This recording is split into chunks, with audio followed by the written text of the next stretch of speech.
Hi everybody, this is CA Jai Chawla, faculty for CA Final Financial Reporting.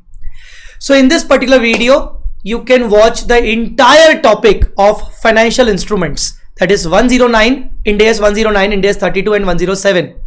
This complete lecture covers everything, each and every part of the topic, where I have covered all the things in details. Although I have already uploaded one financial instrument lecture previously in the last 1 year, but that was an old recording, and that recording was not covering some of the important portion. But now this recording covers maximum portion of the financial instrument and some new portion also, like de-recognition of financial asset, like impairment of financial asset also.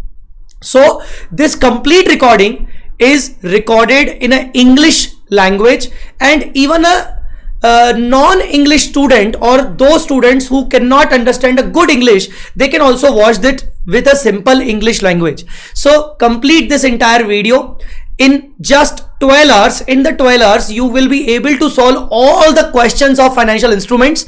And please don't forget to like this video, share with your friends, and do comment on this video regarding the feedback. And please, I'll be waiting for your feedback so that I'll get the motivation. Thank you so much, and please watch this video till end so that you can get the good amount of knowledge and conceptual understanding along with the practice. Thank you so much. Good morning once again, guys. Good morning, sir. How are you all? Fine. So today is our first topic, which is financial instrument.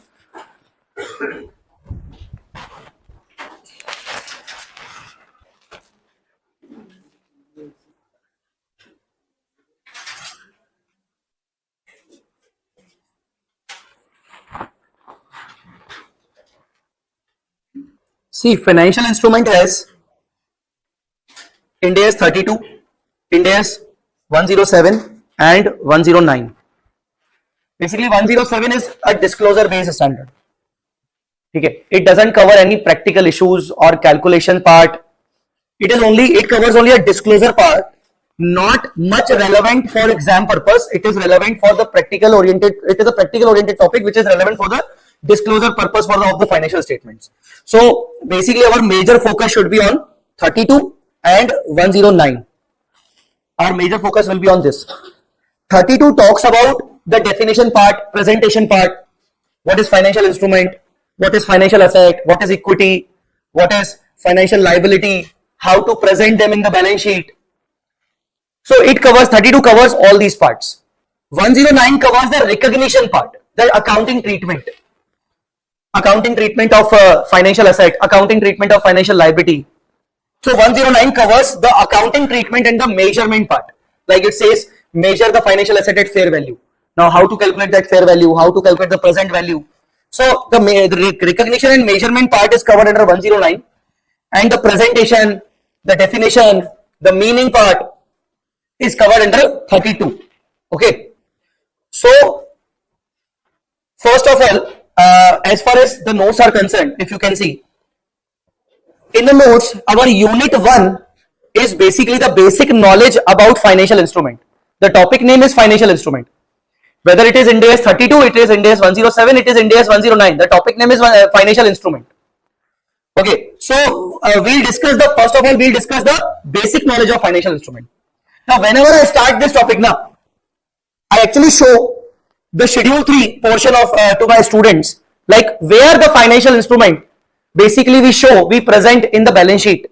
So just look at the balance sheet first of all to understand properly. See, this is the company's balance sheet. This is the schedule 3 as balance sheet format as per schedule 3. Now here you can check the asset, the non-current asset. Okay, it's fine. Property, plant and equipment, it's fine. But come to this portion. Come to this area, financial asset.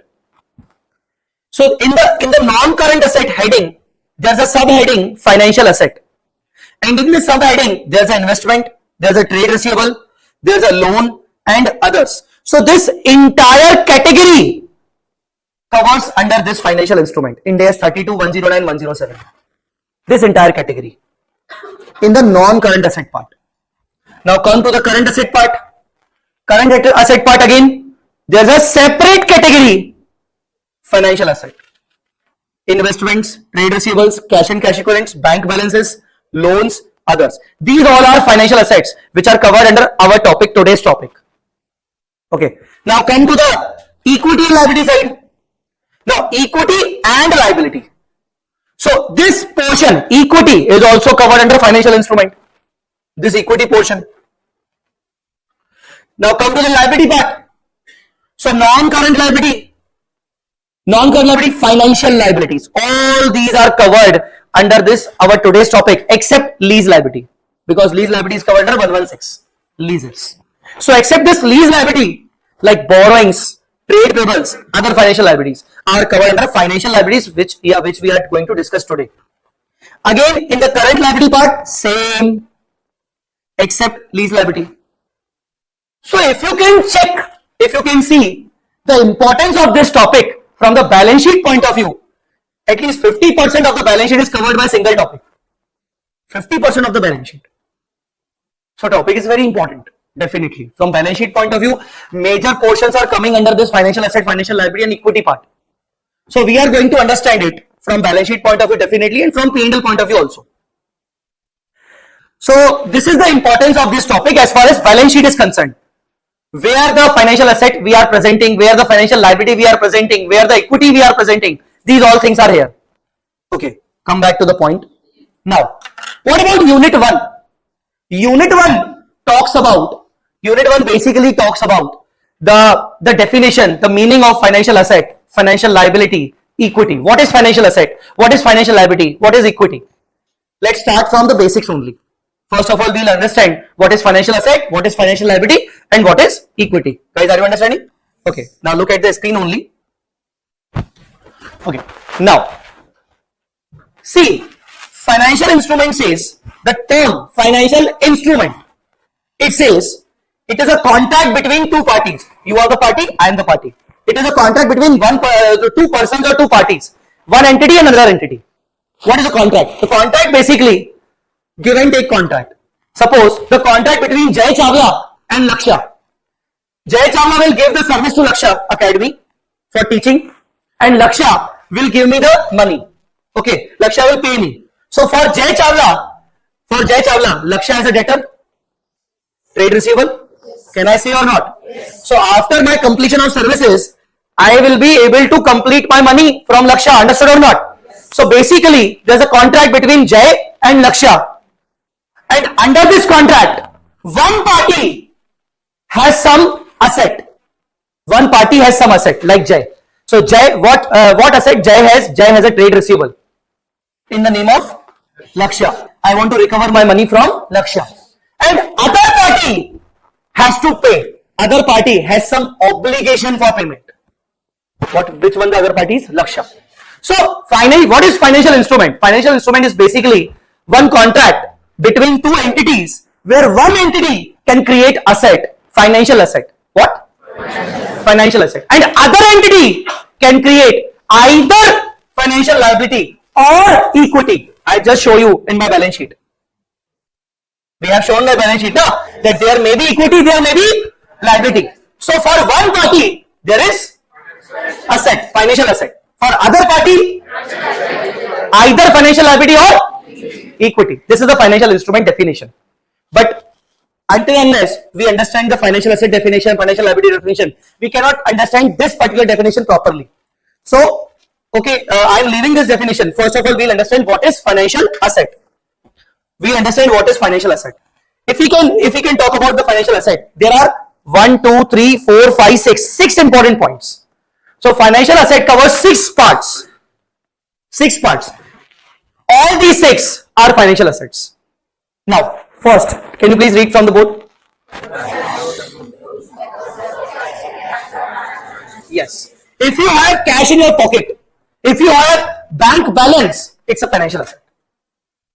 Understood or not? So look at this balance sheet. I told you financial asset, and it is cash and cash equivalent. It is bank balance.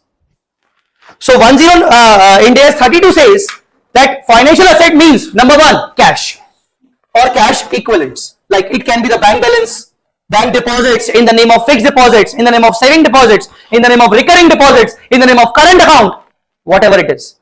You have the bank balance, you have the FDs, fixed deposits, it's your financial asset. Default. Understood or not? Okay, second.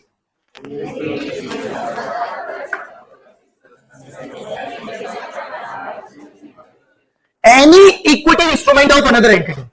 You are holding equity share of Reliance. You are holding equity share of Infosys. You are holding equity share of Tata Capital. You are holding equity shares of any company, any other company, not your own equity share.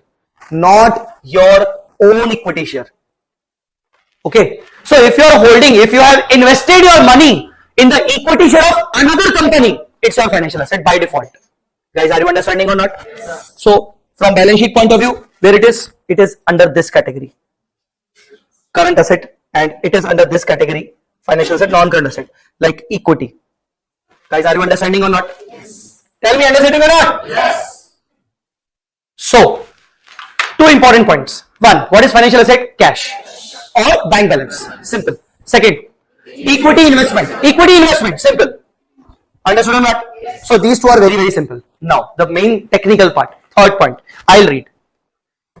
Contractual right to receive cash. Contractual right to receive cash.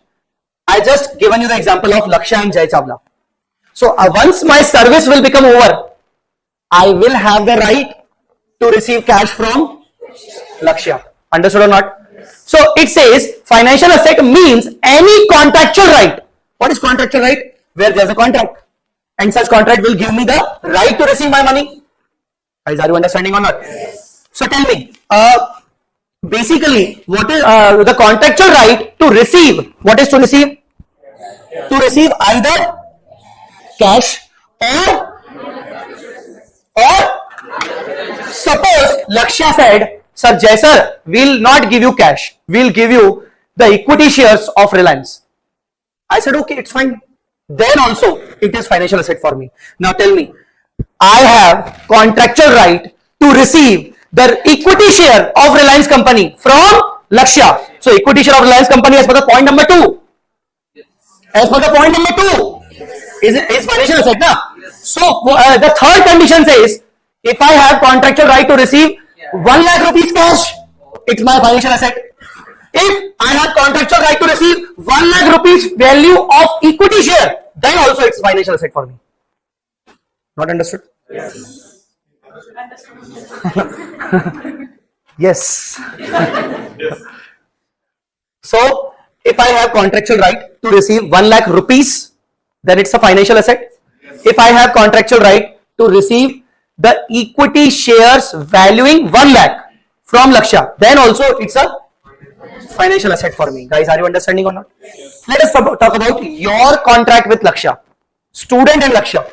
Now, your contract with Lakshya says you have the right to receive service, not cash, not equity instrument. You have the right to receive service, and Lakshya will have the right to receive cash. So for Lakshya, it's a financial asset. Understood or not? But for you, it's not a financial asset because right to receive service is not a financial asset. It's a non-financial asset. Understood or not? Yes. Okay. So third number point is clear or not? Yes. So please say first again all the 3 points. What is financial asset? Cash, bank balances, equity investment. Equity investment. Okay. Contractual right to receive cash or any other financial asset. Any other financial asset matlab equity investment. Equity share, na? Okay. Guys, understood or not? Suppose instead of equity share, Lakshya told me that they will give their company, their own companies bonds. Their own companies, debentures or bonds.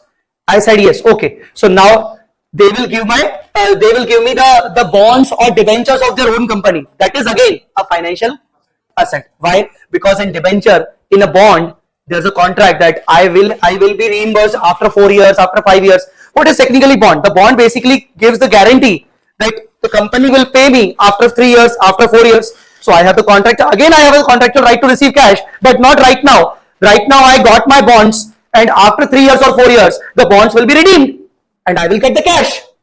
Are you guys understanding or not? Yes. So technically, it's again a right to receive cash. Guys? Okay. Fourth one. The contractual right to exchange. the financial asset or financial liability with another entity under the conditions which are favorable to the entity. Under the conditions which are favorable to the entity. Suppose I have share of Reliance. You have a share of Infosys. You have a share of Infosys and I have a share of Reliance. Okay. And just for the sake of example, let us assume I have the share of Infosys which is having a value of 100 rupees. Just for the example. So I have Infosys, Reliance share valuing 100 rupees. You have Infosys share valuing 200 rupees. One share 200. One share 100. Okay? Understood? So there's a contract between us that after 1 month I will hand over my two Reliance shares, 100 each to you, and in exchange you will give your one Infosys share to me. One Infosys share having value of 200 and one Reliance share having value of 100. So I will give you how many shares? Two shares. 200 rupees. And you will give me one share of 200 rupees. It's an exchange of two financial assets. See, Reliance share and Infosys share is also financial asset now, as per the second number part. Are you guys understanding or not? Okay. So what we did, we have a contract to exchange our own equity investment with each other after 1 month. Guys, are you understanding or not? After 1 month, we'll exchange these shares. What happened after 1 month? Basically, Infosys share becomes 250 rupees. One share becomes 250. And Reliance share becomes 110. 110. Okay. So how many shares I am going to give you? 2. So 110 multiplied by 2. 220. And you will give me 250 worth of share. So tell me, who is in a favorable situation? Me. Why? I will get one Infosys share now valuing rupees 250 and I am going to give you two Reliance share valuing rupees 220. So technically I am getting 30 rupees extra. Now technically there was a contract not to exchange the share. There was a contract without exchanging the share, without physical delivery. We will settle the contract in cash. Net settlement. There was a understanding between you and me that we will not exchange the share. Actually, I don't have the share, you don't have the share. There was a basic understanding that after 1 month we will exchange it in the form of net cash only. Now tell me, what right I have? Technically, I have this right. Are 30 rupees net cash settlement, no?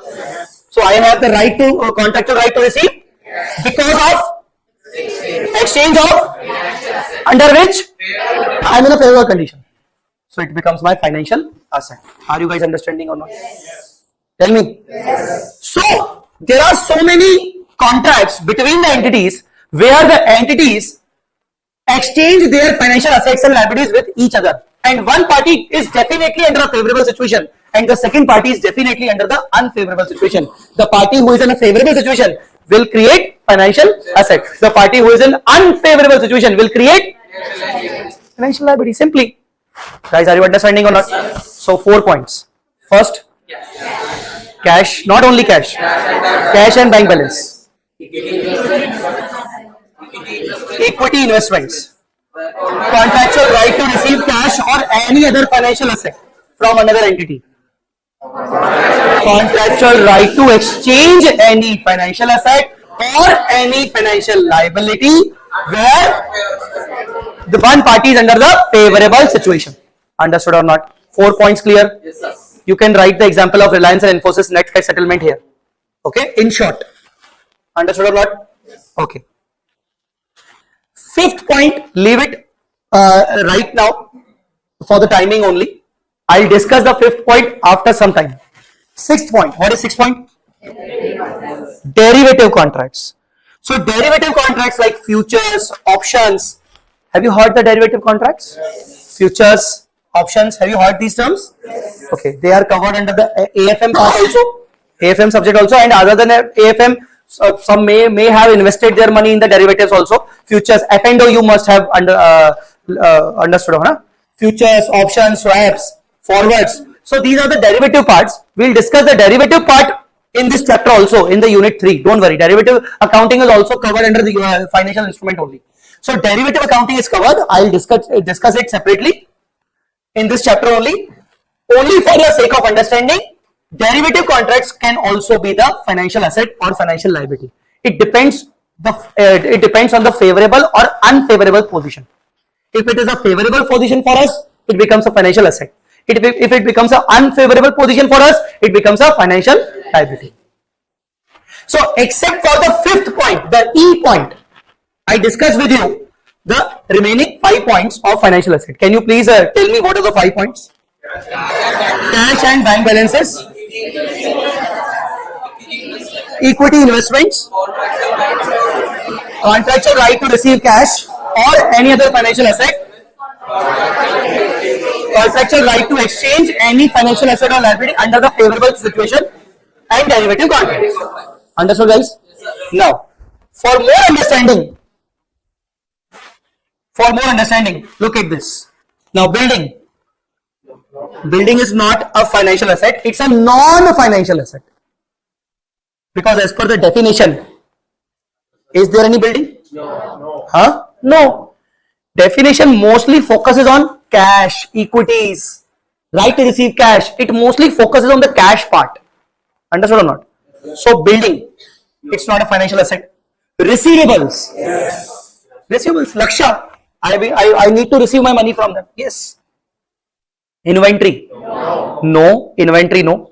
See, you have your inventory. You will sell it in the future. You will get the money. Because right now, you don't have any contract to sell it. Yes. Understood or not? Yes. See, I printed my books. 500 sets. I thought I will sell these books to the students. But I haven't got any single student till now. I have my inventory of 500 set of books. But I haven't got any particular purchase order. So it becomes my inventory. Once I got the purchase order, I received the money from student. Now, or suppose I haven't received the money, but I got the order. Some student says that, sir, we'll purchase 10 book sets. We'll purchase 10 book sets. Now I got the order. I got some advance also. I delivered 10 book sets already. Now I have contractual right to, tell me, I have contractual right to, and you will become my receivable, and you will become my financial asset. But unless I have sold it, it becomes my inventory, and there is no contract with anyone. No contract with anyone means it is not a financial asset. It's a non-financial asset. Guys, understood or not? Yes. Okay. Next. See, advance tax. Technically, it's a financial asset, but it is basically a tax-related item. So, tax-related items are covered under INDAS 12. Income taxes. INDAS 12, income taxes. So, tax-related items are covered under income, because see, advance tax is technically why it is a financial asset, because suppose you are paying advance tax and when you will file your IT return, income tax return, and you may get the refund. So refund will be the right to receive cash, but if it's a tax related item, so it is not covered here. So no. Loan given. Yes, because we have contractual right to receive cash. Advance rent. No. Because whenever I pay my rent to the landlord, I will get the services. I will have the contractual right to receive service. Understood or not? Or advance rent, I paid advance rent for the next 6 months. It becomes my asset, but it is a non-financial asset, because against that rent, I will not get any money. I will not get any equity share. I will get the apartment to reside there. I will get the premise to use. Understood or not? So technically it's a service. It's a service contract, and service contracts are not financial assets.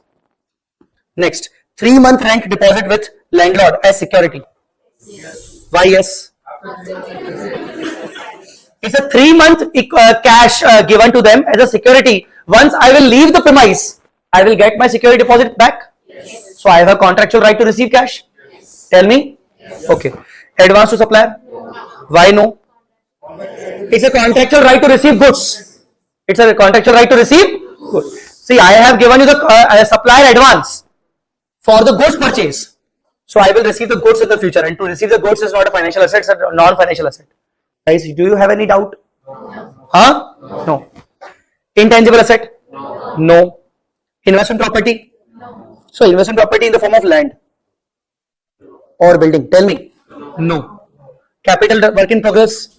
It is a building capital work in progress. No. Investment in debentures and bonds? Why yes? Right to receive cash? Contractual right to receive cash? Because once the debenture will be redeemed, we'll get the cash. Okay. Investment in gold? No. Gold, hard gold you have. Do you have any contract? It's a gold. You have the gold in your hands. So is there any contract to receive cash against the gold? No. So gold, just like inventory, is not a financial asset. But you have investment in gold bonds. Yes. Now you have the right to receive cash. Understood or not? Equity shares? Yes. Right of use asset. It is covered under leases basically. ROU, leases. It's not a financial asset. Cash and cash equivalent? Yes. Perpetual debt instrument, that is perpetual bonds or debentures. Yes. Here we have right to receive interest. Yes. Perpetuity means it will not be redeemed. Okay, it will not be redeemed. Basically, every year I will get the interest only. So the principal is not redeemable. So as far as principal portion is concerned, it is not asset. But as far as interest portion is covered, every year I will get the interest amount. So it will become my financial asset. Guys, are you understanding or not? Yes. Last, lease receivable for lessor. It's again a financial asset because lessor says I have given my property to the lessee against which I will get the lease rent, money, lease receivable. So contractual right to receive cash. Guys, understood or not? Yes. Tell me, understood or not? Yes. All right. So have you understood the definition of financial asset? Yes. Any doubt? No? Okay. Now come to the financial liability part. Financial liability part.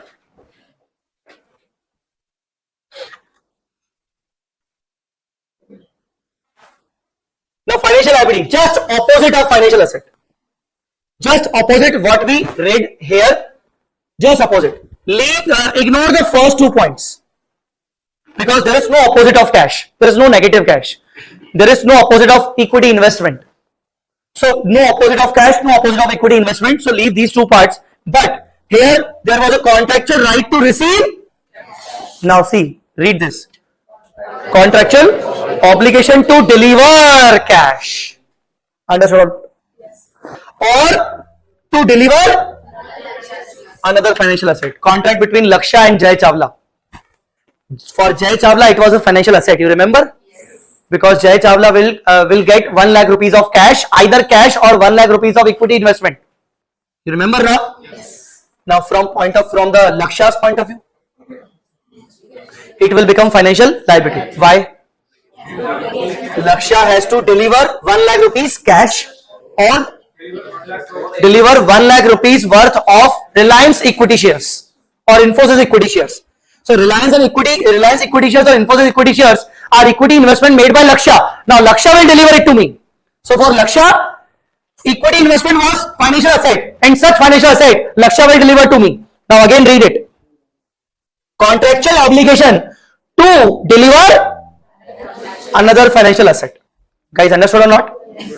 So Laksha will deliver its own financial asset to me. So for Laksha, it becomes a financial liability. Have you understood this or not? Yes. Any doubt you have? Okay. Next.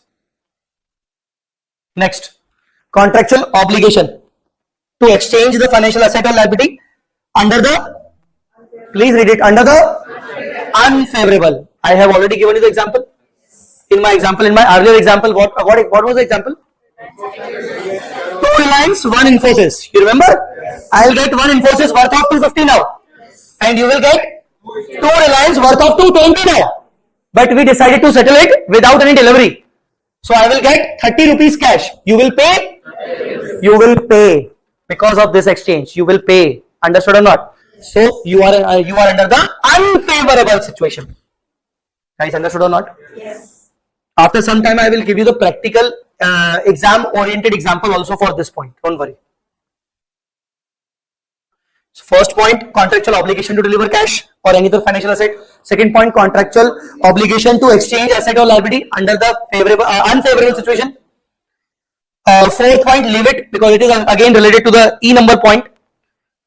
And the third point, leave it. And fourth point is derivative instrument under the unfavorable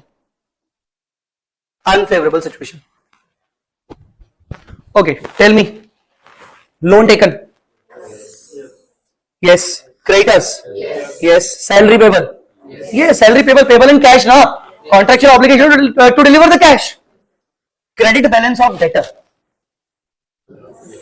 My debtor is having there, but it is having a credit balance.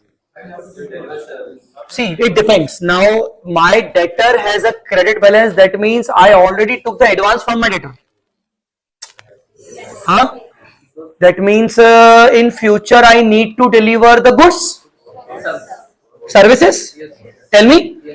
So if this is the case, then it's not a financial asset because I have to deliver the services or goods.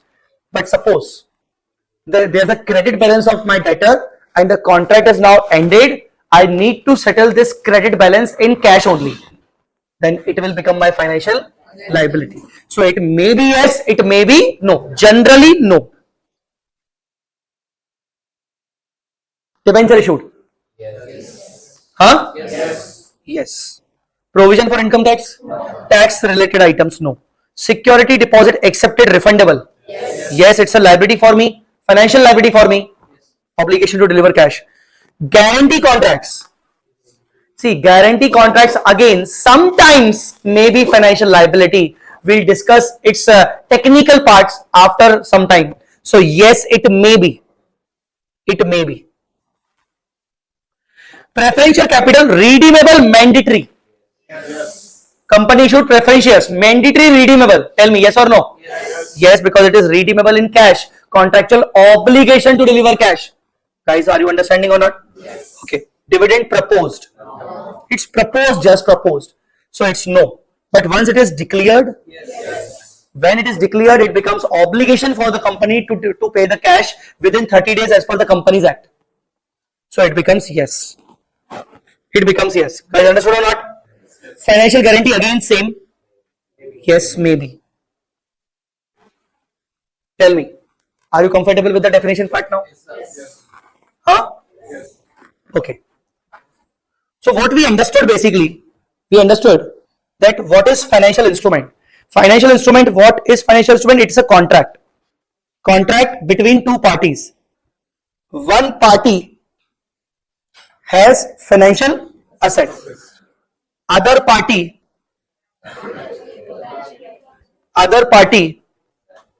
has either financial liability or. Now let us understand the meaning of equity. The other party either has financial liability or equity. So what was financial liability? What was the basic definition of financial liability? Obligation to deliver cash. Can I say this? Tell me.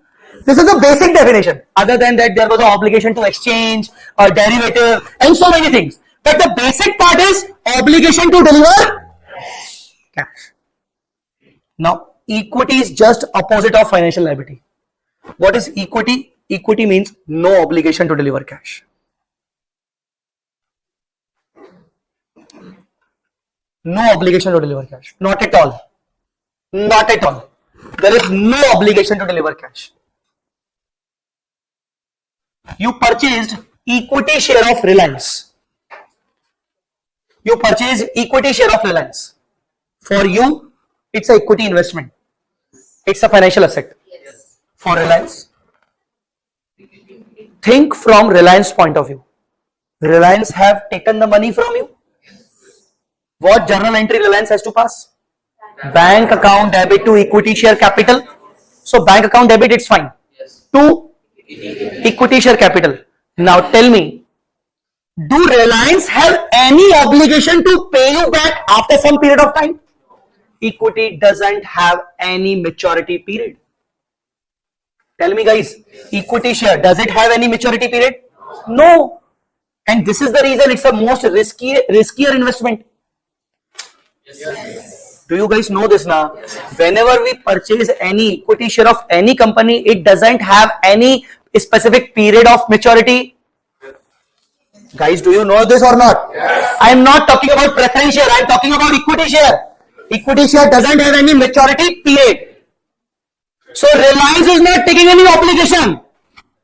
If your share of Reliance came down by 20%, 30%, Reliance is not obliged to pay you, or Reliance is not obliged to reimburse you. Reliance will be obliged only at the time of liquidation, at the time of winding up. If Reliance goes liquidated, then Reliance has to pay you after payment of all the liabilities of Reliance, and if the money remains in the company, then only they will pay you. Otherwise, you will not be paid. So tell me, Reliance has any obligation towards your equity share? No. So no obligation. But Reliance took the money from you, but they don't have any obligation to pay cash. So for Reliance, it becomes a equity. So in a simple language, what is equity? Equity means anything which is in the form of capital. In the form of capital. See, you become a chartered accountant, you started your own operation, own startup. You contributed your money in your business. You are the owner of the company now. So you contributed your own money in the business. Please listen to me everyone.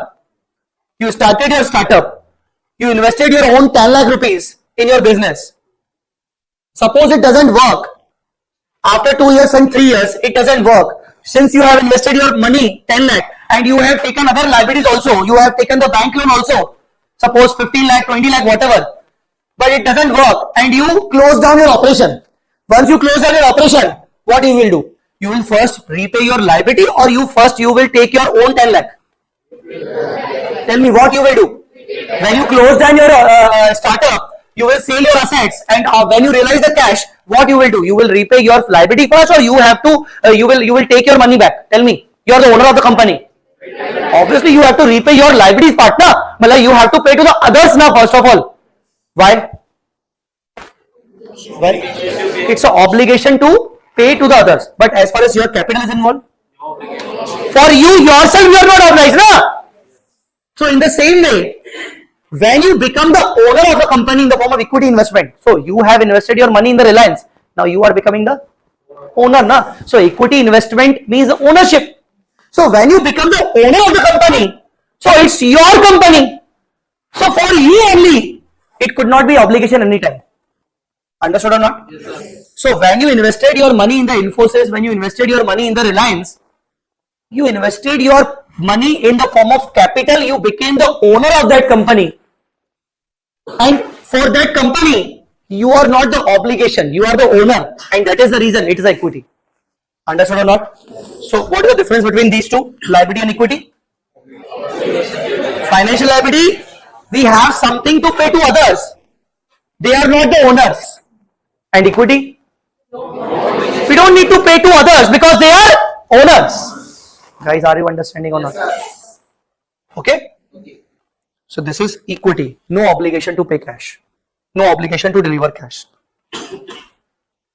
This part is understood or not? Okay.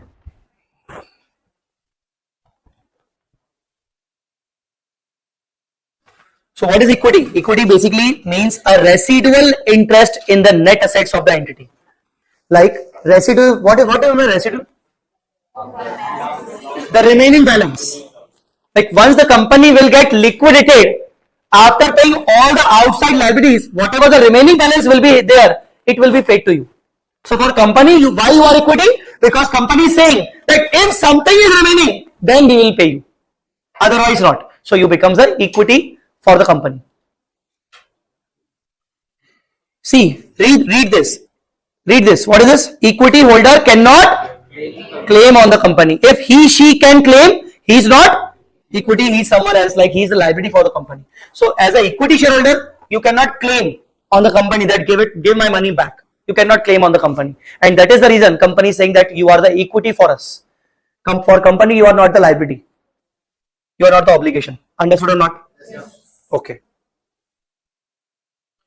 The most important characteristic of equity instrument is it doesn't have a contractual obligation. No contractual obligation under equity. Guys, are you understanding? Yes. So equity share capital? Yes. Reserves and surplus? Yes. Redeemable preference share? No, it's a liability. It's a financial liability basically. What is that? Financial liability. Irredeemable. Yes. It is as good as equity. Irredeemable means the principal is not repayable. So yes, perpetual debt instrument irredeemable. Yes, both are yes as far as principal part is concerned.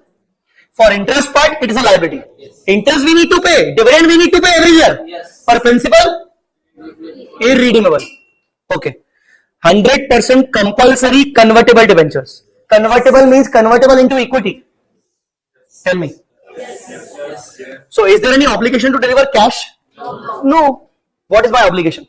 Obligation to deliver in my own equity share. So whenever I give you my own equity share, you will become my equity.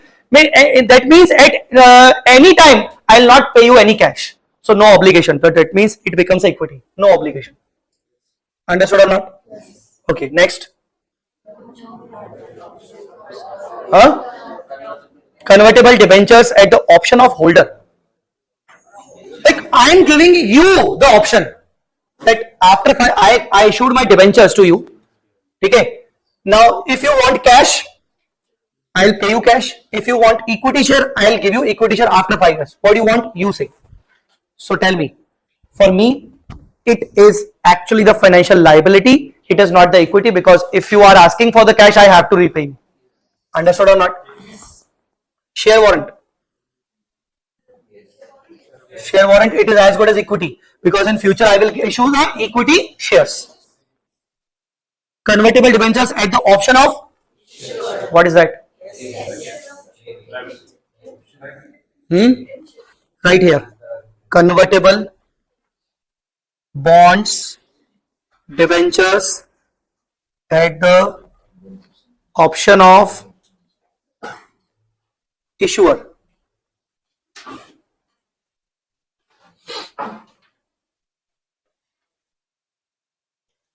If conversion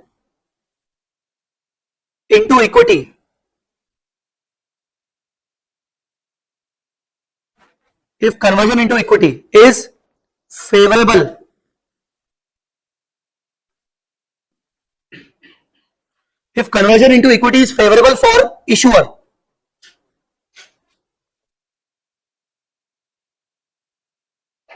if conversion is not favorable for issuer,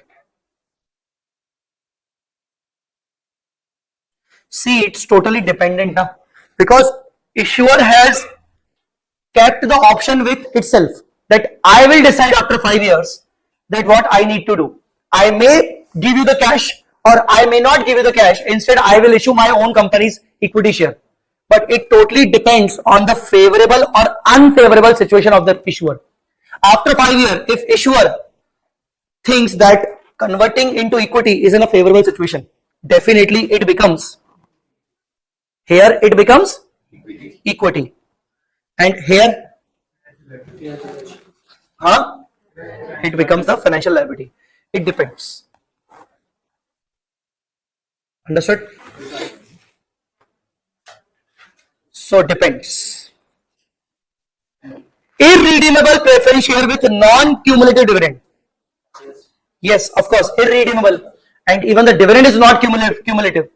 But the dividend, until unless I declare the dividend, I don't need to pay it. So non-cumulative dividend, irredeemable, definitely it is as good as equity because I don't have any obligation to repay. Understood, guys? So did you understand the definition of equity? Now 3 important terminologies we understood. What are that?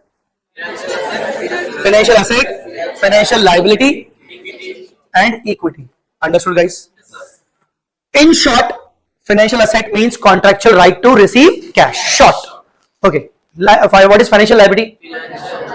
Contractual obligation to deliver cash. And what is equity? No obligation to deliver cash. It's a residual interest. Understood or not? Yes, sir. So, okay. So these are the financial asset, financial liability and equity. Any doubt in that part? Tell me, any doubt in that part? No, sir. Done? Yes, sir. All right.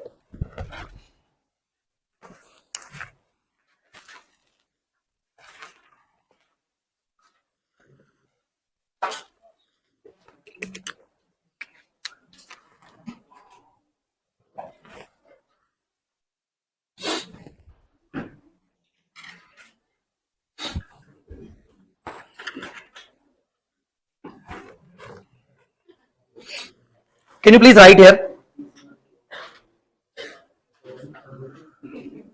Convertible instruments. Convertible instruments.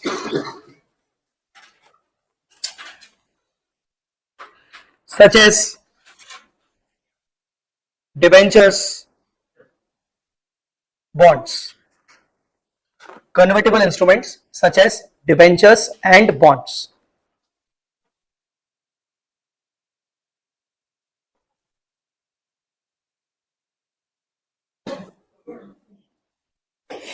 Debentures and bonds.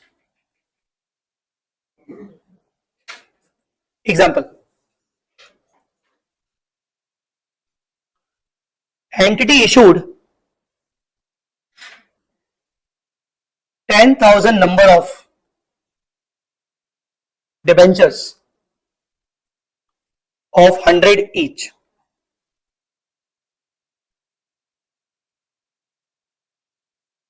On 1st April. On 1st April.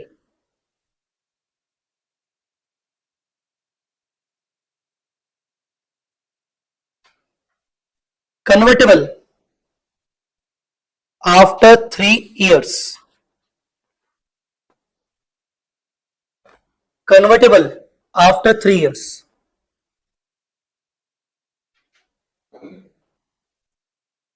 Into equity shares.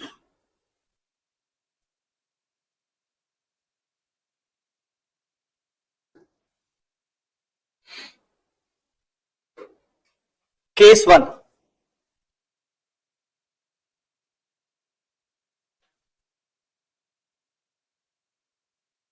Conversion is fixed. That means 50,000 number of equity will be issued. Case 2. Conversion is variable. Conversion is variable. That means issue of equity shares after 3 years based on market price after 3 years. Market price of equity.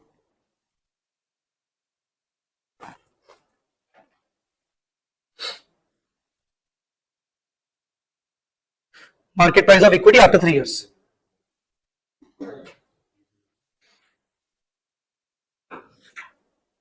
Case 3. Case 3.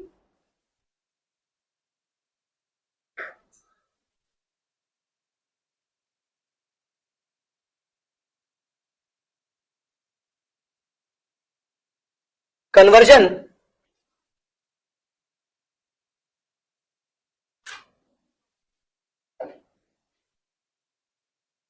of at least 40% of principal.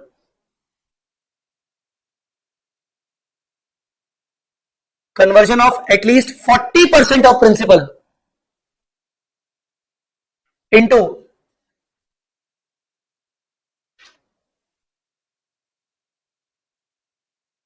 20,000 number of equity.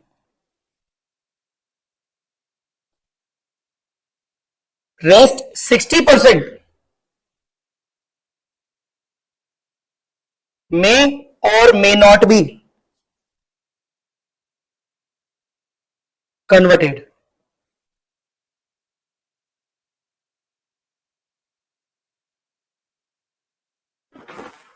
Okay, these are the three cases. Now we need to identify in this entire example, we all need to identify, is this the equity instrument or financial liability instrument from entity point of view, because entity has issued the 10,000 number of debentures. I asked you a question that from entity point of view, we need to identify, is this debenture a financial liability or an equity? We need to identify. Now listen to me very carefully. Listen to me very carefully. There are two terminologies. Number one, the consideration received today. Entity has issued 10,000 number of debentures of 100. Can you please multiply how much amount? Huh? That means rupees 10 lakhs. Guys, this 10 lakh is the consideration. Is basically the company received today. It is a consideration. This is the first term, consideration. The second term, settlement. Settlement matlab future settlement. Now read this. Convertible after 3 years into, so what it becomes? Settlement. It is a, there are two terms. One is today's consideration and the second is futures settlement. Have you understood or? Yes. One is consideration and one is settlement. Guys understood? Yes. Okay. Now, if consideration is fixed, listen to me. Consideration is fixed that this much I will definitely convert in the future. No doubt at all. The consideration, this much I will definitely convert in the future. No doubt at all. And also the settlement is fixed. That part will be converted into equity. And this equity settlement is also fixed. That how many shares I will give you, I have already decided here. Understood or not? Yes. That means on day one, on the date of issue, both are fixed. Yes. What both? How I received 10 lakh rupees. Now out of this portion, what is to be converted, that is fixed portion. How much I will definitely convert it, it is already fixed. And against which I will give you how many number of shares.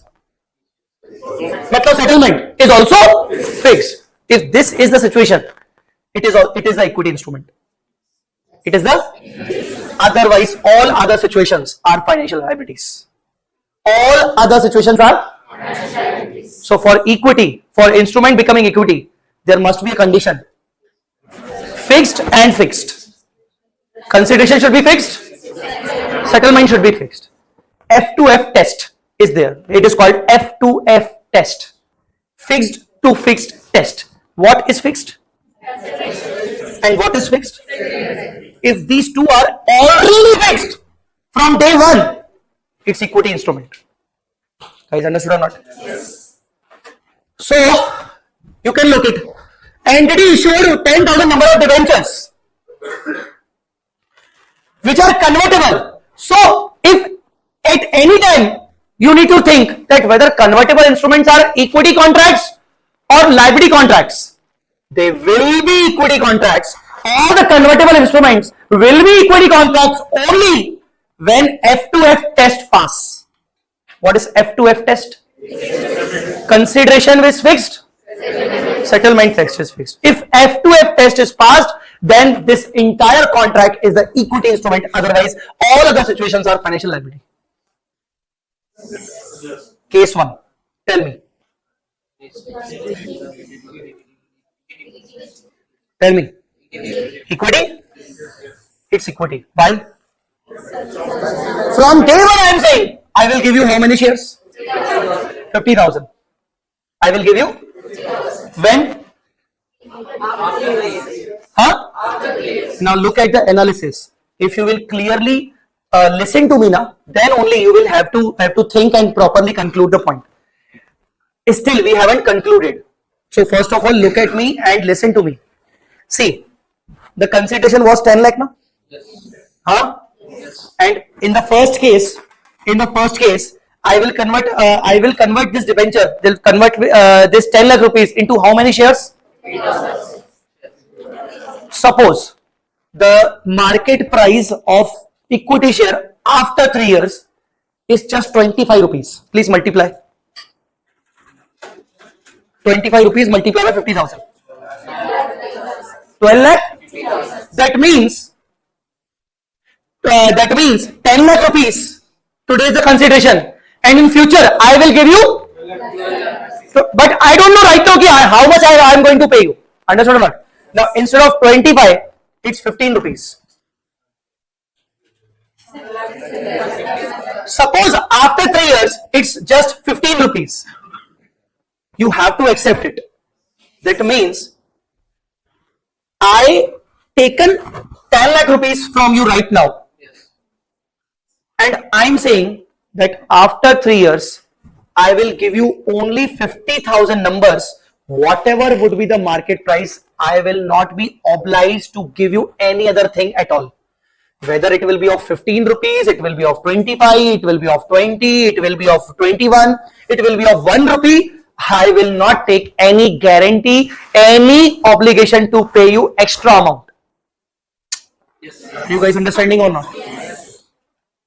I am not taking any guarantee or any obligation. That means technically today only I told you that I will give only 50,000 numbers.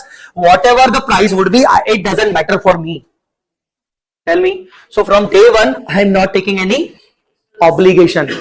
From day one, I am not taking any obligation to repay you exact 10 lakh rupees. Because the consideration was 10 lakh, na? Yes. See, whenever you pay, whenever you give me the 10 lakh rupees, what will be your expectations? That after 3 years, you will get at least 10 lakh rupees? Yes. Suppose the price after 3 years is 12 rupees. 12 rupees multiplied by 50,000?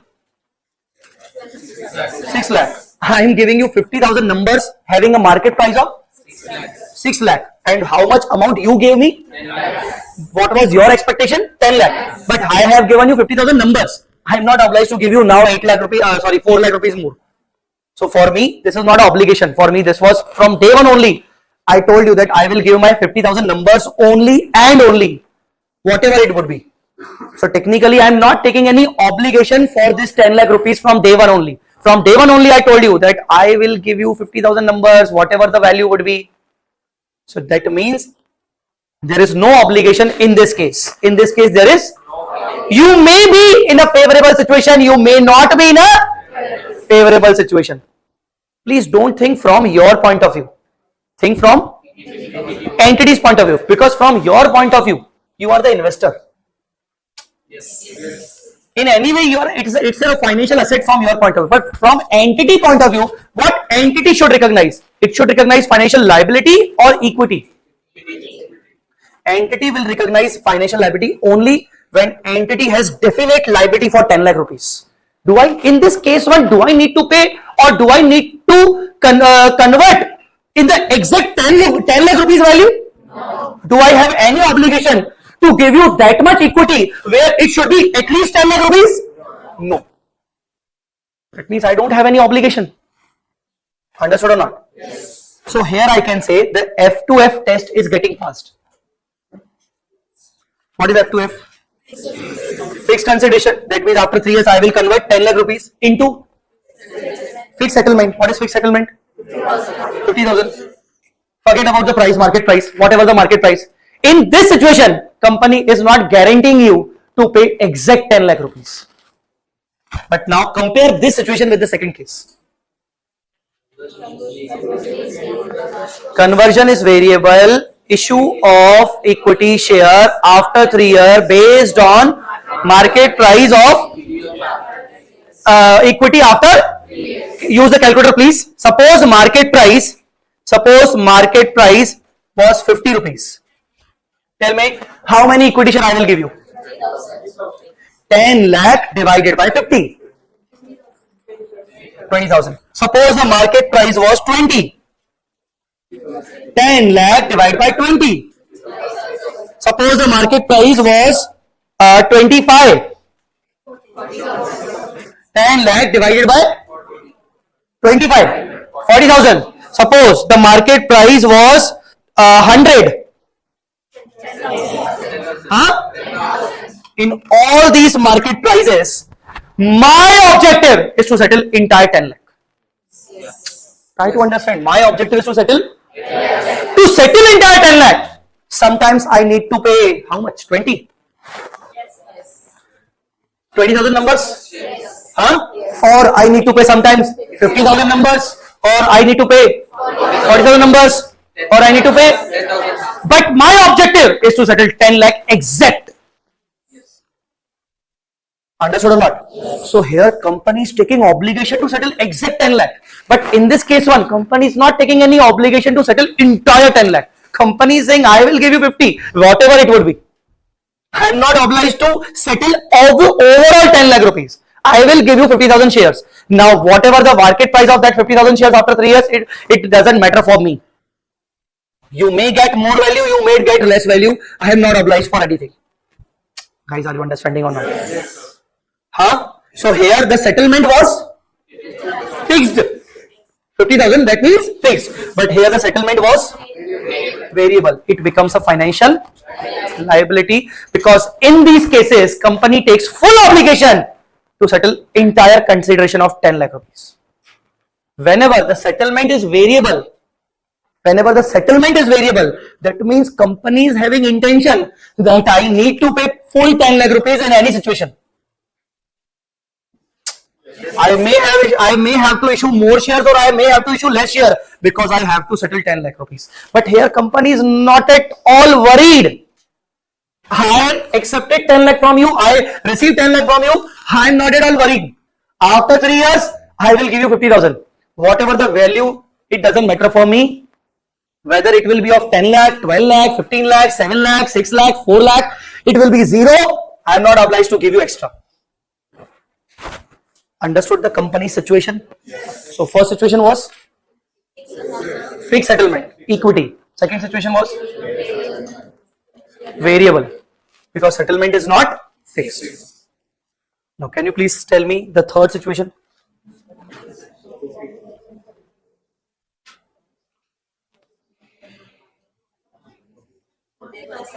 Conversion of at least 40% principal. Now tell me. I told you F to F test. F to F means consideration should be fixed, settlement should be fixed. Now don't look into the settlement first, look into the consideration.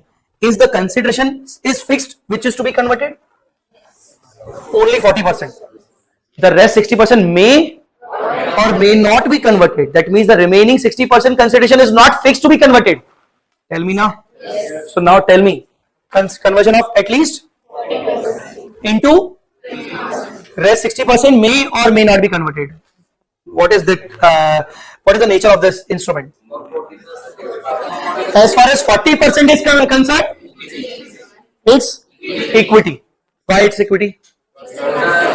Fixed to fixed is fulfilling. What is fixed to fixed? 40% consideration is fixed to be converted into fixed numbers. It is fulfilling the definition of equity. Understood or not? And the rest 60%? Why? We may or we may not. If we are not converting, we have to give the cash. To deliver cash is a financial liability. And if we convert it, then how many numbers? The settlement is also not fixed. Understood or not? Because for the rest 60% portion, the settlement is also not there. So that means it's a financial liability. It's a hybrid contract which is having 40% part is equity and 60% part is a financial liability. Guys, have you understood or not? Yes, sir. Now understood everything? Yes, so in the notes, see, this is the table. This is consideration. This is settlement.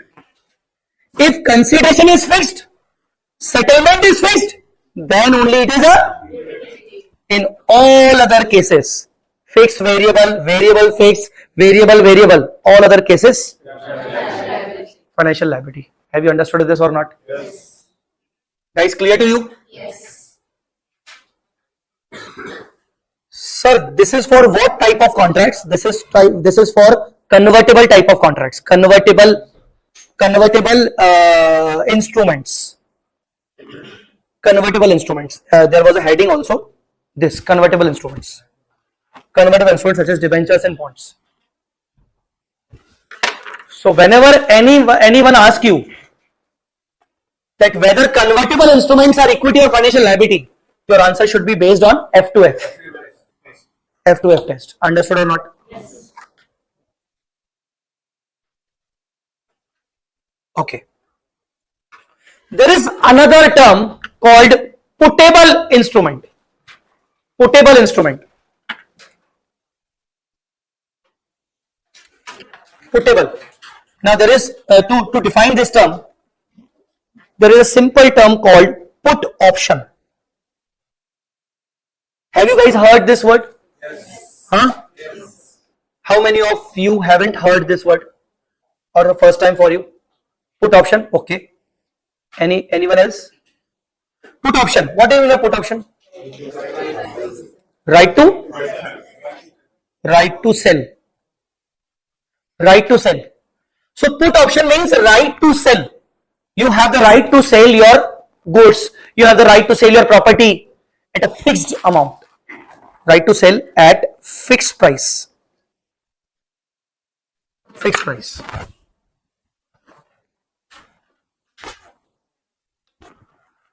Right to sell at fixed price. Suppose this calculator is there. Now, what's your name? Anu. This calculator belongs to Anu. Okay. Now, I have given the right to him that Anu, you can sell this calculator to me at 1,000 rupees. At 1,000 rupees after 1 month.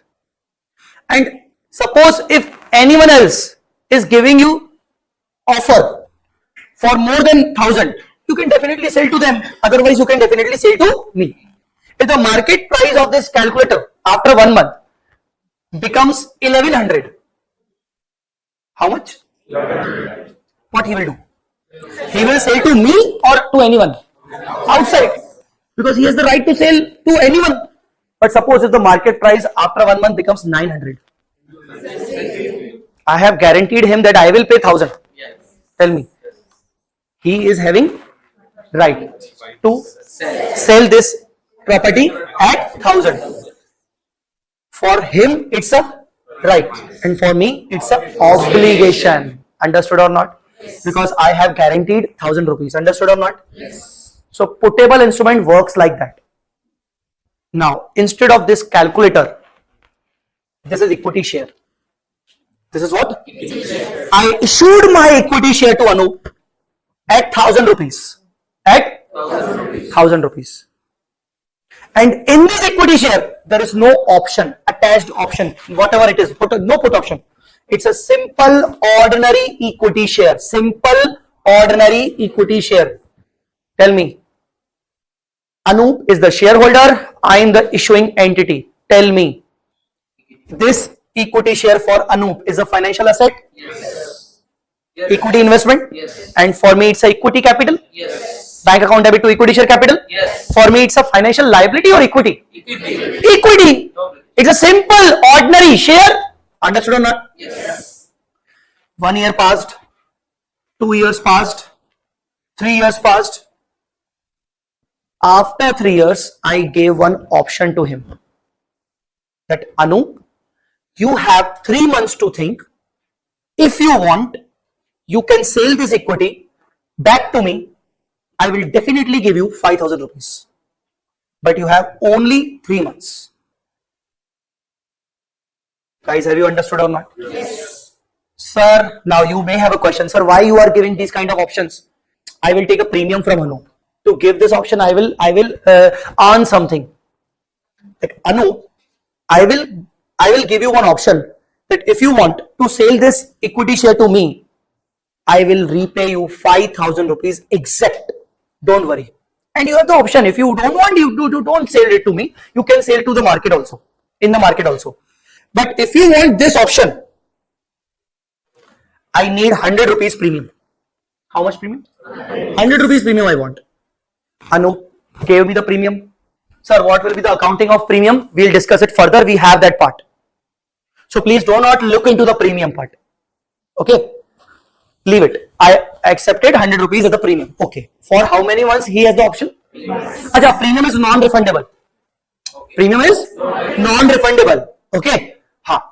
Now, in this 3 months, what option Anup has?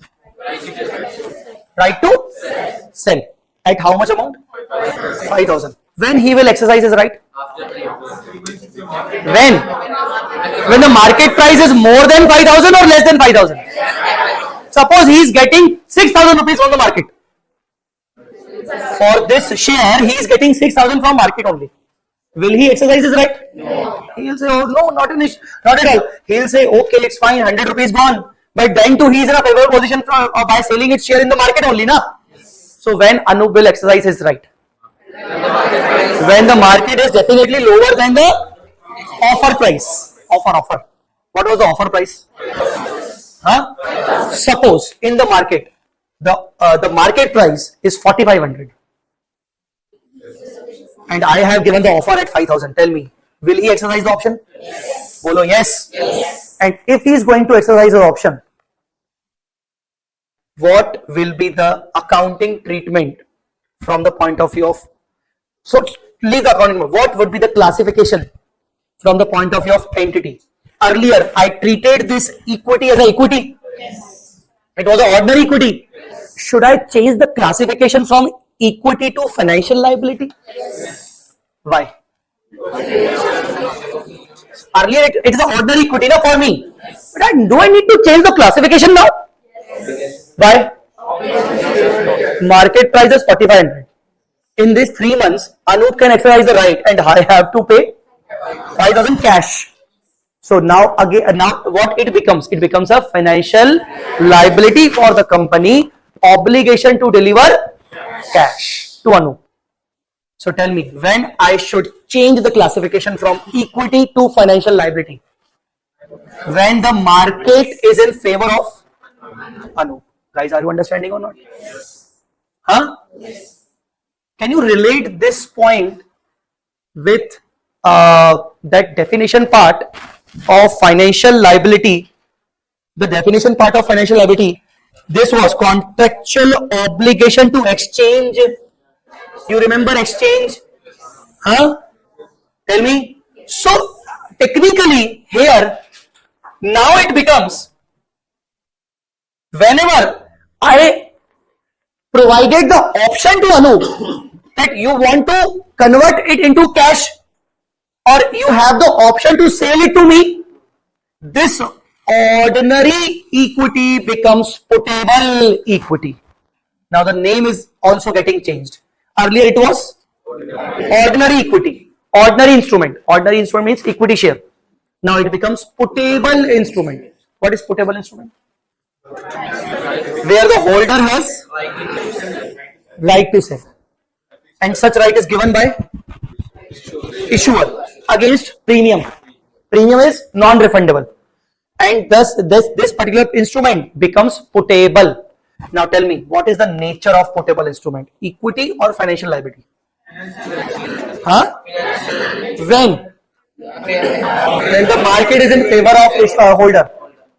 Understood or not? So generally putable instruments are also financial liability. But tell me, when they are not financial liability? When it is not financial liability? When it is not in favor of holder. Understood or not? Tell me. So this is the basic understanding about putable instrument. Guys, have you understood or not? Tell me guys, have you understood or not? I'm just giving you simple 5 to 10 minutes reading homework that after your class either you are traveling or what, you just need to read these 5 points regarding portable instrument. I will discuss with you tomorrow because I want you to first read it, you understand it, and then I will discuss you. So it's a just 5 minutes homework of reading. Can you do this? After the class and before coming to the next class, you have to read these 5 points to understand only. You will have a doubt, but you have to understand, and then only I will discuss with you. Can you do this? Yes. If you want, you can take the when we will take the break, you can take the screenshot. If you don't have the books right now, you can take the screenshot afterwards. Okay, understood, guys? So, what is the basic nature of portable instrument? What is the basic nature? No, basic nature means is it a equity or financial liability? Simple. What is the basic nature? Financial liability. But sometimes it becomes equity subject to these 5 conditions. If these 5 conditions are fulfilled, it becomes equity. So I am giving you the homework to read these 5 conditions. In all other cases, its basic nature is same, financial liability. Understood or not? Okay. Any doubt till now? Guys, any doubt till now? No? Alright. So now the unit 1 is completely fine. These all are the irrelevant portions, non-applicability and all.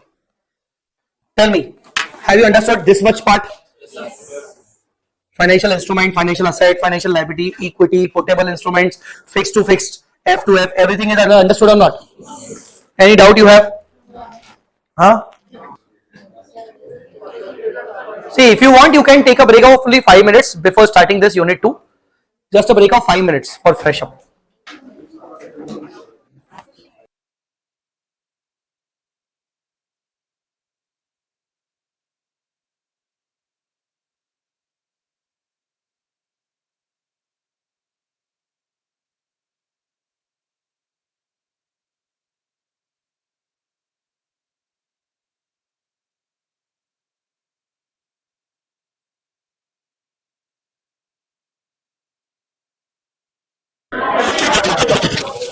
Alright, I am resuming. Alright guys, I am starting. Please be silent. Unit 2, recognition and measurement of financial instrument. Unit 2.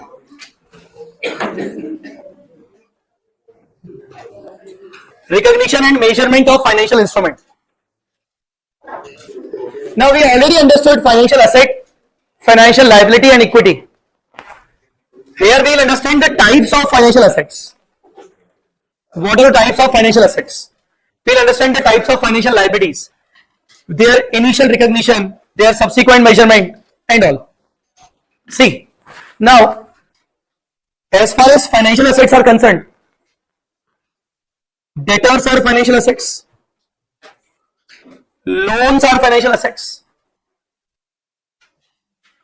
investment in equity shares are financial assets, investment in debentures, bonds are financial assets, fixed deposits are financial assets. These all are financial assets. But what is different? Their nature is different. All financial assets are not having same nature. They are not having any same nature. Like you cannot compare the debtor with the fixed deposit here. You cannot compare the loan with the investment in equity. All are having the different nature. So definitely when they all are having different nature, the accounting could also be different. You cannot follow the same accounting for all of them. You cannot follow the accounting for debtors and investment in equity same. No, it should not happen. So, to make a proper accounting, presentation, measurement, we divided these financial assets into 3 categories. Financial assets are divided into 3 categories. I discussed the categories. I am not naming them right now. See, you may have the books also, but until unless I refer my books or I will tell you that please look into the books, please look at me only and listen to me only. And don't get distracted. First of all, listen it properly, then only look into the books. Otherwise, you will not understand. So I'm just letting you know that there is no single accounting treatment for all type of financial assets. There is no single accounting treatment for all type of financial liabilities. No, not at all. It's not possible. There are different accounting treatments for different type of financial assets. So first of all, we should classify our financial assets in a particular category. There are 3 different categories. Same as far as liability is concerned, financial liability, there are 2 categories. So in financial asset, there are 3 categories. In financial liability, there are 2 categories, and in equity, there is no category. Why there is no category in equity? Because equity is a residual, remaining balance. So for residual kind of items, there is no classifications. There is only one classification, that is equity. So financial asset, how many categories? 3. Liability, 2. And equity, no. Understood? Okay. Now, what are the names of financial assets? Categories of financial assets. The first category is financial asset classified as amortized cost. I'll call it AMC. Amortized and C for cost. AMC category. Amortized cost. The second category is fair value through OCI. FVTOCI. Fair value through OCI. Sometimes it's called FVOCI. Fair value through OCI. I'm not taking through as a T. So FVTOCI or FVC or FVOCI. And the third category is FVTPL. FVTPL. So there are 3 categories of financial assets. Understood? How many categories? 3 categories of financial assets. Depending upon the nature. Now, debtors may go to one particular category. Loan will go to particular category. Investment equity may go to some other category. Investment in debentures some other category. So first of all, identify which category they belong. Then follow the accounting treatment. So AMC is having different accounting treatment. FPTOCI different accounting treatment. FPTPL different accounting treatment. Understood? In the same way, if you come to financial liability part, they have 2 categories: amortized cost and FPTPL. Only 2. No need to look into other pages. Don't worry. Only 2 categories. Financial liability only 2 categories. How many? 2. What are the categories? AMC and FPTPL. They don't have any FPTOCI. Guys, understood or not? Yes, sir. Okay. Now, first of all, let's understand the categories. These are very important. These are very important and exam-oriented points. What is AMC category? Like which financial asset you will put into AMC? How to identify the AMC category? Now, please understood it properly. Financial asset at amortized category, amortized cost. AMC category means we satisfy 2 conditions. We satisfy 2 conditions. One is hold to collect business model, and second one is SPPI. SPPI means solely payment of principal and interest. You can write it. Solely the payments of principal and interest. SPPI. Here it is written solely payment of principal and interest. SPPI. It is already written in the book, full form. Solely the payment of principal and interest. Okay. Now let us describe it. Hold to collect business model test. If I am the investor, I said listen to me. Concentration is very important for this chapter. I am the investor and I have any financial asset in my hand. Consider equity share. Consider fixed deposits. Consider debtors. Consider investment in debenture. First of all, is there any maturity date? Is there any maturity date as far as fixed deposit is concerned? Yes, there's a maturity. As far as investment in debenture is concerned, maybe maturity. Debenture is having a limited period. Yes. Equity share. No maturity? Out from AMC. Because any instrument, if there is any maturity period, then only it will come under this category. So what is the basic requirement? Maturity. Maturity is the basic requirement. Maturity period should be there. Guys, are you understanding what? Now, still I haven't discussed the first point. First point I haven't discussed. I am just concentrating on the maturity period. So, any maturity period in fixed deposit? Yes, it may come. Any investment in debenture maturity period? Yes, it may come. Investment in equity? No. Debtors? Yes. Debtor, 3 months, after 3 months, they will give me the cash now. So 3 months is the maturity now. Yes. Bill receivable? Yes, maturity period. They will come under here. Now read the first point. What is that? What are they saying?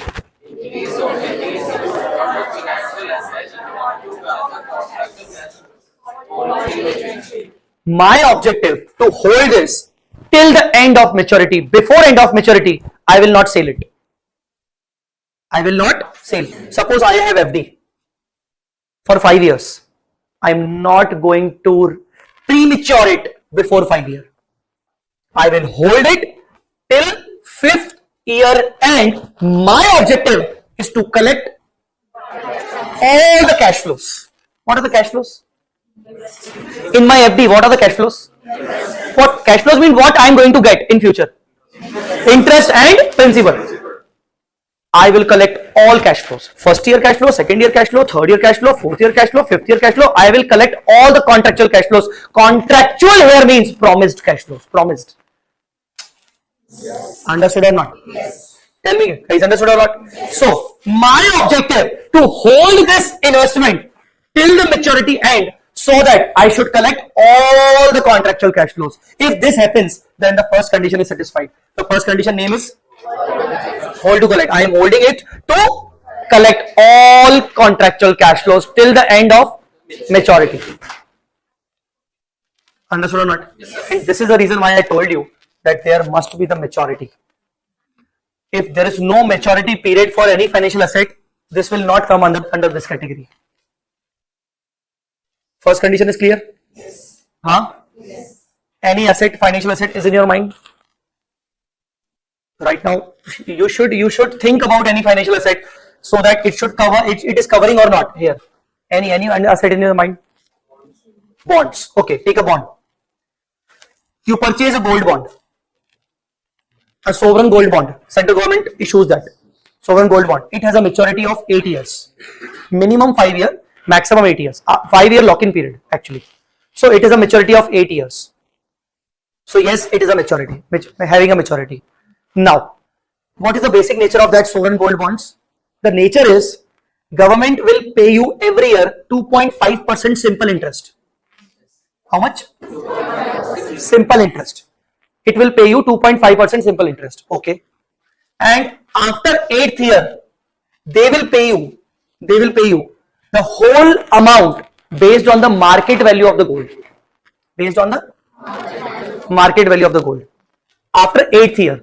But if you want, you can redeem before 8th year, but after 5 years. But 5 years is a lock-in period. You can redeem if you want at the time of 6th year also. At the time of 7th year also. Before 8th year, if you want, you can redeem it before maturity.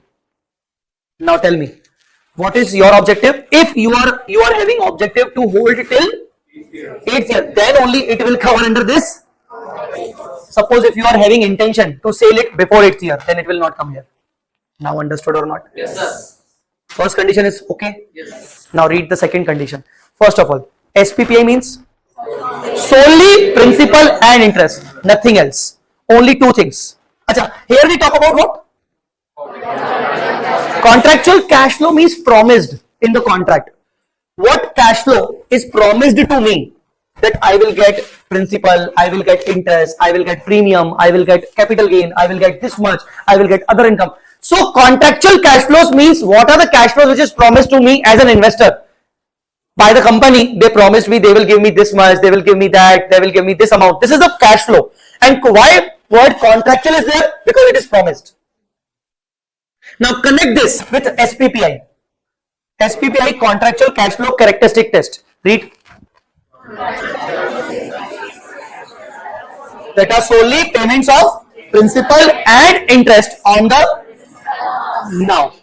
If now identify any particular financial asset where they are promising you, as you are the investor, they are promising you that they will pay you principal, exact principal and interest. These two things they will definitely pay you. Their contractual terms are give rising to the payment of principal and interest, nothing else. They will give you principal and interest. As far as sovereign gold bonds are concerned, 2.5% simple interest will be given to you. Okay, but at the end of 8th year, exact principal will be given to you. That is not actually promised. They will give you the money as per the market rate of the gold. Tell me, guys. Suppose if the gold rate has been reduced drastically after 8th year, you may not get your principal. Are you guys understanding or not? Yes. So whether they are committing for solely the payment of principal interest? No. You may get your lower amount of principal, or you may get the amount which is lower than the principal. Yes, you will get the interest, but you may get a lower principal. Understood or not? Yes. Tell me, na dear. Yes. It may not be the under AMC category. So sir, what a kind of asset will be under AMC category? Fixed principal and interest. Let us talk about simple debentures, FDs, FD. First of all, talk about FD. FD. Are you going to get the principal interest? Yes. Tell me. Yes. Which category? Yes. Okay. Instead of fixed deposits, debenture, simple debenture, redeemable after 5th year. Yes. Tell me what you will get. During 5 years you will get interest, and after 5th year you will get principal. Tell me, both the conditions are fulfilling or not? Yes. What is the first condition? Your intention to hold it till maturity. What is the second condition? You will get at least two things. What are the two things? Principal and interest. You will get it in any way. If these happens, then the category, then your asset will be categorized under which category? Amortized cost. Tell me, understood or not? Yes. Yes. Understood. Read the examples.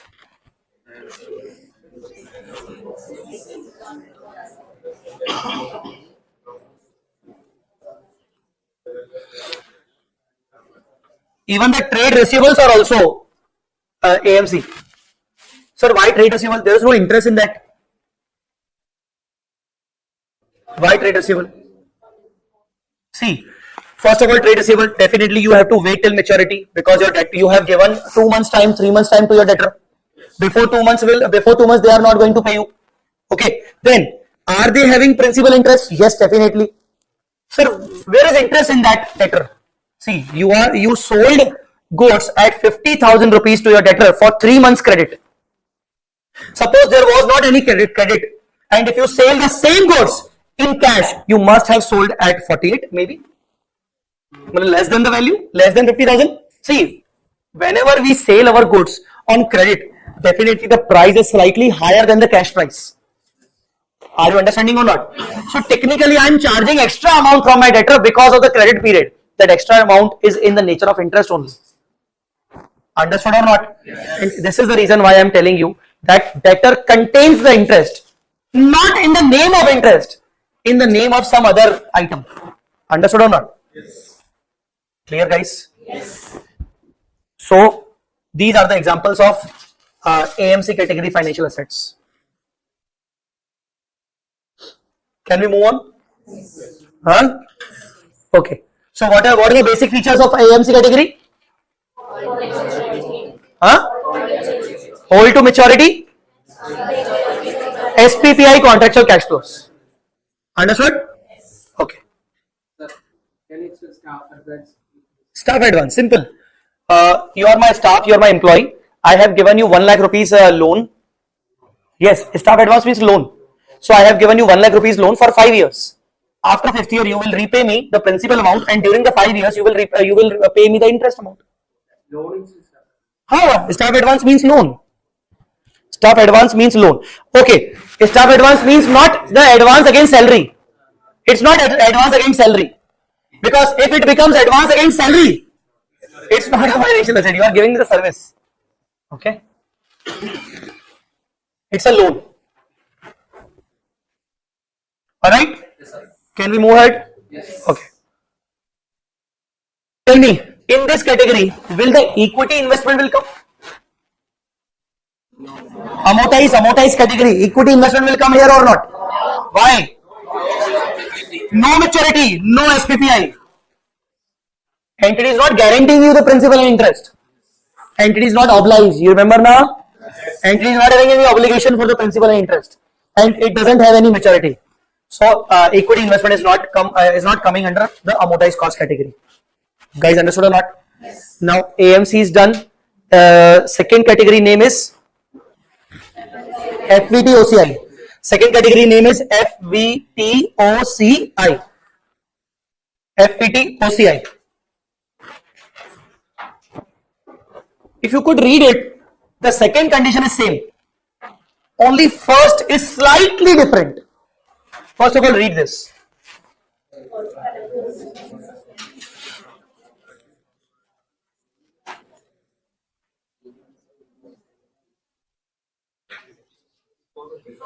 Here it was hold to collect only.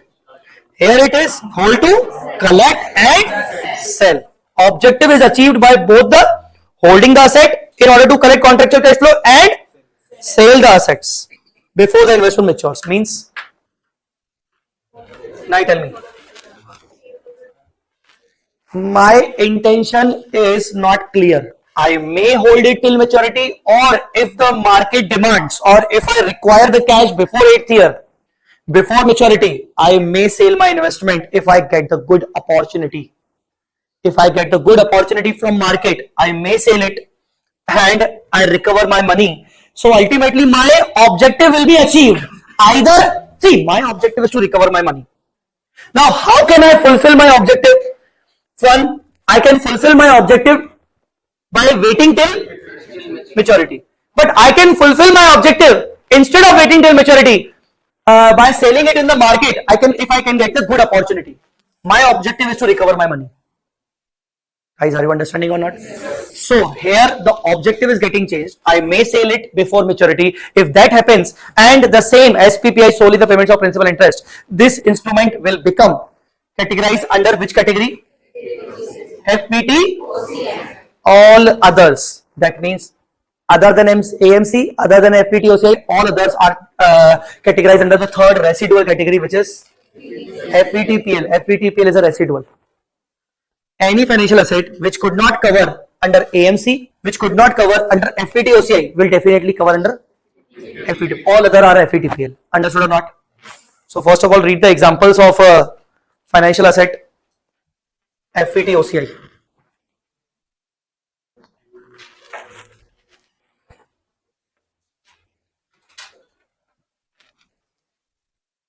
Maturity period may be more, but your investment intention is only for 1 year, 2 year.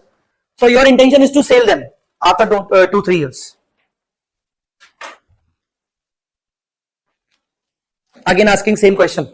Equity investment, can it be categorized here? Why? No maturity, and the second point same. No guarantee of principal and interest. It talks about the guarantee basically. Principal and interest. Understood or not? Last category, FPTPL. Last category, FPTPL. Now read it.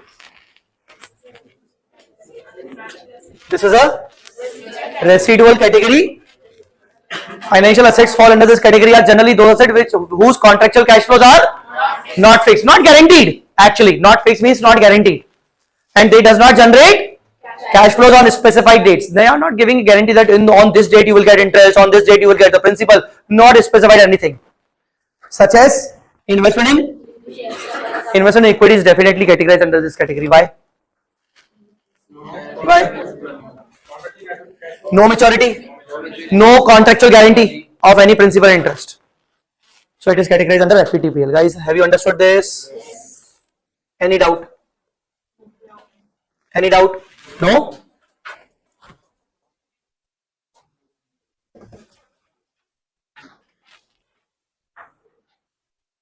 Just a minute.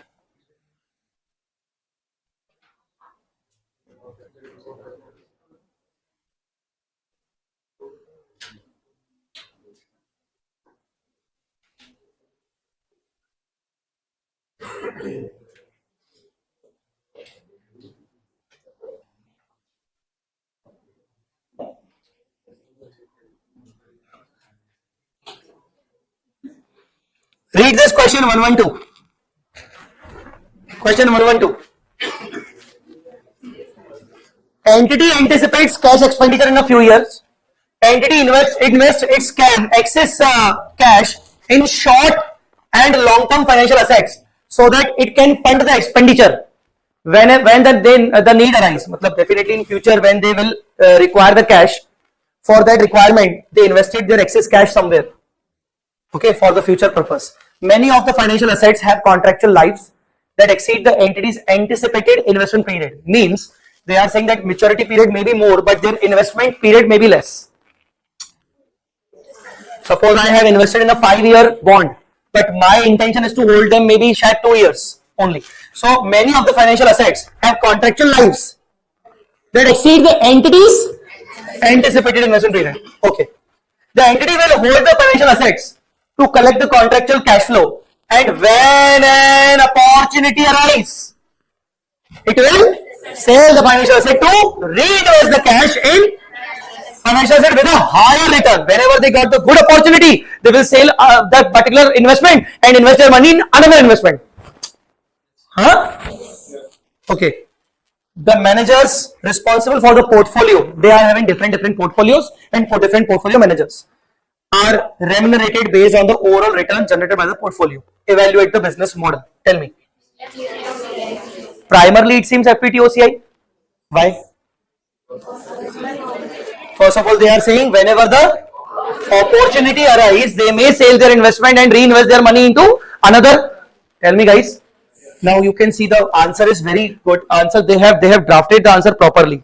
The objective of the business model is achieved by both collecting contractual cash flows and selling. The entity will make the decision on an ongoing basis about whether collecting contractual cash flow or selling will maximize the returns on the portfolio until the need arises for the investment cash. And definitely this is based on what? The answer should be FPTOCI. In contrast, consider an entity that anticipates a cash outflow in 5 years. Now they have changed the situation basically. They are saying consider an entity that anticipates a cash outflow in 5 years to fund the capital expenditure and invest excess cash in short-term financial asset.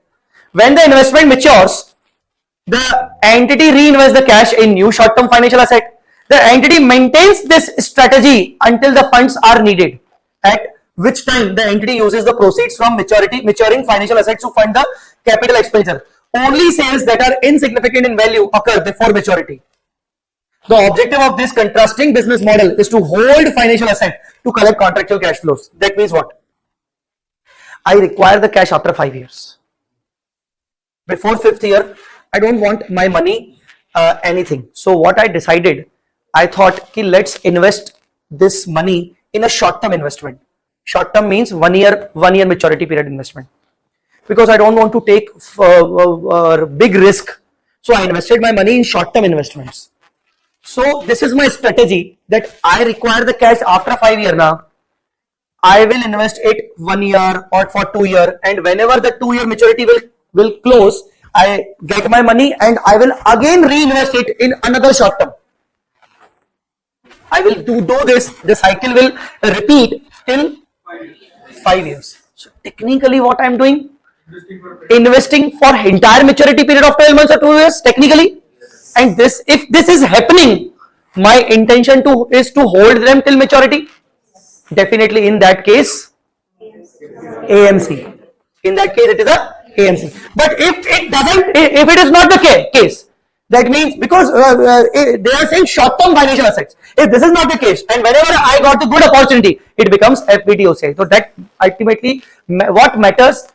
The company's intention is matters. Understood or not? So category or the nature is based on the company's intention. Have you understood or not? So mark it. Question number 112 of the question bank is very important. This is the question. See, basically what is the code? Question. FI means financial instrument. SM means it's a ICI model question. It's 112. 112 means what? It's a 12th number question of this category. I have in financial instrument, these are the categories basically. Category number 100 category. All the questions of identifying financial asset, financial liability, equity are kept in this category. The second category is 200 types of financial assets. The third category is recognition of. I have categorized all the questions into different categories. All such categories are different number of questions, different type of questions. So this is important for exam purpose. Like whenever we in exam, we know that this category is very important for us, and we are not feeling comfortable. So directly we can open this category and all the questions we can practice. Okay.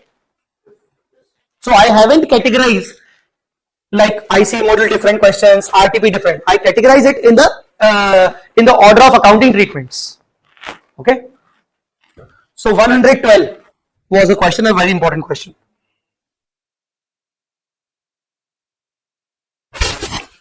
All right.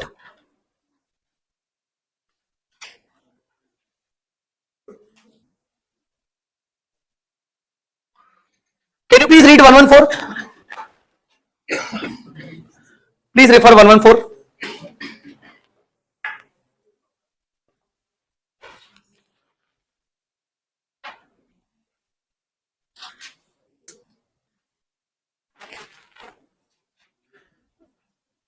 D issues preference shares to G Limited. Holder has an option to convert these preference shares to equity of the issuer anytime up to a period of 10 years. If option is not exercised by the holder, preference shares are redeemed at the end of 10 years. Examine the nature of financial instrument. Instrument they are asking. But definitely they are asking from entity point of view or holder point of view. See, for holder point of view, definitely holder will get either cash or equity instrument. Financial asset. But from entity point of view, it may be a liability or equity. Why? Matlab it is you need to tell me the answer in respect of that F to F. Is the fixed to fixed option is there or not?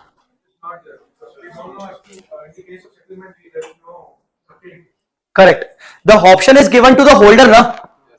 The option is given to the holder. Now it's totally upon the holder. If he require the equity, we'll give them the equity. If he doesn't require, we'll give them the cash. That means the settlement is not fixed, and hence it is a financial liability instrument. Which instrument? Financial liability. Read the answer properly.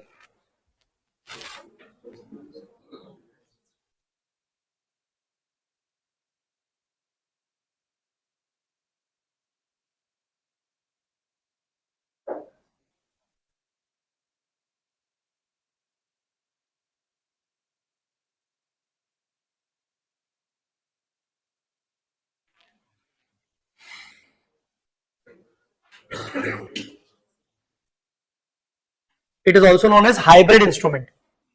Why hybrid? Both the characters of financial liability and equity are there. What is the character of financial liability here? See, we have to pay interest every year. This is a characteristic of financial liability obligation to pay cash. At the end of 10th year, I may give you principal cash. Again, a characteristic of financial liability. But at the end of 10th year, if you want, I will issue the equity share equal to the principal value. So now I will give you equity share equal to principal value. If there is a fixed to fixed settlement for such equity, then there will be the equity instrument. So this is a hybrid instrument basically which covers both the characteristics of financial liability and equity. Understood, guys? Yes. Done?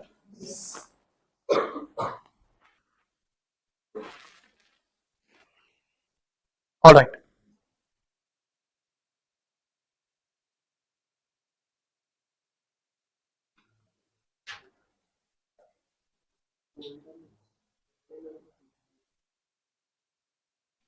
Question number 208. Please read question number 208.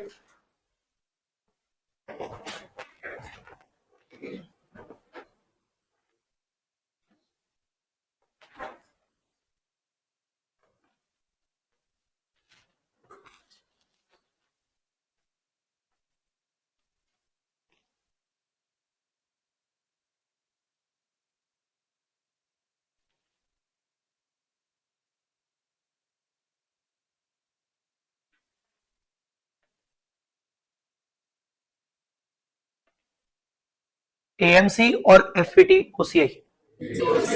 FET OCI. Why? Opportunity to sell in the market before that. Understood now? Alright. So these were the three categories of financial asset. Name? Amortized cost, FET OCI, FET PL.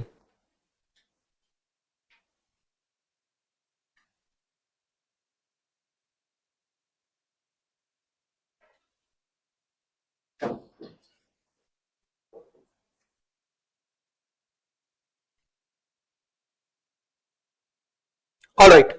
Now let's discuss the accounting treatment of all the three. All the three treatment, accounting treatment for all them. First of all, amortized cost. First of all, amortized cost. Please remind in your mind, amortized cost. What were the two conditions? Listen to me, look at me please. What was the condition? Hold to collect. Wait. Hold to collect. Means you are going to get all the promised consideration. Yes. From day 1 till 10th year. You know all the promised consideration that you are getting? Yes. Understood or not? Yes. You know all the consideration that yes, you will get this, you will get this, you will get this, you will get this. You can expect, you are expecting all the 10 years commitments, promised considerations. Okay. Fine. And your intention is to hold them till 10th year. Fine. Yes. What you will get? Principal and SPPI, principal and interest. Situation is very much clear. From first year to 10th year, you will get all interest and principal properly on specified dates. INDAS says, let's make present value. All the cash flows, you know it that whenever you will get the cash flow, first year end, second year end, third year end, fourth year end, fifth year end, and so on. Discounting them and calculate the present value. You know now what is present value, discounting and all. So discounting them, calculate the present value, record the financial asset at such present value. Understood or not? Yes. But discounting them, that means to calculate the present value, I need a discounting rate. Such discounting rate should be effective rate of interest. The term is effective rate of interest, ERI, effective rate of interest. Now what is that effective rate of interest technically? Please look at me, please listen to me first of all. I'll discuss it properly, don't worry, because there are some technical terms here. What is effective rate of interest? Let me give you one example, simple example. I have given a loan to you for 5 years. I have given a loan to you for 5 years. For me, it's a financial asset. Yes. I categorize it under AMC because after 5 years, I will get my money back. Maturity period is clear. Okay. I have given you a loan of 5 lakh rupees for 5 years. At an interest rate of, contractual interest rate of 8%. How much? 8%. Every year you will pay me 8% interest. But after 5th year, I demanded, I'm in the contract only. I said, not only 5 lakh, you have to pay me 5 lakh 50,000. You have to pay me 50,000 extra premium. Now again, what are the terms of the contract? 5 lakh rupees loan. Yes. 5 lakh rupees loan for 5 years. Interest rate is 8%. Every year you will pay me 40,000, 8%. At the end of 5th year, you will not pay me 5 lakh. You will pay me 5 lakh 50,000. Tell me, 50,000 I am getting extra in the name of premium. That 8% is known as coupon rate or contractual rate. What is 8%? Coupon rate and contractual rate. But when it comes to effective rate, so technically, effectively, I am not getting only 8%. I am getting more than 8% return on this 5 lakh. What is my return? By giving loan to you, by providing loan to you, what is my return? What is my income? Only 8% interest or that 50,000 extra? Huh? So technically my return is 8% or more than 8%? Maybe 9 or 10%? Tell na. Suppose it's 10%, considering 50,000 extra, 10% would become the effective rate. Understood or not? Interest rate is 8%, contractual rate is 8%, but I'm getting 8% interest as well as 50,000 extra in overall sense. If I could calculate a single rate which represents the interest as well as premium, then it should be 10%, and such 10% is known as effective rate. Understood or not? So do you understand what is effective rate? So for discounting, you need an effective rate, not the contractual rate. Sometimes the contractual rate is different and effective rate is different. Which rate you want? Effective rate.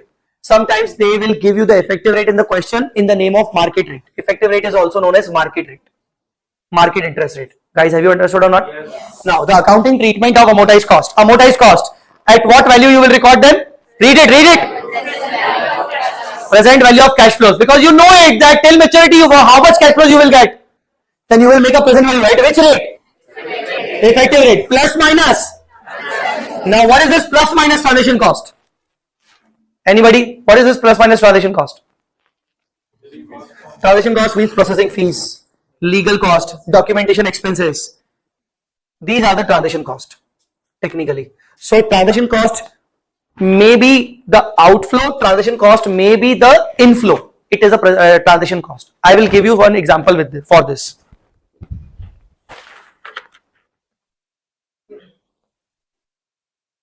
Let me give you one simple example.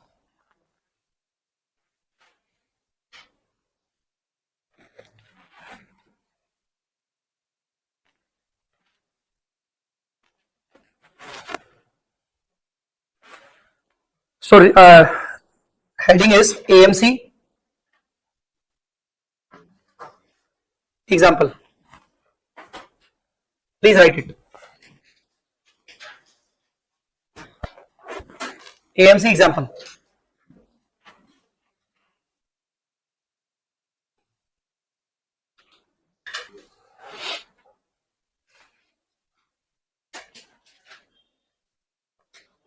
Entity has given loan. I am dictating also, don't worry. Entity has given a loan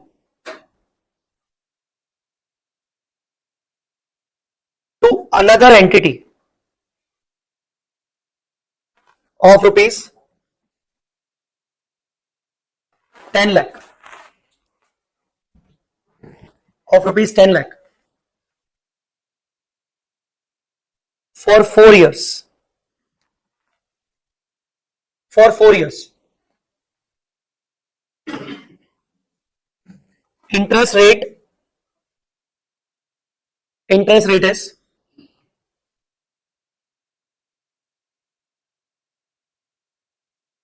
10% per annum.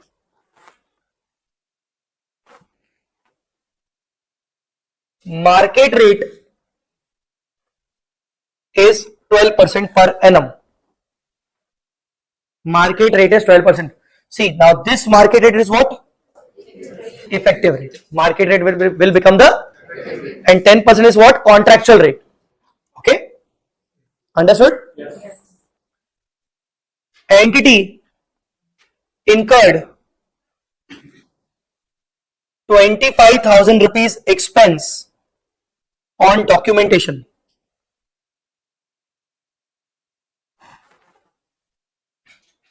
₹25,000 expense on documentation. Alright guys, calculate at how much value loan asset, which is financial asset, is recognized initially. At how much value it should be recognized initially. Now how to calculate this? See, just answer me one thing. Giving loan by entity is Outflow of entity or inflow of entity? Outflow. And incurring this 25,000 expense again is an outflow of entity or inflow of entity? So both are outflow. Outflow need to be added. Understand or not? And this is the reason why I said transaction cost to be added. Sometimes transaction cost could be less deducted. Why? Suppose instead of incurring 25,000, I am charging 25,000 from the borrower that you have to pay me 25,000 initially. That it becomes my inflow. Tell me. So giving outflow, giving loan is outflow, and charging you 25,000 is inflow. So technically, this is to be net off. So when you will add the transaction cost, when you will deduct transaction cost. Transaction cost sometimes could be added, sometimes it could be deducted. When? The person who is giving loan at the same time who is incurring the cost, added. Who is charging the cost, deducted. Understood or not? Yes. Okay. So here, year CCF, contractual cash flows. CCF, contractual cash flows. Year 1, year 2, year 3, year 4. Tell me, what are the contractual cash flows? Loan is 10 lakh and contractual interest is 10%. Every year I will get interest of 1 lakh. 1 lakh. 1 lakh. And last year? 11 lakhs. Last year 11 lakh. Understood? Yes. Okay. And present value at the rate of 12%. Present value at the rate of 12%.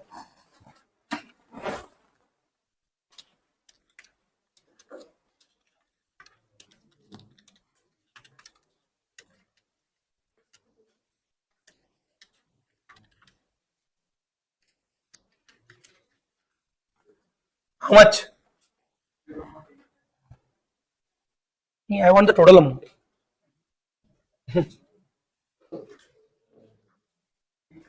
It's 939,253. Huh? 939,253?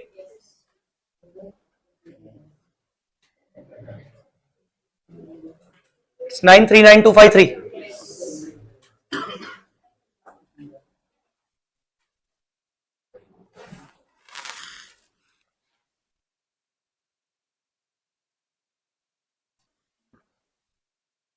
So I applied to calculator short tricks, okay, to save the time.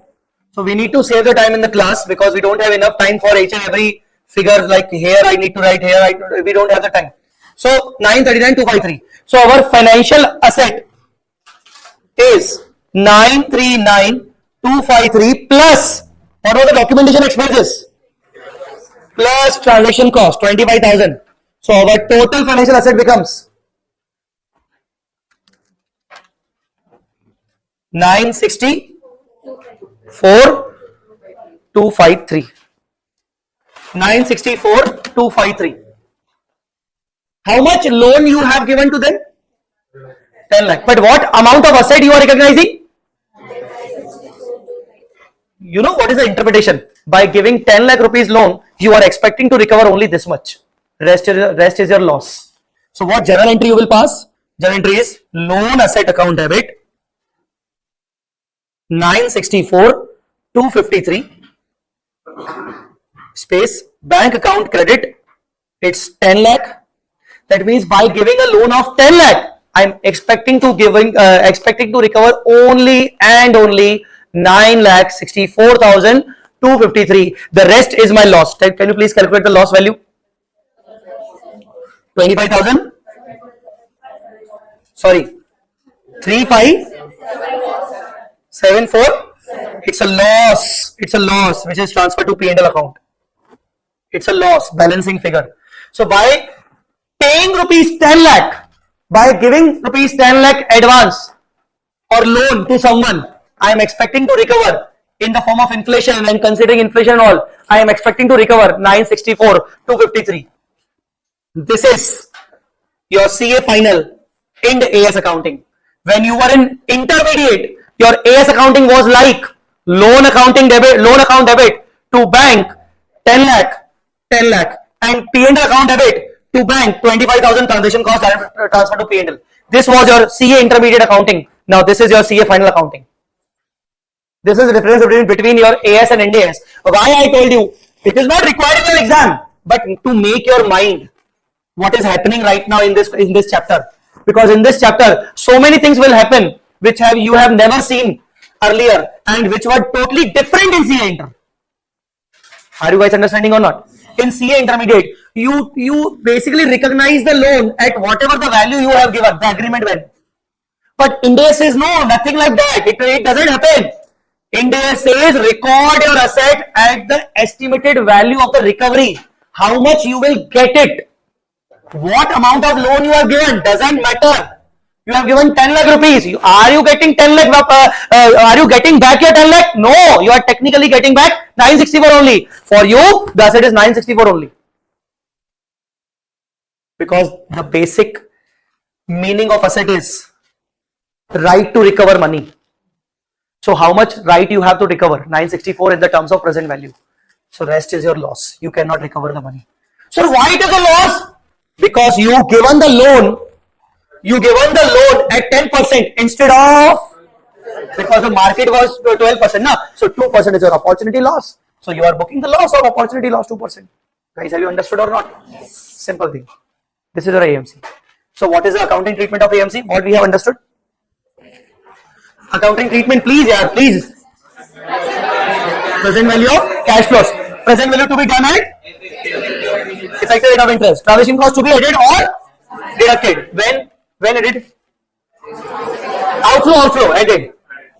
Per outflow and transaction cost you are recovering inflow to be net off, deducted. Understood, guys? Yes. Clear? Next treatment. Next asset. FPT OCI. At what value you will record it? Fair value means market value. Fair value means? Again. Same. Plus minus transaction cost, same. Third. FPTPL. At what value? But. Here in this category, transaction cost need to be charged to the P&L only. Okay. So what is the accounting treatment? Overall accounting treatment. Tell me.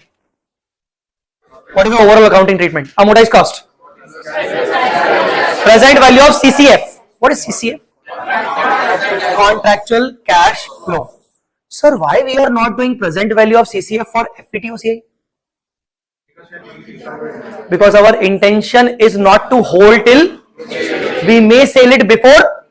So how can we say that our CCF is till maturity? We are not sure. Understood or not? We could sell it in the market. That means it may have a market value. And if it has a market value, so recognize it at fair value. Understood? Yes. And last one is fair value through profit and loss at fair value, but the transaction cost to be charged to the profit and loss. I hope till now it is completely fine. Yes. Any doubt? Any doubt? No. Okay.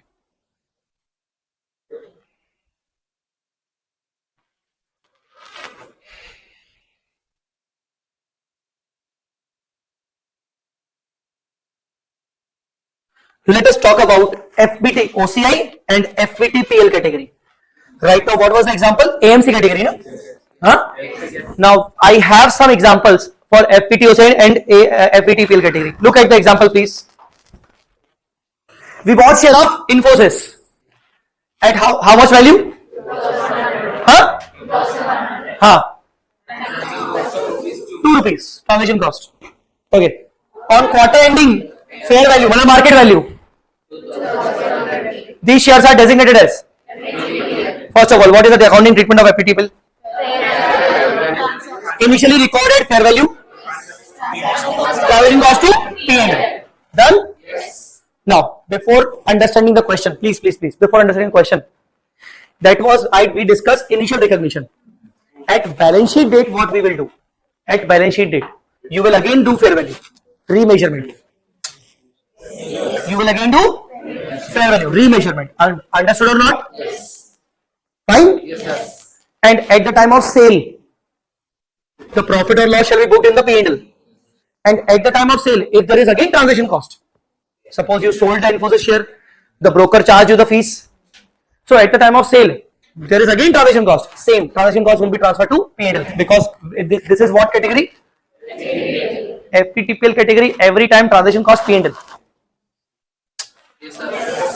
Understood or not? Yes. Now, initial recognition, day one accounting. At what value you purchased? Assume it is as a market value only.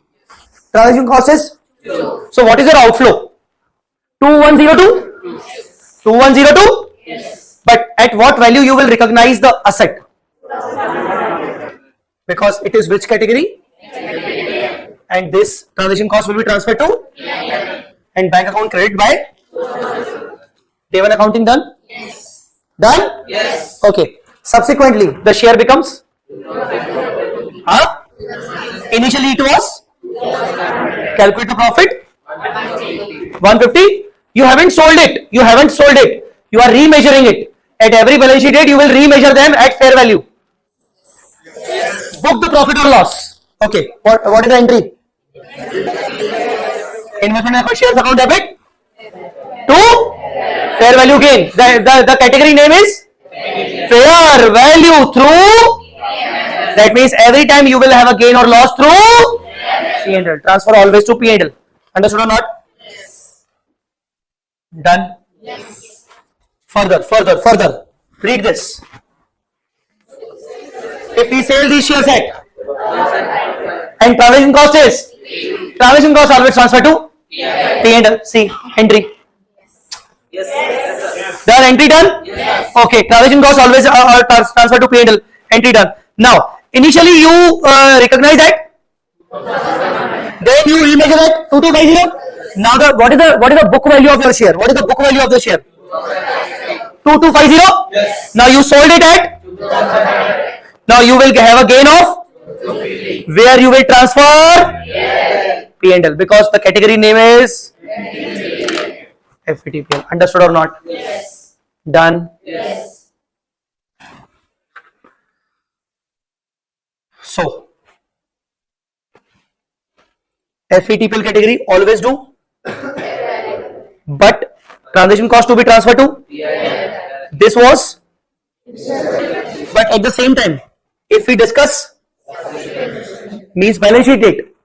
See, what will you do? What is this? Regular income means you will get dividend from the company. You have equity investment, no? So regular income always transfer to? Okay. At balance sheet date, what will you do? What will you do? Remeasure. You will do remeasurement. At which value? And any change will be transferred to P&L. So this is a FVTPL category. It's very simple. Any income, any loss, any transaction cost, always transfer to P&L. Nothing else. Done, guys? Yes, sir. Done or not? Yes. But instead of FVTPL, if I talk about FVT OCI, what will you do? First of all, what will you do? Initial recognition at? And what about transaction cost? Add or less? Depend. Okay, understood or not? Yes. Okay. And now again, FVT OCI. Balance sheet date. Balance sheet date FVT OCI. First of all, what about regular income? Interest, dividend recorded in the regular income will always transfer to P&L. Even though it is a FVT OCI category, you all understand what is OCI?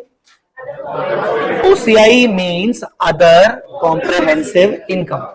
Okay, wait. OCI means other comprehensive income. Basically, the purpose we are talking why OCI, why P&L, what is that? Lies over here. This is your profit and loss. You transfer the incomes, expenses, all expenses in your P&L.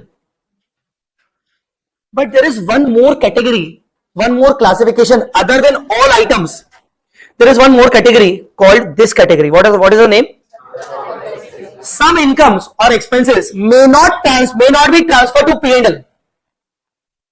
sometimes they are transferred to separate category which is known as OCI. Why we are doing so? They are like unrealized profits, unrealized losses, unrealized gains, and we need to shift them temporary at some other location. We don't want them in our P&L. They will disturb our profit. Are you guys understanding or not? Some items of incomes or expenses which are unrealized in nature, I don't want them in my P&L because they will disturb me to take any decision. They will disturb my investors and shareholders. They may have different decision making then. So I don't want to disturb their thinking. So I decided that these items I don't want to keep in my P&L somewhere else. But these are also income and expense. So apart from P&L, there is another separate category, temporary category technically, which is called OCI. I put them in separate bucket. See, P&L is a main bucket and OCI is another bucket. I don't want to keep them in the main bucket for the time being until I realize them. So I kept them in the different bucket. Whenever I will realize them properly, I will put them in the main bucket. Understood or not? So that OCI is a that particular bucket only. Now you understand it properly? Okay. So what is the accounting treatment of FPT OCI? So initially, any kind of regular income is there, you will transfer to P&L. Why P&L? Why P&L? See, it's a OCI, so why P&L? Because the realized profit, realized profit, regular income, you already got that. Which kind of income will be transferred to OCI? Unrealized. Regular income is a realized. Okay. Now, second point you have to read all. You all have to read first of all.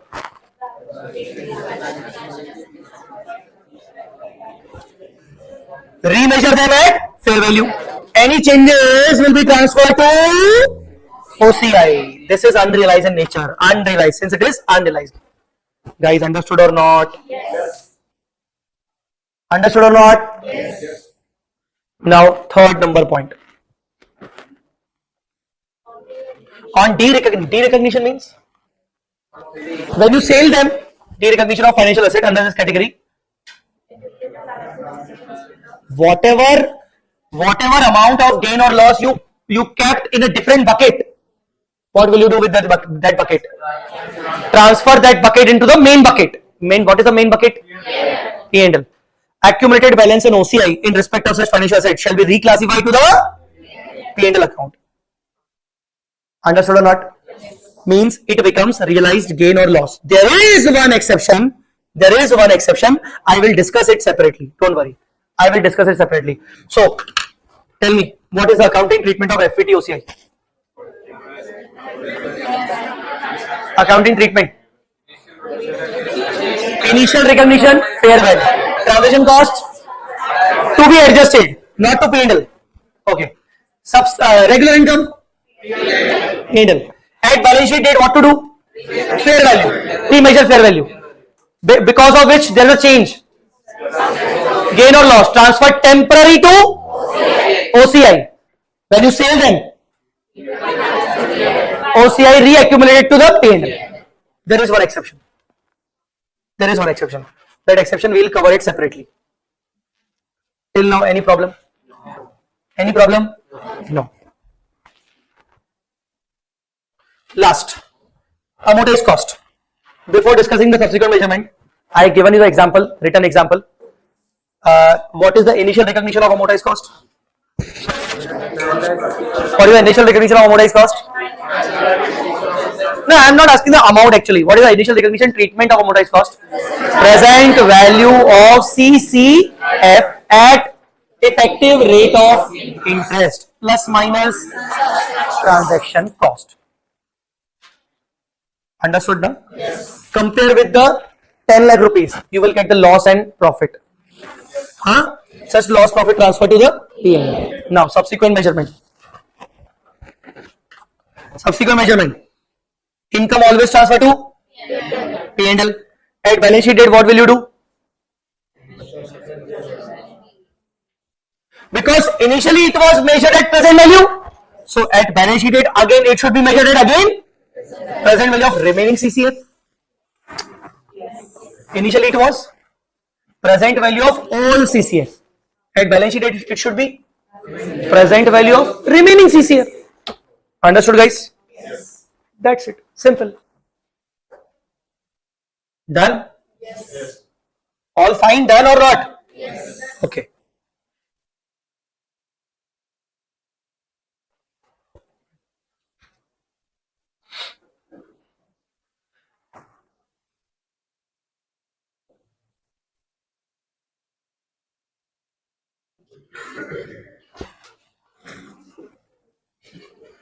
Guys, what should be the category of equity investment?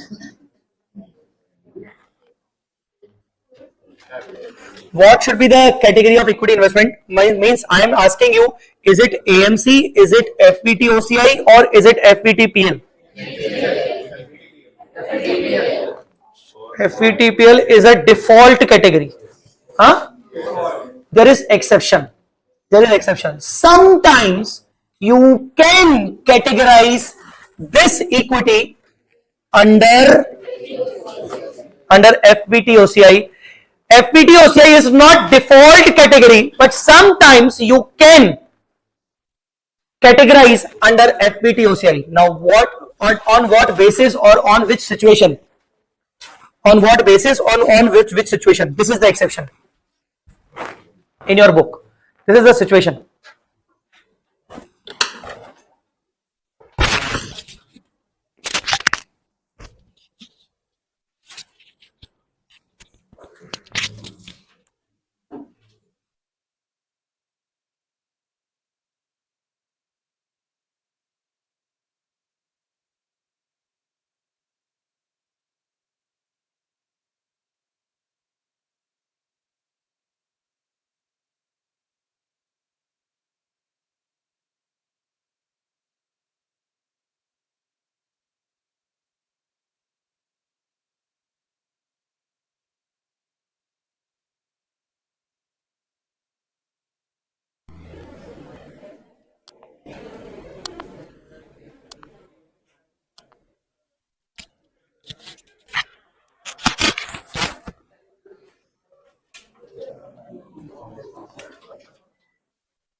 Yes.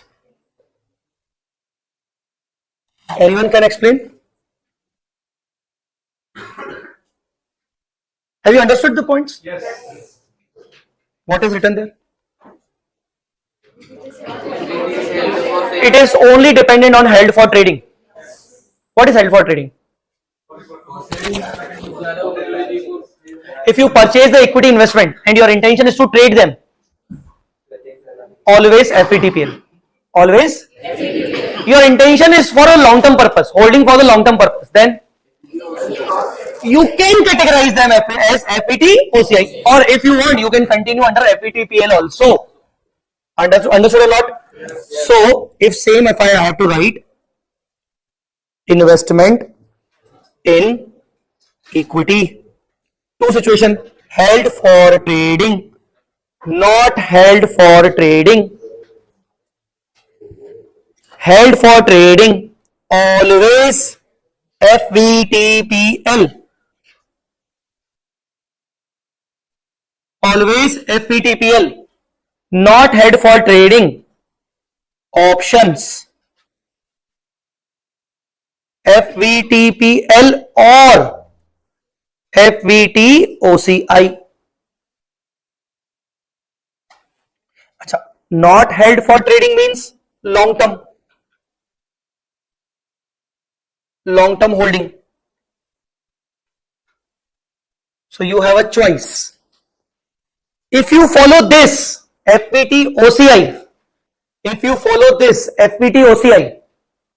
then fair value gain / loss transfer to OCI only, and on derecognition, what was the requirement under FVTOCI? On derecognition, the accumulated OCI is reclassified to P&L. That will not apply here. That will not apply here. This is the exception. What is the general rule of FVTOCI category? On derecognition, the entire accumulated gain or loss is transferred to P&L from one bucket to another bucket. That doesn't apply here. If you are following this option for equity investment, you cannot transfer from one bucket to another bucket. So, sir, what to do? Directly transfer to reserve and surplus. Instead of transferring to P&L, transfer directly to general reserve. So, on derecognition, accumulated gain oblique loss, accumulated gain or loss shall be directly transferred to reserves and surplus, say retained earning.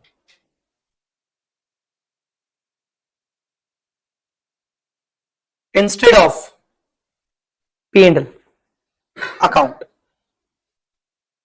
Instead of P&L account.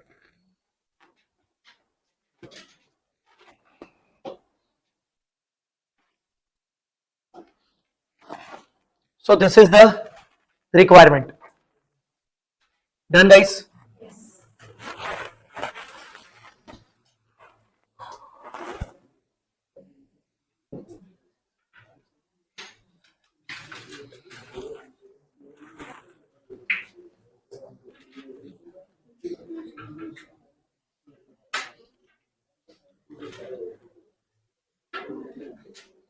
Okay, come here. Example number 6.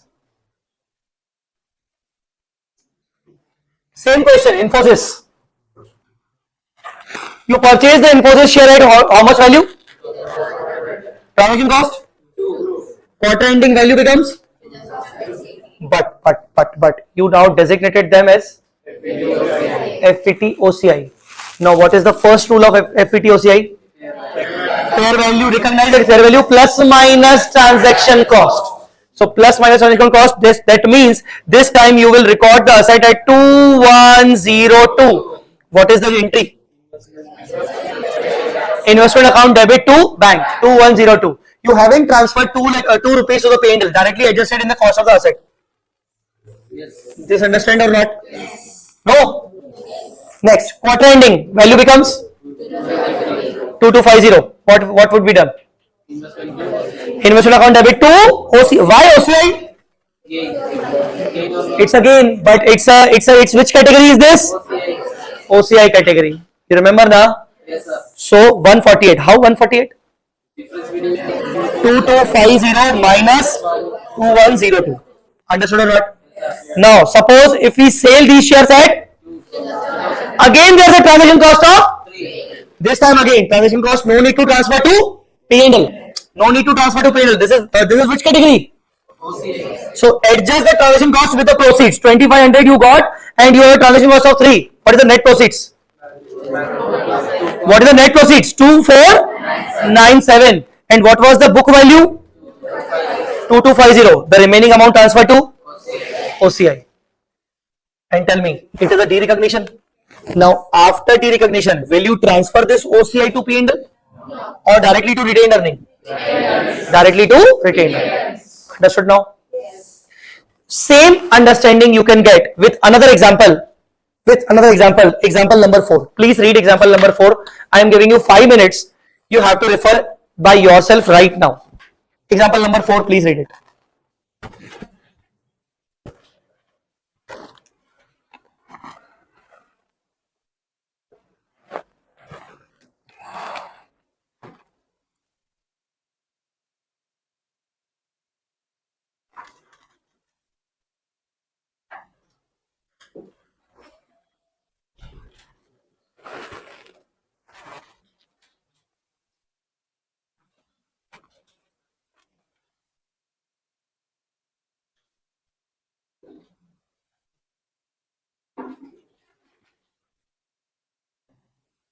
First entry clear? Any doubt? Okay. Year 1 end, it becomes 2610.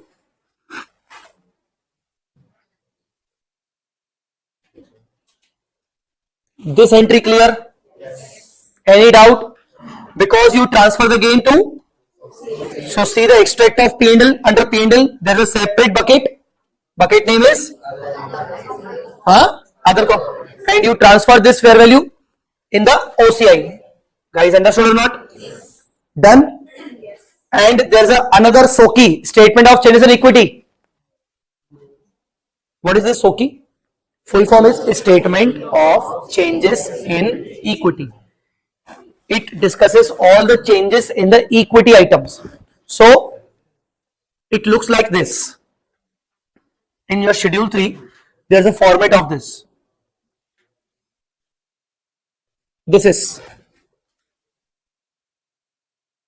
the share application money amount, the equity component of reserve and surplus, debt instrument OCI, equity, cash flows of revaluation surplus, exchange gain. This is basically the other equity statement. Okay. So during this, OCI came from P&L of 21,000 equity investment through OCI. Guys, understood? Yes. Next year.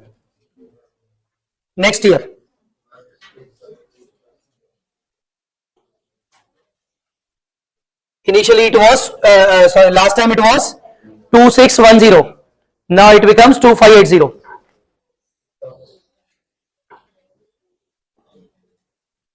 There's a loss.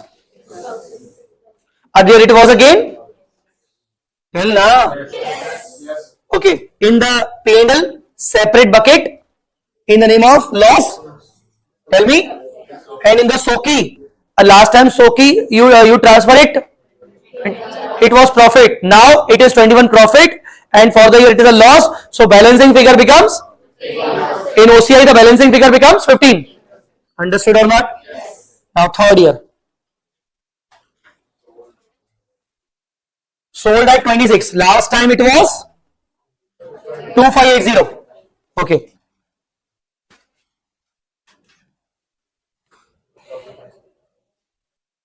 You have a gain of, but you transfer the gain to. Why? Because of the exception. What was the exception? See, INDAS recommends that you should follow this one. But if you are following this one, you can never transfer any gain or loss. You can never accumulate any gain or loss to P&L. You have to keep them in OCI only and directly transfer to retained earning. So this is the reason why we are transferring them to the OCI, keeping in OCI. Now in the P&L again 4,000. What was the last time balance? This time there is a profit 4. It becomes, and 19 directly transfer to retained earning. Is that done? Directly transfer to retained earning. OCI account debit to general reserve, retained earnings. Beta done? Yes. Tell me, any doubt in that? Any doubt in that? No. All fine? Yes.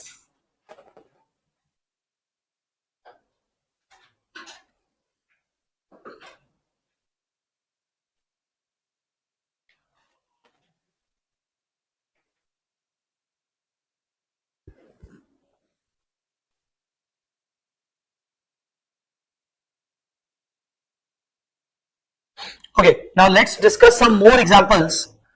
More examples means more practical examples and exam oriented questions for these categories, especially AMC category, because AMC category is the most important for exam. So example number 7 is for the AMC category.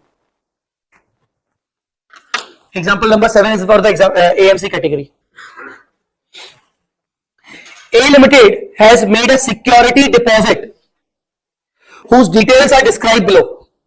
Make necessary journal entry for accounting. Assume market rate is 12%. But market rate means effective rate of interest. Market rate means effective rate of interest. Okay, what are the details? The details are date of security deposit. You given the security deposit on 1/4/11. It will be matured. That means this security deposit is having the maturity 5 years. It's having a maturity now. So intention to hold till maturity. If this proved, then which category will be? AMC. Description leases. That means for leasing purpose. Suppose I took one land on lease from the government of India, and I have to pay them as a security deposit. Other than the rental amount of the land, I have to pay them as a security deposit. How much security deposit I have to pay them? 10 lakh. And for how many period the lease is? That means after 5 years the security deposit will be given back to me. Tell me which category it should be, AMC or FPT OCI? Why AMC? Because there is a maturity period and our intention is to hold the lease for 5 years. Before 5th year we will not cancel the lease. And if we are not cancelling the lease, the security deposit will not be refunded before 5th year. So technically the category would be AMC. Sir, what about SPPI? What about? I'm not asking the full form. What about SPPI? Is it proving or not? Yes. Principal at least we are getting, huh? Yes. So principal as well as interest or only principal also works. So we are what after 5 years what amount we will get? Principal 10 lakh we have given. After 5 years we will get the 10 lakh amount. Understood or not? Yes. So, discounting rate is 12%. So this category is what? Now tell me, in this category, just asking you, 1 year, 2 year, 3 year, 4 year, 5 year, what is the CCF? First year, 0, you will get nothing. Why you will not get anything? Security deposit I have given to them and there is a 0% security deposit. So what is the contractual rate of interest? 0. So in the first year you will get 0, second year you will get 0, third year you will get, fourth year and 5th year you will get entire 10 lakh. Understood or not? So you have to do present value like this. Present value of 10 lakh at 12% 5th year. Can you please do this? 5 lakh 67,427. So you booked the asset at which amount? 5 lakh 67,400. But you have given the security, you have deposited rupees. Interpretation. By depositing 10 lakh rupees, you will be able to recover only 567 in the present value terms. Rest is your loss. Understood or not? This loss will be considered as a lease expenditure because you are giving the security deposit for leasing purpose. So treat it as a lease expenditure for 5 years. Amortize this in the 5 years. Understood, guys? Understood or not? Yes. So look at the entry properly. If you have any doubt, you can ask me the entry. Ask me the doubt. I will discuss this separately. But any doubt on this? Any doubt? No? Now, at what amount you recognize the security deposit? Huh? 5 lakh 67,427. What is this? It's a loss technically, but instead of naming it as a loss, we are naming it as lease expenditure and we'll recognize it in the 5 years of lease period. Understood or not? Yes. Now your assets book value is? But after 5 years, how much you will get repaid? 10 lakh. So you have to recognize every year interest income. So can you please calculate 567, 427 multiplied by 12%? 68091 becomes the interest income. What is the entry? What is the entry? Security deposit account debit to interest income. Now let's check the facts. Wait. INDAS accounting. What example was that? 7, na? Huh? Yes. Tell me. You booked the security deposit as financial asset. Initially at what amount? 567. You booked the interest income at first year end. At what amount? Please calculate everyone, okay? Now, what is the closing balance? Please do it immediately. 6 lakh 635 518. Opening balance 635 518. Again interest to be booked 12%. 76262. Okay, closing balance 711 780. Opening balance 711 780. Interest closing balance 797194. Opening balance 797194. Interest 95663. Closing balance 892857. Opening balance 892857. Wait. Interest and here we'll get 10 lakh rupees at the end of 50 year, 10 lakh na? So interest will be rounded off because of the rounding off error. Just make a balancing figure. 107 143. If you could directly calculate, then almost same. Calculate 107, almost same. Understood or not? And at the end you get your money back, 10 lakh rupees. Guys, understood or not? Now tell me, every year you book the income now? First year, second year, third year, fourth year, fifth year. And total. Tell me how much income you booked? 68091 plus 76262 plus 85413 plus 95663 plus 107143.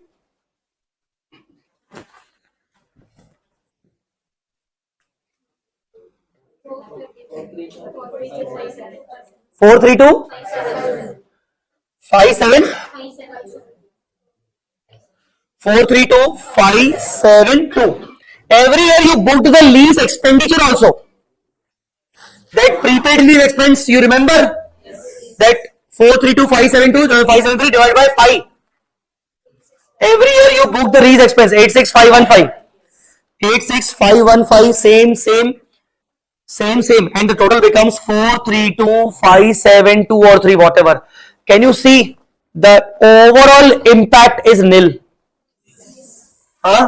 Your income and your expense is nil, but every year you are recognizing some income, some expense, some income, some expense, some income, some expense. This is basically INDAS accounting. And when you were in CA intermediate, what was your AS accounting?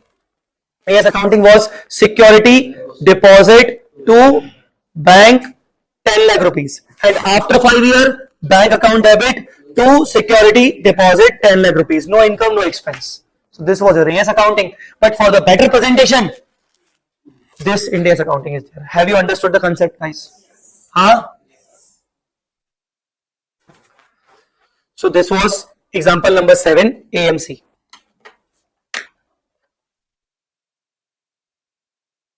Any doubt on that?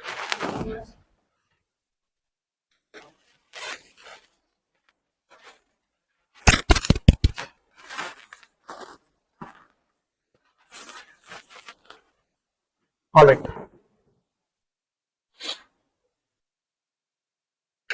Staff advance means staff loan. This is highly important for exams. Highly important for exams. And staff loan is also covered under AMC category. Staff loan is also under AMC category. Okay. Now we will discuss the accounting treatment of staff loan, staff advance, with the help of one example. Example number 8. Please read example number 8 properly first of all.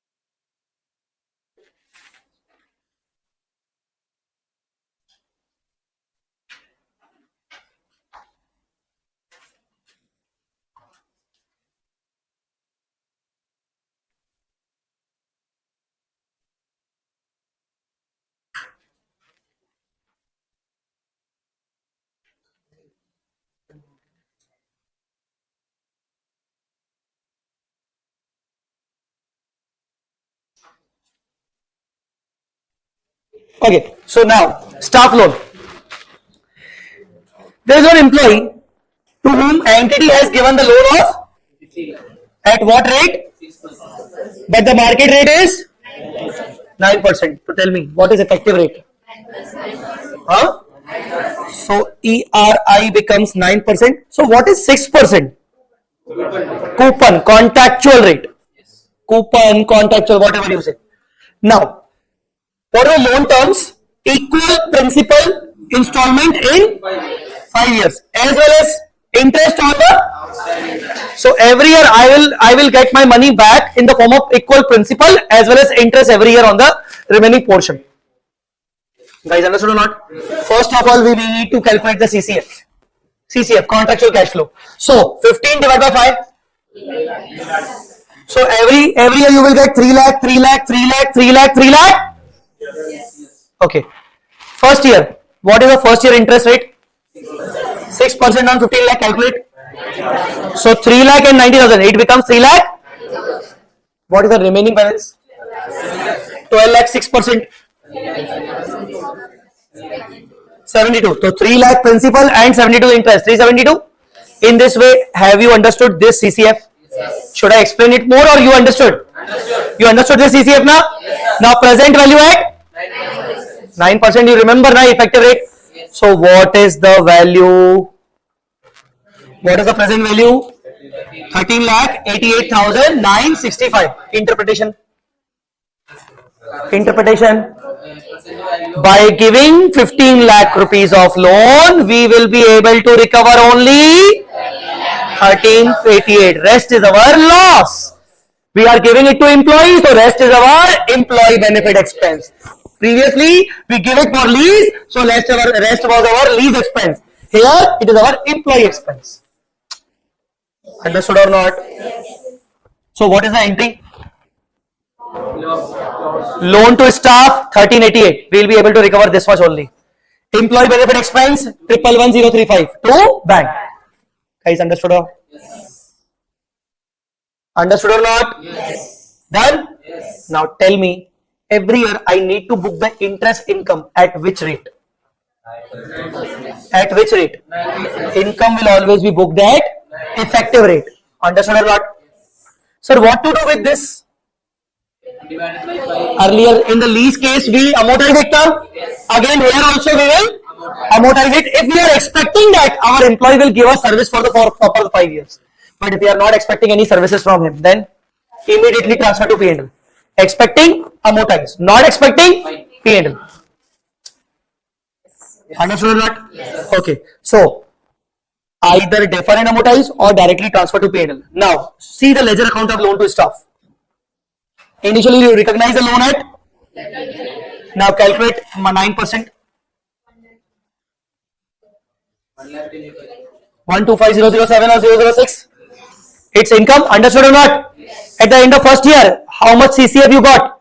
You remember, na CCF? Yes. So, closing balance becomes 1123. Guys, have you understood or not? Yes. This is your staff advance. Further years I haven't discussed here, but you are comfortable, na? Huh? Tell me what to do in the second year. Opening balance will be 11 lakh. What will be the amount of interest in the second year? Amount. 1123,972 multiplied by 9%. 10115. This is the interest income.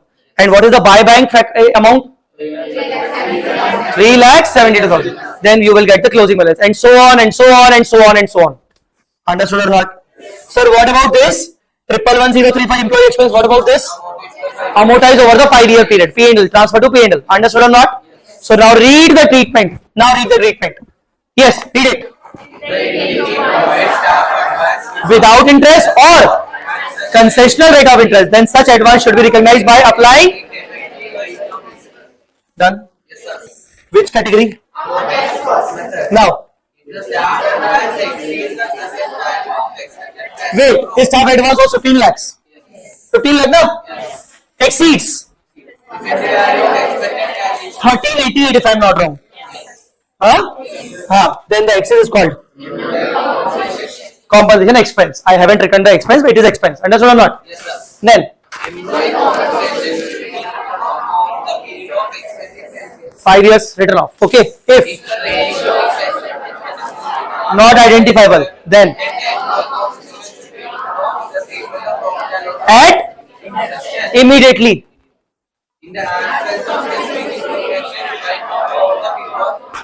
Done.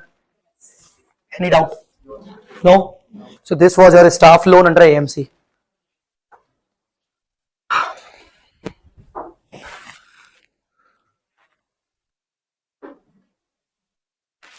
You can do this by yourself also. Okay, example number 9. If you have any doubt, you can ask me in the further classes. Don't worry.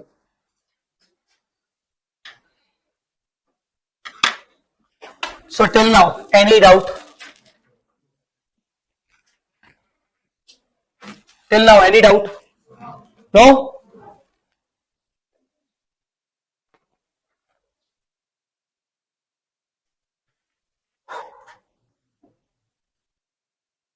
Because now, see,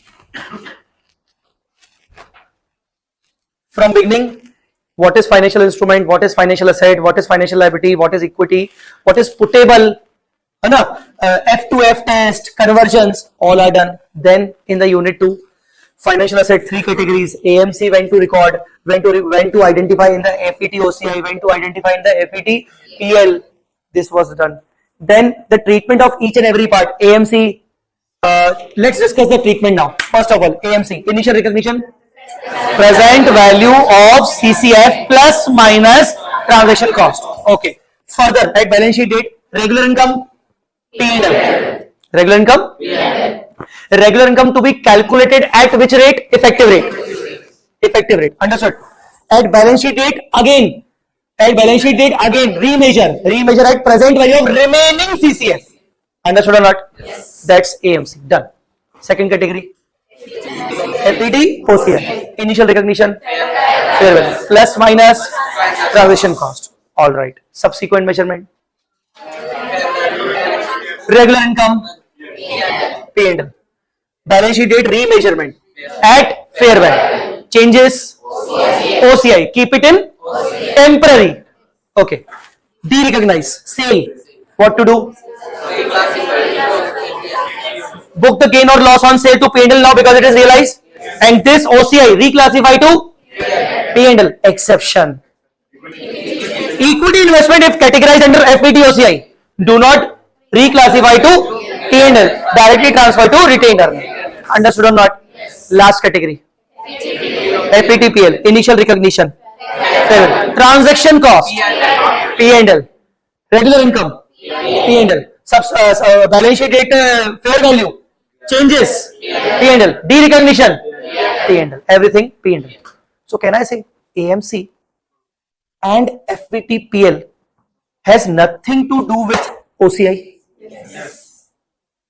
AMC and FVTPL has nothing to do with from day 1 to day end, last till maturity. They have that. They nothing to do have any with the OCI.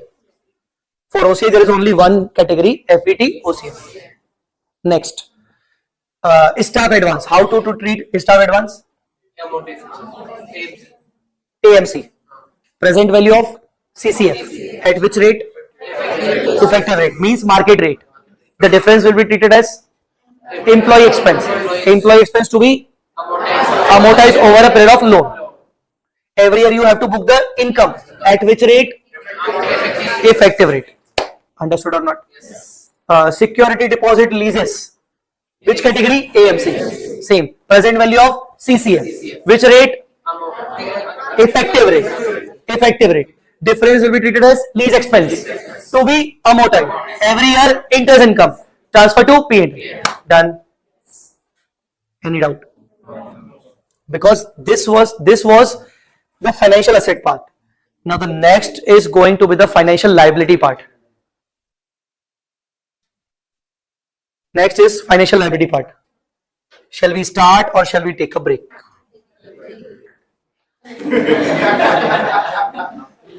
Okay, thank you. Thank you so much.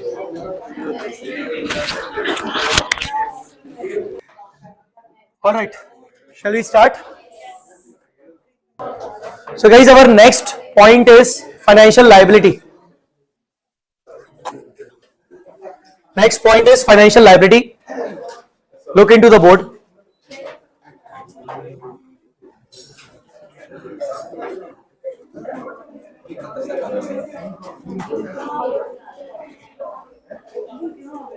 Same under financial liability, there are two categories. One is amortized cost, and the second one is fair value through profit and loss.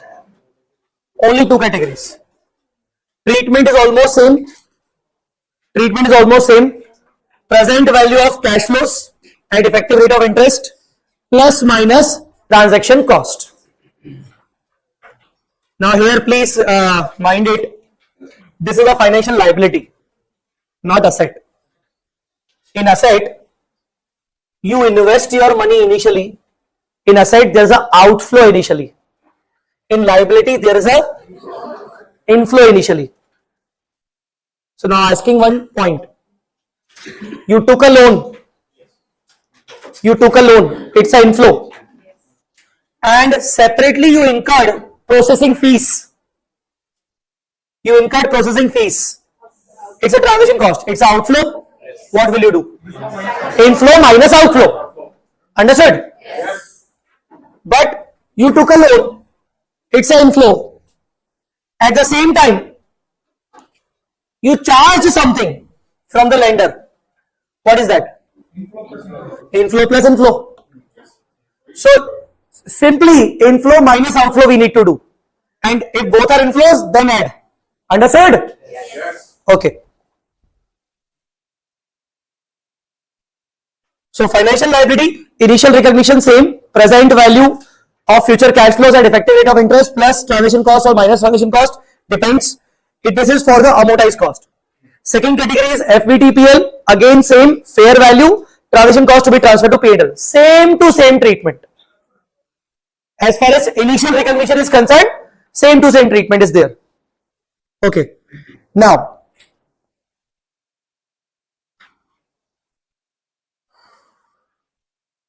when we talk about financial liability, especially for the amortized cost, first of all make a chart.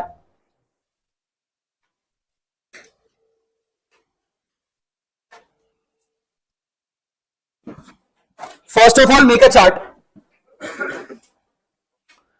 Financial liability under two categories. Alright. So those two categories are amortized cost and FVTPL. Amortized cost and FVTPL.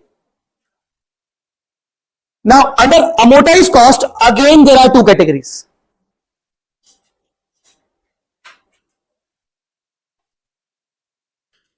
Again there are two categories. One is compound financial instruments and the second one is non-compound financial instrument. Guys, compound financial instrument means hybrid instrument, means it has characteristics of financial liability as well as equity. It has characteristics of financial liability as well as equity. You remember my case 3 example? Yes. This was case 40% example, you remember? Yes. That was. So hybrid instrument, financial liability and equity, there are two components are there in the compound financial instrument. And non-compound financial liability instrument is a pure financial liability. Pure. Completely it's a financial liability. No equity component is involved.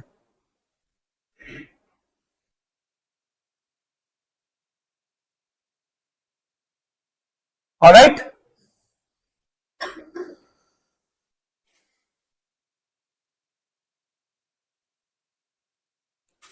Again, since it's amortized cost category, for all amortized cost category, we want effective rate of interest. We want effective rate of interest in all the questions. AMC category means effective rate of interest we want every time. So, for the purpose of accounting, we need effective rate of interest. If you have books, please highlight. We need effective rate of interest, that is called IRR, for the financial liability measurement at amortized cost. So, to measure the financial liability, we need effective rate of interest. The effective rate of interest will be given in the question, or will we need to calculate? Now it depends. Sometimes it is given in the question, or sometimes we need to calculate the effective rate of interest. Not every time it will be given. Suppose if it is not given in the question, you have to calculate. But how to calculate? We will understand it. So it's a compound. It may be non-compound. Alright. So now how to identify which is compound, which is non-compound? First of all, come to example number 12. Example number 12.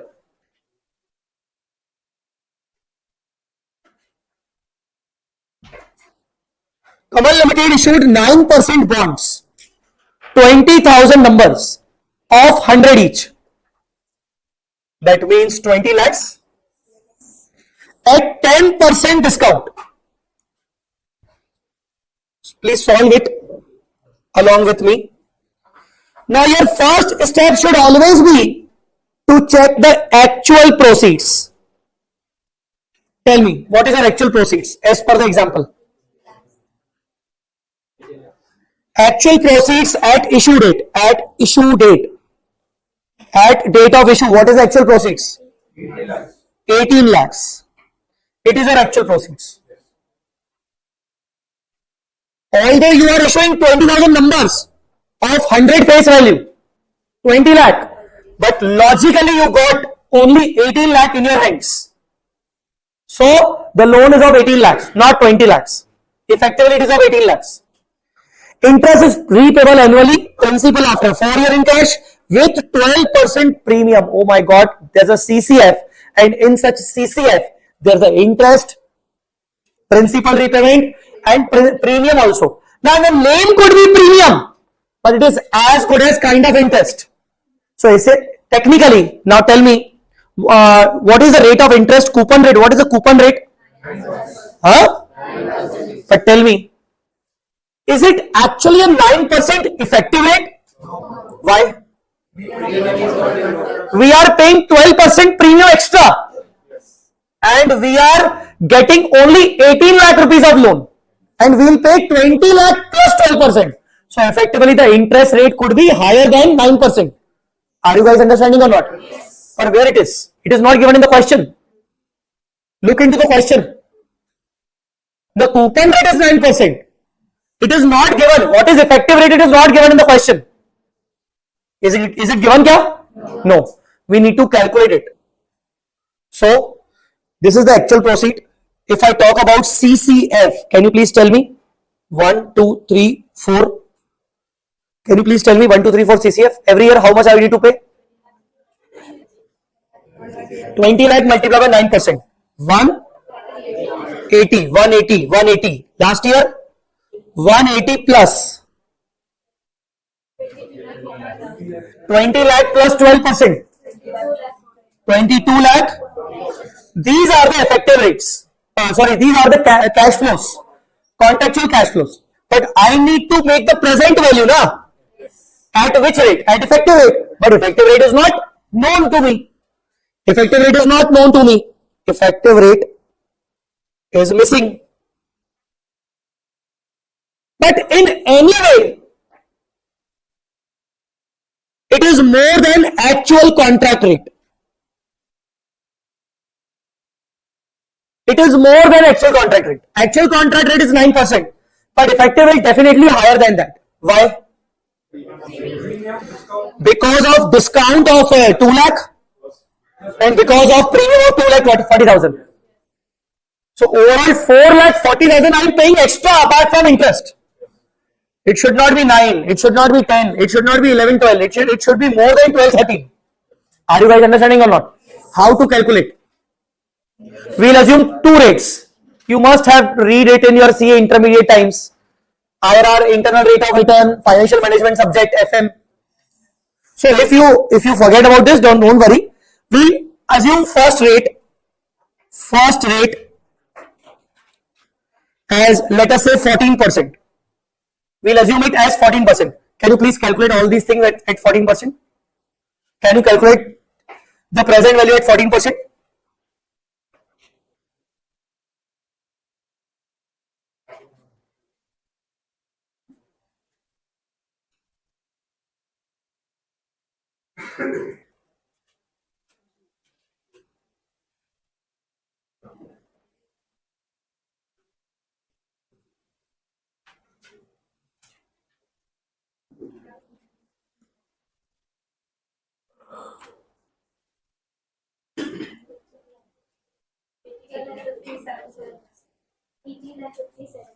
Eighteen lakh 57,000 exact.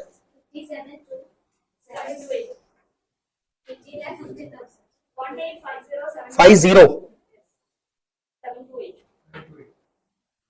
At 14%, it's 1850. How much amount I want? I want this much.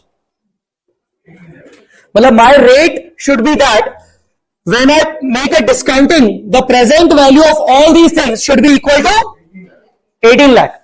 But at 14%, it's not equal to 18 lakh. I want 18 lakh. I have to increase the rate so that the amount could be more reduced. So the second rate. Let's take 16%. Let's take 16%. 1794623. 1794623. So yes, now at 16% it is less than 18 lakh. So definitely my effective rate could be between 14 to 16. You got this for 15? Yes. Okay. So let's take it 15 only. Not an issue. Okay, 15%. At 15% we got 1794. So our effective rate could be between 14 to 15. Consider lower rate as a base. Consider lower rate as a base. I took it as a base. And my ultimate target is 18 lakhs. My destination is 18 lakhs. So what I will do? 14% lower rate. And I know it is, the effective should be more than 14. So more than 14 means plus. Okay. Now I am not writing down the formula. I am writing down the overall logic. What is the logic? Increase in rate. Increase in percentage. That's 1%. Interpolation technique basically. In mathematics we call it as interpolation. So we increase the rate by 1%. You can see from base you increase the rate by. So your amount is getting reduced. Decrease in amount. Decrease in amount. Tell me how much?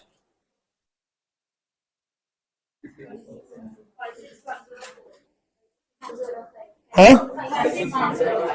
56105. This is my base. Do not forget this. From base, the amount reduced to 1794. I don't want to reduce till 1794. I want to reduce from base. I want to reduce only till 18. So tell me how much I want to reduce it. 50, So X will be the increase. Can you please calculate? Interpolation, cross multiplication. Cross multiplication.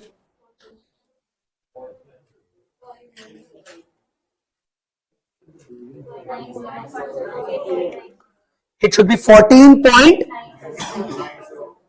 All right, 14.90 approximately. This is effective rate of interest. And this effective rate of interest will apply to our financial liability. Understood, guys? Let's revise it again. Again, once more. We issued the debenture or bond, whatever it was, of 20 lakh rupees at 10% discount. So our actual proceed was 18 lakh. Whatever the actual proceed, it is our loan. It is our loan financial liability.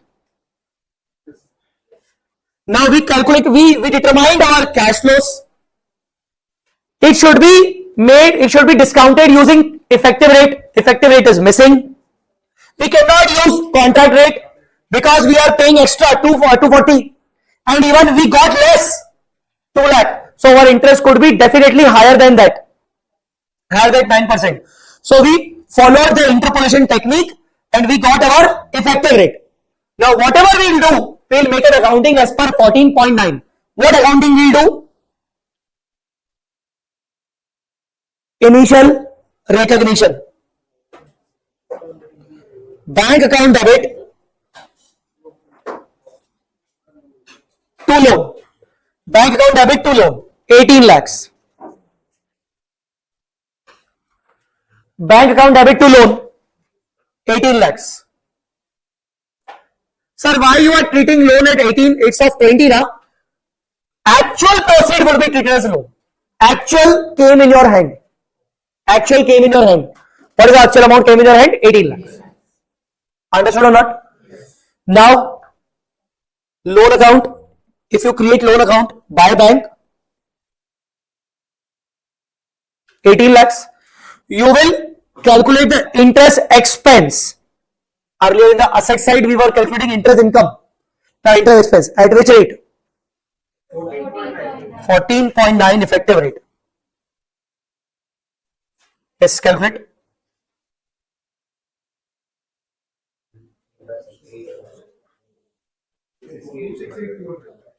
268,200.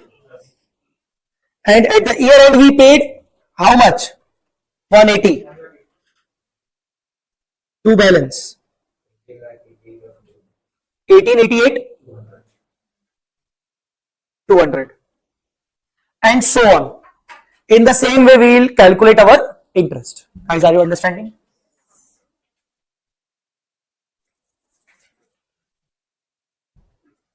All right.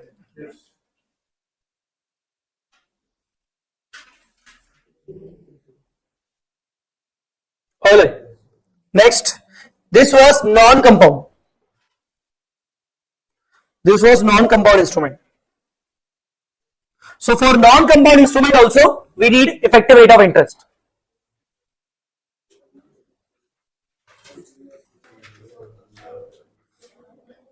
Now read this question 501. It is almost same as my example which we discussed right now. B Limited issued on 148 9% debenture whose face value is 20 lakh at a discount of, what is the initial proceed? 19 lakhs. Company is to redeem 50% debentures on 31st March 11 at 7% premium. And balance will be redeemed on 31st March 13 at 10% premium. On 31st March 12, 20,000 will be distributed as cash bonus to the debenture holders. Now, if you can calculate the CCF, can you please tell me the CCF of this question? You issued the debentures on 148. So 8, 9, 9, 10, 10, 11, 11, 12, 12, 13. 5 years, no? Yes. Calculate. Can you please tell me the CCF?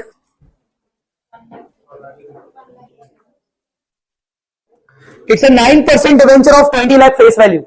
So first year, 180. Second year again, 180. Third year again 180 plus. There is some redemption in the third year. There is some reduction in the third year. Look at this. 50% debentures on 31st March 7 at 7% premium. So 20 lakh multiplied by 50%, 10 lakh plus 7% premium. 10,70,000 redemption. Understood, guys? Yes, sir. Next, 11, 12. Huh? 90,000. Why 90? Because 50% is getting redeemed now. The remaining will be 90,000. In the same year, 20,000 bonus redistributed extra. And in the last year again, 90,000 interest along with 10% premium, 11 lakhs. So these are the cash flows. But where is effective rate? Effective rate is given or missing? It's missing. In the same way, you can calculate the effective rate. Will you calculate by yourself? Huh? Right now or after the class? Want to calculate right now? Complete the portion right now? Right now. Okay. Try it immediately.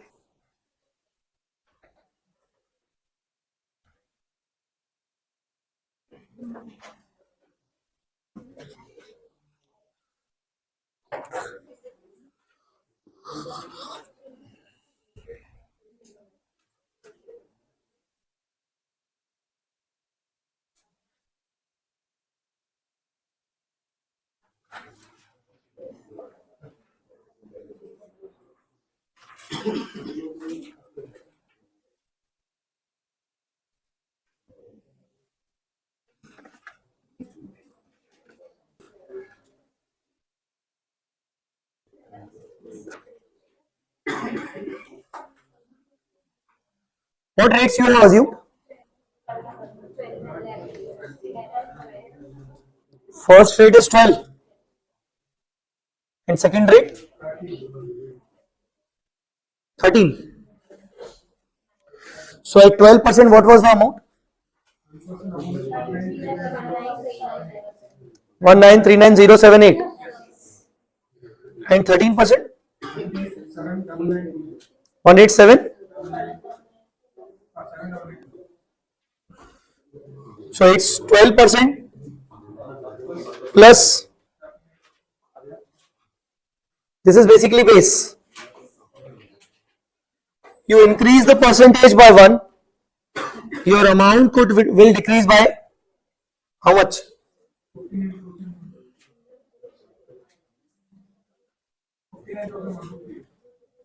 59? 157.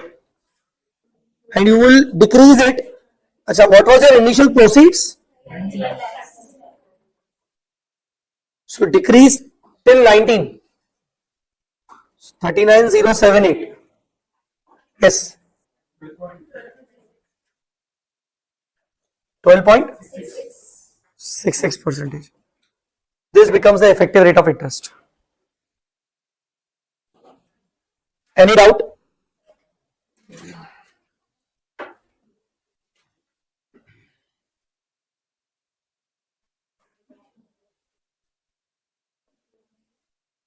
So this was non-compound.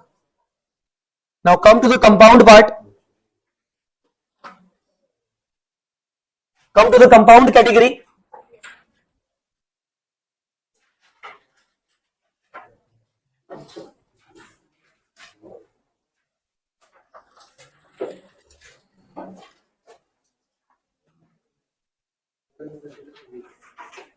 All right. So I told you compound category means hybrid, both equity and liability. This is compound, both equity and liability. So when we have compound instrument, we need to bifurcate it into two parts. The equity part to be recorded separately and the liability part to be recorded separately, always. We can't record them as a one instrument. We need to allocate it in two parts. Okay, the entire proceeds to be allocated into two parts. That is how we need to make accounting. But how? Two parts, how to determine? First, we will calculate the financial liability part and the balancing figure will be equity, because equity definition is residual value. So residual value means balancing figure. So we'll calculate it. We'll calculate financial liability part first. So please write it.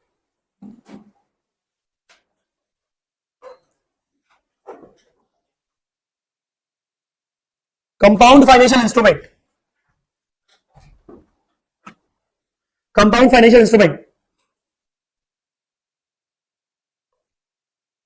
First,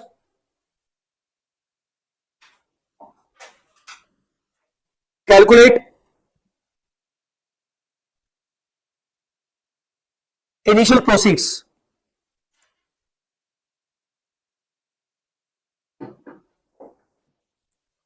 Calculate initial proceeds.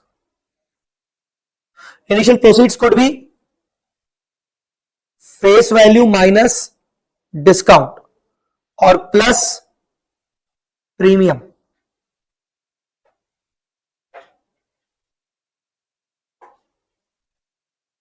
Guys, understood? Then calculate financial liability. Calculate financial liability, which is present value of contractual cash flows at effective rate of interest.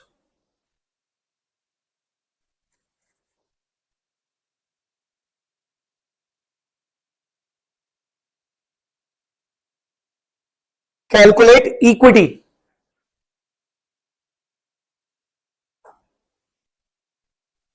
Calculate equity, which is initial proceeds minus financial liability. Right?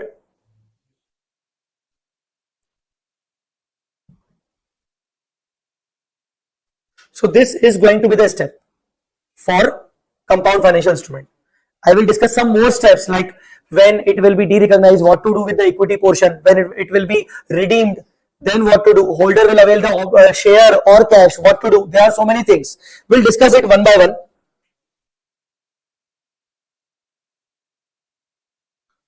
Come to example number 11. Come to example number 11. Can you please read this example 11?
Done? Now, Kamal Limited issued convertible debentures. Now they say convertible, that means it is a compound. Face value 100, 50,000 numbers at 8% interest. 8% is a coupon rate per annum for 5 years. Debentures are convertible at the option of holder after 5 years. Same debentures with no conversion rights. If we could issue non-convertible debentures, the market rate of interest for those would be 11. So this will become effective rate of interest. Now I said First of all, calculate the initial proceed. Can you please tell me what is the initial proceed? What is the initial proceeds? Yes.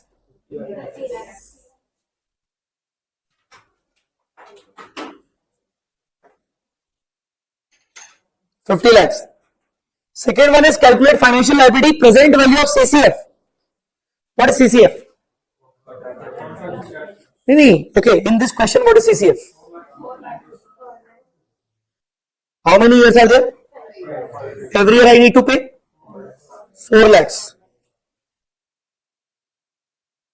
And last year? It is at the option of holder, yeah.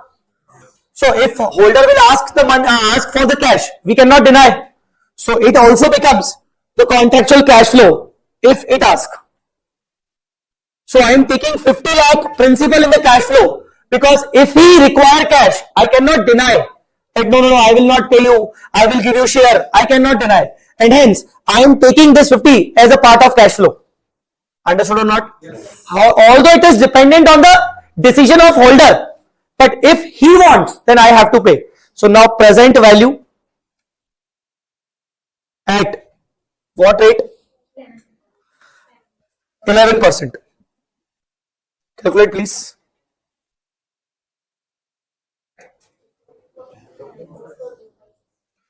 $44 lakhs,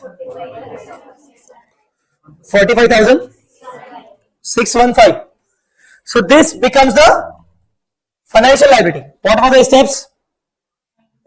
Initial proceeds, financial liability. Now,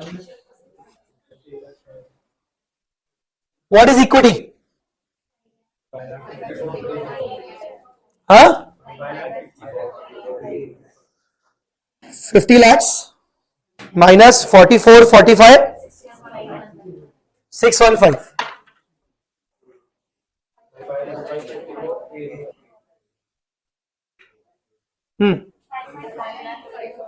554385.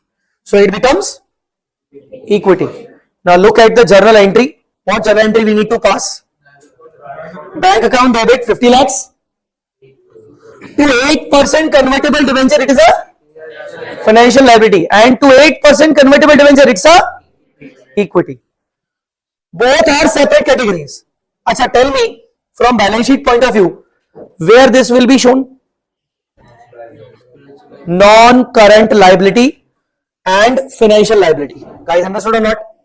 In financial liability, it's a borrowing. It's a borrowing. See this.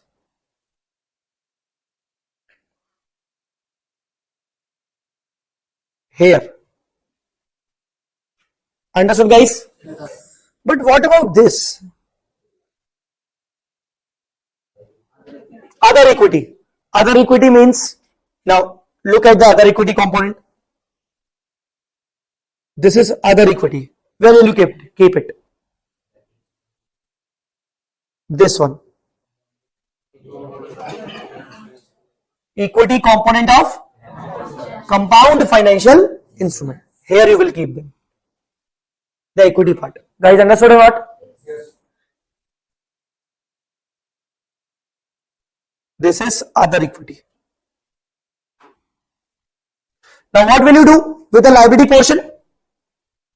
Recognize the liability. You charge interest. Can you please calculate? Is it correct or not? Please check.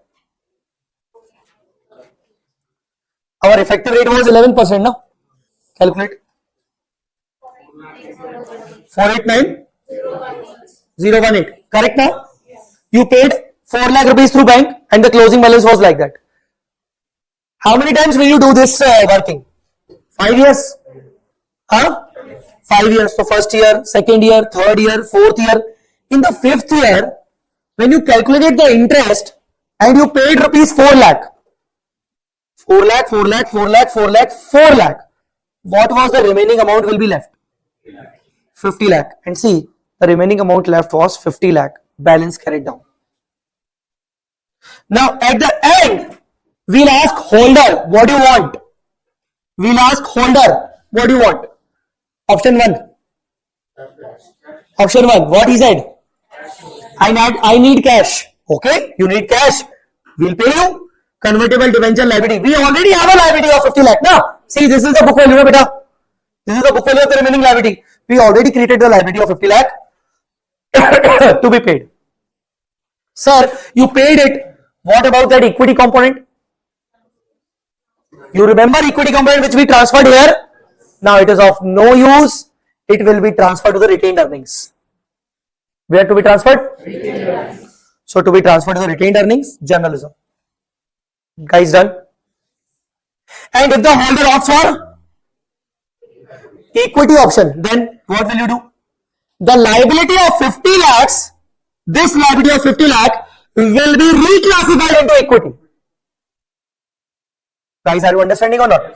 This liability of 50 lakh, which is having credit balance, debit side it is carried down. It is having a credit balance. It is to be reclassified to equity. See the entry. 8% convertible debenture financial liability to 8% convertible debenture equity. Guys, have you understood? Huh? So what I did here in the second case? In the second case, what is this? Financial liability reclassified to equity. Those who have the book, please written it, write it. Financial liability reclassified to equity. And then I will issue the equity shares. I will issue the equity shares. See, the equity shares have been issued.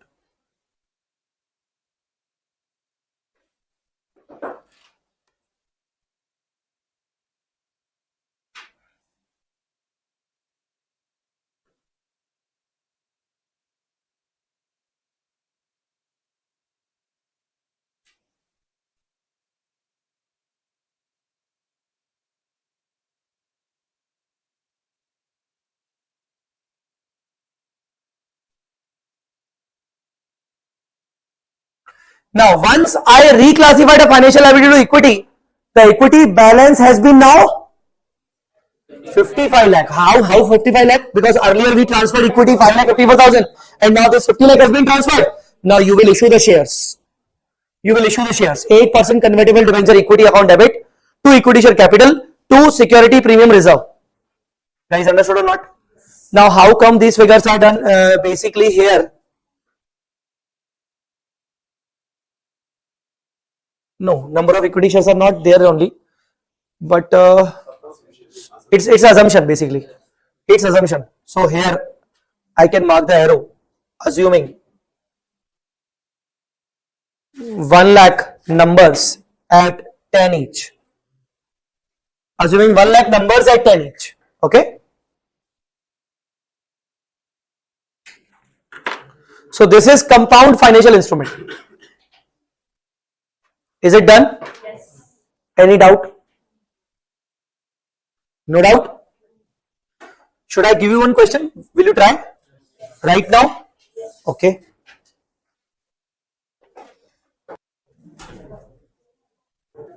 This is the question. Question number 609.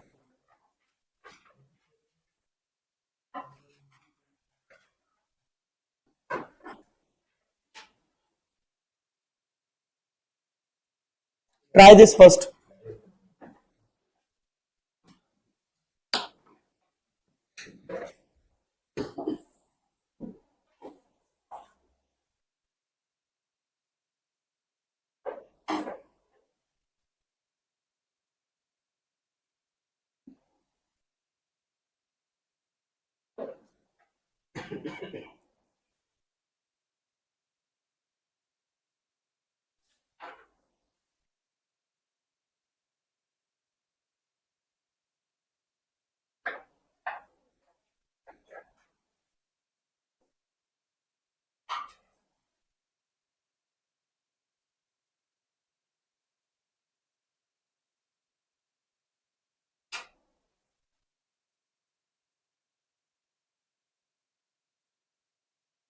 Is comfortable should be that.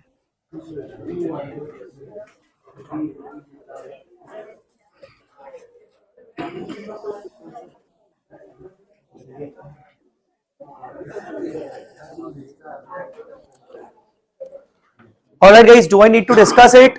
Have you done? So this is the answer. 8850,960 1149,040.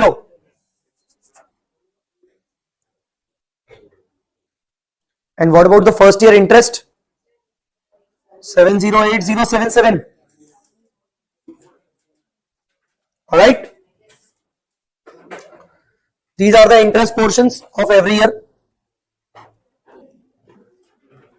And at the last, if the holder option elects to convert the option into ordinary shares, then this would be the entry. This would be the entry. Conversion. Understood, guys? Yes, sir.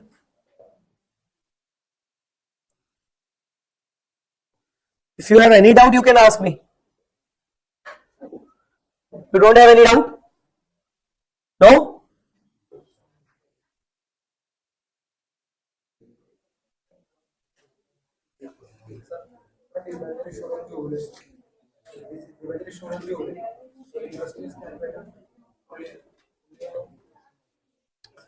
Interest for the purpose of recording interest or the cash flow interest?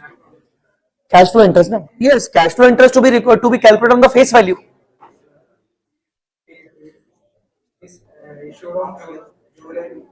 No, it depends on the year ending.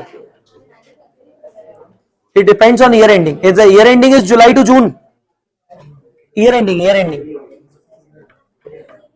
We need to check what is the year ending.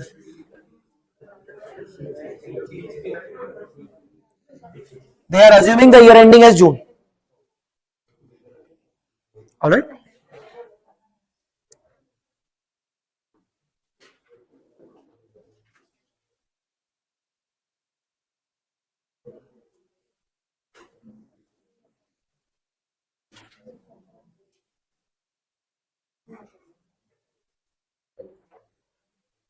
Come to one more question which is important for your exam. Question number 607. Look at the question first of all. Guys, look at the question. It's a question of non-compound instrument.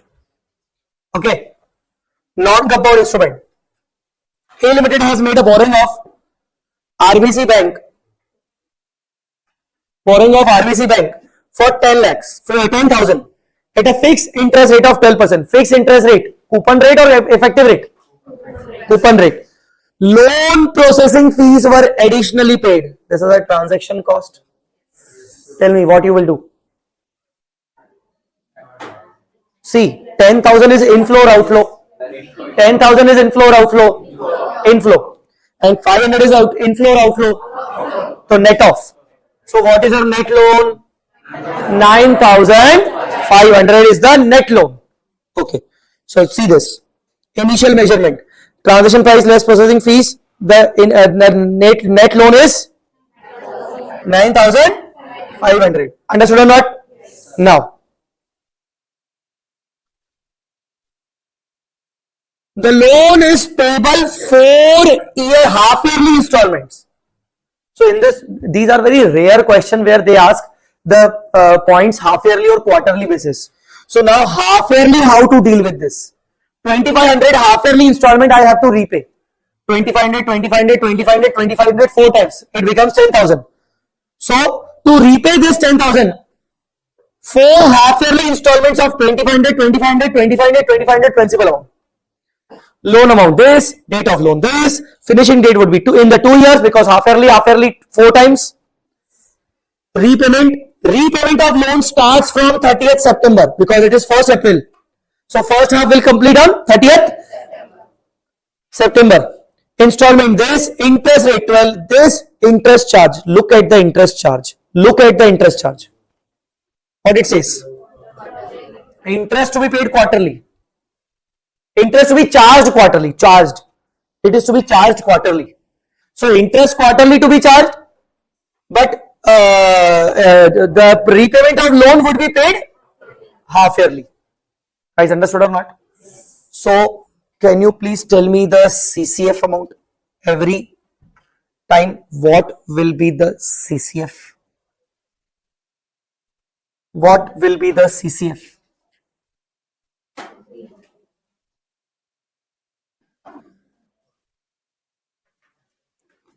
First of all, what is our initial proceed? 9,000. Now for CCF, can you please tell me when we took the loan? 1st April? Huh? 1st April? Na? So April, May, June, quarter ending. Interest. Calculate the interest on 10,000. Calculate the interest on 10,000 at the rate of 12% per annum. Huh? So first CCF is 300. On which date? 30th June. 30th June. Okay. X1. Okay. July, August, September. Once again 3 months. Same 10,000. So this time 300 interest as well as 2,500 principal. So 2,800 CCF. Got that point or not? No. Got that point? Okay. September, October, November, December. 3 months. On what amount? 7,500 because 2,500 has been repaid. So calculates on 7,500.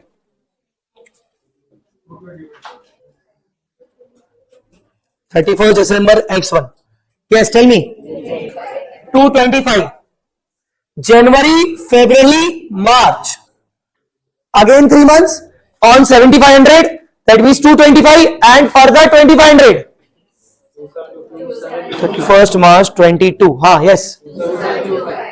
2725. Again, now the remaining balance becomes 5,000. 5,000, 12%, 3 months. So, June, 150. September, 2,500 plus 150. 26. December, 75. March, 25. So this is the CCF. This is the CCF. Have you understood or not? Still, wait. Now, how would the loan accounted be in the books of A Limited? Consider IRR 16.60. They have already given you the IRR. So if they have already given you the IRR, no need to recalculate it. You already have the IRR, but it is per annum basis. It is based on per annum. It is based on per annum, guys. What will you do? Divide by 4. Why 4? Quarterly you have to charge the interest. Understood or not? Alright. So, if we make the account, loan account, by bank, 9,500. Tell me, Q1 ending, by interest, what will you do? How much amount?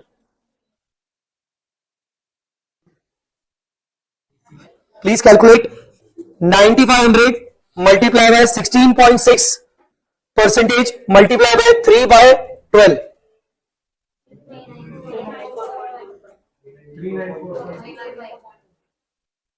390? 390? 394.25. 394 exact. Round off. Okay. We calculated it month wise. You can calculate on day wise also. Day wise also. Acha. 2 bank. What was the first interest you paid? So 2 balance. 95 9 and so on. Understood or not? Will you be able to solve the remaining part? Tell me, guys. So it's a very most important question. The question number was 607. And similar question came in May 22 exams.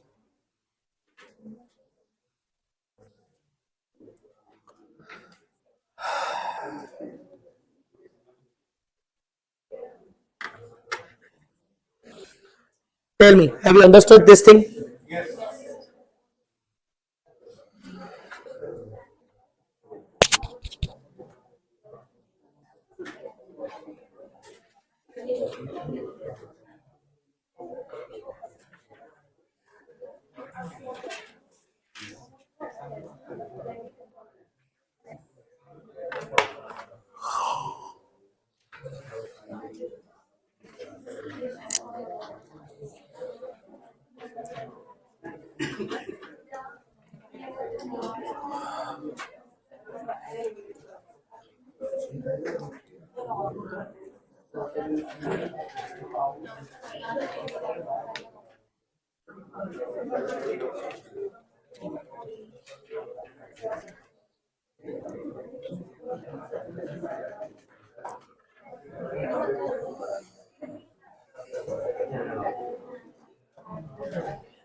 Now I am giving you one example. You try to solve it. Will I give you? Okay. Please write down one example.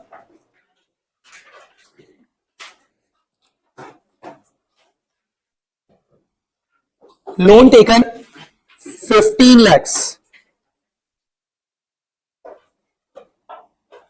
at 9% interest.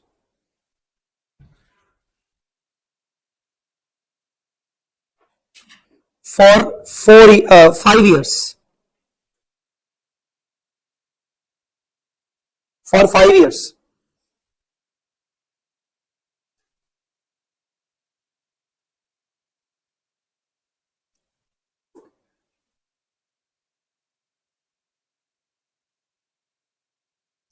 Principal equally to be paid plus interest on balance.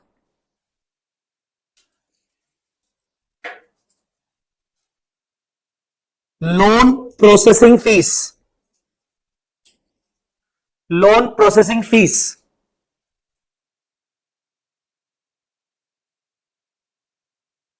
80,000. Loan processing fees 80,000 paid.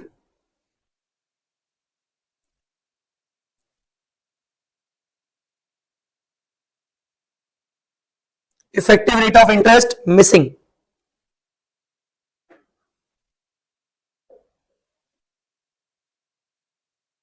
First year payment on time. First year payment on time.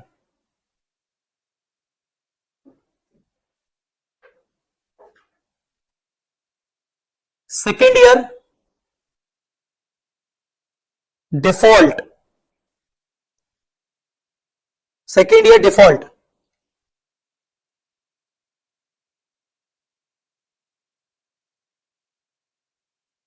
Not paid anything.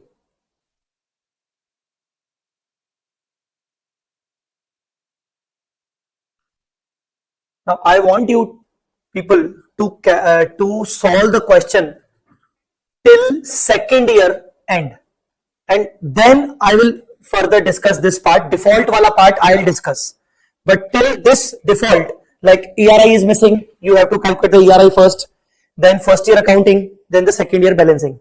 Okay, you calculate. Do it.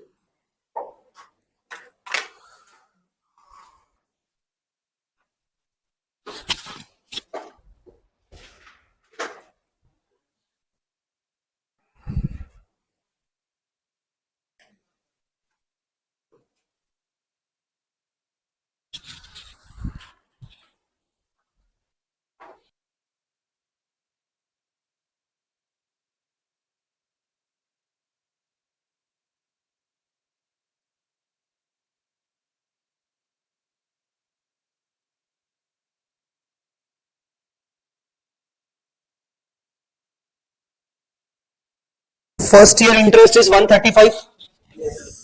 Huh? Yes. Second year? Okay. 1,08,000. Third year interest? 80? 81,000. Fourth year interest 54,000 and then 27,000. Okay. So now total CCF you will calculate first year 4,35,000. Second year it should be 4,08,000. Third year it should be 3,81,000. Then 354. Then 327. Overall CCF you got that. Now based on these overall CCF, please calculate the ERI.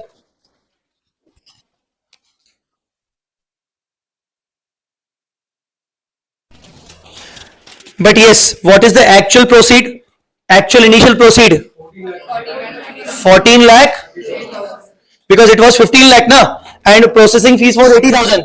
So minus inflow minus outflow.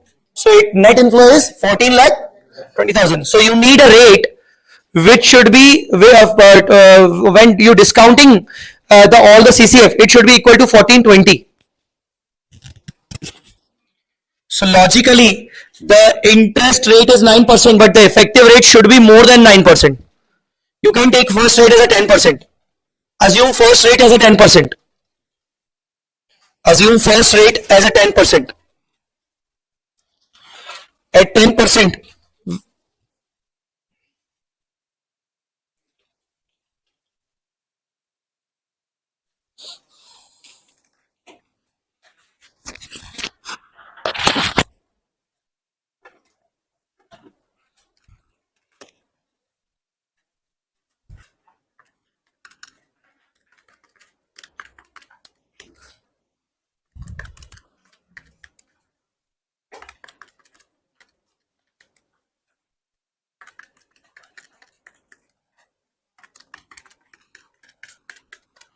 it should be 14,63,724.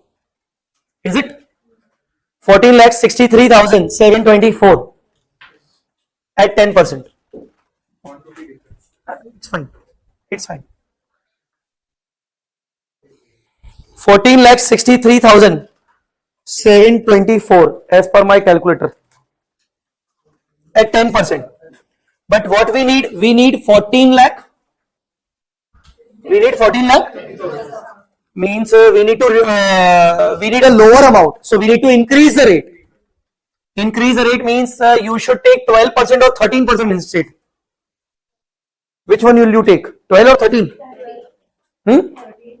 13? Sorry? 11. So take 11 or 12%, whatever it is, 12 or 13. So 12. If you are taking 12, then 35 divided by 1.12.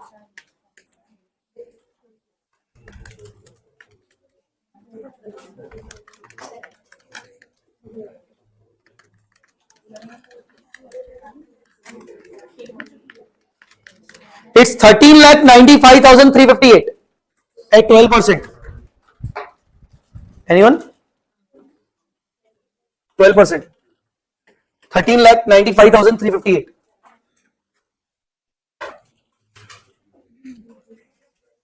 At 12%, 13,95,358.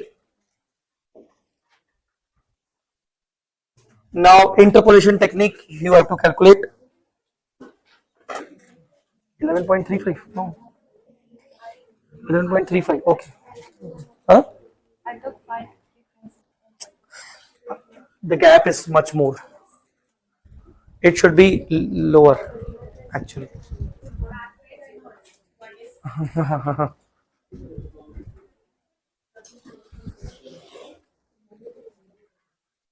So interpolation.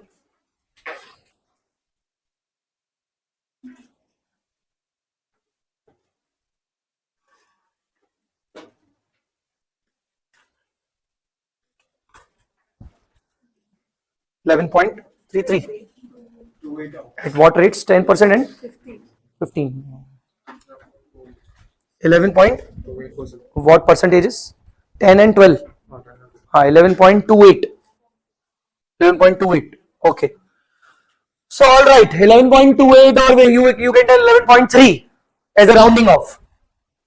11.3. So finally you guys got the rate 11.3. Let's take 11.3 commonly for all of us. Okay. For the simplest calculation, 11.3 is the effective rate of interest. Everyone, now make a ledger account. Create a ledger account of a loan. Ledger account, and post all the first year transactions. Post all the first year transactions. 11.28, but take 11.3, please. Everyone, please take 11.3 for simplicity. Now make a ledger account. Loan account. First of all, credit side, buy bank. Buy bank. 14,20,000. Now, what will you do? Interest. Calculate the interest.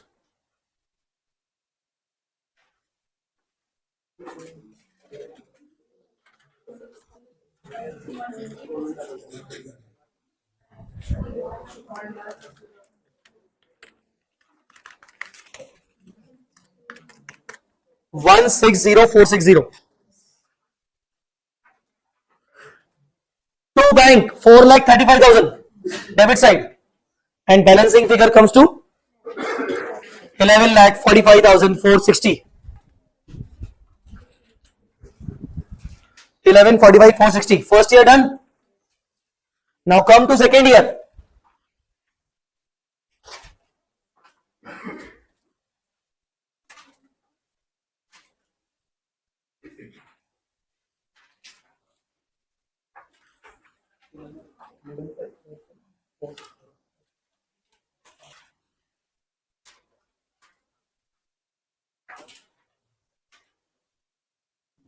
Done. Interest, second year interest, no? 11,45,460 into 11.3. 129,437. Now wait, second year there's a default. Wait, second year there's a default. So it should be to bank 0. Do it. To bank 0. And calculate the closing balance.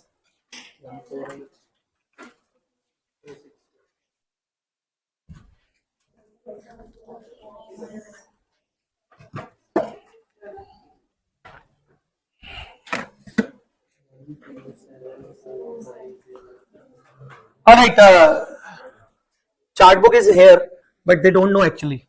So there is another parcel of chart book, they will give you till evening. Okay? Yes.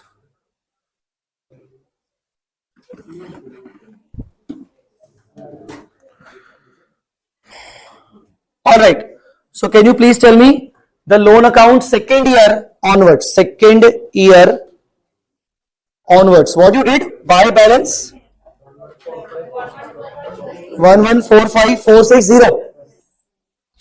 Okay. Buy interest 129,437. Yes. But payment 0. Payment is 0. 2. Balance 127,4897.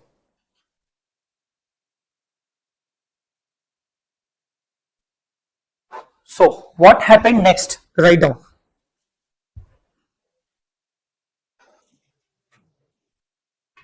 On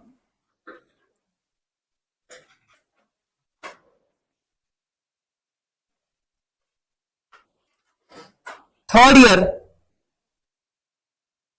default continue. On third year, default continued. Third year also default continued. Okay? Same default. That means we haven't paid the third year balance also, second year balance also. It is getting outstanding day by day. On beginning of fourth year,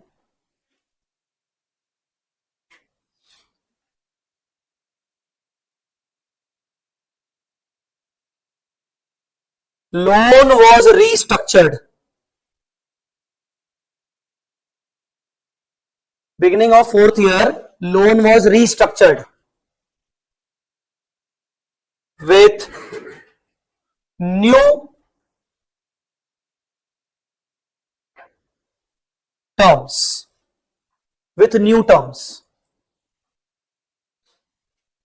Loan was restructured with new terms. Now, what are the new terms?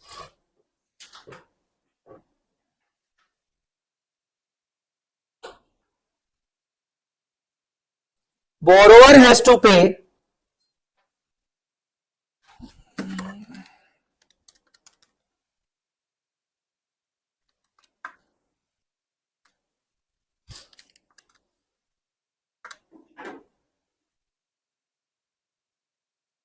borrower has to pay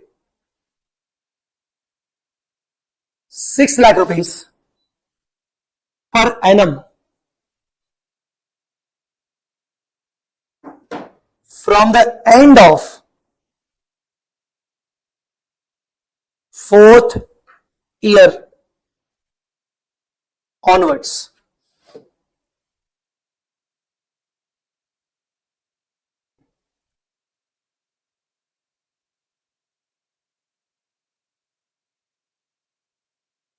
Loan modification fees. Loan modification fees 50,000 also to be paid immediately. Guys, what we are discussing is modification of financial instrument. It is the most crucial part of this chapter. Modification of financial instrument.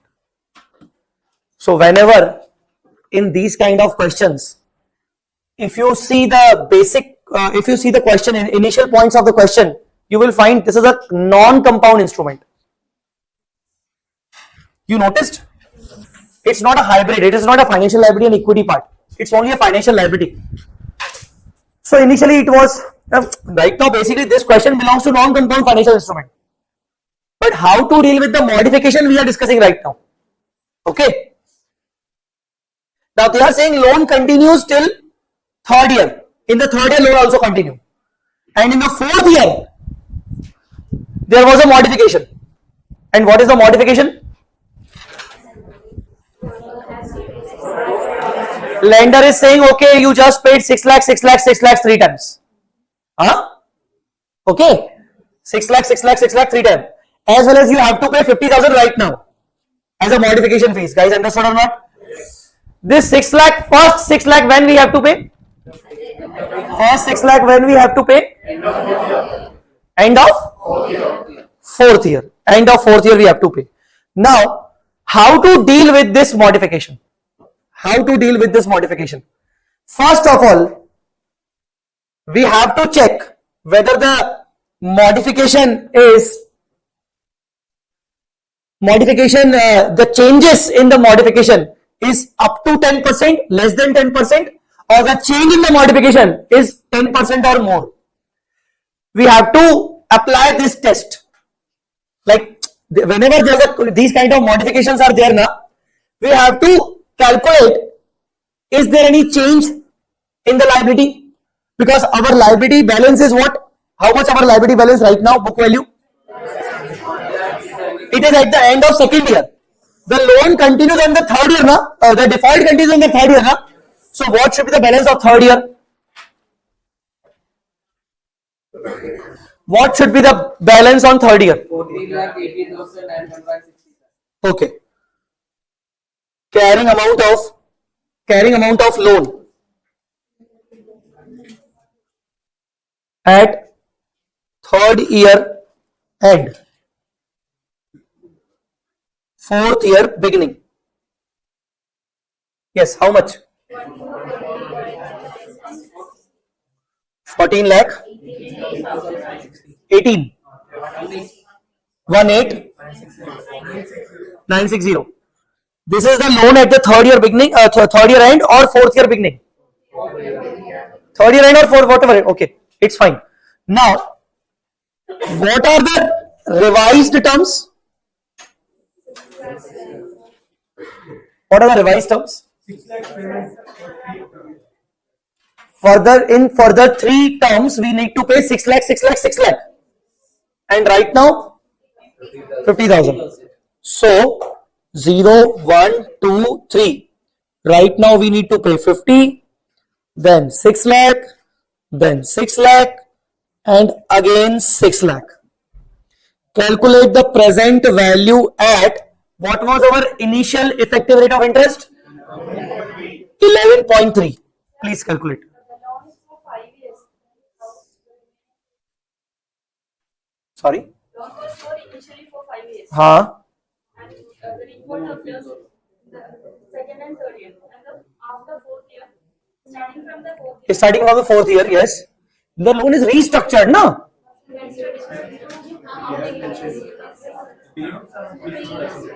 No. It is restructured. Restructured means now the period is also changed, no? 3 years, of course. 6. No, I haven't tell you the. Okay. Borrower has to pay 6 lakh per annum from the end of 4th year for 3 terms. Write this as for 3 terms. Okay. So 3 times he need to pay 6 lakh, 6 lakh, 6 lakh. Okay. Fine. Now calculate the present value. With this original effective rate of interest, calculate the present value.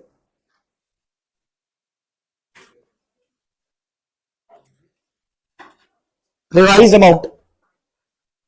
Present value. Tell me.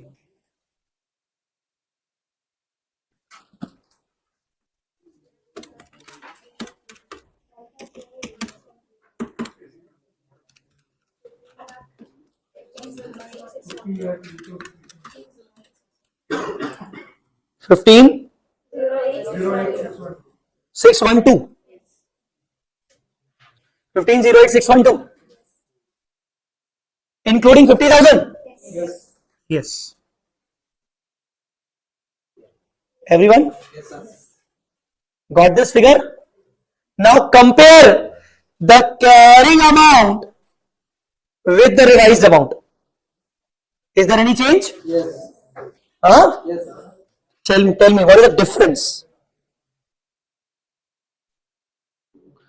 15,08,612 minus 14,18, 90, 960. 1,366,700. Huh? No. 89652. He is not in a mood to study right now. No, your earlier answer was wrong, no? Okay. You are not accepting your mistake. You are saying it's calculator's mistake. Wow. 89,652. So this is a difference. Now calculate in terms of percentage. 89,652 divided by original carrying amount was 14,18,960.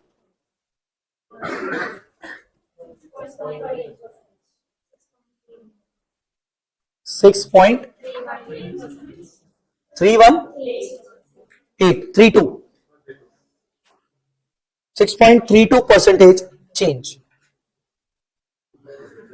Guys, since this change is less than 10%, the treatment is different. If the change is 10% or more, the treatment is different. We'll discuss both the treatments. Don't worry. Have you understood what I'm saying? Yes. Huh? What we did till now? We calculated 2 figures. We compared 2 figures. What are 2 figures? No. We compared 2 figures right now at the time of modification.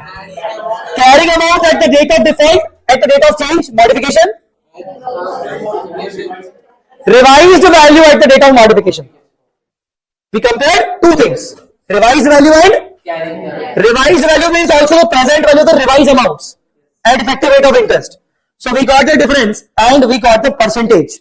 Since the percentage is quite low, less than 10%, the treatment will be different. If the percentage is 10% or more, the treatment will be quite different. Now what will be the treatment? Let's continue. Write it please. Conclusion. since the change is less than 10%. Change is less than 10%. It is considered as modification. It is considered as modification.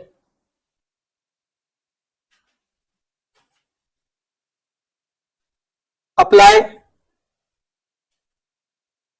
following rules.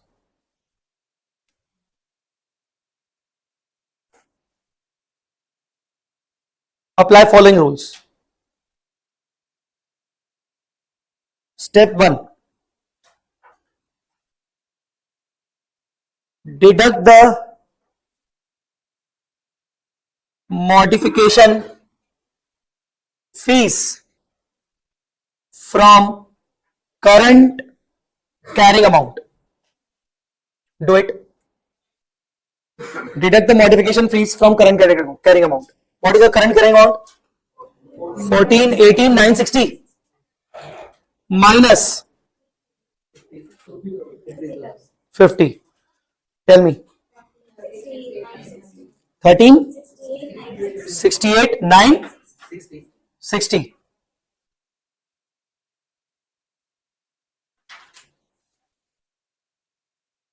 This will become current loan. Step number 2. Calculate new effective rate of interest. Calculate new effective rate of interest based on revised CCF.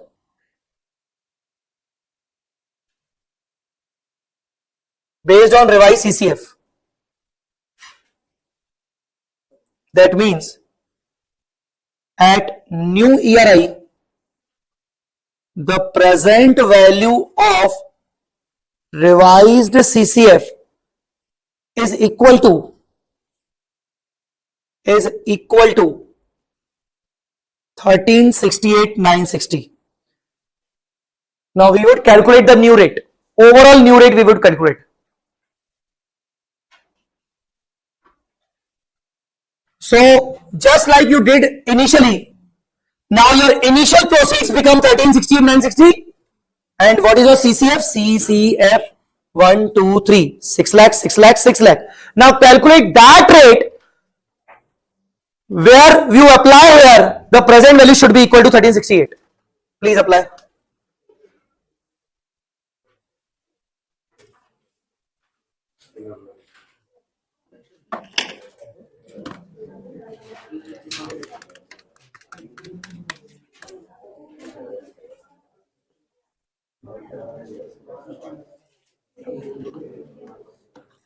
I think at 10%, it's 1492,111.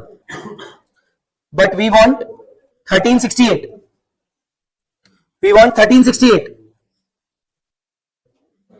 So rate should be we need to reduce it. Rate should be increased.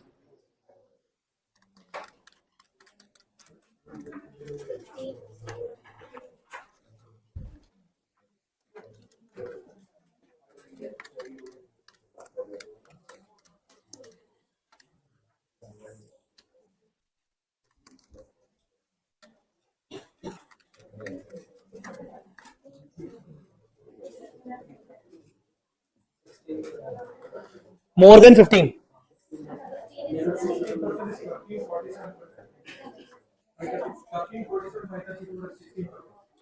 At 16%, 13, 47, 34, 54, 34. 10% and 16%. Calculate the rate. New effective rate is 15.04. Right?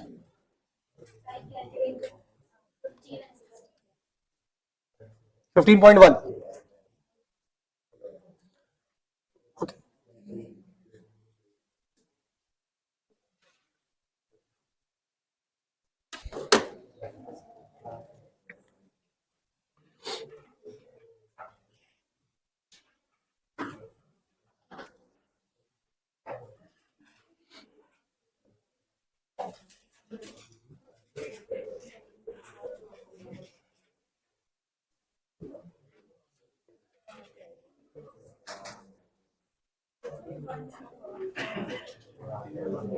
15 point. It's fine. Done, guys. Let's complete the loan account, please. I think it was second year, na? You created your loan account till second year, na? Huh? Till second year in your ledger.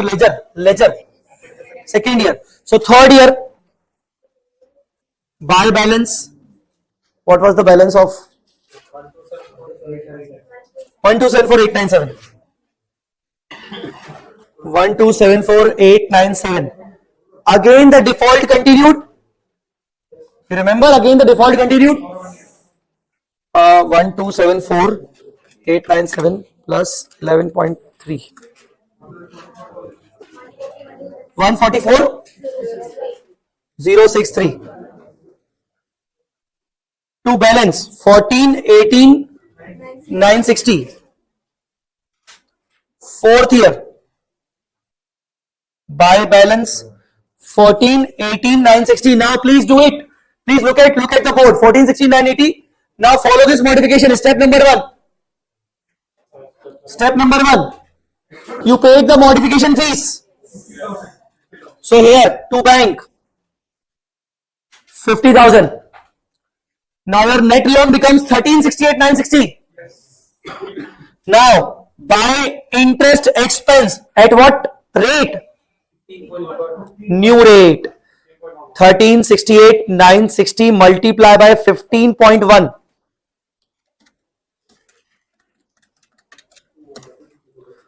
206,713. And you will pay at the year end to bank 6 lakh rupees.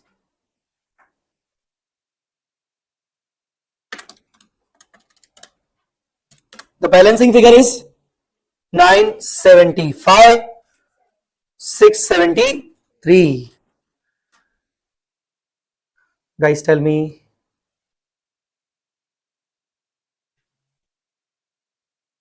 Fifth year, buy balance.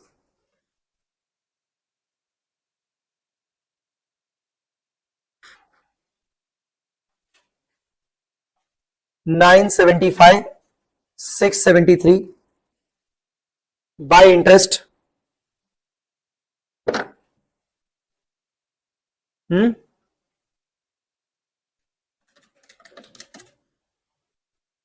147,327.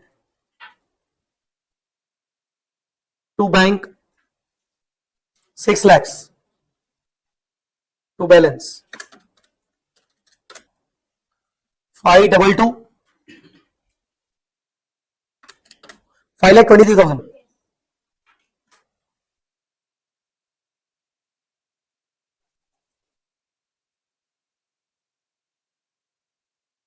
Sixth year, buy balance 523.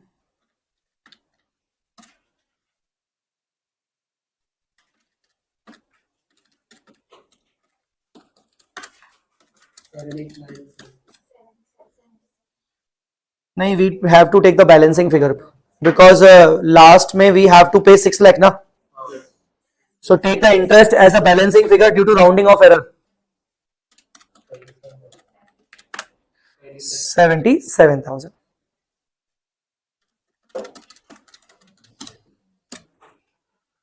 Guys, this was modification.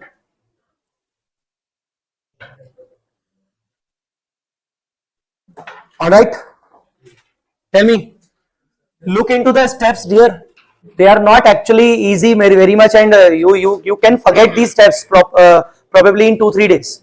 So look at the steps what we have done at the time of modification. That is very important.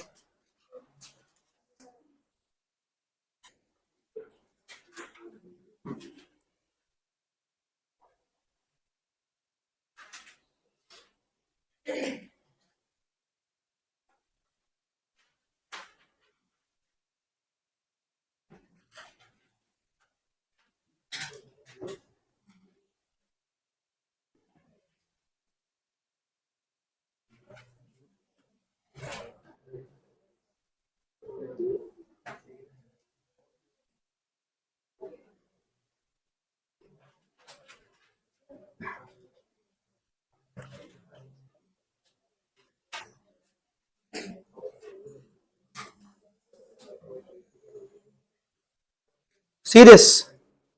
Read this question.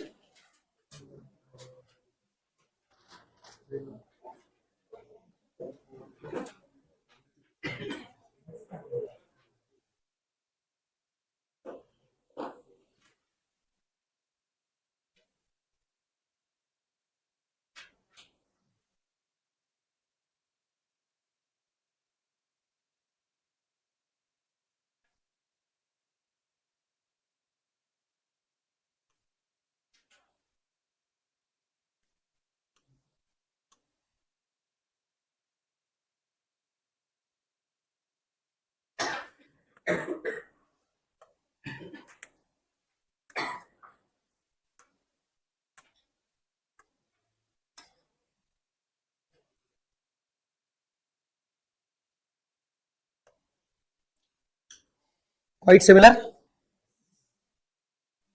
Its default continued in the year 5th, 6th, 7th, and 8th. A loan reschedule agreement took place at the end of 9th year. End of 9th year. As per the agreement, Poor Limited is required to pay 220 lump sum at the end of 10th year. So technically, what is the modification date? On modification date is 9th year end or 10th year beginning. So 10th year beginning, you have to compare two things. One is carrying amount, and the other one is revised value. Revised value is 220 is to be paid at the end of 10th year. So revised value means CCF present value. What is the new CCF? The new CCF is 220. Tell me, guys. So this is the question. You can also try it at your home, and we can discuss it in the tomorrow's class. Of course, this came in November 23 paper.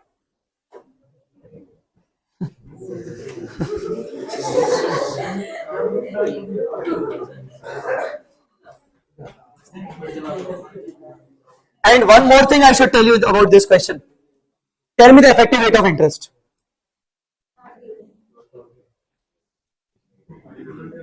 It's given.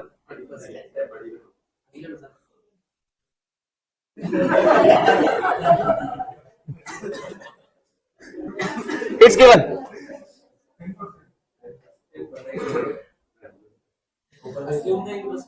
Coupon rate is 10%. Coupon rate is 10%. I am saying effective rate is also 10%. Because there is no transaction cost, there is no processing fees, there is no any other cost at all. So whenever there is no processing fees, whenever there is no transaction cost, the interest coupon rate and effective rate is always same. So effective rate is same. And this is the reason why they've given this question only for 5 marks. Because no need to calculate the effective rate working now. Effective rate working is not required in this case. Technically. Sorry, compounding. It simply says 10% interest we need to pay and the principal to be paid at the end of 12th year. Simply. So 10% will become the effective, 10% will become the coupon rate. The loan is 120, which is the actual amount. Alright.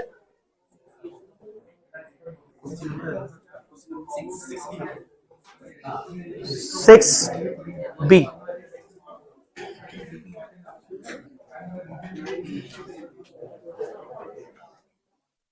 Okay, let's do it. See. Please don't talk. I don't want any kind of further discussion on this. If you want to talk, then please invest your time on solving instead of discussing. The discussion will make no sense on this. So first of all, loan is 120. Loan is how much? Okay. Interest rate is 10%. Term is 12 years. Any processing fees? Any transaction cost? Hence, effective rate of interest is 10%. Simply. In that case, the question becomes very simple. You will recognize the loan at 120 only. Now, what you will do? This is your loan. Although they are not asking us to make a ledger account, but I'm showing you the ledger account. By bank, 120. By interest, tell me how much? 12. You will pay the interest, and the balancing figure becomes 120. Arey? 108 nahi, 120. It's 12 interest and 12 you paid, na? The balancing figure is same 120. So technically, every year the balancing figure should be 120, 120, 120, 120, 120. When the default happen? In the 5th year, na? So now, can I say let's continue 4th year? By, no, not actually 5th year only. 5th year, by opening balance 120, by interest 12, to balance 132. Is it so? Say yes. 6th year, to balance, tell me. 145.2. Say yes. 7th year, to balance 159.72. 8th year, 175.69. 2 digits. Okay. 9th year, when the rescheduling was done, when the modification was done, at the end of 9th year. Okay, so at the end of 9th year, balance 193.26. 9th year ending. Done? So now 10th year beginning, to balance 193.26. Now what is the rescheduling? To be paid at the end of so 1 year discounting. Do the 1 year discounting. What we did, compare two things. What we compared in the last previous question, compare the carrying amount and revised present value. So what is our carrying amount? Our carrying amount is 193.26 and revised present value. Okay. Revised present value. 220 divided by 1.1. Right? Tell me. 200. So tell me the difference. Difference is 6.74. In percentage terms, 6.74 divided by 193.26 multiply by 100. 3.49. Same treatment to be done. Now, if same treatment to be done, what is our step number 1? There is no modification fees in the question. So what to do? Same amount is the current loan value. Now what to do? Just calculate the new effective rate of interest. Considering 220 we need to pay in the last year, so remaining balance will be the interest amount. Understood or not? So what they are asking, book value of the loan at the end of the 10th year, additional amount to be paid to the bank on the account of rescheduling. So additional amount to be paid how much? 6.74. Understood or not? Tell me, guys. So roughly we did this question, but it's very quite simple. Understood kya? Okay. So first thing I discussed, the change is less than 10%. If the change is more than 10%, then there's a term called extinguishment. What? Extinguishment accounting. If the difference change is 10% or more, we have to follow the extinguishment accounting. Now, what is this extinguishment accounting? Close the old loan and treat the new conditions as a new loan. Close the old loan means whatever the carrying amount are, close the old loan. And whatever the new terms are there, consider them as a completely fresh loan. And difference is charged to P&L. Understood, guys? We'll do this question. First of all, tell me, till now, have you any doubt? Huh? No?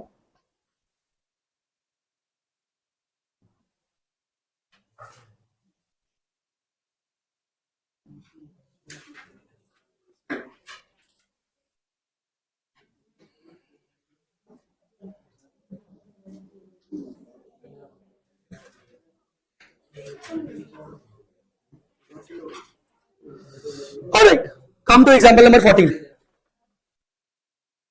Come to example number 14, please.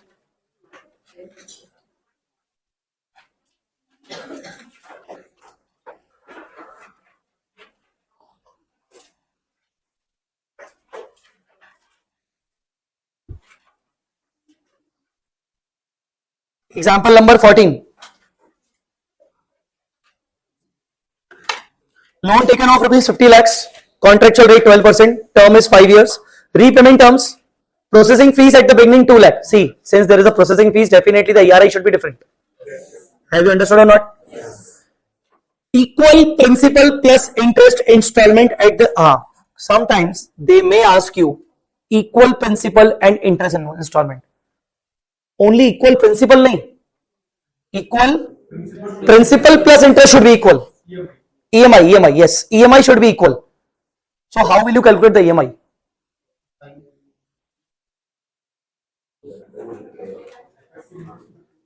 Whenever they ask you now, so the formula of EMI is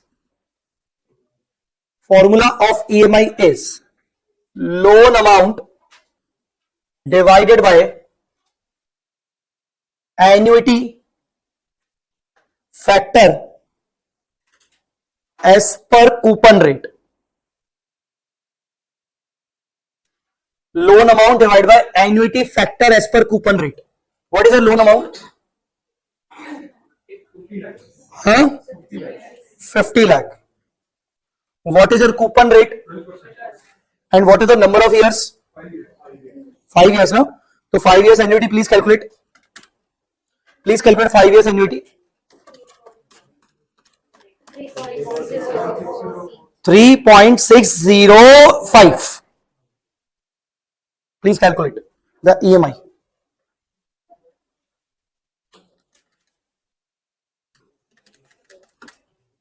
13,86,963. This is your repayment cash flow every year.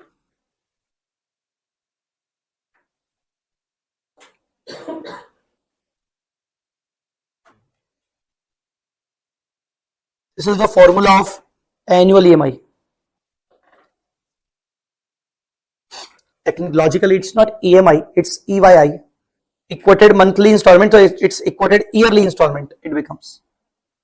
A kind of EMI, what your basic understanding.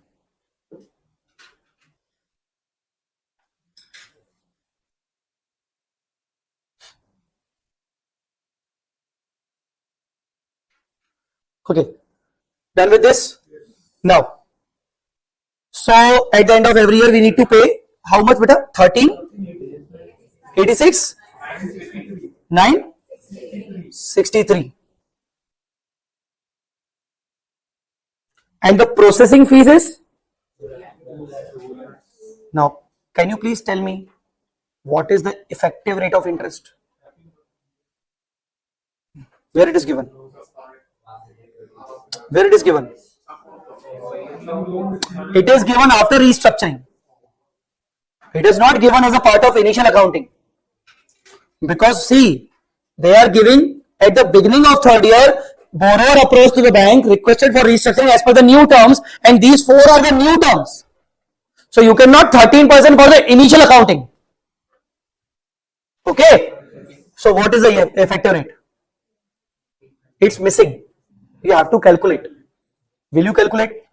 No, do not calculate. It will waste your time. It's 13.68. See, we know now how to calculate here. Why we should waste our time on irrelevant part? See, with the interpolation technique, we all know it's a basic CA intermediate thing. So I will not waste your time on this thing. So what is effective rate of interest? Say 13.68. Accept this fact. Accept. Say 13.68, sir. It's given 13.68. Okay. Now, since it's given, see, institute will give you question where they can ask you so many things. So I am preparing you considering all the things. Suppose they are not giving you the ERI, you have to find out the ERI. Now from past 1 hour, we are finding the ERI from 2-3 examples. Now, why we should repeat this all things here? Let's come to the new place. Hai? So 13.68 is the ERI. Now continue. Okay. Now what happened? What happened? Here at the beginning of third year. What they are saying? Beginning of third year. Wait. Beginning of third year. Borrower entity approached the bank, requested for restructuring as per the new terms. So guys, you have to calculate carrying amount at the date of modification first. Because as soon as the modification arises, you need to compare two things. What are the two things? Carrying amount and revised value. So you need to calculate the carrying amount first of all. How will you calculate? Either you make a ledger account. Huh? Don't look at me. Solve. It's not audit or law. It's FR. You have to solve it.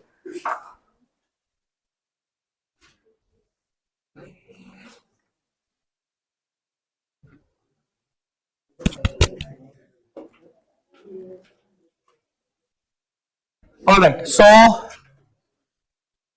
installment, I am telling you the proper way. Installment was 13.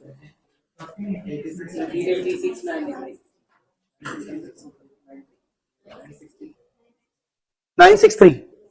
Okay. And effective rate of interest is?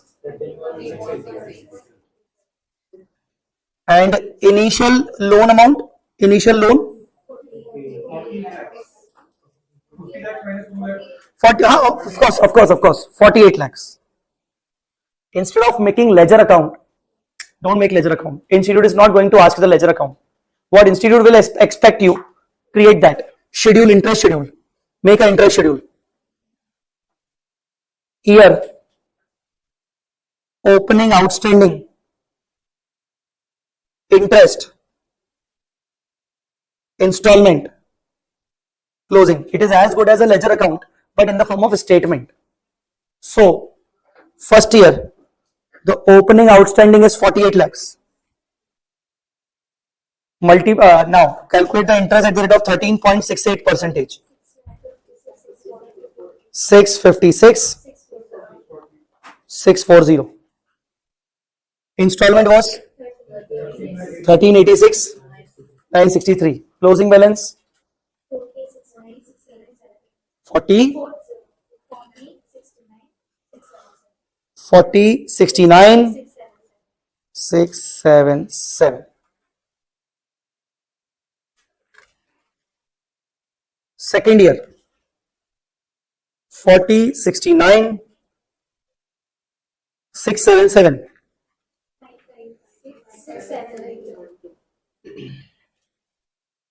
Yes? 55.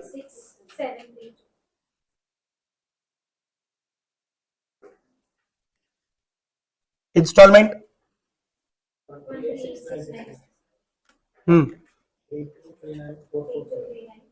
3239. So this becomes the carrying amount at the end of second year or at the beginning of third year. I think modification is being done in the beginning of third year.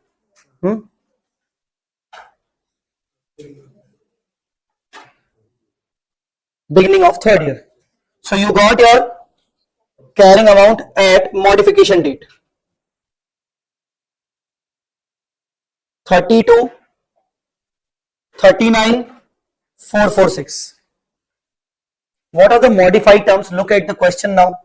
This is the question. What are the modified terms?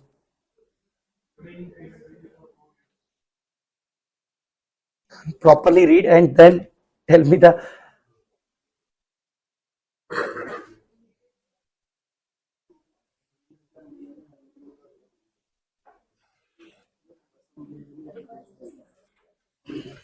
Okay, have you checked the revised terms?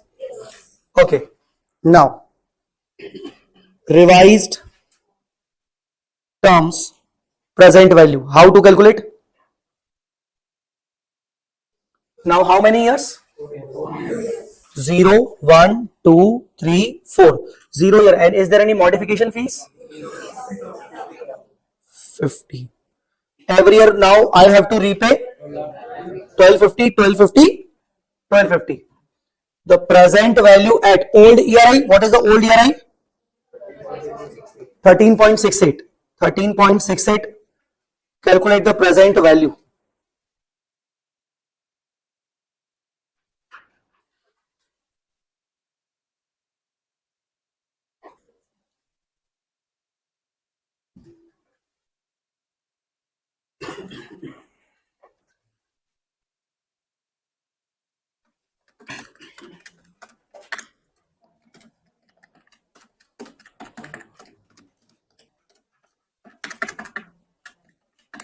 Three seven one six one six three. 3716163. Is it so? Yes. Am I right or no? Yes. Compare. Compare this with this. What's the difference?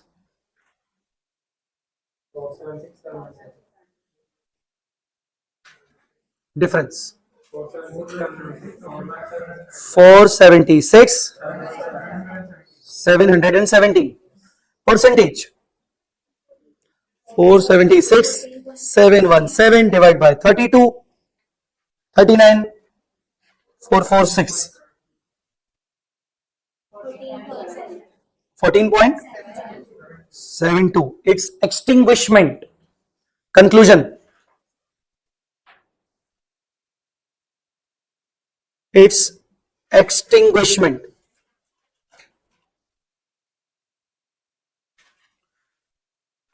Extinguishment means closing down the old loan and create a fresh loan. What I said, close the old loan,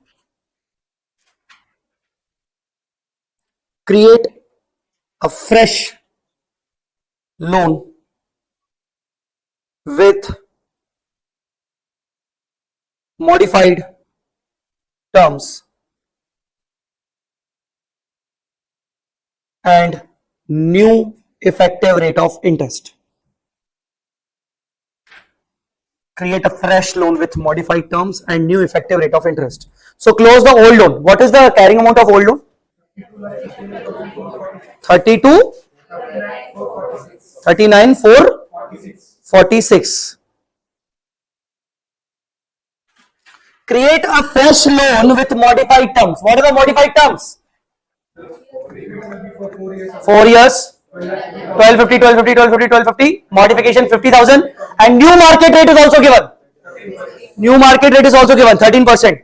So CCF 0, 1, 2, 3, 4, 50,000, 1250 every year. Present value at the rate of 13%. Present value at the rate of 13%. Calculate create a fresh loan.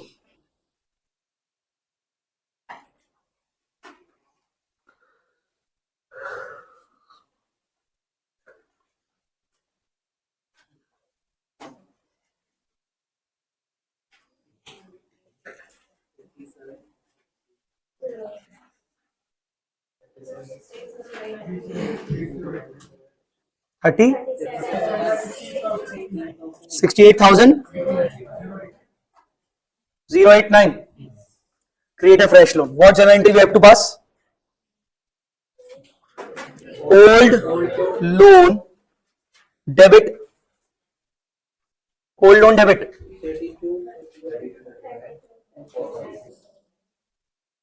Two. New 13% loan.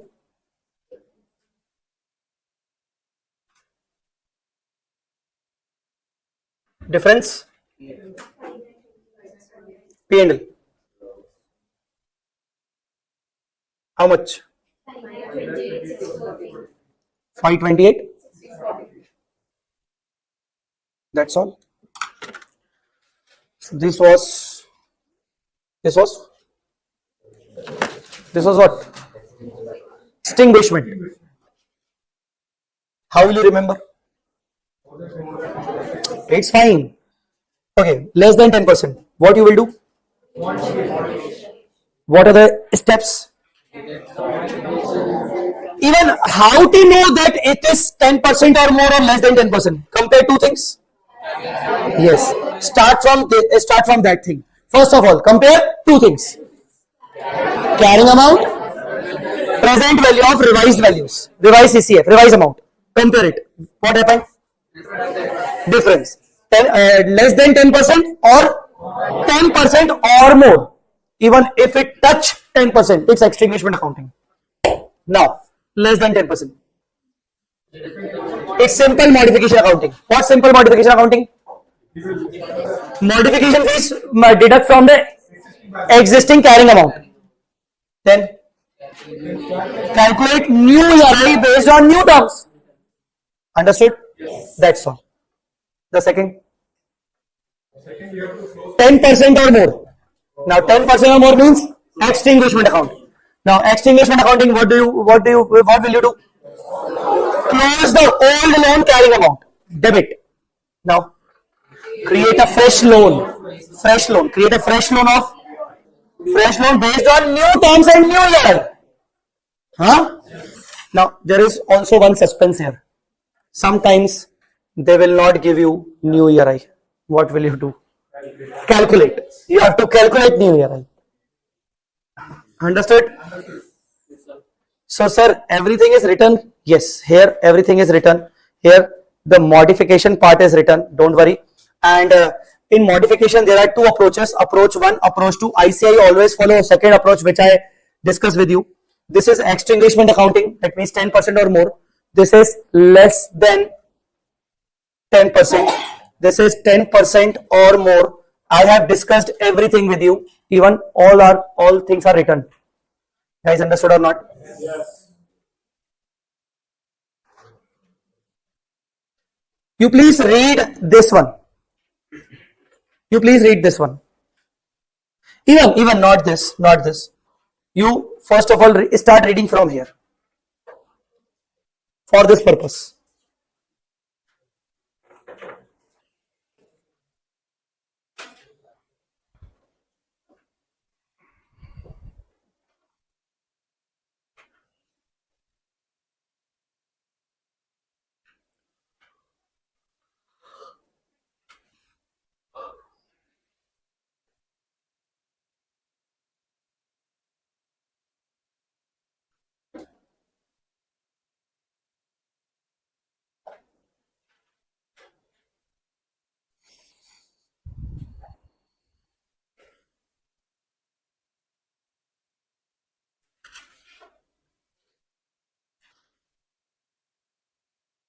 Done. And if you want to read, do not read this part.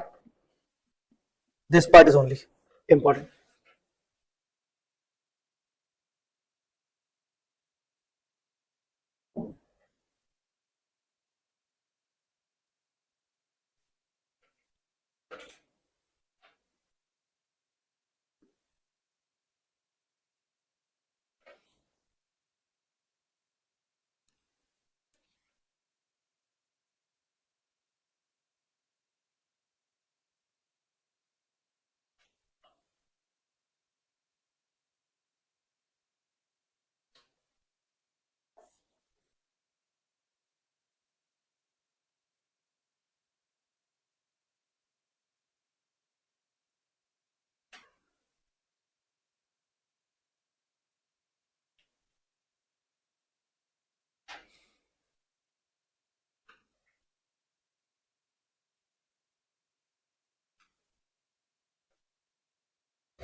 Then, so this was modification, extinguishment, and modification all. Okay. We'll discuss one more thing, modification in compound financial instruments, means hybrid. Compound financial instruments.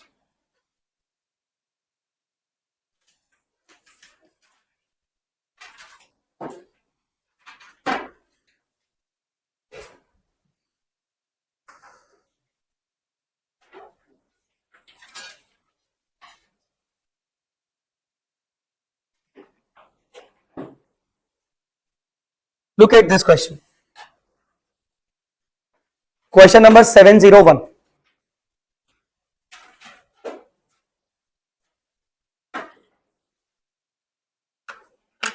Question number 701. Can you please read this question first?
See, question is simple till this point. After this, it becomes modification. Okay. So let's start solving this.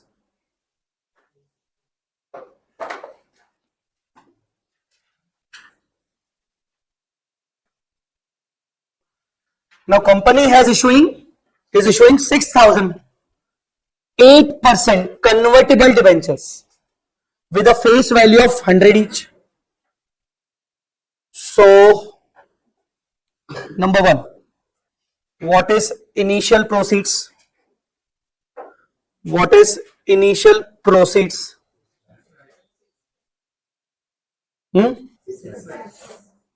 6 lakhs.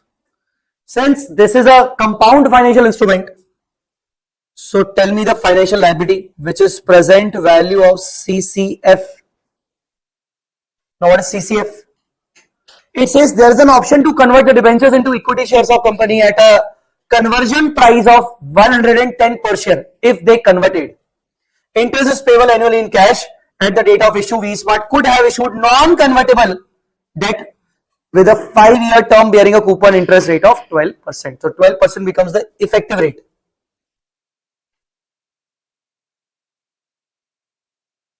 Now CCF 1, 2, 3, 4, 5. Overall 5 years, no? Now interest is to be paid annually. So 6 lakh multiplied by what is the real coupon rate? 8%. So 6 lakh into 8%. 48,000.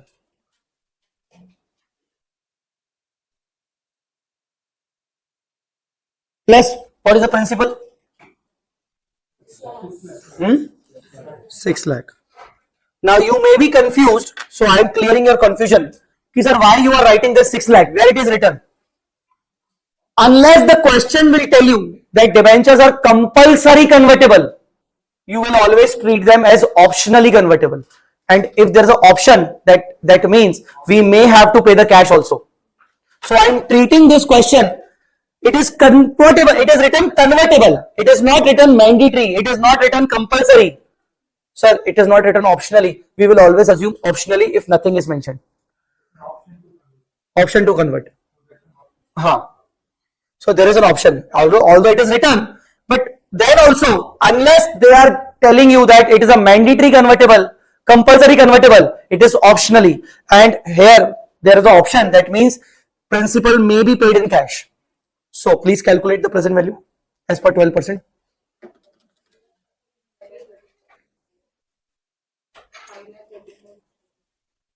5,13,000 or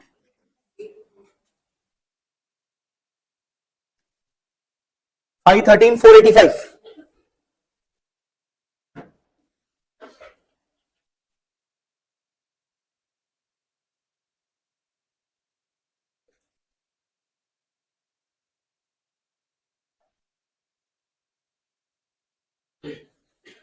Five 485. So tell me the equity component.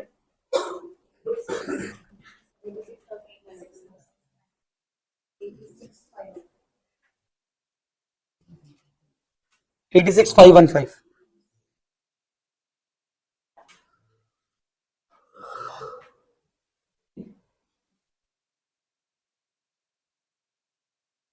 Done?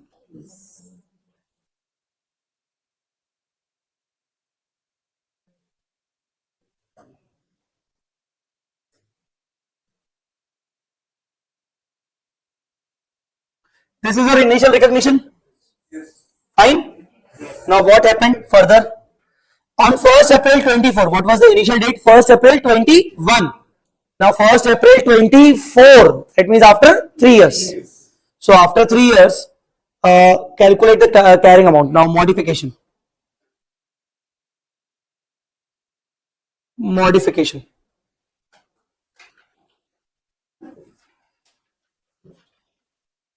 First April 24. After 3 years. How to calculate carrying amount? Year 1. Opening financial liability 5,13,485. Interest, installment, closing. How much?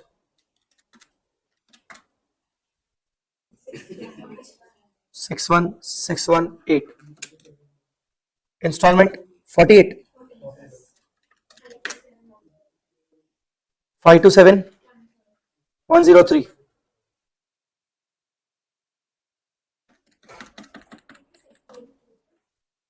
Six three 252.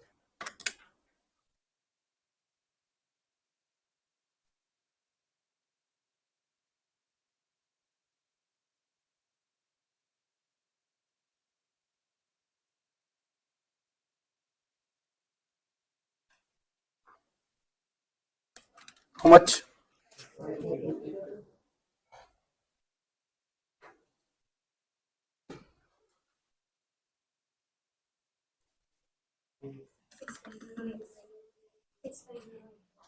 Six five zero eight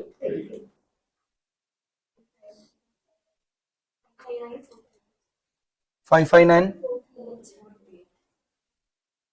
438.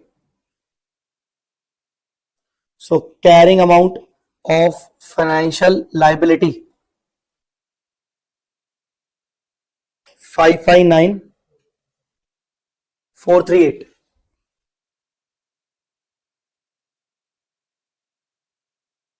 Carrying amount of equity, it doesn't change. Equity initially was 86,515. 86,515. Now you got the carrying amount. Same approach. Carrying amount, compare carrying amount and revised amount. Now revised amount. Read the question. On 1st April, the convertible debenture has a fair value of 660. Convertible debenture has a fair value of 660. So now revised value is equal to 660, but revised value of financial liability and revised value of equity, it needs to be distributed into two parts. They are giving you revised value of the overall instrument. Overall instrument is 660 revised value, fair value. P Smart makes a tender offer to the debenture holders to repurchase the debentures for 660. which the holders accepted. That's fine. Okay. At the date of repurchase, it could have issued non-convertible debt with a 2-year term bearing a coupon of 9%. Matlab effective rate has been changed. So how to calculate this revised value of financial liability? If it continues for 2 years more, then CCF 48 and 648, the present value at 9% new effective rate.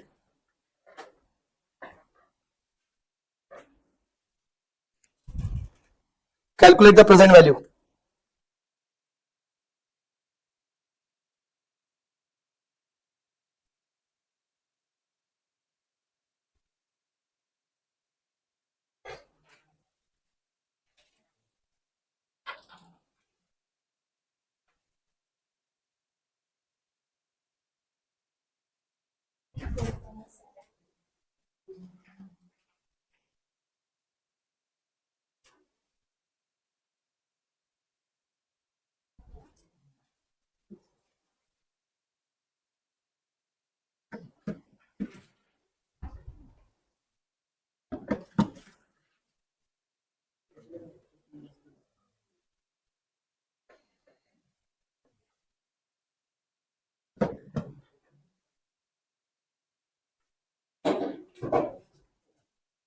What is the value?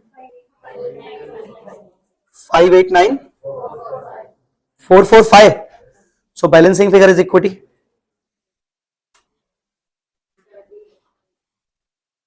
Balancing figure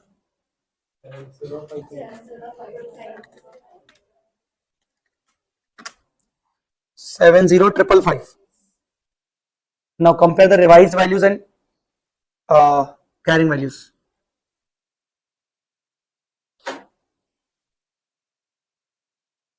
Financial liability, equity, carrying values 559438, equity 86515, revised value 589,445, 70555.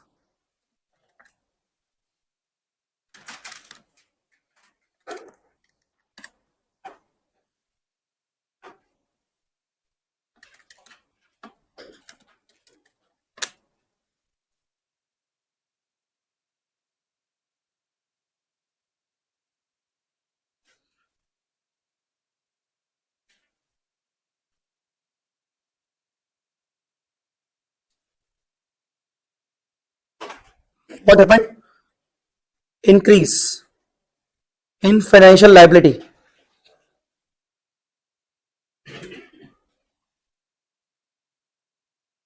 What happened? Decrease in equity.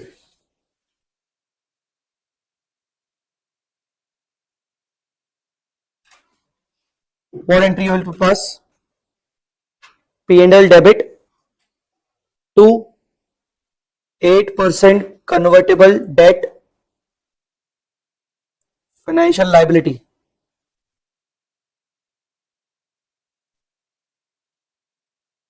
Decrease in equity 8% convertible debt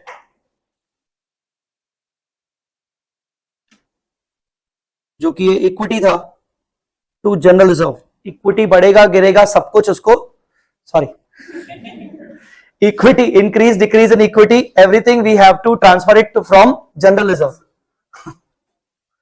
Equity increase decrease everything which we have to transfer it to general reserve. Like if there is any increase or there is any decrease in equity, transfer it to general reserve. But if there is an increase decrease in financial liability, it will be affected, it will affect the P&L. All right.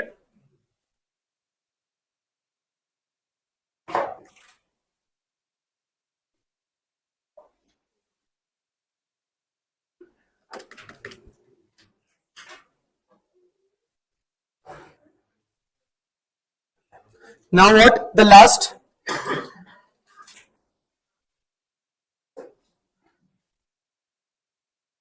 They are saying tender offer to debenture holders to repurchase the debenture for 660, which the holders accepted. They accepted the offer. Now, if they accepted the offer, then pay them. Holders accepted the offer.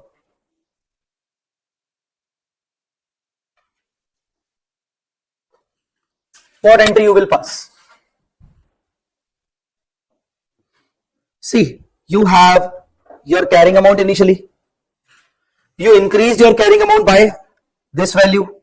Now tell me the revised carrying amount is this now. And the revised carrying amount of equity is this now. And this total becomes 660. So you are paying it. Entry is 8% convertible debt, financial liability debit 589 445. 8% convertible debt, equity debit 70555 to bank.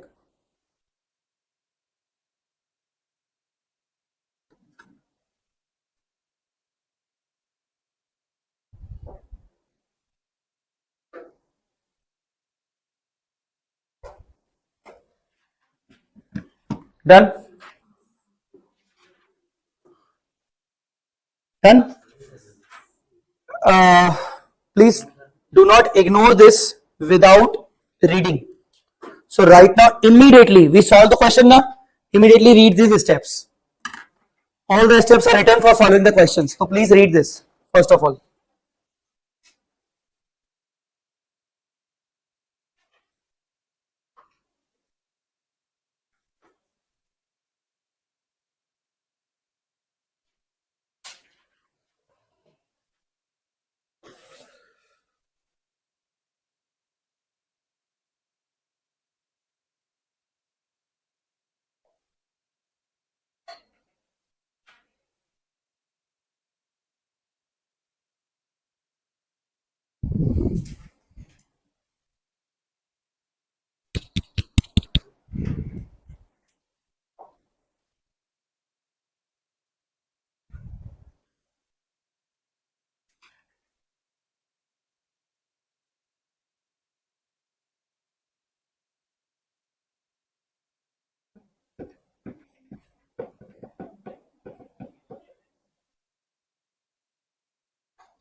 We first calculate the carrying amount, then we calculate the revised value, we compare them, we calculate the difference in FL transfer to P&L, difference in equity transfer to other equity, settle the amount of FL and equity as per the question requirement. In the question they asked holders accepted the offer. In the question holders doesn't accept the offer, we continue the carrying amount, revised carrying amount with the new interest amount every time. Calculate the finance cost for the further years normally. Guys, understood or not? So this was the modification of compound instrument. Earlier we did modification extinguishment of non-compound instruments. Done, guys? In the same way, you can do modification of staff advance. Read this. It's quite similar. Staff advance, staff loan, financial asset. Read the same. Again, increase, decrease. You compare the carrying value with the revised value. Whatever increase or decrease is there. Okay. It may increase the asset or it may decrease the asset because staff advance is an asset, financial asset. Now you calculate the revised value based on revised effective rate of interest if given, otherwise original. Now what to do with the difference? Difference is adjusted with the unamortized employee cost. You remember in staff advance we have employee cost. Yes. Employee cost need to be amortized in further 5 years. Yes. Huh? Yes. Suppose there is an employee cost of 5 lakh. And the loan term is 5 years. You decided to amortize it every year 1 lakh, 1 lakh. So after 2 years, how much has been amortized? And what is unamortized part? 3 lakh is unamortized part. Okay. Okay. Now there's a modification in staff loan. And staff loan is getting now, the revised value is getting increased. The carrying value, I am giving you some figures, just let me know. The carrying value was 1862. The revised amount becomes 1750. Tell me what happened.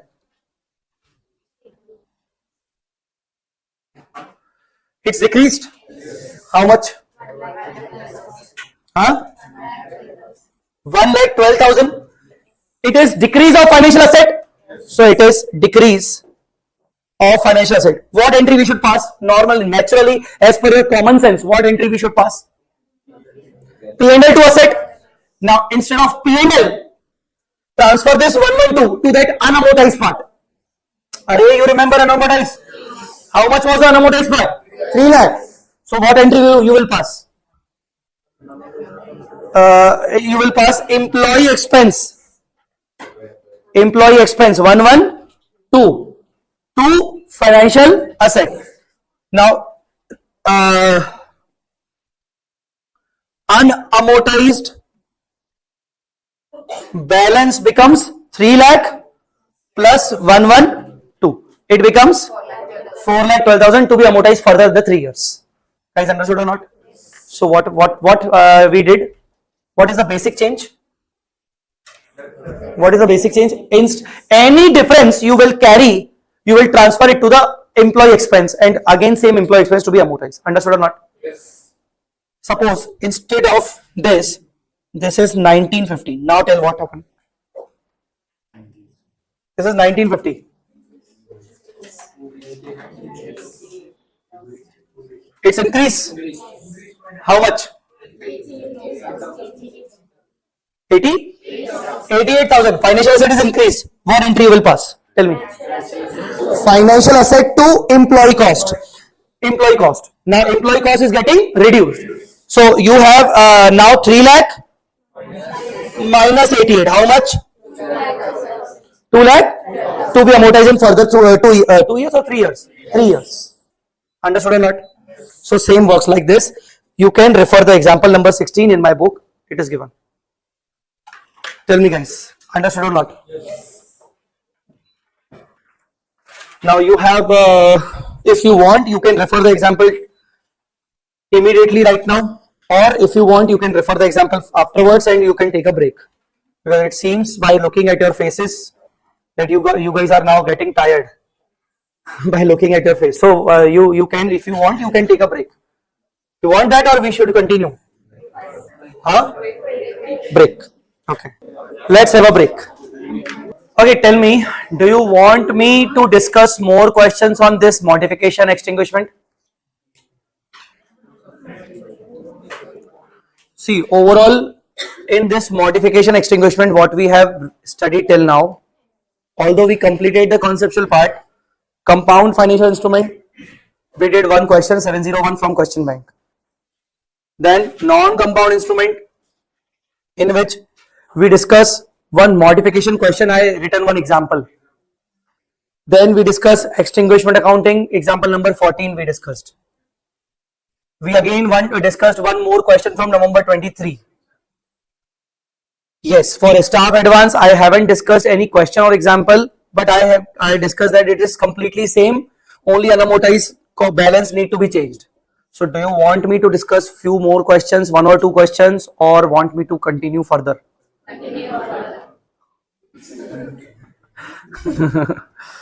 Okay, your wish. But if you want me to continue further, so tell me one thing first.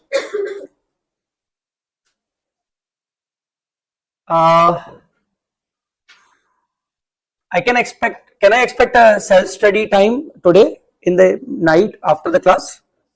Yes. Because how you will be able to ask me the doubts or continue in the next class? Because see, suppose if I say that we did question number 14, example 14. Now there is one more example 15. There is example on 16, staff advance modification, which we discuss only. So see, until you attempt this question, now unless you attempt this question, you won't find any kind of confidence. So this is the reason I asked you that if you want me to continue further, it's perfectly fine for me. But you have to at least refer these examples today after the session before the next class, so that you would be able to ask the doubts from me in the next class. Will you try for this? Yes. Huh? Yes. So you have to, this is your homework. Example 16. This is your homework. Example 15. So example 15 and example 16 are your homework. Along with that puttable. You remember, no? Puttable points, reading.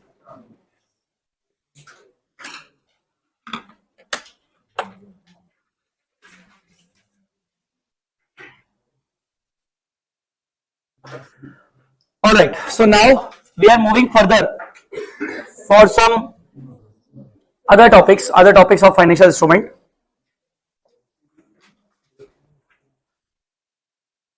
This is a heading, miscellaneous provision. In this heading, there are so many small points which are relevant for exams.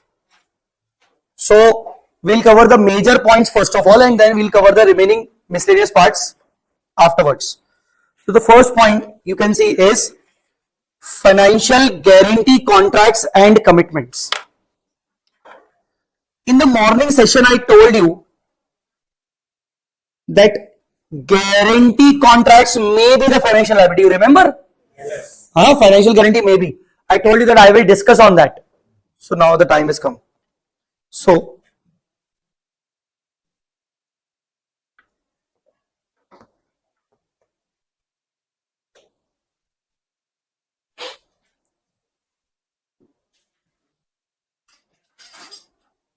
miscellaneous provision में first financial guarantee contracts and commitments. Do not read anything. First listen to me. You are the borrower. You went to a bank to borrow money. Now, bank is ready to give you the loan at 13% rate of interest. How much? 13% rate of interest. You said that's too much. Reduce the rate or give me the discount. So bank said that okay, we'll be able to give you some discount on this interest rate. We'll give you at 11%. The condition is you have to give some guarantee from other party. So bank wants guarantee from other party for this loan. If bank got the guarantee from other party on borrower's behalf, borrower will get the advantage of 11% loan. Situation is clear, everyone? Yes. What is the situation? Normally the loan is 13%, but after guarantee it will become 11%. Who will give the guarantee? On borrower's behalf, some third party will give the guarantee. Understood or not? Yes. Now the third party could be the holding company of the borrower. Borrower is a subsidiary company. So third party could be the holding company. Or third party could be the other party outsider. Guys, asking once again, situation is clear or not? Yes. Huh? Yes. Okay. So situation is clear. That means now you can understand that we can have the concessional loan subject to the guarantee. Such guarantee is known as financial guarantee. What is that? Financial guarantee. So borrower is taking loan. Definitely it's a financial liability for him. Bank is giving loan. Definitely it becomes a financial asset for bank. But there is a third party. There's a third party who is guarantor. Who is? Guarantor to what? To whom? Bank. On behalf of borrower. So now we are not talking about borrower, we are not talking about bank. We are talking in the books of guarantor. Guarantor has to record financial liability in respect of the guarantee given, and that is the topic we are going to understand right now. That is called financial guarantee contracts and commitments. Whenever the guarantor gives guarantee on borrower's behalf, what guarantor has to record, that's what we are understanding right now. Situation is clear? Yes. Huh? Now the same thing I will discuss with you with the help of example first of all, and then we'll refer one question also. Question is almost similar, but we'll refer first of all example to understand it better. So now see this. Loan amount is 50 lakhs at 9% with guarantee. 9% with guarantee means if the guarantee is given, the loan the rate of interest would become 9%. Market rate is 12% without guarantee. Means if third party is not guaranteeing the loan interest would be 12%. So how much advantage borrower is getting? 3%. Huh? 3%. Advantage borrower is getting 3%. In the books of guarantor, guarantor has to record this 3% as a financial liability. What I said? Because of guarantor, how much advantage borrower is getting? 3%. So guarantor will record 3% as a liability. Understood or not? Yes. Why? Because of its guarantee, borrower is getting the interest of 9%. If borrower defaults in future, guarantor has to reimburse only up to 3%. So its own liability is only up to 3%, not more than that. Are you understanding or not? Yes. Guarantor is not liable for the entire loan. Guarantor is liable only for that advantage value which is getting incurred for the borrower. Understood or not? Yes. So tell me, how much financial liability need to be recorded by guarantor? 3%. How much? 3%. Now in what ways? Let's look into this question. Term is 4 years. Principal repayment in 4th year. Principal will be repaid in 4th year. Guarantor has charged 1 lakh for this service. Oh, cha. So guarantor is giving guarantee not at free of cost. Guarantor is charging for that. How much guarantor is charging? 1 lakh. 1 lakh. So by charging 1 lakh, I am giving you guarantee. I am giving guarantee on behalf of you so that you could get the advantage of 3%. Have you guys understood or not? So tell me, what guarantor got? 1 lakh. 1 lakh. But what is the liability of guarantor? 3%. Approximately 3%. Okay. Guys understood or not? Yes. So there are two rates. One 9% and the second one is calculate the cash flows based on 9%, calculate the cash flows based on 12% so that we could calculate the difference. You can calculate the difference directly also. Calculate the differences directly also. Now technically what is the difference? 50 lakh multiplied by 3%. So what guarantor will say? Guarantor will say that I have liability to the extent of 3%. That means I have to pay 1,50,000 for the first year if borrower defaults. Tell me. Yes. Second year also 150. Third year also. Fourth year also. It seems that this financial guarantee contract for guarantor is as good as financial liability under AMC. AMC you remember? Yes. Amortized cost category. Huh? Yes. Let me ask one question. How many categories of financial assets? What? But how many categories of financial liability?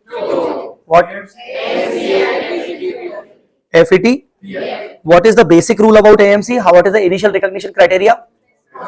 Present value of CCF at the rate of? You remember now? And what is plus minus transaction cost? What is ERI? Market rate. Effective full form is effective rate of interest. Market rate. You remember now? Yes. So now think from guarantor point of view. Guarantor has liability of 9%, guarantor has liability of 12%, or guarantor has liability only to the extent of? Tell me. Which option? Which option? Huh? Guarantor has liability of only? So guarantor has liability of only 3%. Such liability will be categorized under? Not an FVTPL. And what is the basic rule of AMC? Present value of CCF based on? CCF is what? For guarantor, what is CCF? Guarantor has to bear entire 12% or 9% or just 3%. So basically CCF for guarantor is what? 3%. Understood or not? So what we have done here, we calculated this 3% guarantor's liability. 150, 150, 150, 150. Now how to do present value? For present value, what is effective rate of interest? Tell me in this question. Is there any effective rate of interest given? Yes, 12%, the market rate, 12%, it is given. Please calculate. And please use the calculator at least.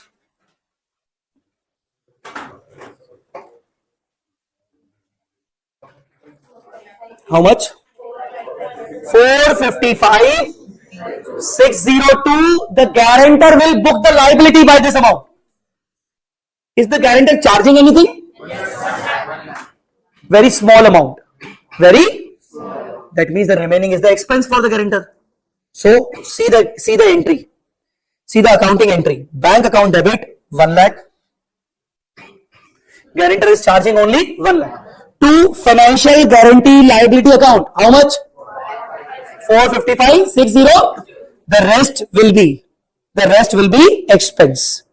The rest will be expense. Sir, why you are debiting investment account? Wait.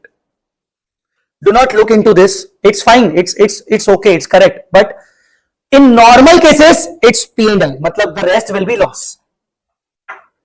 Are you guys understanding or not? Yes. See, the guarantor is recognizing 4,55,000 of liability that he is charging. So the rest is its loss. Is understanding or not? Yes.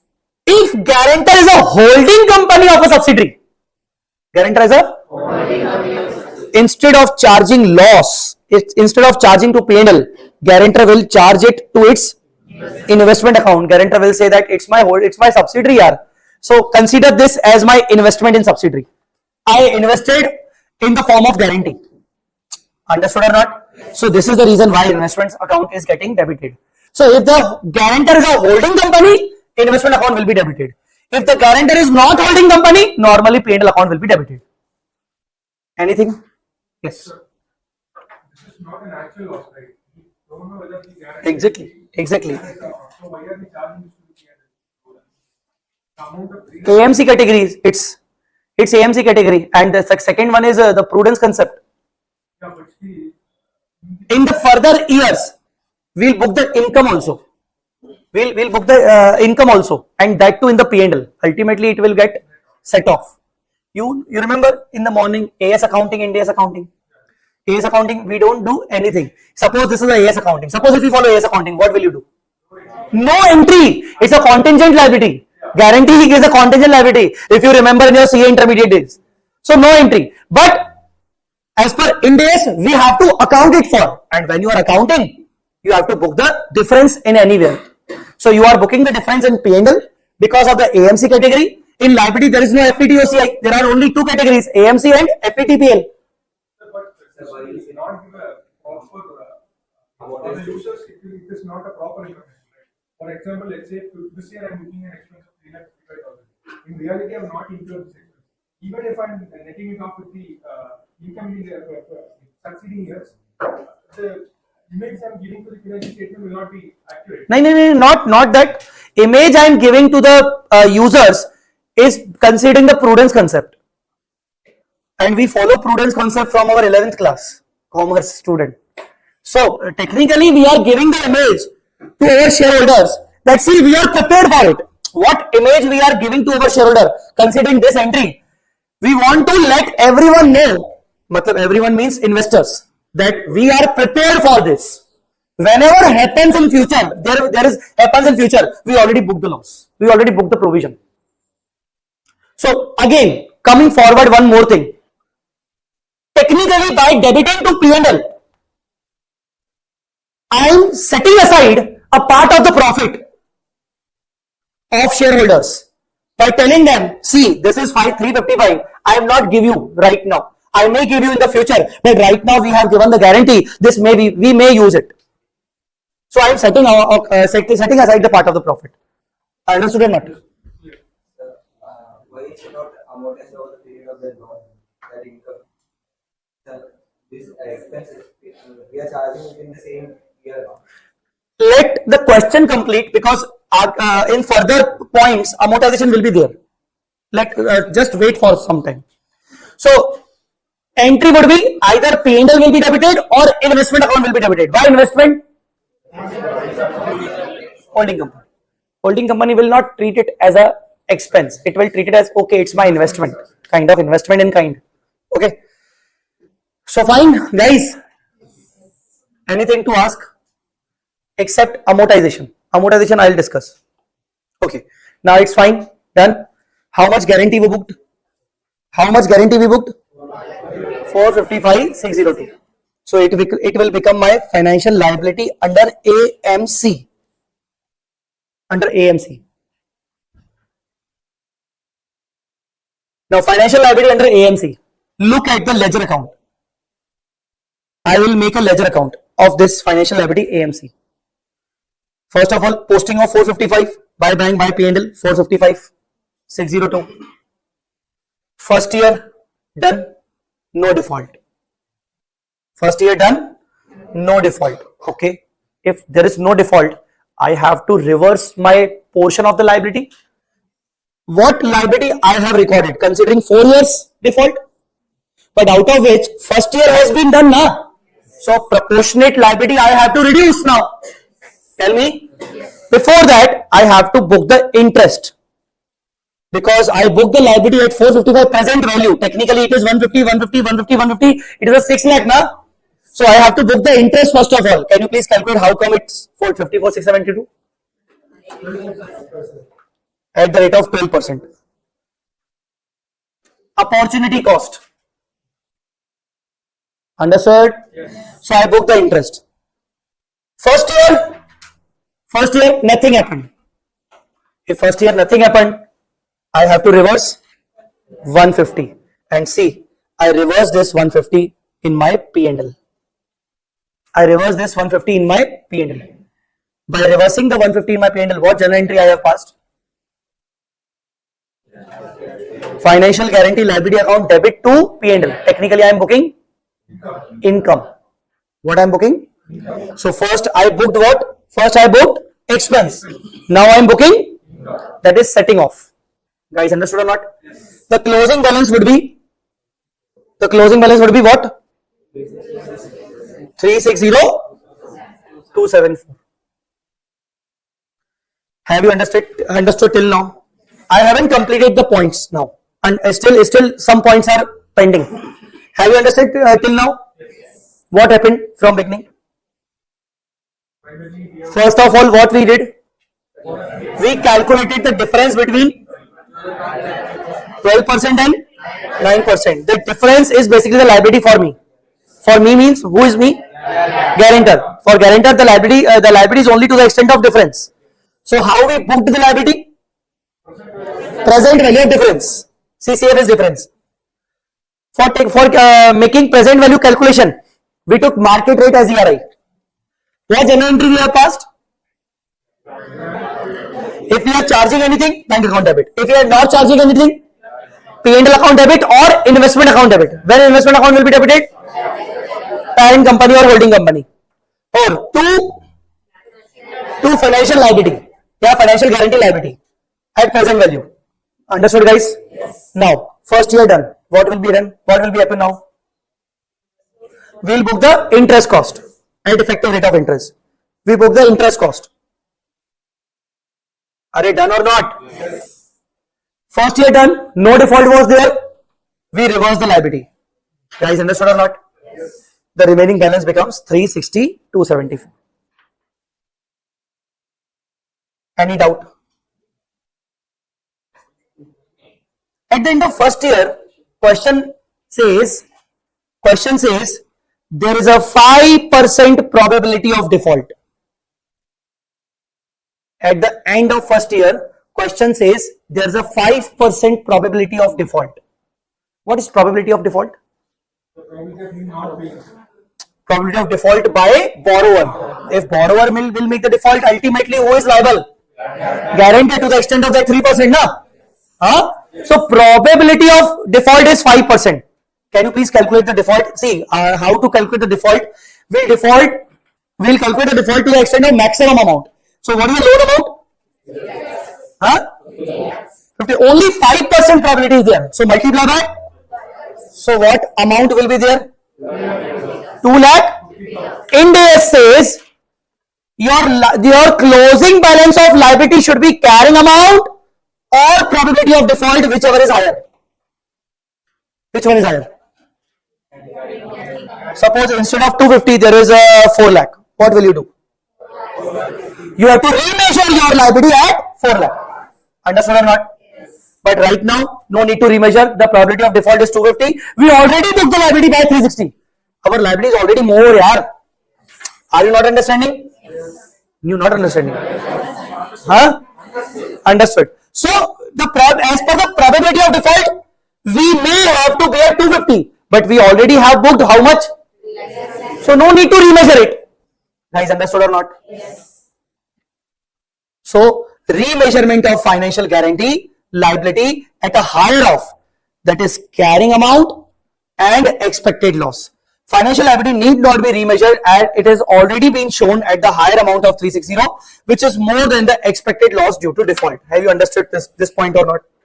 Sir, suppose if it is higher probability of default, then what? Then we need to remeasure the liability and transfer the loss to the P&L once again. Understood? Yes. Suppose this is 4 lakh. What will you do? Here the closing should be. Now how to tally the account? How to tally the account? Here by loss to be booked in the P&L. How much amount? 39? 726. We have to book the loss. If there is a 4 lakh probability of default. Have you understood? The maximum is 455, right? Huh. The maximum was 455 in terms of present value.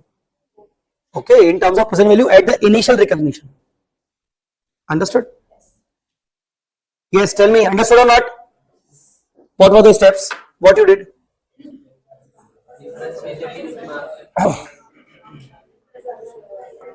First of all, initial recognition. What you did? Present value of difference of CCF. At which rate? Effective rate. At effective rate. What entry you passed? Bank account debit,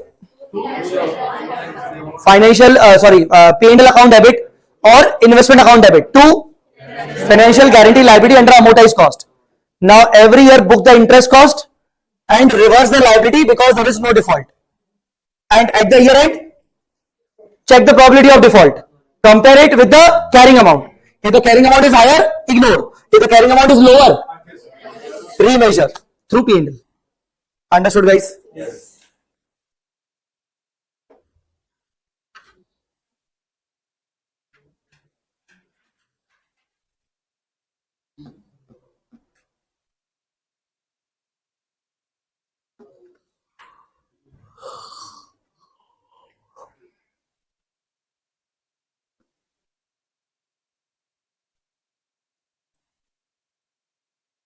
Can you please try this question right now?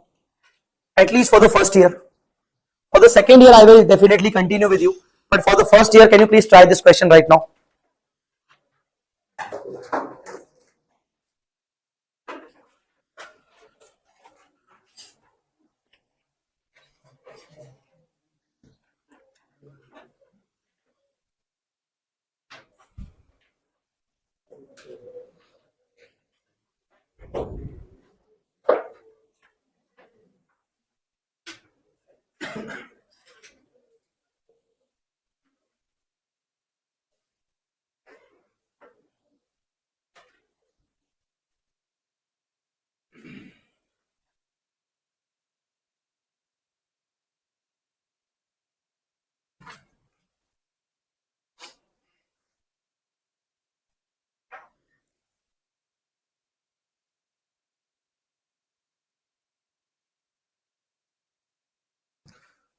So as per the question, 8% is the interest. It is with guarantee or without guarantee? With guarantee. Loan amount is 10 lakh. Interest payment are made at the end of each year. Principal is repaid at the end of the loan term. Sun Limited had not issued guarantee. Bank would have charged Moon Limited interest rate of 11%. So what is the difference? 3%. 3% of 10 lakh is 30,000. 30,000 for how many years? Huh? So 30,000, 30,000, 30,000. Present value at the rate of 11%. What was it? 73,320. Is Moon? Huh? All right. So now Moon is charging anything? It is written? Yes, no, what?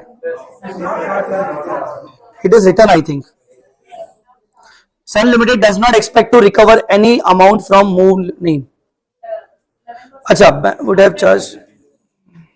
Sun Limited does not charge Moon Limited for providing the guarantee. So what entry Sun Limited has to pass? Sun Limited is a holding company basically of Moon. Tell me what entry has to be passed? Investment account debit to financial guarantee liability. Okay, 73,000 something. Understood or not? Now what happened in the first year end? 31st March 2012, there is a 1% probability that Moon Limited may default. That means during first year there was no default. So can you please calculate your first year interest on 73? 8064.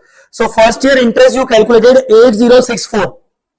Alright guys? Yes. Huh? Yes. And there was no default. So 30,000 need to be reversed. 30,000 need to be reversed. So what is the closing balance you have? See, initially you booked what amount? 73? 311. You booked interest 8064. Reversal goes to P&L. Interest also goes to P&L. So what is the carrying amount? 51. And what is the probability of default? How much? Whichever is higher. So it is already at 51,375. No need to change it. Okay. Now the next year.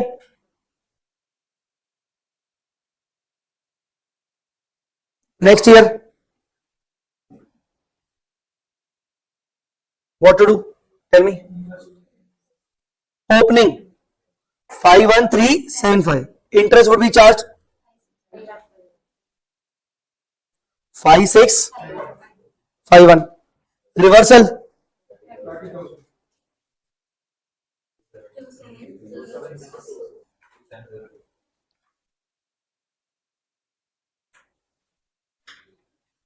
27026. This is a carrying amount. What is POD?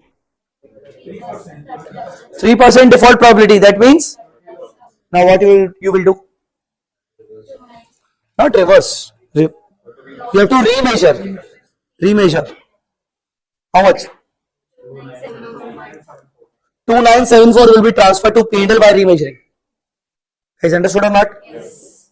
Huh? So tell me, what is the overall P&L impact in your second year? I want you to calculate the overall second year P&L impact. Tell me.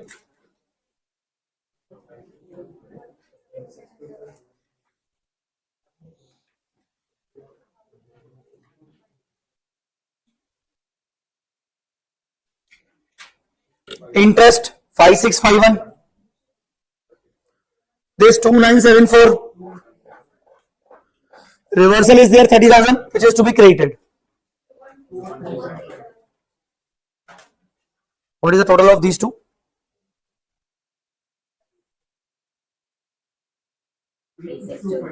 Five, 651. Oh, sorry. 86. And this is 30,000. Difference? 21375. Come to the question.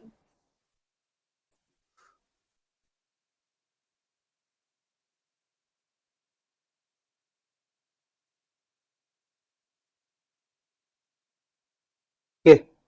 27037.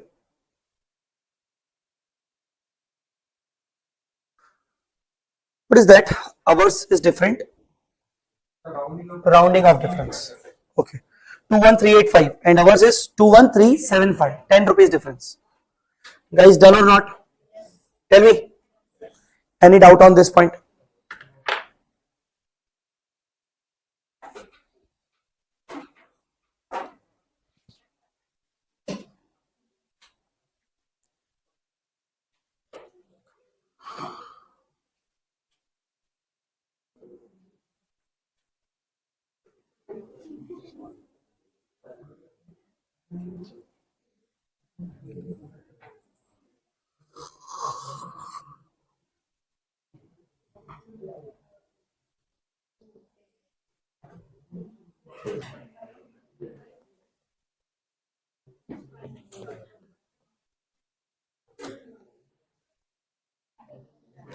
See, this is the chart of financial guarantee. Please read it immediately.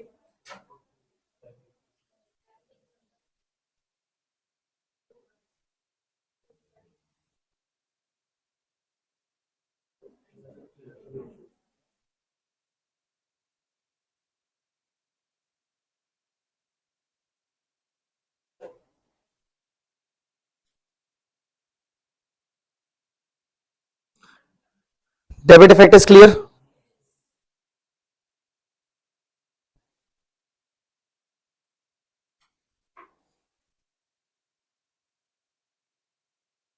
Great effect.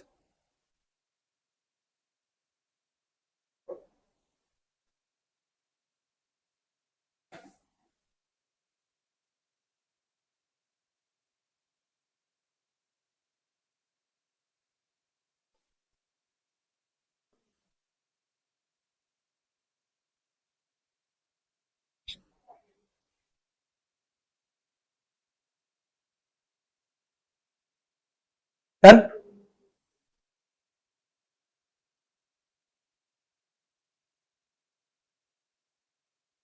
Anything to ask? They are saying loss allowance, expected loss on default. That means probability of default, POD. And they are saying initial recognition less cumulative amortization. That means carrying amount. Whichever is higher, such difference will be transferred to the paid.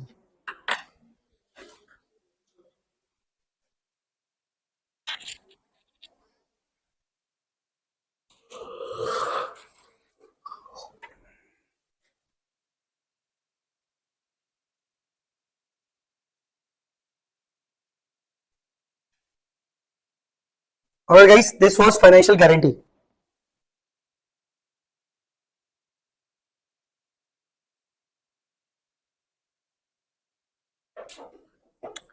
Now the second part, second point, 27.41 page number.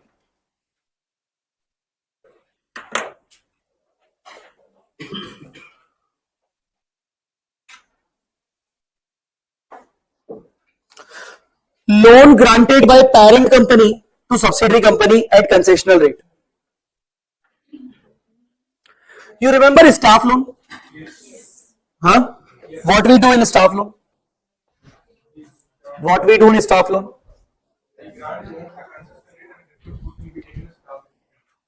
Employee expenditure. We give the loan to staff at concessional rate. We book the loan at present value of CCF. The rest part we book the employee cost. You remember? Now instead of staff loan or loan by employer to employee, there's a loan by parent to subsidiary. Same concept. Loan by parent to subsidiary. Same concept. Amortized cost, present value of CCF, effective rate of interest. Again there will be the difference, but instead of charging to employee cost, parent will charge it to investment account. It will consider it as its investment. Understood guys? Yes. I am giving you one situation. Please write it. Example.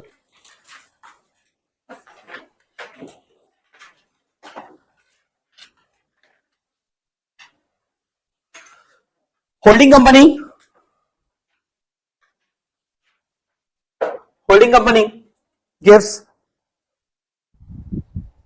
12 lakh rupees loan.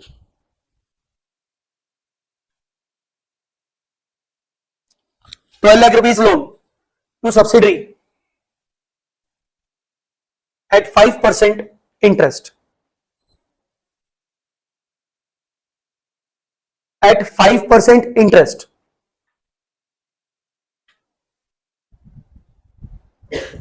Market rate is 9%.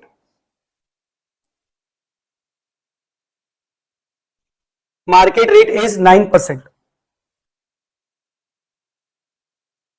Repayable after 3 years.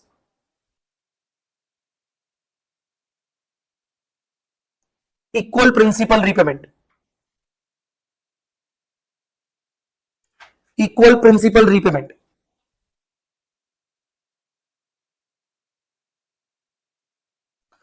Show the accounting of loan at initial recognition date in the books of holding and subsidiary. Show the accounting of the loan at initial recognition date in both the books.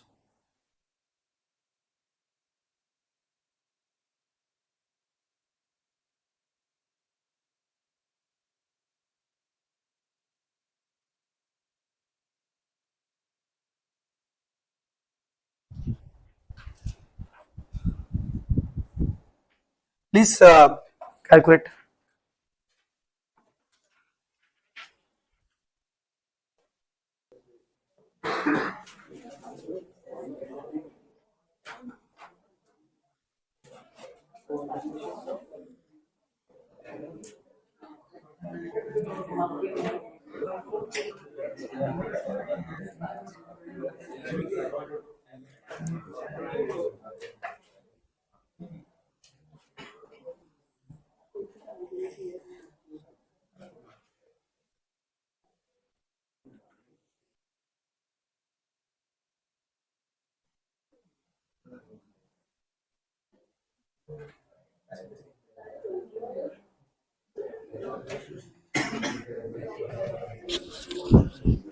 Yes, done.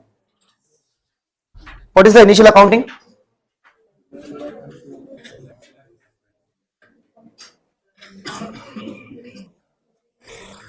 Holding subsidiary. Tell me, what was the present value of CCF? 11 lakh? 16,000? 6, 7 and 5. Which, and what was the initial loan? 12 lakhs. 12 lakhs. Okay. And you did CCF and present value of CCF then. Okay. So holding company, what holding company do? Holding company will pass entry loan account debit, which is financial asset, 11 lakh 16,675. Investment account debit, 833 to bank, which is 12 lakhs. What subsidiary will do? Bank account debit, 12 lakhs. 11, 16, 6, 7, 5. To equity, matlab other equity. Basically, what it will do? Other equity. Other equity. The name could be anything. Other equity means contribution from parent or whatever it is. What? 83325. And you know what? In the consolidated financial statements, this all will get set off. How? This loan will get set off with a loan. This investment will get off this other equity, because when you consolidate, we calculate, we compare the consideration, we compare the investment value, consideration value with the net asset value. So consideration will include this much and net asset value will include this also. So ultimately it gets set off in the consolidation, the effect will be nullified. Guys, are you understanding or not? This is the first case where holding and subsidiary are doing this transaction. But there are 2-3 more cases other than this. Look at the cases. Look at the situation now. Situation 1. If loan is repayable on demand. Do you understand? Demand. Repayable on demand. What is that? That means the term is not fixed. Whenever I will ask, you pay my money back. I am not saying that I am giving you loan for 2 years, 3 years, 4 years, 5 years. Just take it and give me back my money whenever I ask. This kind of question came in the exam twice. These kind of questions. This is very important. They will give you 2-3 situations. They will give you 2-3 situations. If loan, acha, this may come in the MCQs also, in the case studies also. So they will give you 2-3 situations. The situation number 1 is loan is repayable on demand. No need to do any present value accounting. Nothing. Because loan is repayable on demand. It's a current asset. It can be the current asset or current liability. Read the point. What is written? Entire consideration received or discharged shall be treated as financial liability and financial asset in the respective books. Finance cost or income shall be recognized at contractual interest only. Now no need to consider the effective rate. Whosoever is having book, please write here, ignore effective rate of interest. Ignore effective, ignore ERI. Ignore effective rate of interest. Ignore effective rate of interest. Financial liability shall be recognized as current liability for subsidiary. Why? Subsidiary will record it as a current liability. Why? Because it's repayable on. Whenever holding asks me, I have to pay. So as far as subsidiary is concerned, subsidiary will record it as. And as far as holding is concerned, maybe current asset, may not be, because holding will know when I'm going to demand. Understand or not? So if holding knew that I will demand after 2 years, he will book the asset as non-current. But subsidiary shall always book the liability as current, because whenever they demand, it has to pay. Understood or not? So this was the first situation. Guys, understood? Yes. The second situation, you just did it. Second situation example, just we did it. Please read. We did it immediately now.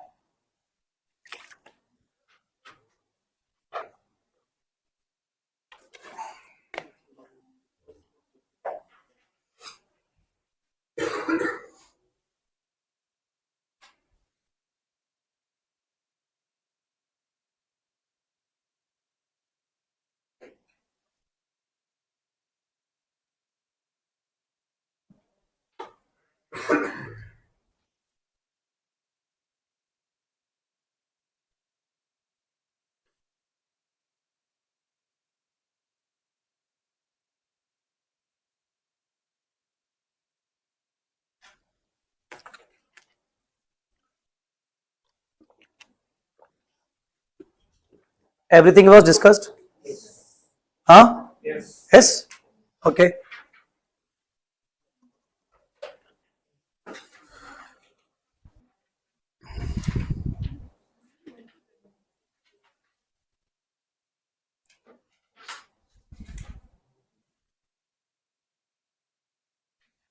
Situation 2 was there. Okay. Now consider the example. See the same example. First situation, the loan is repayable on demand. Second, the loan is repayable after 3 years. Current market rate of interest 10%. It is the question we did it. Third situation, the loan is repayable when ABC has funds to repay the loan. What is that? Subsidiary. When subsidiary has the funds to repay, then it will be repaid. What should be the answer? Now it depends on subsidiary. When subsidiary will have the fund, they will return me. How to book the loan? Again, the maturity is not confirmed. The maturity is not confirmed, then we cannot treat it as AMC. No effective rate, no present value at all. Here INDAS says that subsidiary and holding both have to estimate the period, and accordingly they book the current asset or non-current asset. current liability or non-current liability. That's it. Fine. Just like first situation. Just like first situation. See the answer.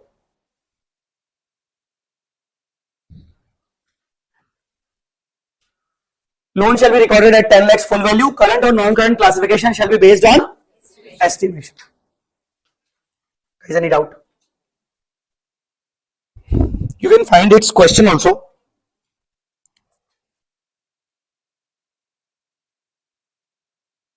See, this is the question where there are 4 situations. Now read this question. 4 situations. Question number 905.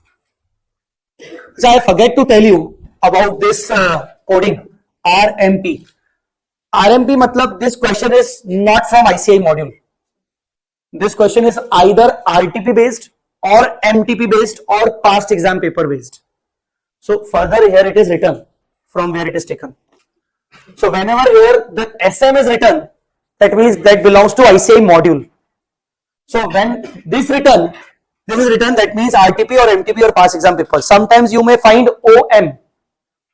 OM means other material. Other material could be like I referred some Singapore CA Institute material also. From there also I took some question. Other material could be my own examples. Just like I did it today only. I gave you some written examples. So that OM based on that. Okay. So read these 4 situations.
So now loan is of 10 lakhs. Alright. And basically first situation. What is the first situation? People on demand. What is the answer? What should be the answer? For subsidiary it is always current liability, people on demand. And for holding? Depends. Either current or non-current depending upon his demand. Okay, his estimation. Okay, second.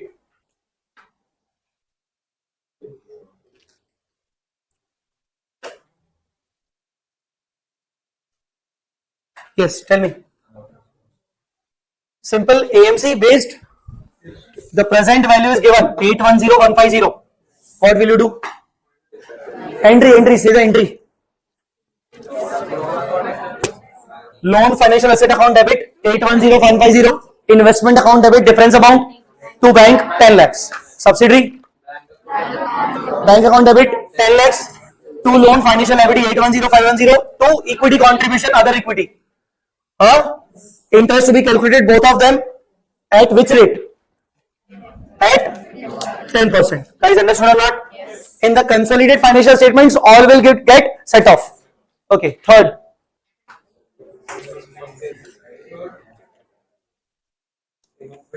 Again, based on the estimation, they both have to record the loan as it is, either current or non-current. Last.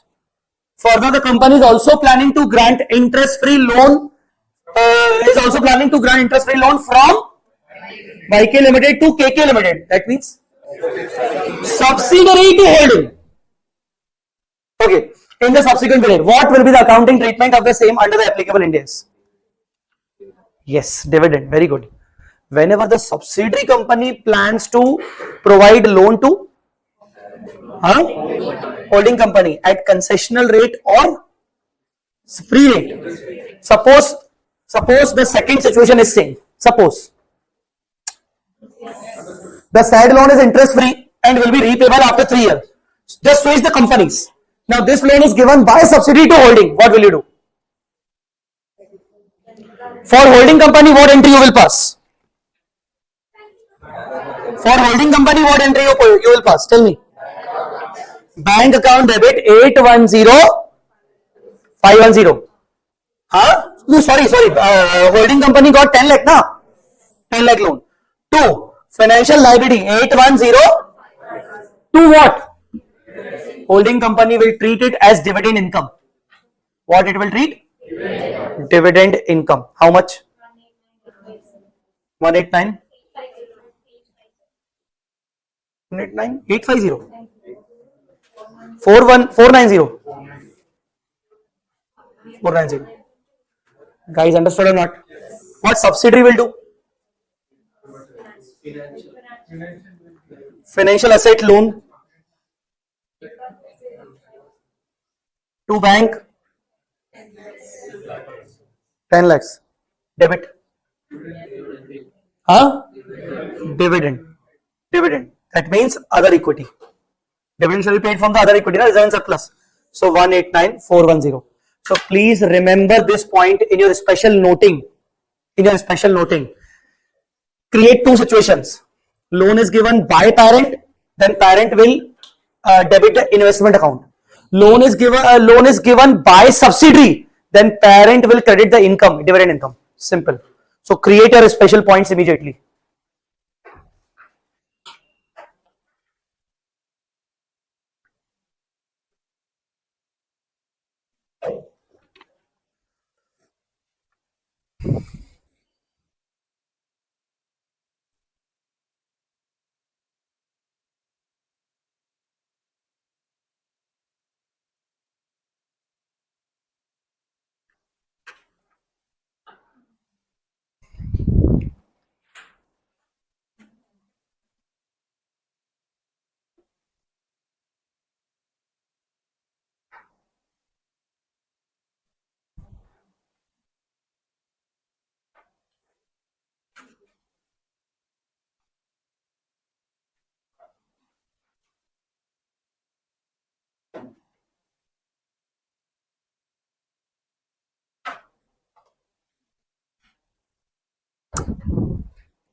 Yes, done.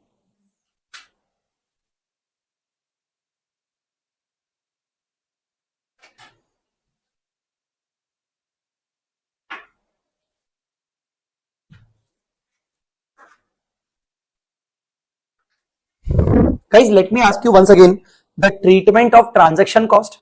Since morning we have discussed so many things. Now can you please describe me the treatment of transaction cost? What you do for transaction cost?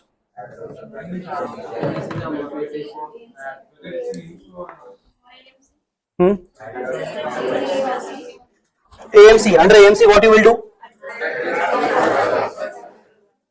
Under AMC, adjusted to the. Yes, it is to be adjusted with the asset value or liability value, right? Okay, AMC. Then FAT OCI, again adjusted to the value of the financial asset. Okay. Transfer to P&L. This was in respect of financial asset. Come to financial liability. What you do? Transaction cost in respect of AMC. Same, adjusted with the liability. FATPL. Charge to P&L. Now, transaction cost in respect of equity. There are three items now: financial asset, financial liability, and equity. Financial asset, there were three categories: AMC, you understood; FATOCI, you understood; FATPL, you understood. Financial liability, AMC, FATPL, you understood. Now, if you are incurring any transaction cost, or if you are collecting any transaction cost, inflow or outflow, in respect of equity item, what will you do? Transfer to equity, other equity. Any transaction cost you are receiving, you are paying in respect of equity item. Which item? Transfer to other equity. Transfer to, and you are doing this thing Right from your CPT, CA Foundation days, securities premium. Whenever you issue your equity share capital, you collect the security premium. It's also the transaction cost you are collecting now. Where you keep it, other equity. You don't transfer it to any P&L BNL. You remember my today morning example on this portable instrument? You remember I collected a premium 100 rupees premium to give him the right to sell. I told you that I will tell you the accounting treatment of premium. So that premium is what? I am giving the option to him, to my equity shareholder, that let's give the put option, but I need a 100 rupees premium. That premium is again the transaction cost I am charging. Transfer it to other equity. Understood or not? Yes. So whenever you incur transaction cost in respect of equity, you will transfer it to other equity. First of all, write this.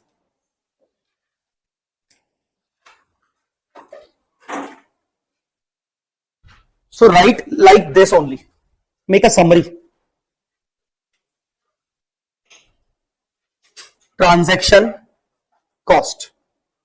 Transaction cost.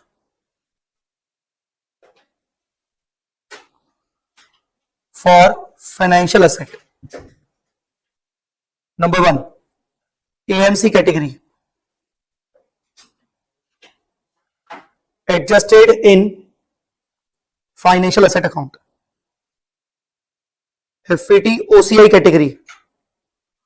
Adjusted in financial asset account. FAT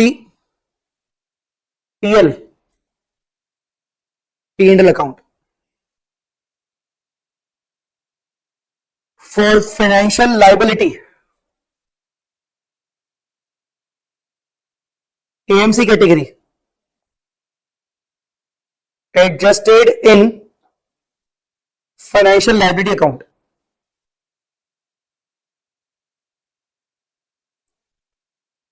FVTPL category, transfer to P&L account. For equity,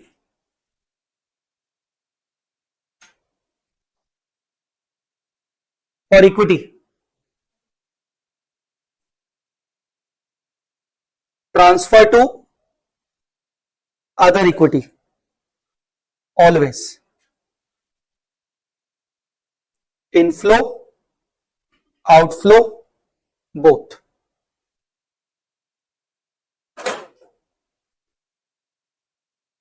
Done. But one more question is there in respect of this. Transaction cost for compound financial instrument. What is compound financial instrument? Financial liability as well as equity. What will you do? You have to allocate. You have to allocate in the proportion of their respective values. Allocation is required. Allocate transaction cost to financial liability and equity in ratio of their respective values.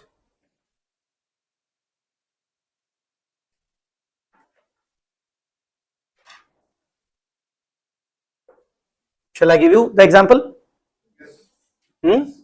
Okay. Write the example.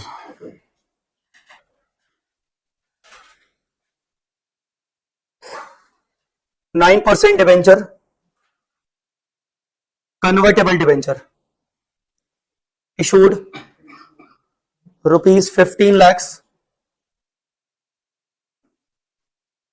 for 3 years.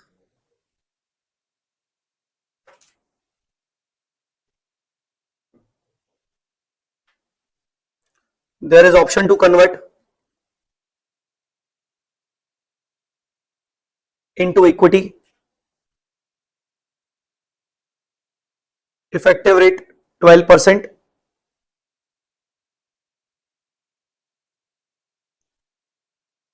Interest to be paid annually transaction cost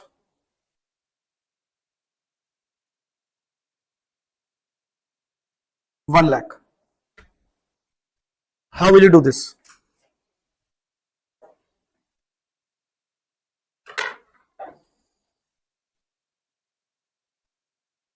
First of all, ignore the transaction cost. Calculate the initial proceeds, that is 15 lakhs. It is already calculated.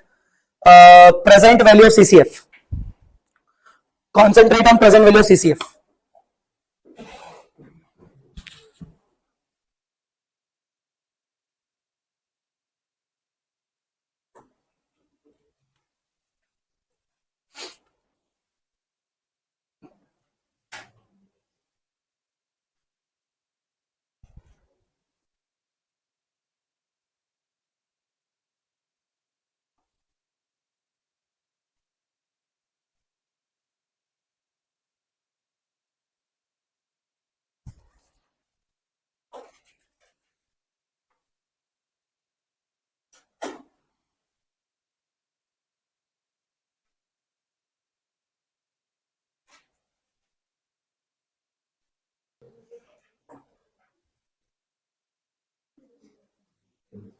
Yes.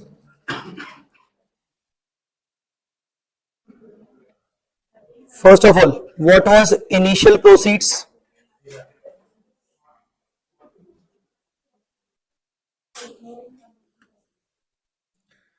First of all, right now ignore the transaction cost because you have to allocate it into two parts. So initial proceed you have to follow right now 15 lakh only. Second, present value of CCF 30, 91. This becomes financial liability. So what is equity? 108083.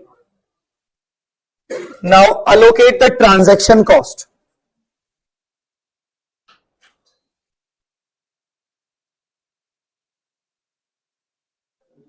₹1 lakh of transaction cost to be allocated between these two numbers.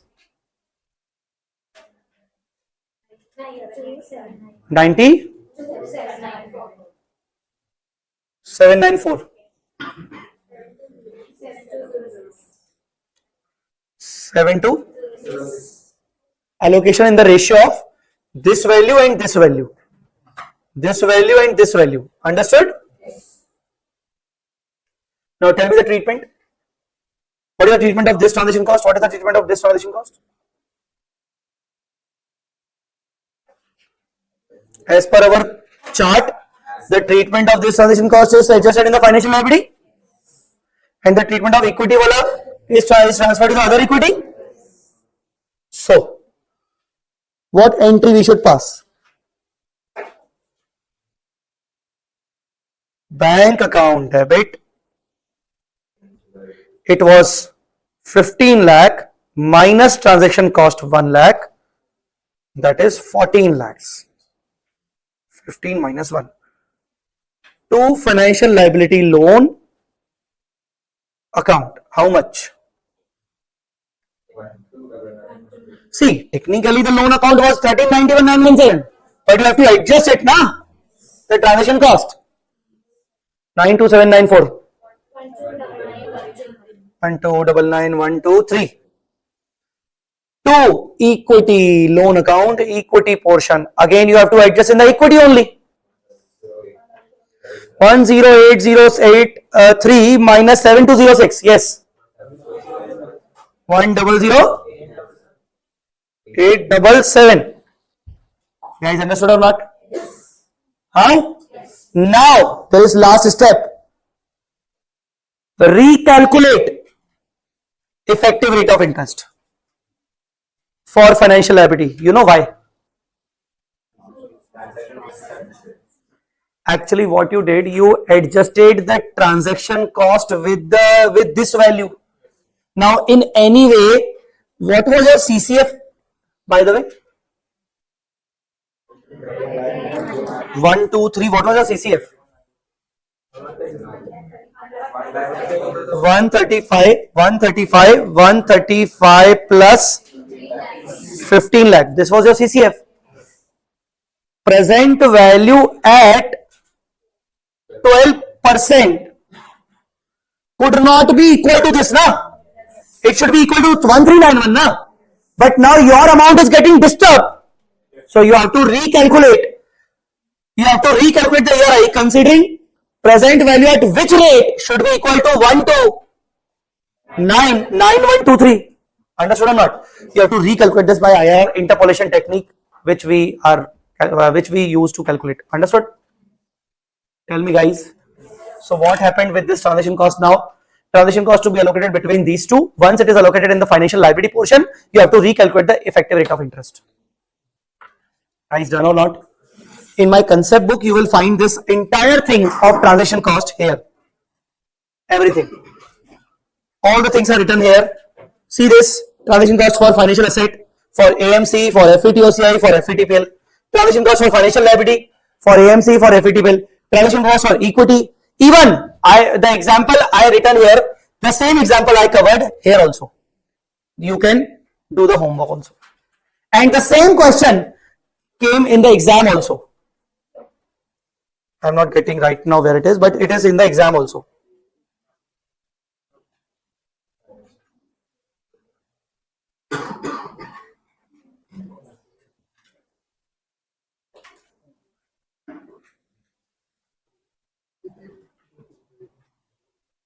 This is the question. 610. Question number 610.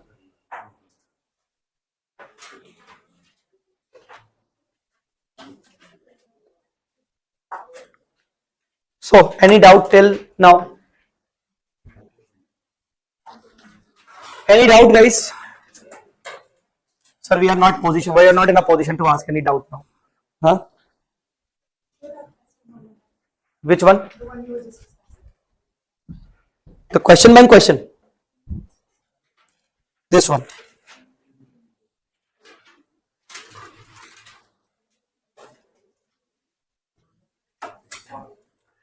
Anything you want to ask?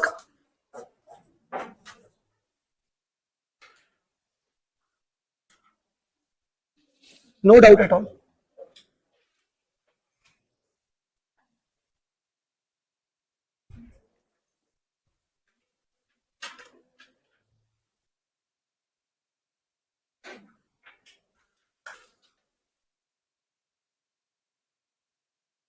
All right. So, overall, what we did till now, we started financial instrument with basics.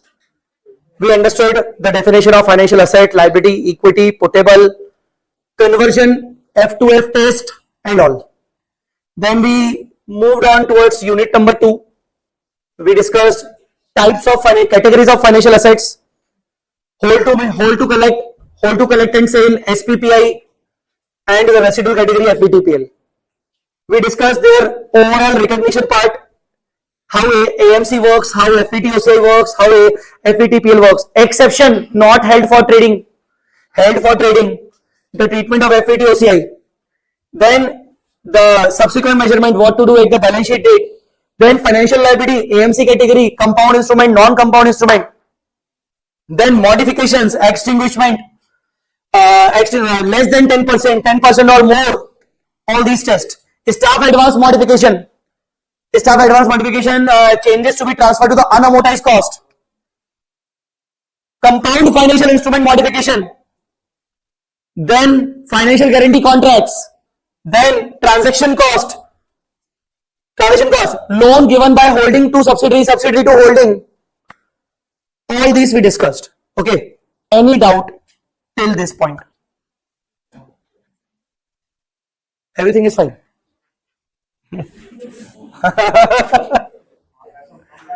As of now, everything is fine.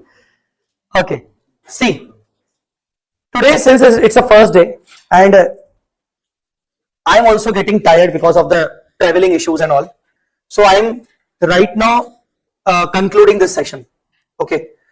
Because somewhat I also feel that I'm also mentally tired basically. So from tomorrow we'll start the session at probably at 8:15. What time? 8:15. And we'll try to cover at least till 6:45 or 7 o'clock. Okay. So today I'm concluding bit early. So you also have the time to read, to understand, to revise, and to do your homework also, which I have given you, so that you would be in situation to ask the doubts tomorrow. At least few doubts you can ask by yourself. Okay. So we can cover your doubts also, and we can continue the session financial instrument tomorrow also. I am expecting to complete the financial instrument part in the first half, like till lunch, probably. And then after lunch, if possible, after lunch, we'll start consolidation and business combination. That means the second topic would be consolidation business, because these two are the your priority topics definitely. Hana? So I'll go according to your priority only. So I am hoping that we'll be able to complete the financial instrument till 1 o'clock, if possible. And after that, we'll continue with the business combination consolidation. Before concluding the session, tell me one thing. Do I need to maintain this speed, or do I need to get bit slow or bit fast? What? This is fine. This is fine. This is fine? Huh? Okay. Hey, I'm asking because some freshers are also there, first time, who are doing first time, because of this also, and some for others there may be speed may be slow also. So if this is fine, then we'll continue with the same speed tomorrow, right? Yes. Huh? Okay. Thanks a lot, guys.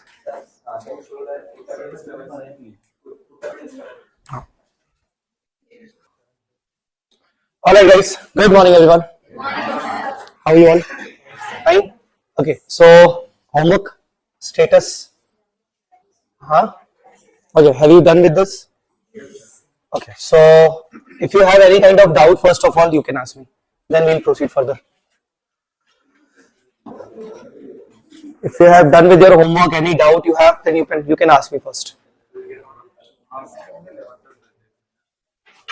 No doubt? That means you haven't done your homework. Huh? Done. So no doubt. Hmm. Yesterday you said by modification and extinguishment, the problem where you said that the revised cash flows will be given, but then the year will not be given for the extinguishment, like the revised cash flows. So in that case, when we have to find the year, wouldn't that be the same treatment as modification? Because we are trying to equate it to the amount which is the carrying value minus the modification charges, right? So that would be the same as modification. Extinguishment and modification. So in one question you said it won't be given. Yes. I'll discuss it right now. There is slight difference only. Slight difference. I'll give you some example in our book only. There is one example. We can say that yes, the modification part and the extinguishment part is considerably. We can consider it as same, but there is a slight change between these two. As far as entry is concerned, only the presentation is concerned. Okay, when the ERI we need to find out. So I will discuss right now that particular thing. Okay, because that is important, so I have to discuss it. Okay, and other than that, anything else? No? Okay, so now let me ask some of the points.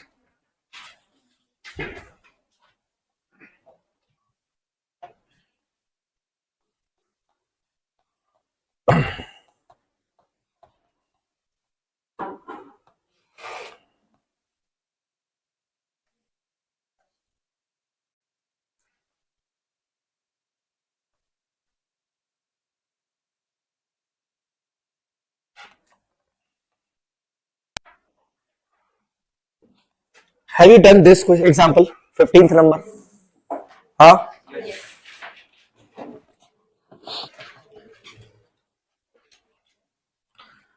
See, example number 14 we did yesterday. It was of extinguishment.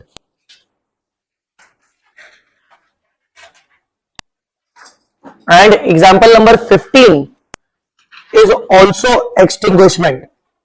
But you know what? What is the difference between these two examples? in example number 15, you have the revised ERI given in the question. You have the revised ERI given in the question.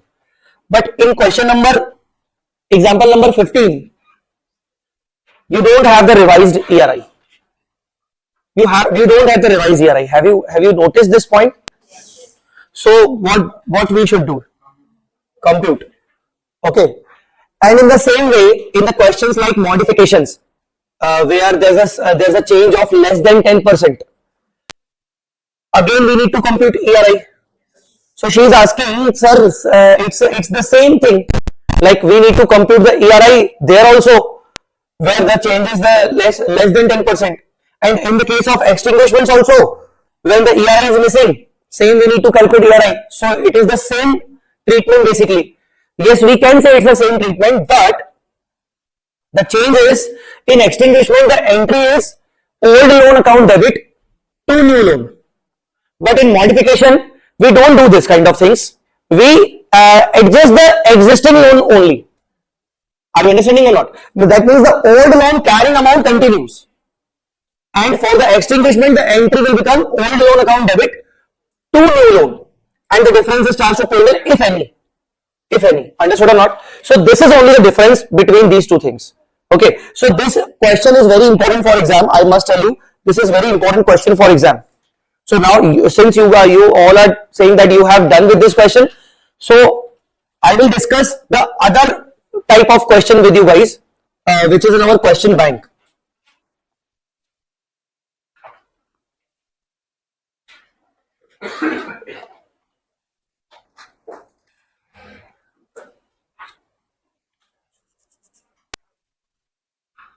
Okay, see this question number 703. The question number 703 from our question bank.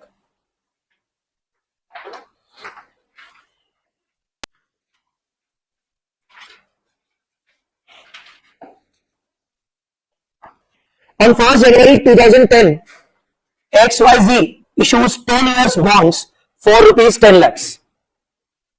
XYZ issues 10-year bond for rupees 10 lakh, bearing interest at 10% payable on 31st of December each year. The bonds are redeemable on 31st of December 2019 for rupees 10 lakh. See, we have issued the bonds for rupees 10 lakh. We will redeem it for rupees 10 lakh. The coupon rate is 10%. There is no cost or fees are incurred. No cost or fees are incurred. That means the coupon rate 10% is same as ERI. We discussed this yesterday. Whenever there is no processing cost, whenever there is no transaction cost, whenever there is no premium, no discount, in that condition, the coupon rate will become the effective rate. Okay. The effective rate is therefore 10%. So what are the terms and conditions they are giving to us?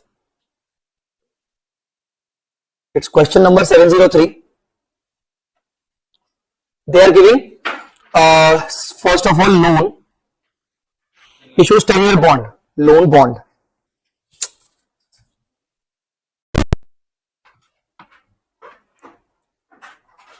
Loan bond of 10 lakh. Interest rate 10%. Effective rate 10%.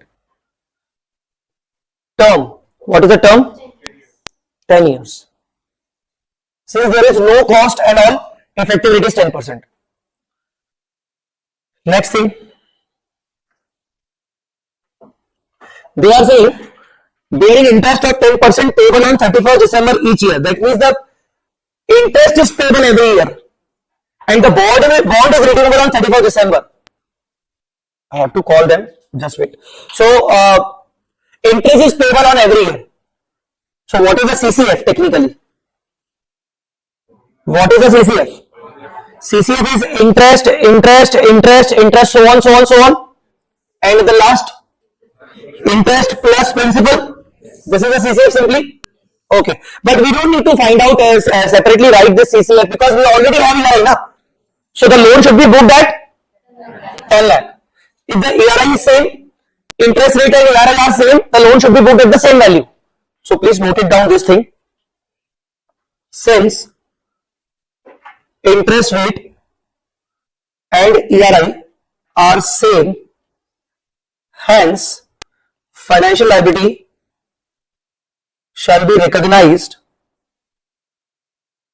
at transaction value. Transaction value, that is 10 lakhs.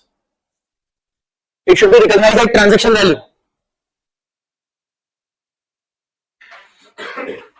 Understood?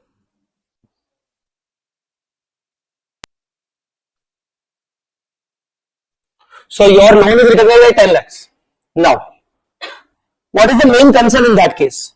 Now they are saying on 1st January 15, that is after 5 years, XYZ and the bondholders agree to a modification in accordance with which no further interest payments are made.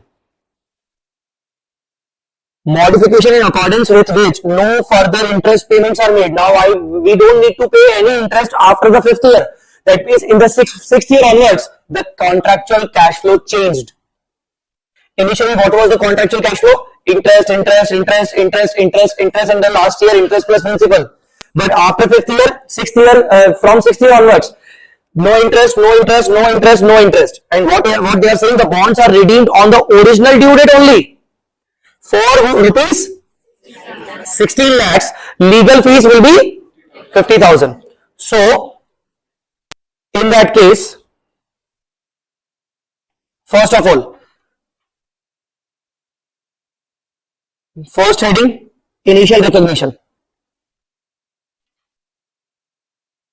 Financial liability, initial recognition. Bank account debit to bond. Financial liability 10 lakhs. To bond financial liability 10 lakhs. Alright?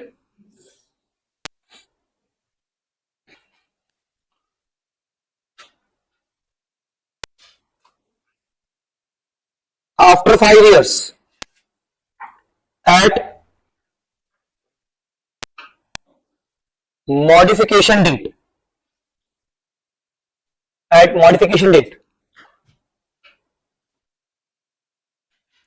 the carrying amount of loan financial liability is still 10 lakhs. Tell me how it will become 10 lakh only? Because both are same, interest and ERI both are same. You will record the finance cost at 10%, you will pay the finance cost at 10%. So every year opening barabar closing, opening is equal to closing. Tell me? Yes. Okay. So what is the revised term? Revised terms. 1, 2, 3, 4, 5. Because for the further 5 years, the CCF would be 0, 0, 0, 0 and 16 lakhs. And additionally, there is a modification fees. Modification fees also there, 50,000. Okay, so these are the revised terms. Understood or not? Our first step of modification says calculate the percentage of change.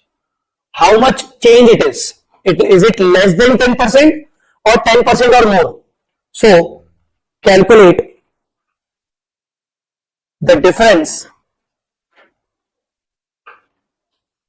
between carrying amount and revised value. That means present value of revised CCF. So how to calculate?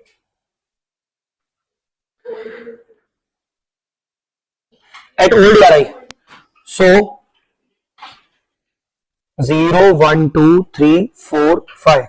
50,000 negative 0, 0, 0, 0, 16 lakh negative. Present value at 10%. Can you please tell me?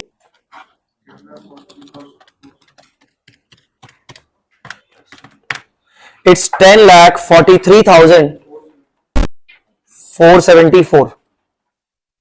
It's 10,43,474.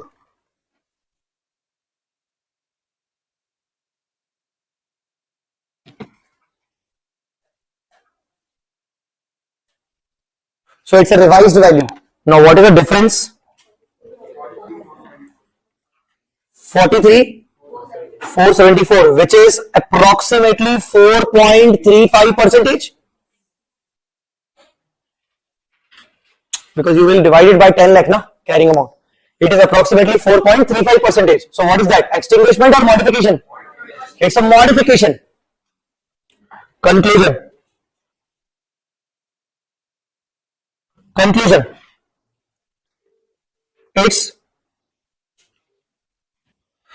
It's modification. It's modification. Alright? That means no need to de-recognize old loan. No need to de-recognize old loan. So this becomes a step number 1. Now, step number 2.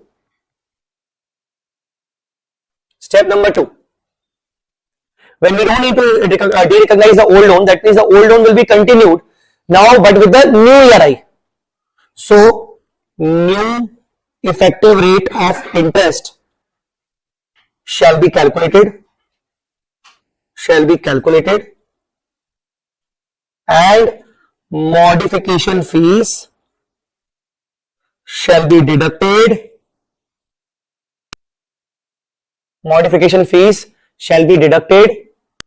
From existing carrying amount. We have written the steps yesterday.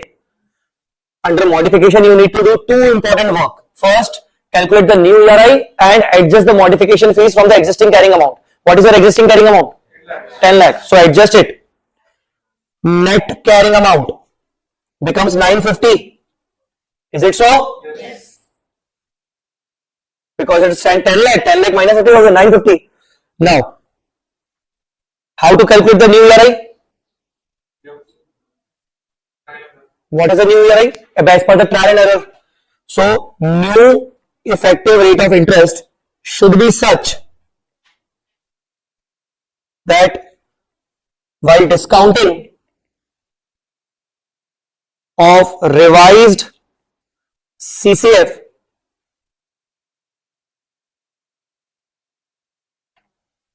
the total present value should be equal to 950.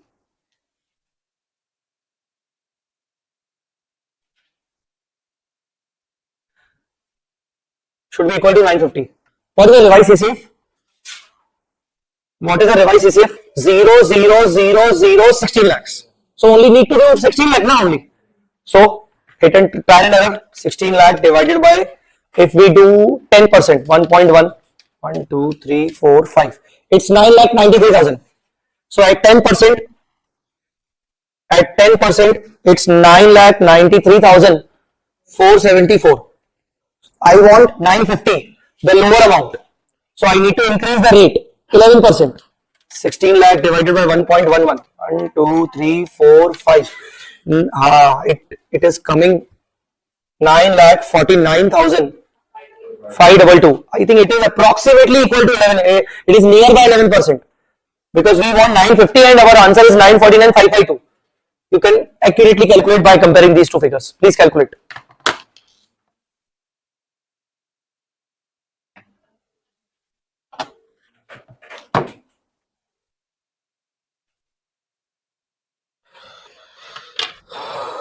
Wait.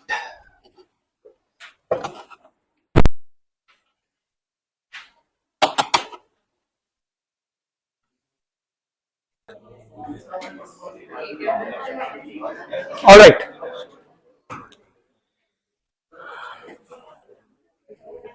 So what is the rate? 10.99. So 10.99 is the rate. So 10.99 is the rate. 950 is the existing carrying amount. If you make a ledger account, it was your buy balance brought down. It was 10 lakh. You paid the modification fees to bank 50,000. It becomes your 950. Now at the end of 6th year, it was 6th year. At the end of 6th year, you calculate the interest at 10.99% of 950. Can you please calculate? 104,405, and you paid nothing to bank, zero, because revised CCF was 0,0,0,0,0. At the last only it is 16 lakh. So to balance, carry it down. Can you please calculate? 1054, 405, and so on. Guys, understood or not? Now compare this example with my book example number 15. Come back to the example number 15, which was homework. Which was homework.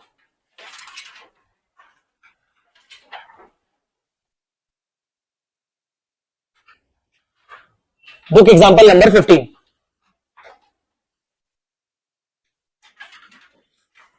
Now in the book example 15, loan of 50 lakh, 10% interest, term is 4 lakh, repayment equal principal only, interest extra, no other charges, therefore ERI is the same. Do you finding these things same as that question we did?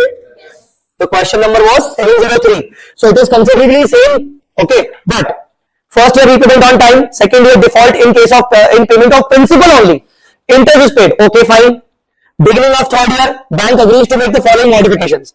Outstanding loan of 77,50,000 now to be repaid in 5 years in equal principal. Interest to be paid at same 10%. Assume it is not a market rate. Now, it is not a market rate. They are saying that interest will be 10%, but it is not the effective rate. Apply extinguishment accounting, ignore 10% tax. We are assuming that it is extinguishment. Okay, it's extinguishment. Fees of modification is 1 lakh. Fees of modification is 1 lakh. Guys, understood or not? So everything is same. Just we need to apply the extinguishment accounting. What we should do in the extinguishment accounting? De-recognize the old loan.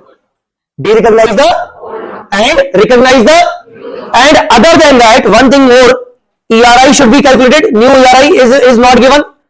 It should be calculated or not? Tell me.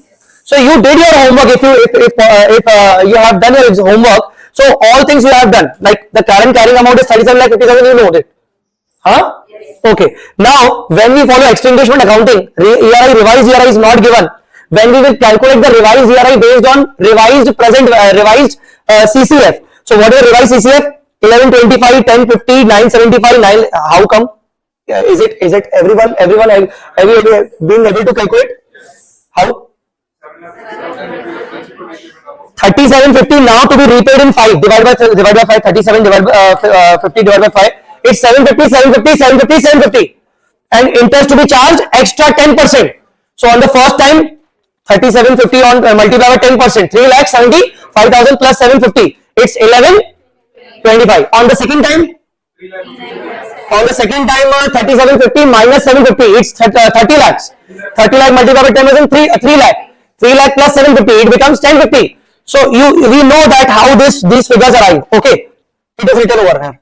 And in the first year, there's a modification fee also. Is it so or not?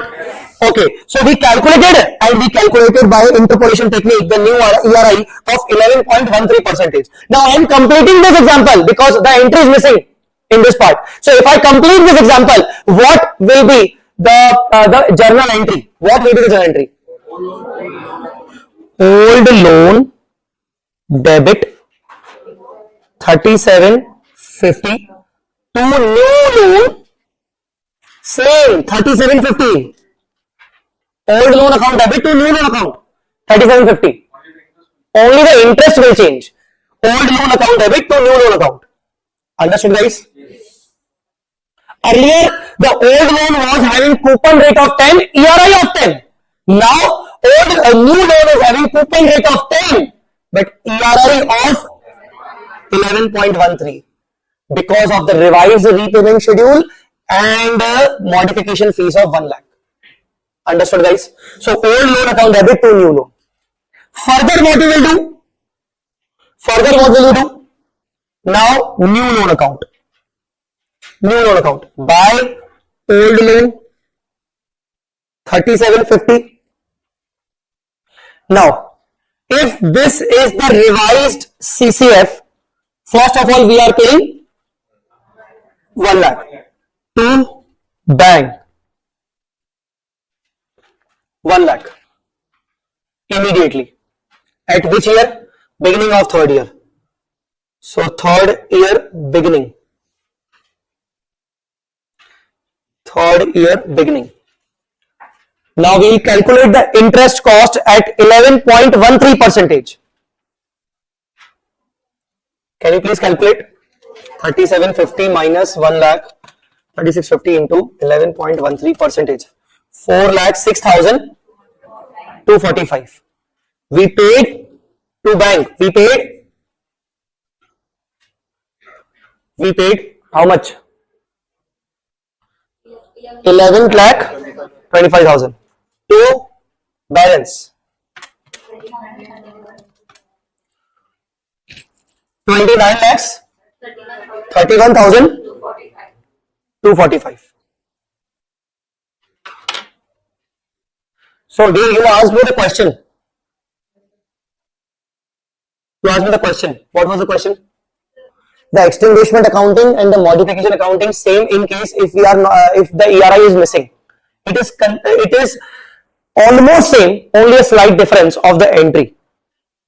Here in the extinguishment accounting, we are passing entry of old loan debit to new loan.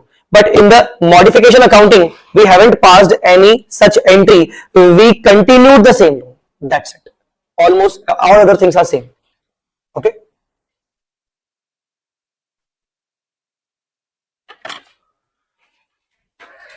So just for comparison, you can compare your example number 15 with question number 703. Both are almost same, but accounting is different. Extinguishment accounting and modification accounting. Only a slight difference, presentation.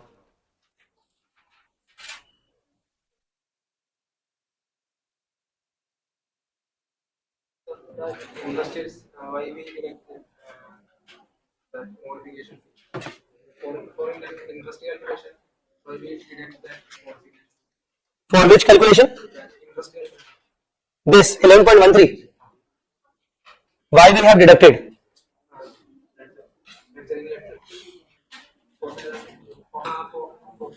Interest calculation, na? See, why for this 11.13 percentage calculation, we took this 1 lakh also. So 1 lakh is a kind of repayment. So it's a kind of repayment, na dear? And repayment it is at the beginning of the year. If you will not, for interest calculation, if you will not deduct this from this and calculate interest directly on this, on the last year at the end, your account will not tally.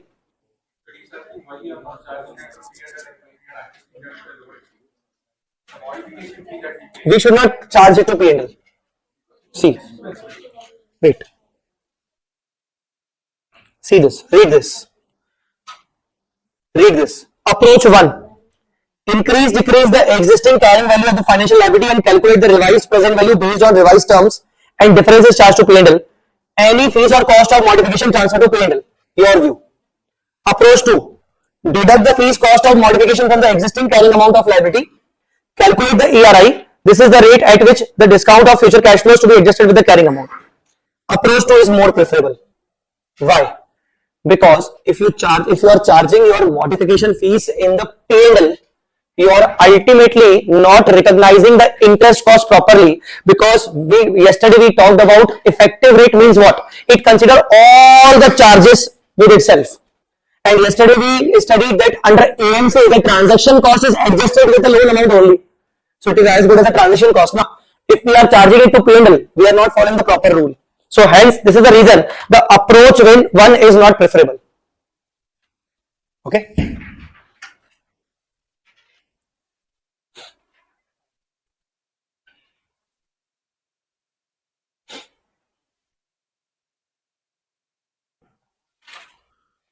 Alright, so that was about modification and extinguishment and all. Any other doubt? Have you done question number 16? Question number 16, staff loan modification. Any doubt? No? Not regard to this question. Let's say if let's say changing the number of years of Haan. changes with regard not with regard to the interest percentage of repayment amount, Haan. but the number of years. That is, for example, primarily the staff loan was given for 5 years. Haan. Subsequently, that will extend it to let's say 4 or 3 years after the second year. So the unamortized portion will be now adjusted. Revised terms. Yes, of course. Okay, anything else? All right. So shall we move on further? Okay. Yes. So we have found new revised ERI, right? So for that we have to find the present value, and then we have to Again. like what we did before was that old loan was there carrying amount, but the new ERI new loan should be carried at ERI. Huh. Present at that present value. Right now, 3750 was that a new ERI or 3750 is a new loan. new? Huh. Yeah, shouldn't we calculate the present value? We measure the value. So we calculated now. In the same example you're talking about. Example 15 now. Yeah. Okay. Say we calculated now. The new cash flows, the new ERI. What's your doubt? We should calculate the revised. Why? No need. Hey, it's make this loan account till end. Your loan account will get tallied. 100% it will be tallied. That means at 11%, the present value of all these things are already equal to 37 lakhs 50,000. So no need to calculate. Okay.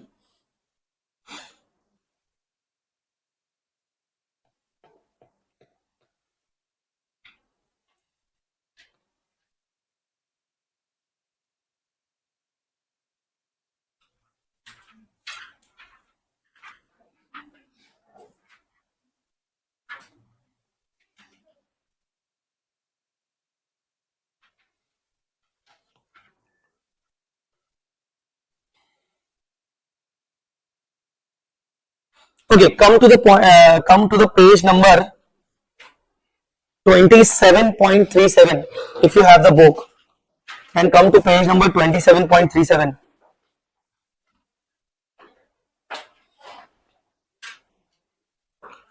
There's a small point, reclassification from equity to financial liability or financial liability to equity. There is very small point, reclassification from equity to financial liability or financial liability to equity. See, we all know what is financial liability, obligation to pay, and what is equity, no obligation to pay. So what we are saying, reclassification from equity to financial liability. Earlier it was no obligation, now it is putable instrument. Ordinary instrument becomes putable instrument. You remember the example I have given yesterday. Earlier I issued the ordinary shares. After so many years, I gave the option to him that if you want, I will pay you back in a 1 month time. I will pay you back if you exercising this option. So it becomes a putable instrument, and now I will repay you. So equity becomes financial liability. Vice versa, financial liability could become the equity also. So whenever these kind of things happen, what will be the treatment? Let's discuss.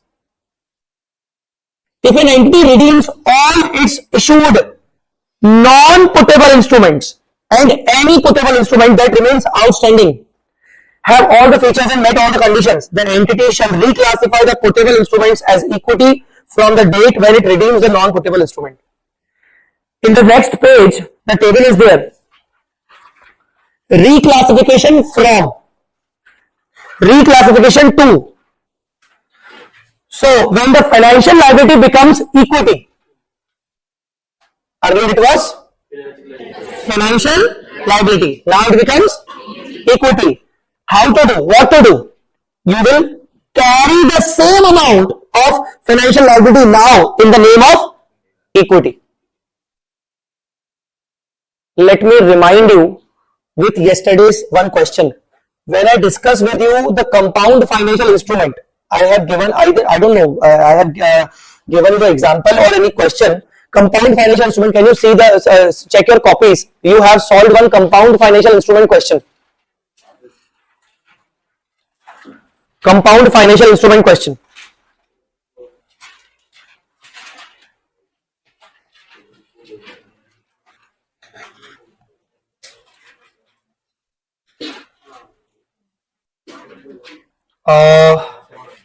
Okay, come to this. Example number 11. Yesterday's example number 11. In my book also, there is example number 11.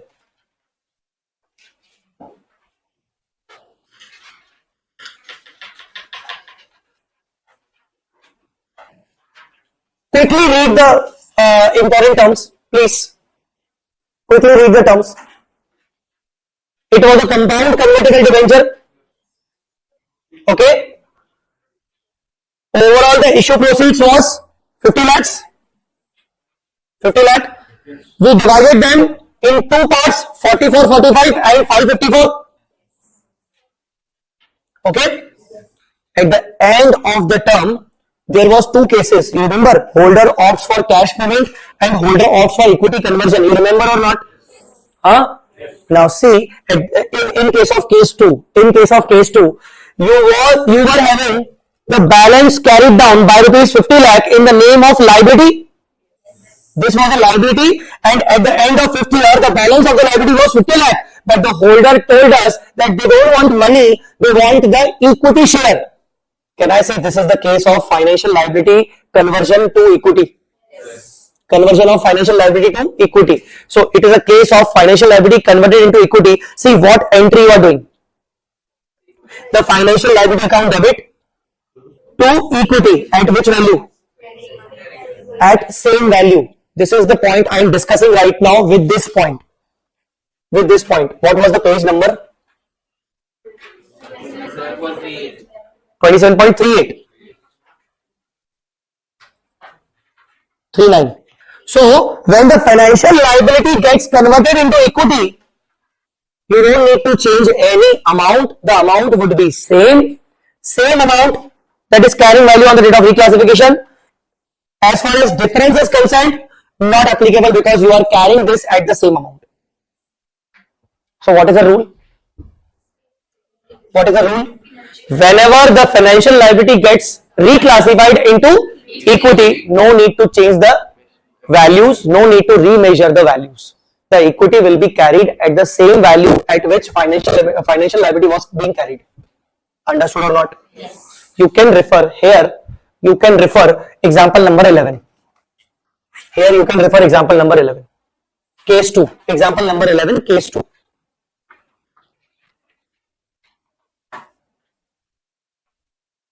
Alright.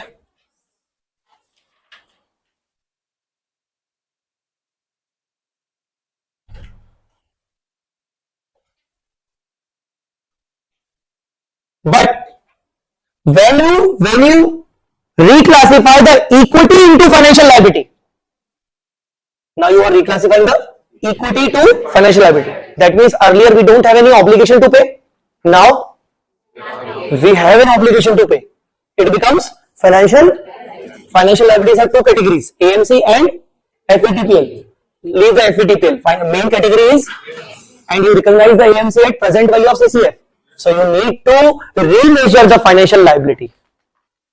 You need to remeasure. Sir, why we are not remeasuring the equity? Because equity is a residual interest. Why to remeasure? Understood or not? Yes. Huh? You may have a question in your mind that, sir, when we are classifying from financial liability to equity, we are not remeasuring it. Why? Because equity is a residual interest. No need for that.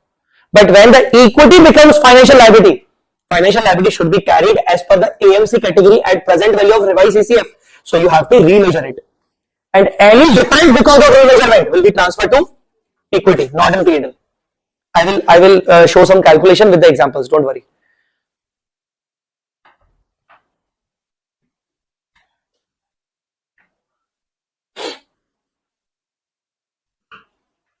So when the equity is reclassified to financial liability, we need to remeasure this at fair value. That is present value of CCF, and transfer the difference to equity. Alright, guys. So the example is ordinary share converted into puttable share. Puttable equity share. Ordinary share converted into puttable equity share. Earlier it was ordinary share, so it was my equity capital. But now I have given the option to the holder that if you want your money back, I will pay you, but you have only 1 month time.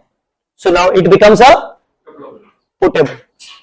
And puttable it becomes a financial liability. Now I have to measure it at present value of cash to be paid. If cash to be paid within a month, then no need to calculate the present value. If cash to be paid after 2 years, then we need to calculate the present value. Guys, are you understanding or not? Let me show you the example. Please write one example.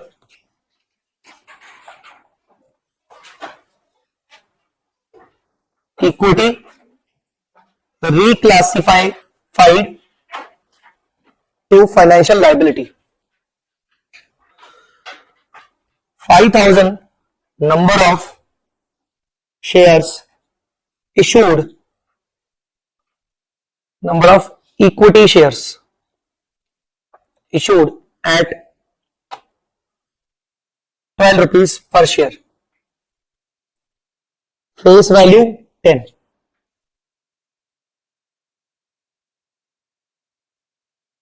These are ordinary shares. What entry you will pass? Bank account debit. How much? 60?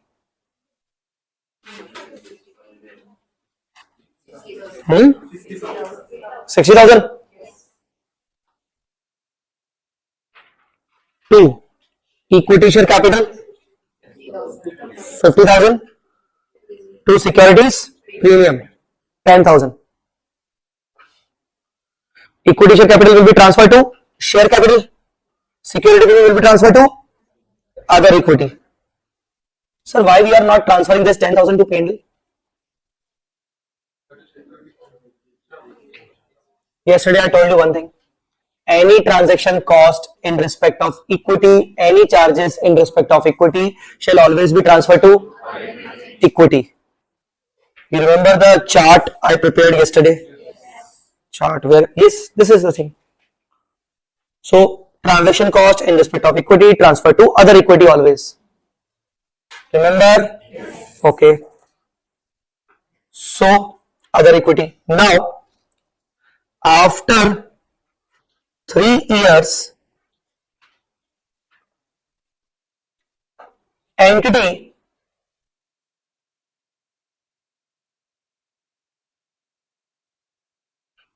grants option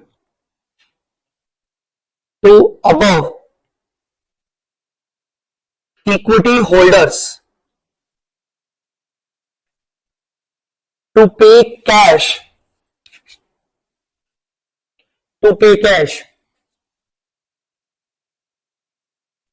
equal to market value of to pay cash at the rate of 20 rupees each. At the rate of 20 rupees each. Alright. For this purpose, entity charged 1 rupees per share premium. Option premium. We charged premium for that. After 3 years, entity grants option to above equity shareholders to pay cash at the rate of 20 rupees each. For this purpose, entity charged 1 rupees per share option premium.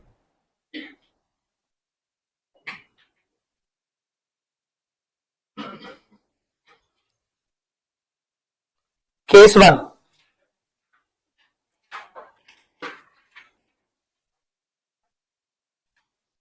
Market price per share is expected to be higher than 20 rupees.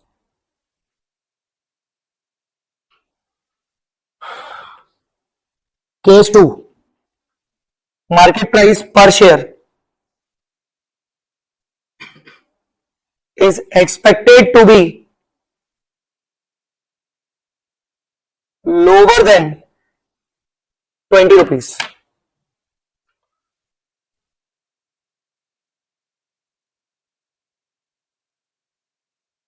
Tell me. What is the period to exchange your option? What is the period to exchange your option? 1 month. 1 year. 1 month.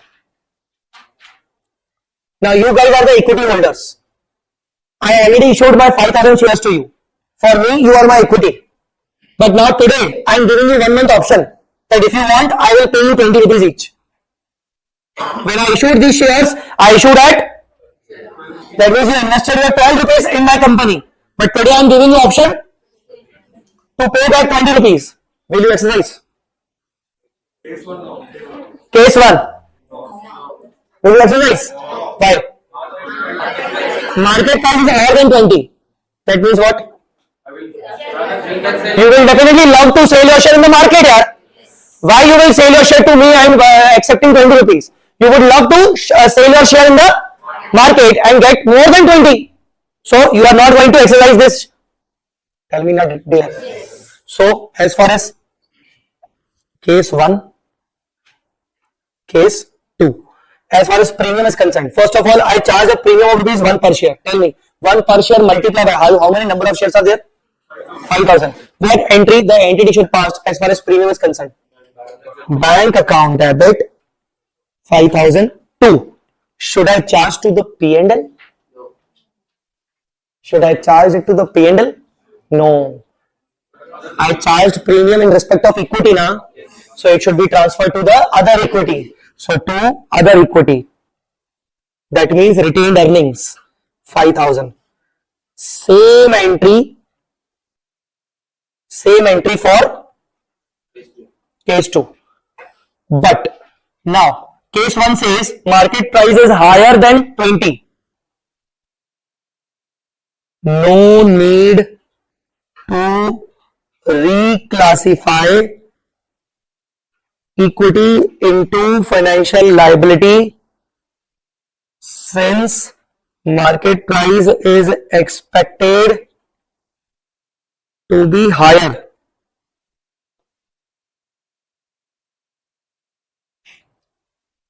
Shareholder will not exercise his option. He would sell in market.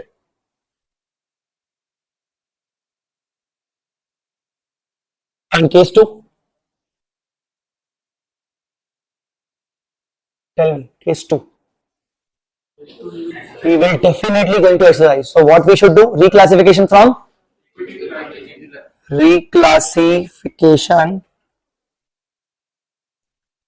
from equity to financial liability is required.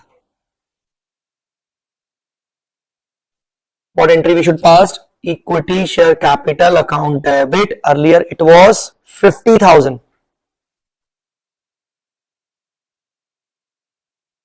Guys, understood or not? Now we need to create what? Financial liability. Tell me at what value? Present value in case there is a period of more than 12 months. Here there is a period of 1 month. So at what value? At the current transaction value, 20 rupees fair value. How much amount I need to pay them? 20 rupees, na? Calculate 20. Huh? 1 lakh. Very good. 20 rupees multiplied by 5,000. What to do with the difference? What to do with the difference? Other equity. That means I can transfer the difference to other equity. That means I can write off my difference from the earlier security premium account from this 5,000 and the rest portion to other equity. Directly I am transferring the other equity.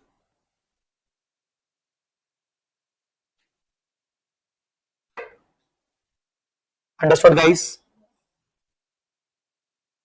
Tell me.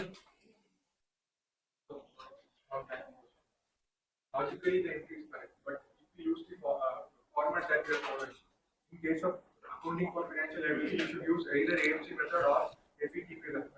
But here, that is an exemption, right? Here we are not using the AMC or FETP method because the cost that we are incurring, we are transferring that to other equity rather than P&L or See, adjusting capital. no, we are properly following the method, but the point is, here we have not purchased a new financial liability.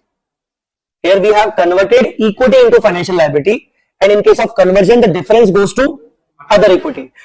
As far as new financial liability is concerned, whenever we recognize a financial liability initially, we transfer the transaction cost in the financial liability portion only. So that is different, and this is the reclassification is different thing. In case equity is transferred, we are transferring equity into liability. What will be the, if there is any excess portion? Should we adjust that with other equity or should we? Can you please tell me with the help of amount? Here it is a transfer from equity to financial liability. Ah. If it is from financial equity to equity, like in the previous Same carrying amount, no? We just discussed now. Same carrying amount. See this? So if there is any cost that has been incurred, what should be the thing? Paid. Yeah. Paid. Because it is from financial liability to equity. Transfer to P&L. So this was reclassification from equity to financial liability. Entry understood or not? Huh?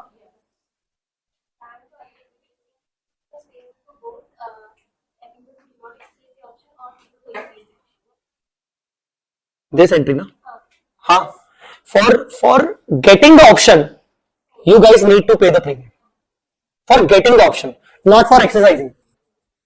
If you want this option, then I am ready to pay you, give you, but you have to pay me 5,000 rupees. Now in future you are exercising it or not, it doesn't matter. Okay. So in this scenario, after payments, no one has exercised the option because they have decided to they will stand for the long. Then you have to reverse this. Reverse. Yes. So sir, how to reverse? No, it will become the from financial liability to equity, na? Same carrying amount.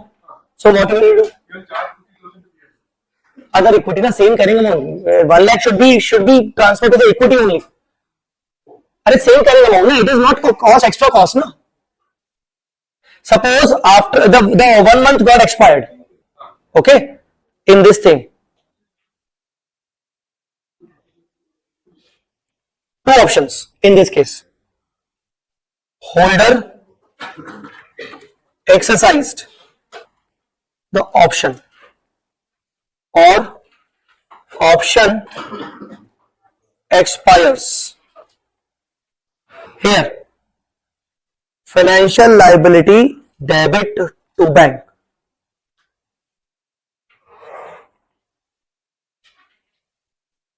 Option expires. Financial liability 1 lakh. Again create equity share capital. But you can create equity share capital to the extent of face value. Face value. And the rest portion other equity. But I haven't changed any carrying amount. Earlier it was a carrying amount of 1 lakh. Now it's a carrying amount of 1 lakh. So whenever you transfer, just let me show first of all. Whenever you transfer the financial liability into equity, transfer is made at same carrying amount. Understood or not? You will do this thing.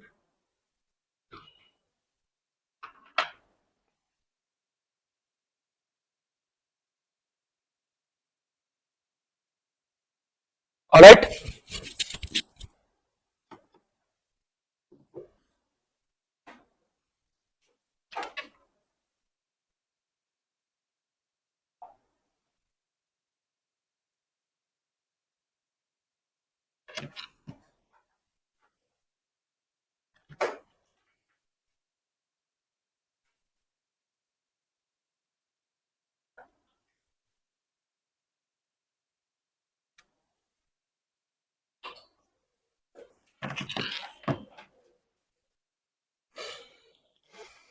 Done, guys?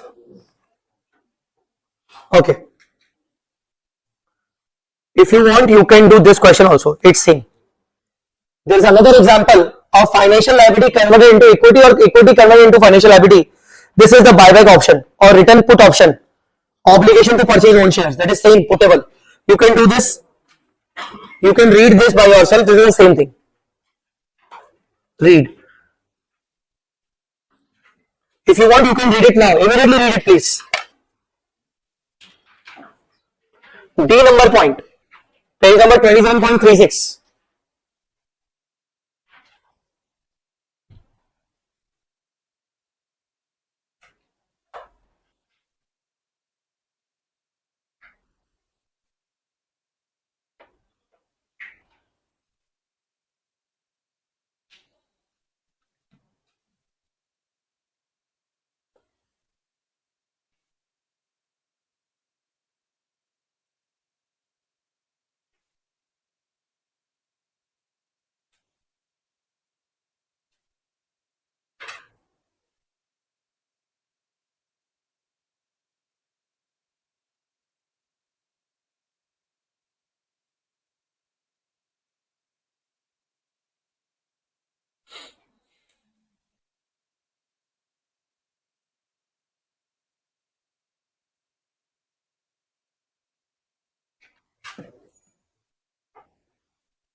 You remember one chapter in your CA intermediate accounts, buyback of shares?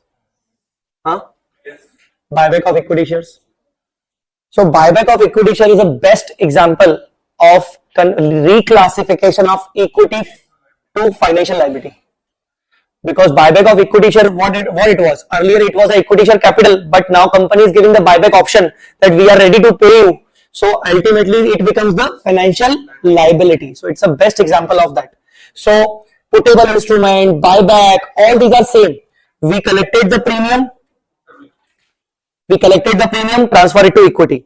Then equity transfer to financial liability at the remeasurement. And we charge interest on such financial liability if you are measuring the financial liability at present value of CCF. Then you charged interest on such financial liability. On settlement date, if the option is exercised, liability account debit to bank. If option is not exercised, again the liability is reclassified to equity. So same example we have done right now, and the same things are given here. Guys, understand? All right.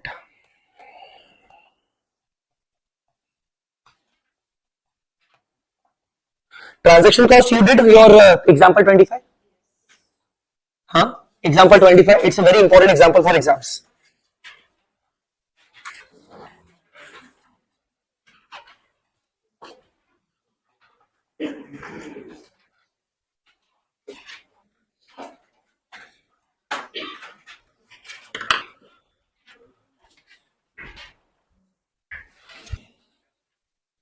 All right, done with this. Now, three important concepts are now remaining in the financial instrument. One is impairment. Second one is derecognition. And third one is derivative contracts. Derivative including hedge accounting. It's my personal experience that impairment and derecognition, almost 80% students don't actually focus on these two things. Impairment part of the financial instrument and the derecognition part of the financial instrument. Almost 80% guys don't focus on these things. They used to think that these are the theory topics and theory will not come. Because yes, there is a major theory part, but the practical is also involved. And today what I will do, I will discuss this point with the help of practical questions so that you should understand the theory, and if they ask any theory or case study, you will be able to write the theory. So we have three topics. The derivative part is totally different. Before that, we have two topics. One is impairment and the second one is derecognition. Okay. So we will discuss it one by one. Now first of all, impairment, page number 27.45. First of all, impairment of financial assets and loss allowance. Page number 27.45. First of all, let us rewind all the things. Please listen to me. Let us rewind all the things. Initially, what we understood? What is financial asset? You remember? Yes. Let's talk about financial asset only. Initially, what we understood, what is financial asset? Okay. Then we discussed the category of financial assets: AMC, FPT, OCI, FPTPL. Then we further moved on to the initial recognition of financial asset. Under AMC, its present value of CCF plus minus transaction cost. FPT, OCI, it is a fair value plus minus transaction cost. FPTPL, it's a fair value only. Then we further moved on for the balance sheet date recognition. We discussed that the regular income is always transferred to P&L. At balance sheet date, as far as AMC is concerned, we recognize the interest income as per effective rate of interest. At balance sheet date, if this is a FPT OCI, we recognize the revised fair value and change is transferred to OCI. As far as FPTPL is concerned, we recognize the fair value gain or loss directly to P&L. We also discussed that when you de-recognize the financial asset under FPT OCI category, the entire accumulated OCI shall be reclassified to P&L.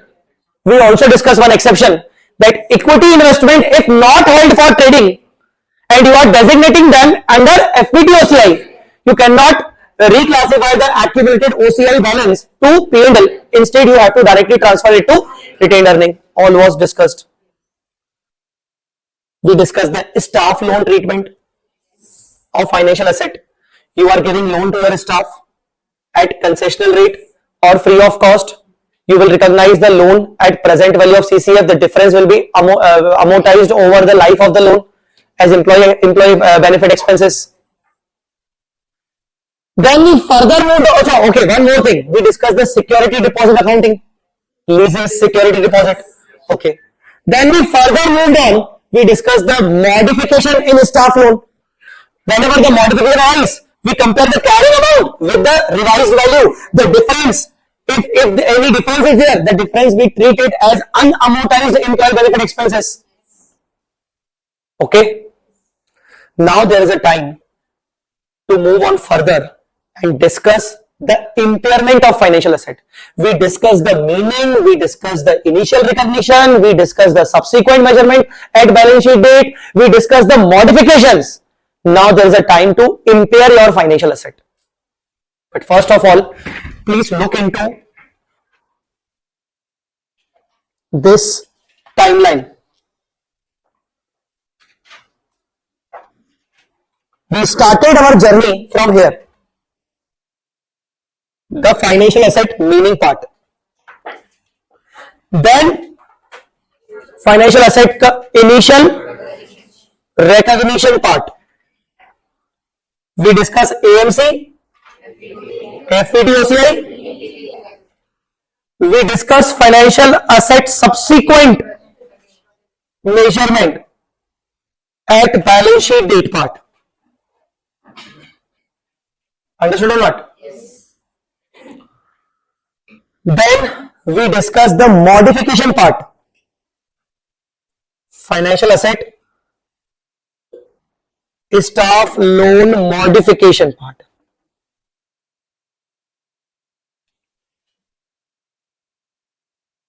Can you please tell me the nature of examples of financial asset?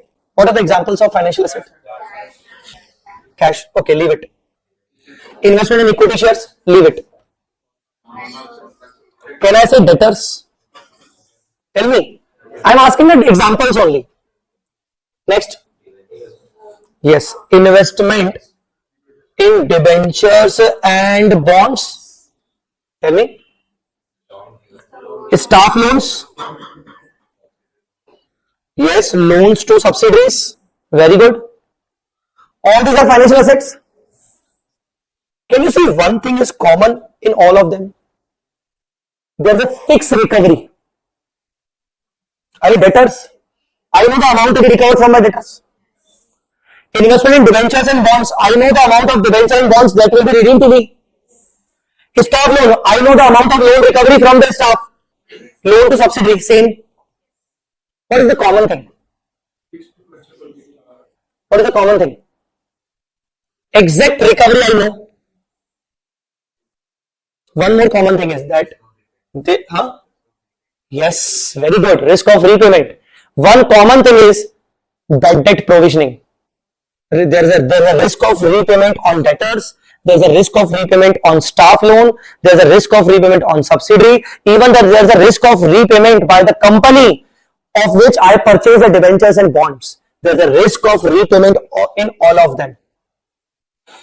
In case of investment in equity shares, there is no risk of repayment because investment in equity is always the equity from company's point of view. Company is already telling me that they are not responsible for that.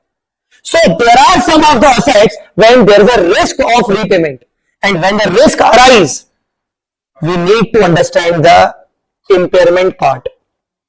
Impairment of financial asset. Are you guys understanding or not? No? So, why we are understanding the impairment portion? Because some of the financial assets may contain the risk of repayment. And if there is a risk of repayment, we need to make the impairment. Sir, what is impairment? Impairment means reducing the carrying amount of the asset. In so many terms, you guys must have known the banking NPA provisions. You must have heard the banking NPA provisions, standard asset, substandard asset, doubtful asset. What was that? Impairment. In your CA intermediate, in your CA foundation, you used to calculate the provision for bad and doubtful debt. What was that? Impairment.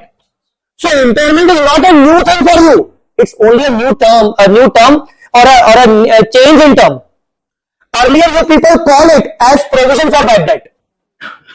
Now, in this chapter, we don't call it as provision for bad debt. It is an impairment. The terminology has been changed. Guys, are you understanding or not? So, what is impairment? Reducing the value of the asset. Why reducing the value? You have risk of repayment on your debtors, on your staff loan, on your subsidy loan, on your investment in debentures. You have risk of repayment. You may not get the full repayment on time. So you are making a provision, and when you are making a provision, you are ultimately doing impairment technique. Are you understanding or not? So what is impairment?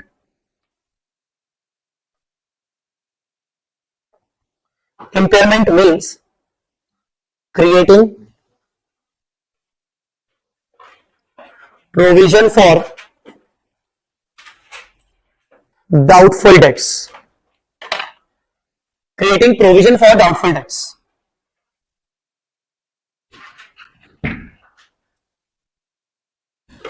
Creating provision for doubtful debts.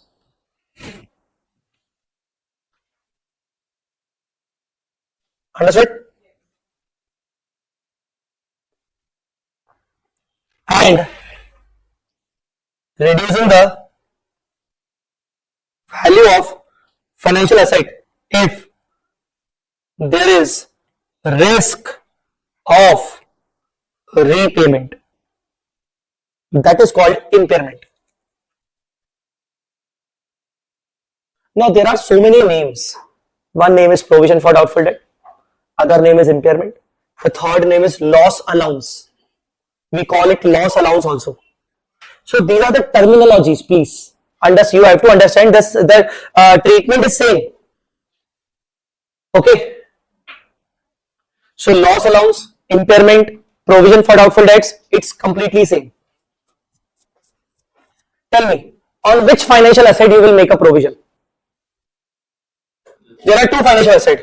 One, the risk of repayment is not there. One, the risk of repayment is available. On which one you create the provision? When there is a risk of repayment, how would you know that there is a risk of repayment? How would you know that risk of repayment is there? Experience. What indicators? News regarding. Yes, indicators. He is not picking up your call. He is ignoring you. Just like that.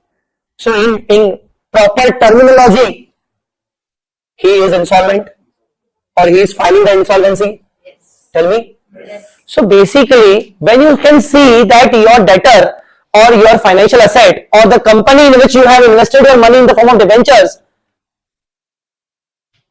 are not credit worthy or they are not proper properly responding you or they are not repaying you on time, definitely the risk of repayment gets increased.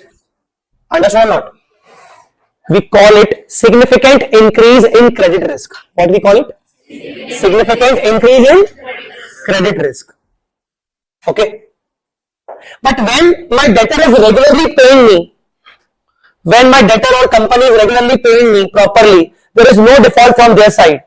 Is there any need to make the impairment? Banks do it. Yes, definitely, because the nature is different. Their operation nature and operation is different. Banks do that. Understood or not? So, normally banks do that. But is there any requirement to make a provision? Other than banks, there is no requirement. Almost there is no requirement. But just like banks, in our chapter financial instrument, they have also told us that even though there is a very low risk of repayment, at least create a basic provision based on the probability of default. Now I am using some terms, you should write it. You should write it. Some of the terms I will discuss right now. First of all, write the term significant increase in credit risk. Significant increase in credit risk. What does it mean? When the debtor defaults, see, we are just discussing some situations when the debtor defaults. So there's a significant increase of significant increase of credit risk. So in case of default, now there is another term called credit impaired. Credit impaired.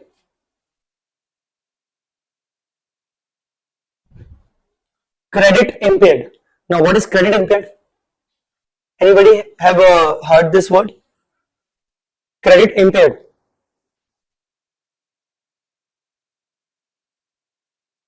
When you ultimately lost the asset, no possibility of getting the money. Vijay Mallya. Simple example, Vijay Mallya, credit impaired. Are you guys understanding or not? So credit impaired asset means you lost it, now you are not going to recover any money probably. That is called credit impaired. Please write this. So what I told, credit impaired means no possibility of recovery, almost irrecoverable. Almost irrecoverable. Vijay Mallya. Understood?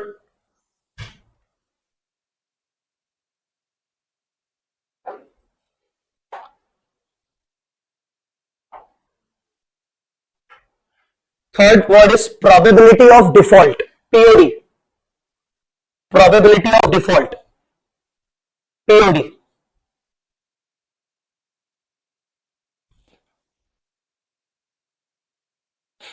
Probability of default.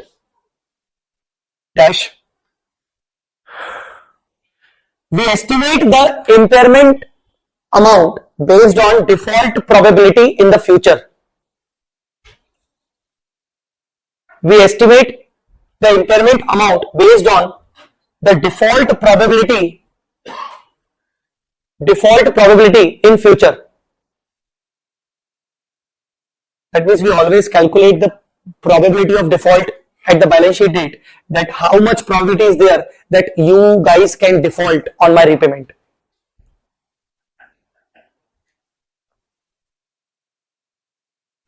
Understood the terms? Okay.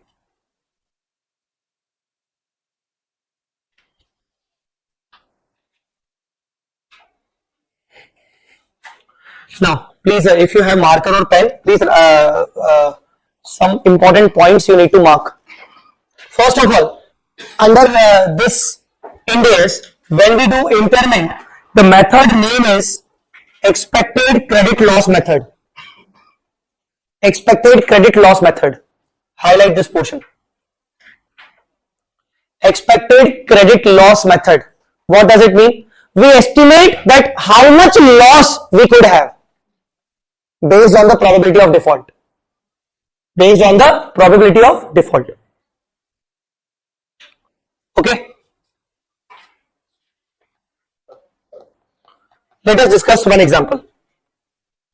Come to example 26.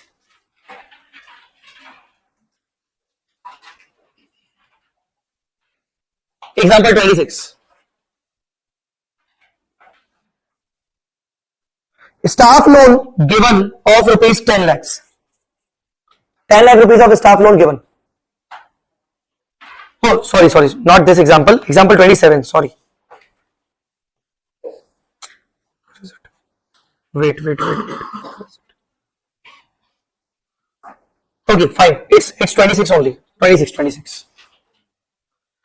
only. Staff loan given of rupees 10 lakh, repayable in 4 equal principal and interest separately. So 10 lakh divided by 4, 250. Interest separately. Can you please calculate the interest also? Please calculate interest. Hurry up.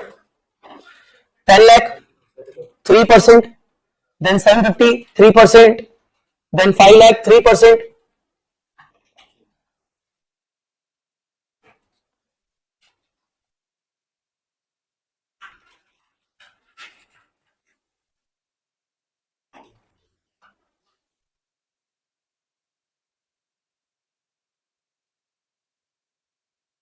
$250 plus how much interest? 30. Second year 250. Huh? 20 to 500. Third year 250. 15,000. Fourth year 250. 7,500. Total 280.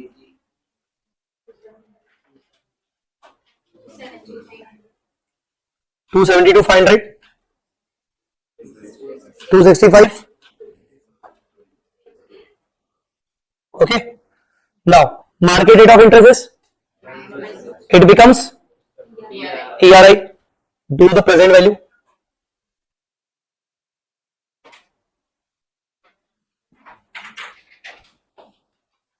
Tell me what is the loan?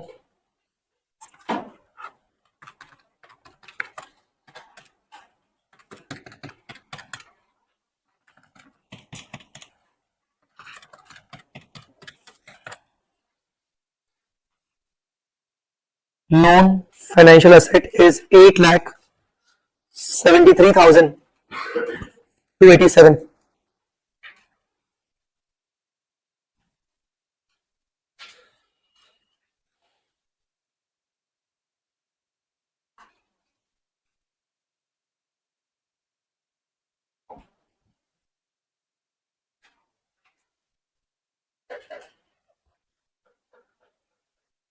You found this amount or not?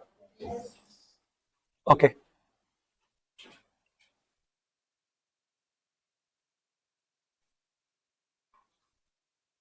First year payment received on time.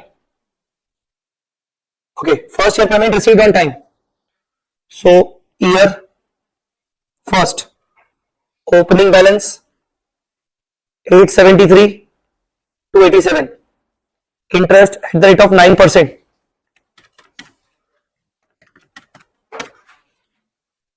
Seven 8,596.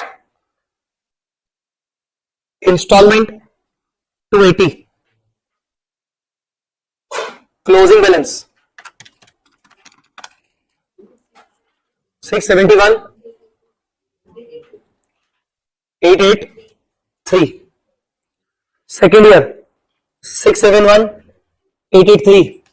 9%. 604 69. But at the end of first year, it is expected that remaining principal can be recovered only after 5 years and no interest will be recovered. They are saying it is expected that remaining principal can be recovered only after 5 years and no interest will be recovered. They said they are expecting that remaining principal can be recovered only after 5 years and no interest will be recovered. That means here we are unable to recover it. And tell me the carrying amount. 732 352. 732 352. Huh? This is of course at the end of second year. But what is the carrying amount at the end of first year? Now, at the end of first year, it is expected that remaining principal can be recovered only after 5 years and no interest will be recovered. At the end of first year, they are saying this. So, tell me what in your balance sheet, first year and balance sheet, what is the financial asset you are showing? 671,883. Now, at the first year end, what risk you have? Tell me what risk you have as per the question? Non-repayment of interest and principal you will be able to recover only after 5 years. First of all, most of the students ask me, sir, this is modification now. Sir, this looks like modification. I said, read this. It is expected. Modification is when you and your party has decided the new terms. So don't be confused. It is not modification. Modification happens when we both decide on the new terms, when we both make some new revised terms. It is not a revised term. So most of the students confused between impairment and modification. Modification happens when you and me decide the new terms. That now you will pay me after 5 years, you will not pay me the interest. Is it so? No. It is expected. That means this question belongs to impairment, not modification. Your debtor haven't told me that he will pay me like this. I am expecting that he is going to pay me like this only. Guys, have you understood the difference now? So this is quite different from modification. Now I am expecting to recover my principal only after 5 years and no interest I am going to recover. So okay, what is my remaining portion of principal? What is my remaining portion of principal? 7 lakh. Please make the present value of 750 after 5th year. Considering 5 years. The present value of 750 divided by 1.09. 4,87,000. 448 or 9. Okay? 449. So this is a revised value of principal. Revised value of principal only because interest I am not getting in the future. So now compare. This is the financial asset. Now estimated or expected recovery value. Recovery value is 4 lakh. How much? 4,87,449. This is present value of 750 for 5 years at 9%. This is estimated recovery. And this is what? This is carrying amount. Impairment means reduction in the value of the asset. So you have to reduce the value of the asset of 671,883 to 487. Tell me how much reduction is there? How much reduction is there? Huh? 1,84,434. So impairment when expected recovery is lower than carrying amount, that is 671,883 minus 487, 449, 184, 434. This is impairment. In CA intermediate, what entry you used to pass for provision for doubtful debts? You guys must know, yaar. Please tell me immediately. What entry you used to pass for provision for bad and doubtful debt? Which account debit? P&L account debit to provision for doubtful debt. You remember now? P&L account debit to provision. In the same way, you pass the entry. See, the entry is impairment loss account debit to loss allowance. Here the loss allowance is known as provision for doubtful debt. Provision for doubtful debt. And loss account, impairment loss account, which transfers to the P&L. Which transfers to the P&L.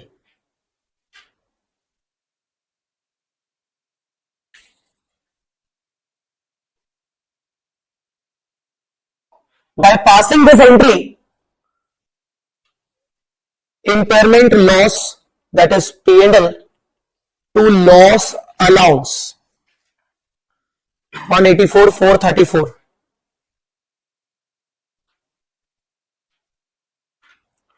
Now in your balance sheet, you can show financial asset loan at 671, 883 less loss allowance 184, 434. You can show like this 487, 449. You may have a question in your mind that, sir, why we haven't reduced the asset directly? It's a provision. It's not a real bad debt. I'm expecting that he will not pay. He haven't told me that he is not going to pay. I'm not recognizing the bad debt. I'm recognizing the provision.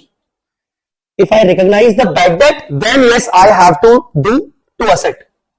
But I'm not recognizing my bad debt actually. Are you guys understanding or not?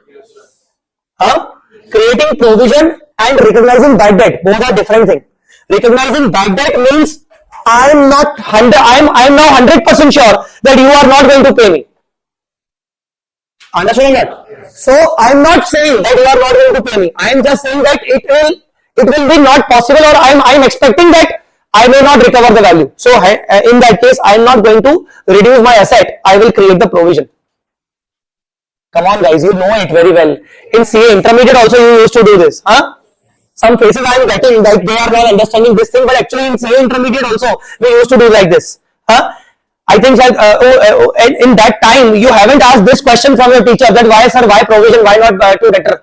Because it was a simple understanding that bad debt we recognize only when we finally came to a conclusion that we are not going to recover it. But we recognize the provision when we know that we may not recover some of the portion, but we don't know how much it is. Understood or not? So this is a very simple entry, just like provision for bad debt. Understood? Okay. So this is called impairment. This is the first stage of impairment. Any doubt on this? Huh? Easy? What you did in the impairment? How you calculate the impairment loss? Just like modification, what you compare? You compare the carrying amount. Not revised actually, what the estimated recovery. Now don't say revised value. Don't say revised value. Why you should not say revised value? Revised value means as per the modification. It is not modification. You compare two things. What the two things are? Carrying amount and expected recovery amount. Understood or not? So when the expected recovery is lower than the carrying amount, it is an impairment. It is the first stage of this impairment part. Still more to come. Any doubt on that? Huh? This was expected credit loss method. Expected credit loss. Understood?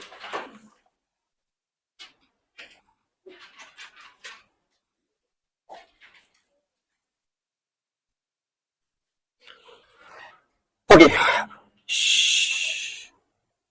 Giving you one example, you have to solve it. Should I give you the example for practice? Okay. Write the example.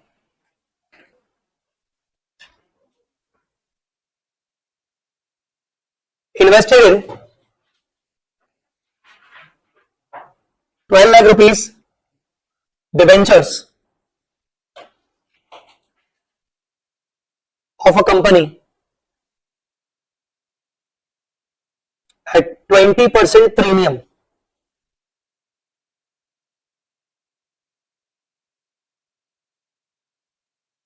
Coupon rate 10% per annum. Invested in 12 lakh debenture of a company at 20% premium.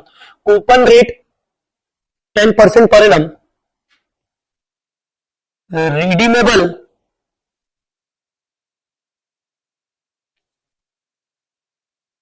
after 5 years. Redeemable after 5 years.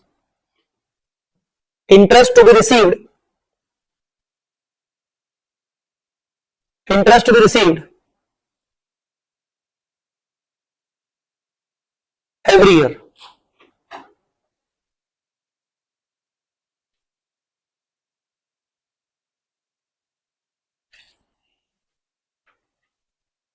At end of first year, interest is received, but issuer's financial position is not strong. Hence,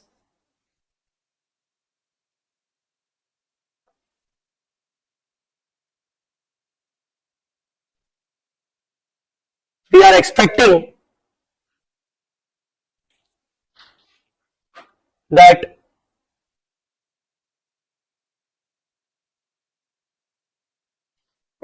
principal repayment will get delayed by 2 more years without interest for those years.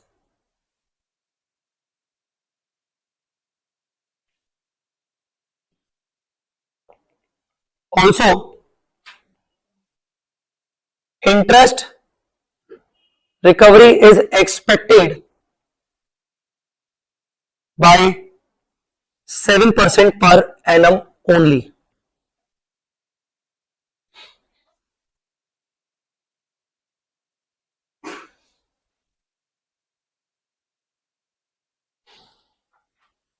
Solve it.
Yes, done.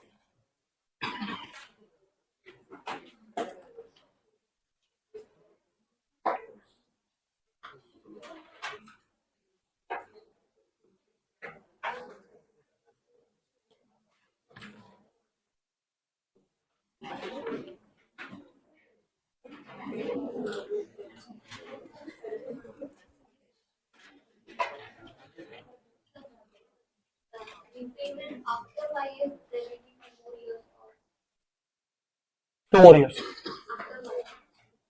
So that 5 years, it For that 2 years, no interest.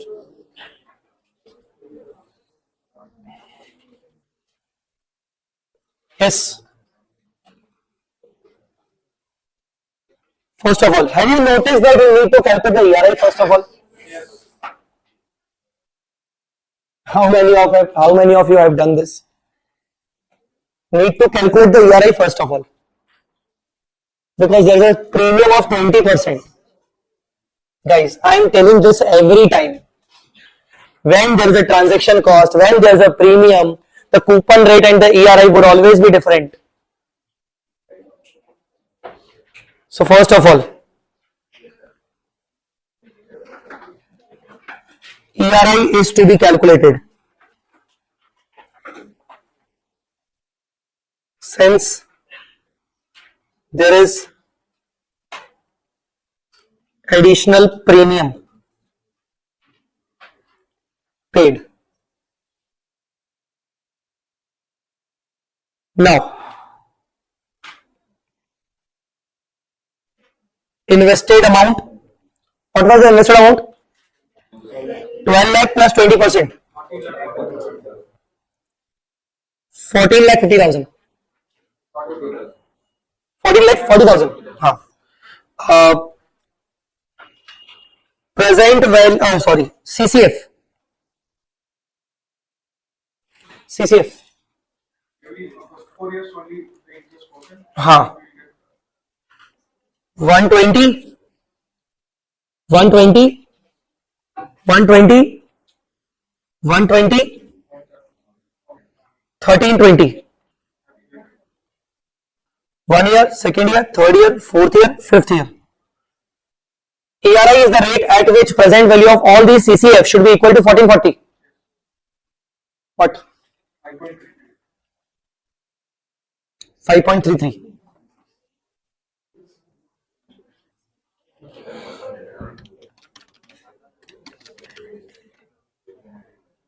See, at 10%, we cannot take 10% as ERI because we are paying extra 20% premium. That means our income is definitely less than 10%. Are you understanding or not?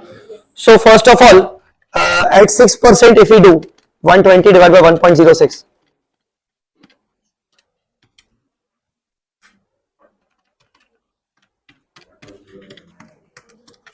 It's 14 lakh 2,000. 6%, it's 14 lakh 2,000. 193. I want 14 lakh 40,000. The amount should be higher. The rate should be lower. So 5%.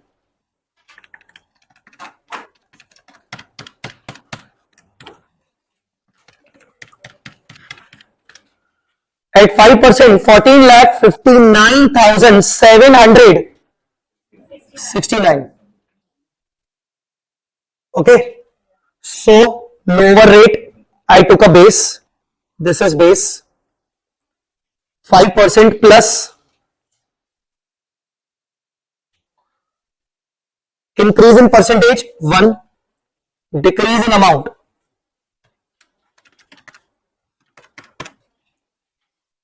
57, 57, 57, 57, 6. I need to decrease the amount to 1459, 769 minus 1440,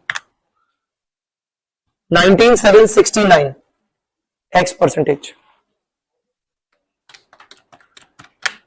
It's 5.34.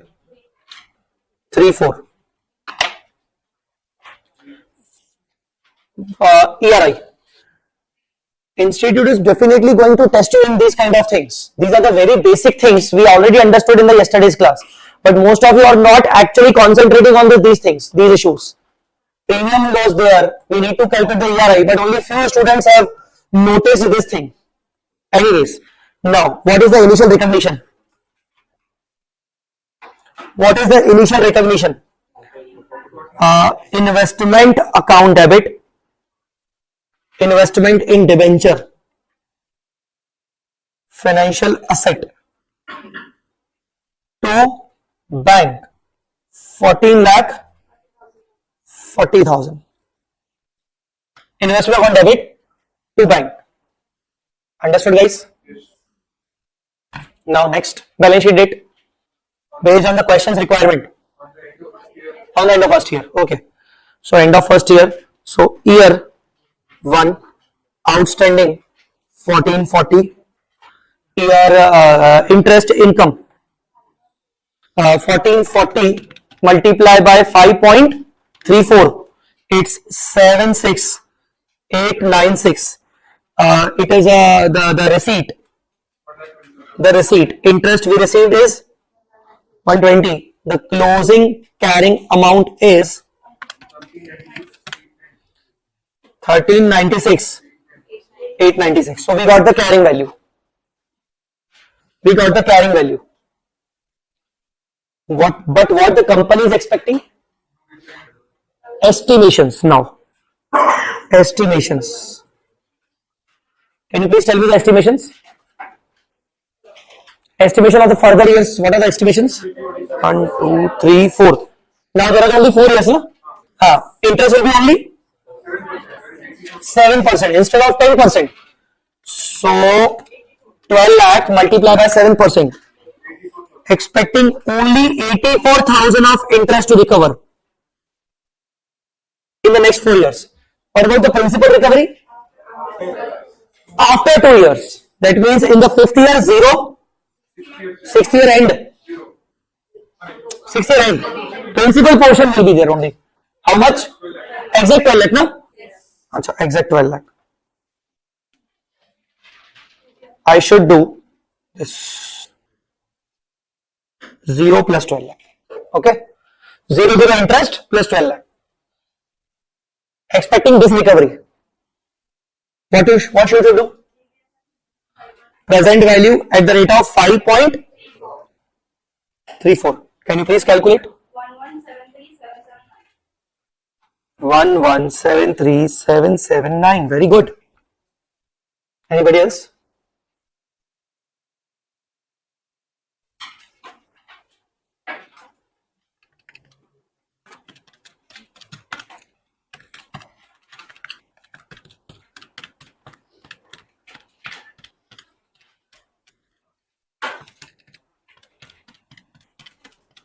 One 1173779. Yes.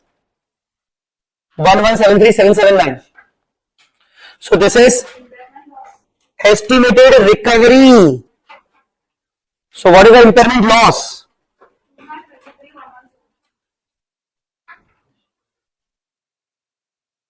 $1396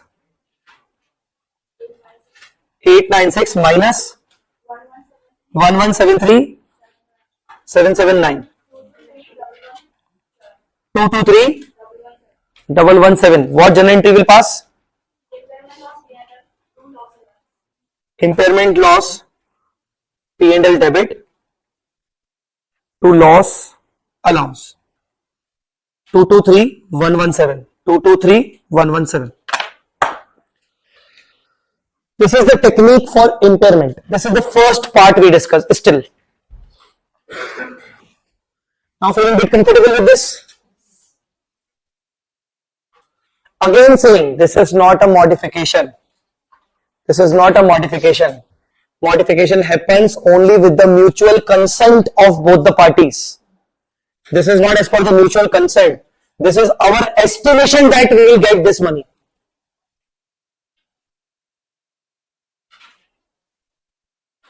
Alright, so till now it's fine. This was the impairment's first part.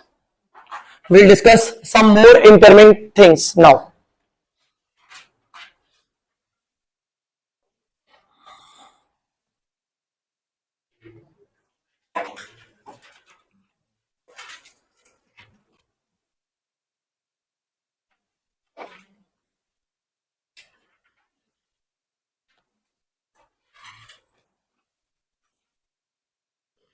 Okay, so I have a chart on impairment. You have to write this, everyone. Everyone please write this chart first of all to make you understand. First of all, write this properly. Impairment of financial asset. I will dictate it also. Impairment of financial asset. Bracket loss allowance. Loss allowance means provision for doubtful debt. Impairment of financial asset, loss allowance, provision for doubtful debtors. Now, first of all, apply expected credit loss method, ECL. Apply expected credit loss method, ECL. Apply expected credit loss method, ECL. Okay. Now, what is the formula of expected credit loss method? Formula of expected credit loss method is this. This is the formula. What is the formula? Financial asset amount, that is amount of financial asset. You can write also the carrying amount of financial asset. This is basically financial asset carrying amount.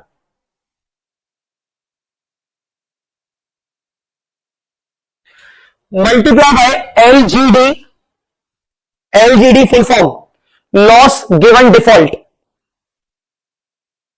I will explain it everything, don't worry. First of all, write it properly. Multiply by LGD, multiply by POD. POD means probability of default. Sir, what is LGD? LGD means probability of unrealized cash flow. LGD, loss given default. LGD meaning of LGD is probability of unrealized cash flow.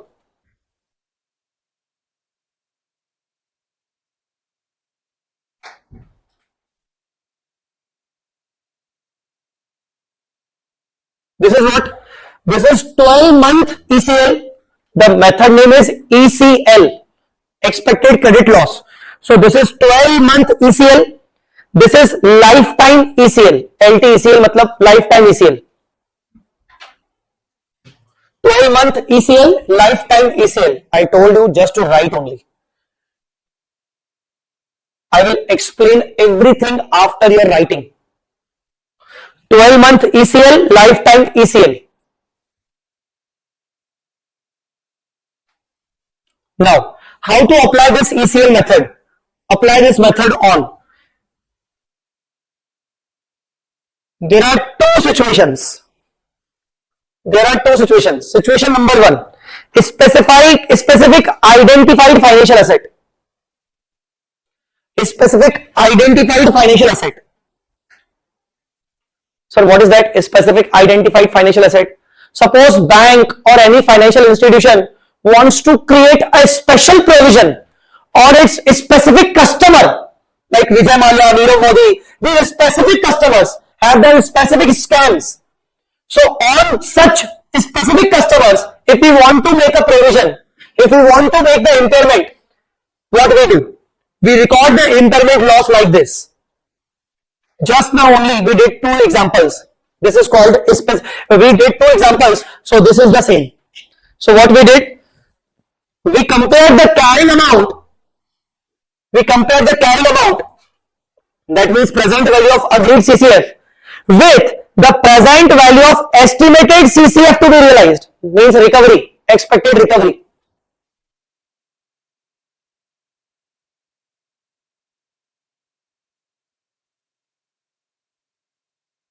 We compare the carrying amount with the expected recovery. What we will get? We will get the impairment loss.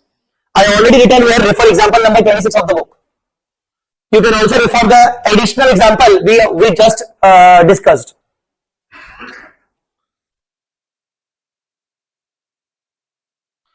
Now the second approach. See, this approach was specific identified financial asset. The second approach is on all financial assets, combined approach. On general basis, we may also call it combined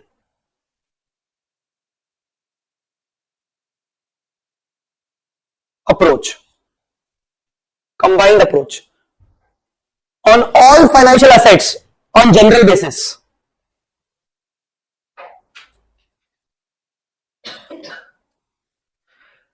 Now, we can apply lifetime ECL. Apply lifetime ECL always on short-term financial assets such as debtors. apply lifetime ECL always on short-term financial assets such as debtors. Apply 12-month ECL. Apply 12-month ECL. 12-month ECL or lifetime ECL depending on the credit risk in financial asset. Depending upon the credit risk. Depending upon the credit risk in financial asset. If there is a low credit risk, apply 12-month ECL. If there is a low credit risk, apply 12-month ECL. If there is moderate or above than moderate credit risk is moderate or above means significant. What I said, credit risk is low, apply 12-month. Credit risk is moderate, high, significant, then apply lifetime. Sir, what is lifetime, what is 12-month? I'll discuss it, don't worry. Then, journal entries. Journal entries.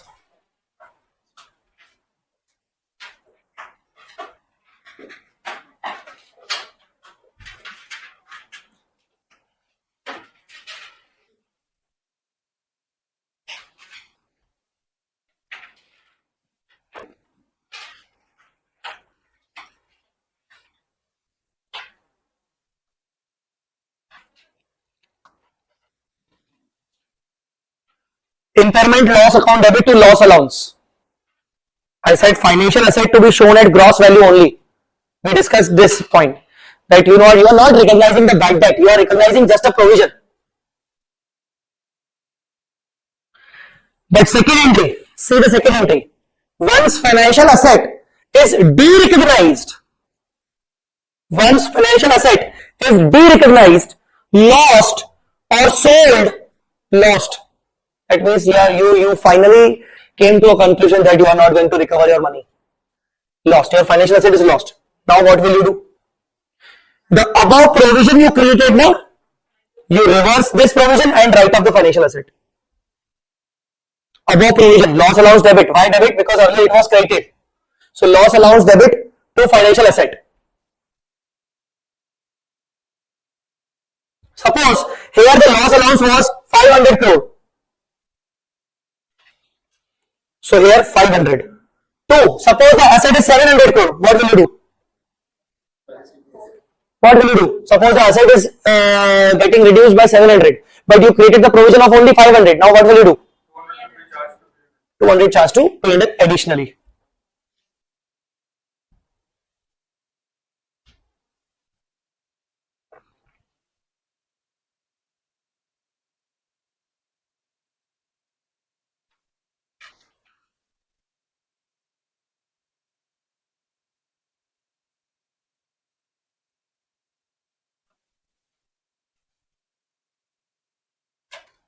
Okay. One more point. How to charge the interest in that case? That means how to recognize the income in case of impairment of assets, because you are expecting the lower value. So how you are expecting to recover the income or recognize the income? How to charge the interest? If you are applying 12-month ECL method, you charge the interest on the gross value of financial asset. You charge the interest on gross value of financial asset.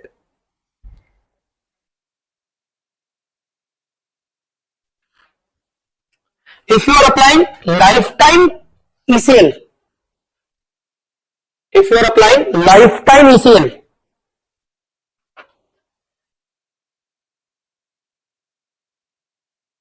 then check the risk. Credit risk is moderate to high.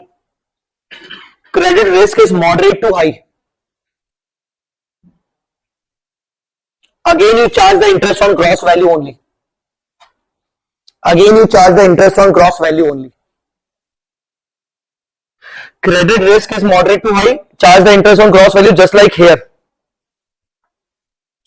But if credit risk is significant or the asset is credit impaired means lost. You are unable to recover. Then you will charge the interest on the net value only. Charge the interest on net value only. Sir, what is net value? Minus loss allowance. Whatever. Net value is like this.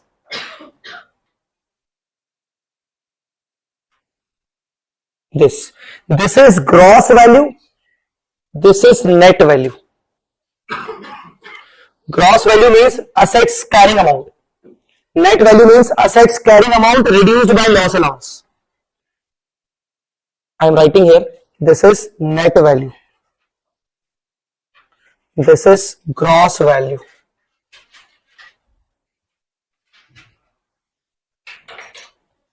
So, net value. Carrying amount of financial asset minus loss allowance till date.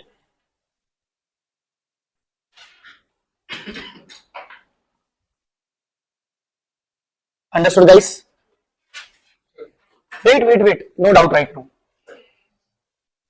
Sir, what is 12-month ECL? Write the definition. Definition in simple terms. What is 12-month ECL? 12-month ECL. Next 12 months, agreed CCF. I'll dictate it. Don't worry, it is written in Hindi actually. So, what is 12-month ECL? Please write. I'll dictate. Probability of unrealized cash flows in next 12 months. Please write. Probability of unrealized cash flows in next 12 months. Probability of unrealized cash flows in next 12 months. This is called 12-month ECL. Now write lifetime ECL. Probability of unrealized cash flows. Probability of unrealized cash flows for the remaining lifetime of the asset. For the remaining lifetime of the asset.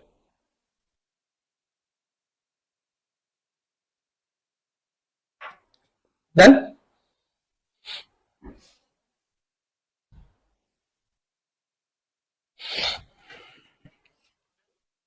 Now, let's discuss this. First of all, sir, what is ECL? Expected credit loss. Sir, what is expected credit loss? Credit means I want to recover my money. It is on credit. I gave my credit, I gave the credit to debtors. Now I am expecting some loss. So it is called expected credit loss method. Okay. Now, sir, what is 12-month ECL? 12-month ECL. 12-month ECL means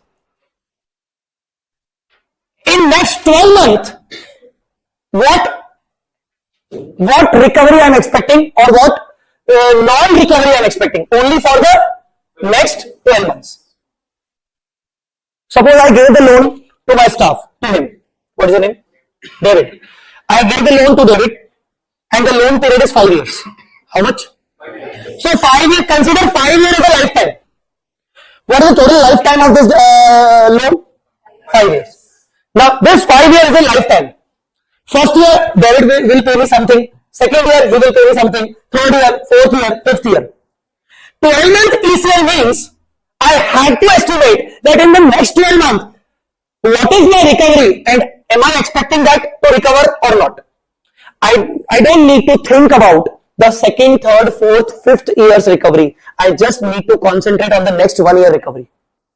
If my next 1 year recovery is at stake or I am not expecting to recover something from that 1 year recovery, that is called 12-month ECL. Understood or not? Yes. That means suppose David told me that sir, after first year end, I will give you 5 lakh rupees as a repayment.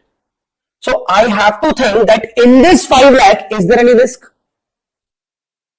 Is there any probability of unrealized cash flow from this 5 lakh?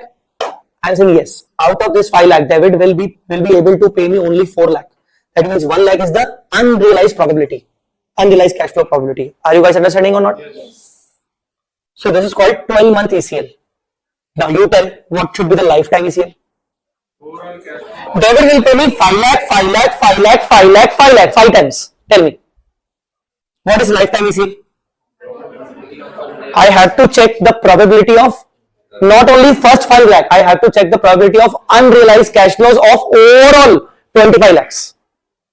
Have you understood the point or not? This is called 12-month and lifetime ECL. Any doubt in that? Any doubt? No? Anybody? What is lifetime ECL? Anybody can describe? Lifetime ECL? Expected? Unrealized. Probability of expected unrealized portion for the overall 5 years. How much money David is not going to pay me in the overall 5 years? That is called lifetime. What is 12 month? How much money David is not going to pay me in the coming 12 months? Guys, have you understood? Yes. Okay, 12-month ECL, lifetime ECL, fine now? Yes. Okay, this is 12-month and lifetime ECL. Now, what is the basic formula of calculating the impairment loss? The basic formula is financial asset carrying amount.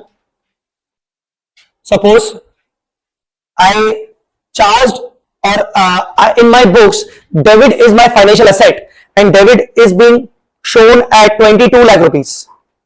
My financial asset is being shown at 22 lakh rupees. So the formula is 22 lakh rupees multiplied by. If suppose I'm applying only 12 month ECL, how much? So I will say that in the next 12 months, how much amount I am going to recover? 5 lakh. But how much out of this 5, how much is expecting not to recover it? I suppose I'm in percentage form, I am expecting only 2%. I will not be able to recover. 5% I won't be able to recover. 3% I won't be able to recover. Understood or not? So that is called probability of unrealized cash flow. So suppose in the next overall unrealized cash flow probability, I am expecting suppose overall I won't be able to recover the 10% value. Tell me guys, understood or not? And what is the default probability of David? I am expecting that David is a nice guy, but he may default and the probability was only 5%. There is only 5% probability that David may default. And if he is defaulting, he will not pay me 10%. What is the relevance of these two percentage? Understood or not? What is 5%? What is 5%? Will David default or not? Only 5% chances he will default. If he will default, then how much? He will not pay me 10%. Understood these two percentage? One is POD, full form?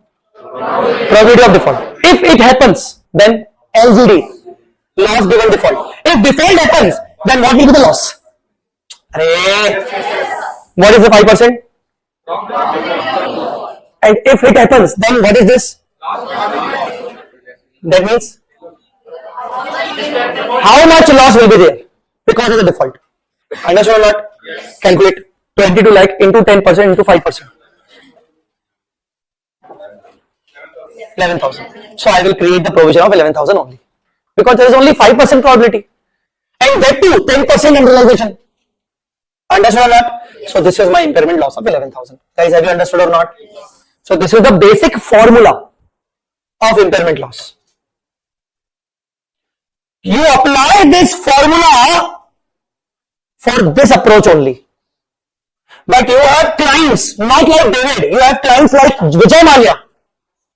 And you want to make a specific provision on Vijay Mallya customer.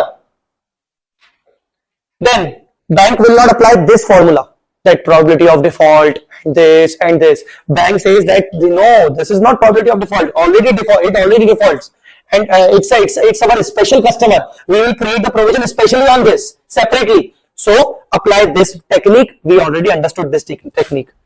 Any doubt in this technique? We understood our two examples, right?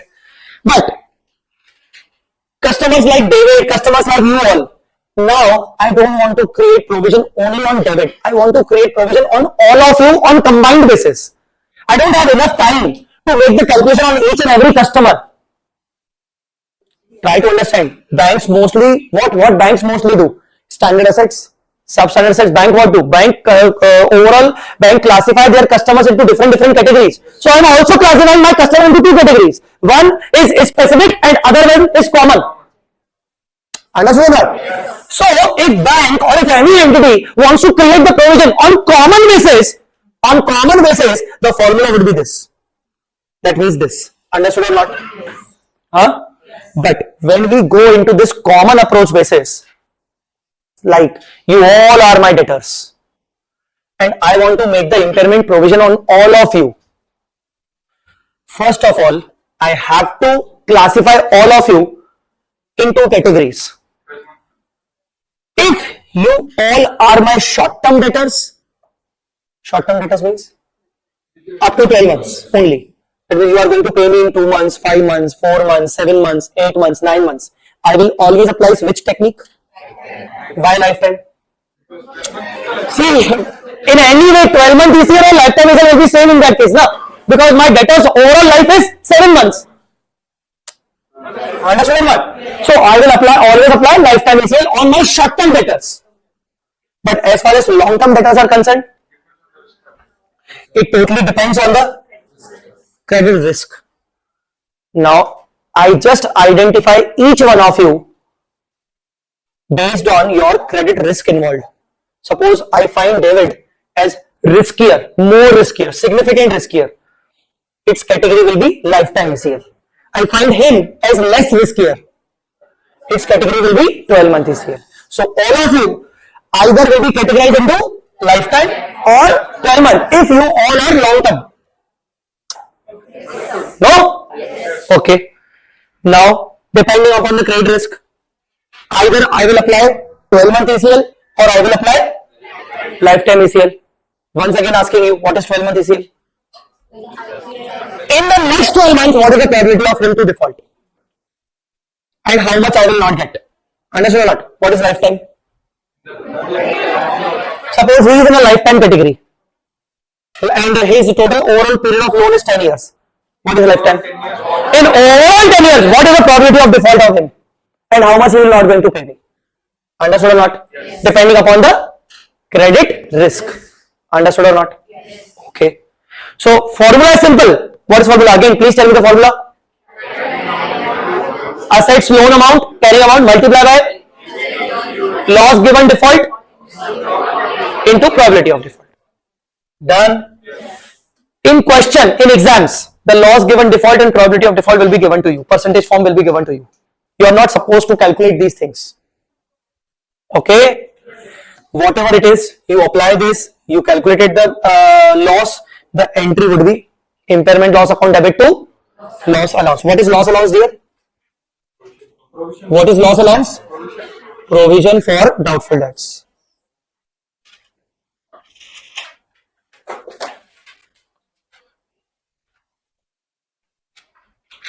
And you will show this provision just like this. In the balance sheet, you will show it like that.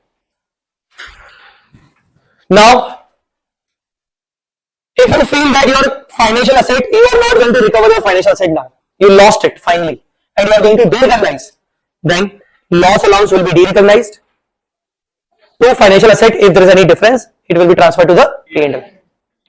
You remember your CA intermediate days, banking company chapter, performing assets, non-performing assets. Bank used to charge the income on performing assets on accrual basis, but income on non-performing assets on cash basis. Kind of same situation here. Income. How we would charge our income on debit on all of you? How would I charge my income? If I am applying 12-month ECL on all of you, I would charge my income on the gross value of asset. If I am applying lifetime ECL on all of you, then also I will check the credit risk. If it is up to moderate or high, again I will charge my interest income on gross value. But if there is a significant risk or the asset is lost, credit impaired, I will charge my income only on the net value. That means after making provision, what is the net value? I will charge my income only on that portion. Guys, understood or not? In banking system, bank used to charge the income on accrual basis on all performing assets, and bank used to recognize the income on non-performing assets on cash basis. This is different. This is like we charge the income on gross value, we charge the income on net value depending upon the credit risk. Understood or not? That's it. This is the overall strategy of impairment. I have one question also pending, example number 27. But before that, if you have any doubt or you want to ask anything, you can ask. Asking is the interest that we are going to charge. Is it the effective earning that you have calculated at the time of the loan, or do we have to change anything? Not they see. No, the net value, whatever interest we are going to charge, Huh. at the day you will not get the amount that you have calculated. Huh. So, should we use the same ERA? Mostly we use the same ERI. Why? Because see, you change the ERI only when there's a mutual consent of repayment, change in the repayment schedule. When there's a modification. This is not a modification, no? So you use the same ERI. So, second thing, in case of specific identified financial assets, Hmm. what will be the risk? Do we have any classification of risk basis in there also? No. It depends on the judgment of the entity only that I will apply the specific identification in this. No, if the specific identified risk, we have identified the risk is significant. Even that, do we have to follow the net value method for charging? For charging interest, yes. See, for charging interest, it doesn't matter which category you belong. Whenever I know there's a significant risk, I have to follow the Whether it is this technique or this technique. Good question. Okay, shall we discuss example 27? Yes. Huh? Please open your example 27 on this. Example 27.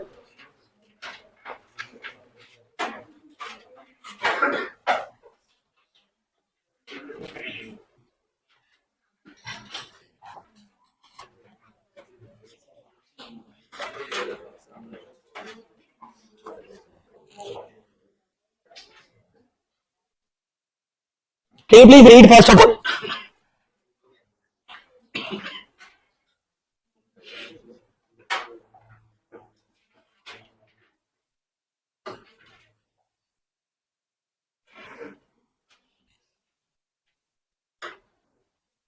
Entity acquired 7.5% bonds of rupees 500 lakhs. Interest is payable annually. Principal will be payable after 4 years at 8% premium. Intention to hold it till maturity. That means this asset has been categorized under AMC.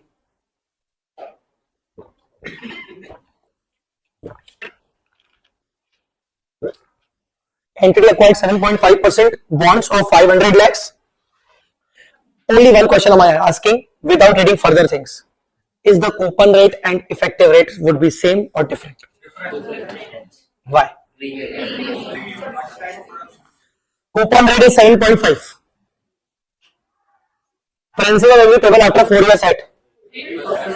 That means ERI will be different. Mostly higher because we get the extra 8% premium. Okay. So without discussing all the 4 points, please do not look into 4 points. Will you calculate ERI? Huh? Calculate.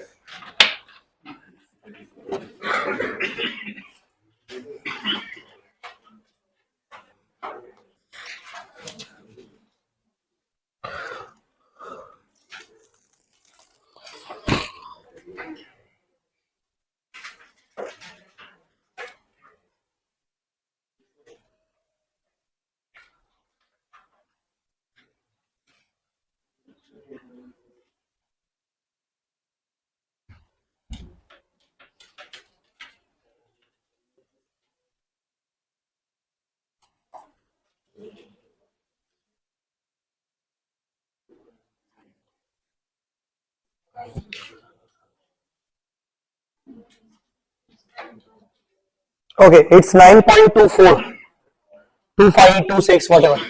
It's 9.24, 25, 25, or 26. Basically, the sum of present value of CCF of 7.37.5 interest every year plus 540 principal at the end of the 4th year at effective rate of interest should be 500, equal to 500. That means it should be 9.24. Understood?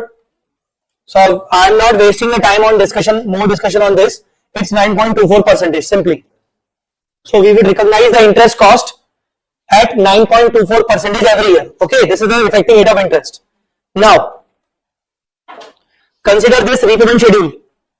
Come to this, everyone. Consider this repayment schedule. Your opening amount was 500. Opening amount was 500. On such 500, apply 9.24 percentage. How much? 46.2. And the repayment will be 37.5 CCF. The closing value should be this. And so on. And like this. Suppose if no default happen, if suppose in the next 4 years default is not going to happen, we'll recover everything and the closing balance of at the end of the 4 year will be 0. Like this is our estimation that if instead of any default, if we recover everything properly on time, this will be done. Everyone else? Yes. So our interest income would be 46.2, 47, 47.8, 8 and 47.92. But what happens when there is some expected default? So please read first number point. Please read first number point now. And please concentrate. First year end, interest received. Wow, no default. No significant increase in credit risk. Very good. If there is no significant increase in credit risk, hence what we apply? You remember now? Huh? On overall common approach, we apply either 12 month or lifetime. When we apply 12 month? When there is less risk, very low risk. So no significant increase in credit risk. We apply what? 12. What is the 12 month POD? 0. That means no impairment. 0%. Huh? Probability is 0. 0 probability of default. That means no unrealized cash flow will be there. What was the formula? What is the formula? Carrying amount multiplied by loss given default multiplied by. What is the carrying amount at the first year end? First year end 508.7. So 508.7 multiplied by POD of anything you apply multiply by 0%, its the answer will be always 0 na. So at the first year end, the impairment loss is 0. The impairment loss is 0. Guys, understood or not? This was the first year. Any doubt? Shall we move on to the second? No significant increase in this. It was said like that. Initially there was no. At first year end. At first year there was no risk.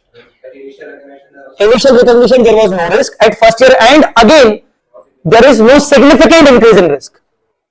There won't be even if POD is not given, there won't be no impairment also.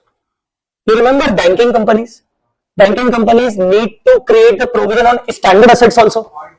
0.4. Just like saying what I told. It doesn't depending on risk. Even the risk is low. You have to apply 12 month ECL. But if 12 basically based on 12 month ECL, if the probability of default is 0, then the impairment will be 0. Understood or not? So you are concentrating that sir, since there is no risk, why we are thinking about the impairment? We should think about the impairment considering probability of default in the next 12 months. Always be given in the question. So in this question, what is POD? 0. So what is the impairment amount? 0. Okay, read the next year. Interest received, wow. No significant risk, wow. 12 month POD, wow. 1.5. What to do? What is the formula? Carrying amount of second year. Please identify the carrying amount of second year. 518.2. Okay, 518.2. Multiply by what is the probability of default? There are only 1.5% chances of default, and if it occurs, the loss would be 20%. So multiply by 20%. Calculate. 1 point. Calculate the impairment loss. 1.55 is this 1.55. Tell me what journal entry will you pass? What journal entry will you pass? Impairment loss account debit to loss allowance. Understood or not? Second year done. Third. Interest not received. Oh my God, there's a default. And if interest is not received, now significant increase in credit risk. Which ECL you will apply? Lifetime. So as per lifetime ECL, what is the probability of default? 8%. And if a default occurs, what will be the annualized value? 90% will be annualized value if the default occurs. So tell me, what is the formula? What is the formula? Carrying amount. Carrying amount. So first of all, come to this. The last closing value will become the opening value. Apply the interest as per 9.24. It's 47.88. Please do it. Have you got your payment? So what is the closing balance? 566. It's the closing balance after default. So on this 566.08 multiply by what is the POD? POD. 8%. And if it occurs, 90% I will not recover. Calculate. How much? It's 40.7. 5 or 6, what? 6. Overall 40.76 will be lost, out of which 1.55 already been provided for. 1.55 provision already made in the last year. Now how much provision do I need to make? 39.2 expected, whatever, approximately. Guys, understood or not? How this 39.2 gonna write? Closing provision minus opening provision during the year provision. Done.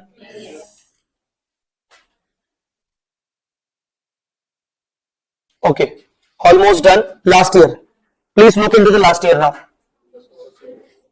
Fourth parent, interest. What is it? Borrower. IBC initial. IBC. What is IBC? Insolvency, bankruptcy. Matlab credit impaired. The asset is lost. IBC initiated. Credit impaired. What do when the asset is credit impaired? What we should do as per the chart? What we should do? First of all, we should apply the lifetime ECL, and interest is to be charged. Interest is to be charged on net value. Look at the interest chart. Look at the interest summary. Interest will be charged on what is net value? What is net value? The gross value carrying amount minus loss allowance till date. So see this. Interest is charging like this. Can you please explain this, why we are doing this one? Why we are calculating this interest on this basis? This is a gross value. And this is the loss allowance till date. So the gross value minus loss allowance till date into 9.24. The interest would be 48.54. Guys, understood or not? Have you recovered anything? Only 80 lakhs principal is expected to recover. So you are expecting to recover 80 rupees. So what will be the closing balance? 534.62. You have to write off. This you have to write off. You have to write off 534.62. What was the loss allowance you have earlier? 40. So entry loss allowance debit 40.76. Asset you reduce 534.96. Rest is again your impairment loss. You charge it to P&L. 80 you are going to recover. No need to re-recognize. Guys, understood or not?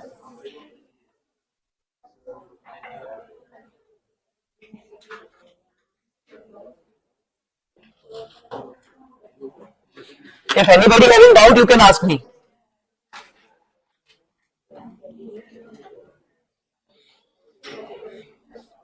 See, 566 was the gross value, 48.54. Can you please add them? Add both of them. 566 plus 48.54. It becomes 614.62. Out of which, how much I am expecting to recover? So 80 will be my asset. So definitely that the rest portion I need to de-recognize. How much I need to de-recognize? 534.62 I derecognize. And if I am derecognizing this, then out of which I already created the loss allowance provision of 40.76. So the rest loss I need to book immediately again. That is 493.86. Then guys, this was your impairment loss. Any doubt? Tell me, any doubt? So this was your impairment.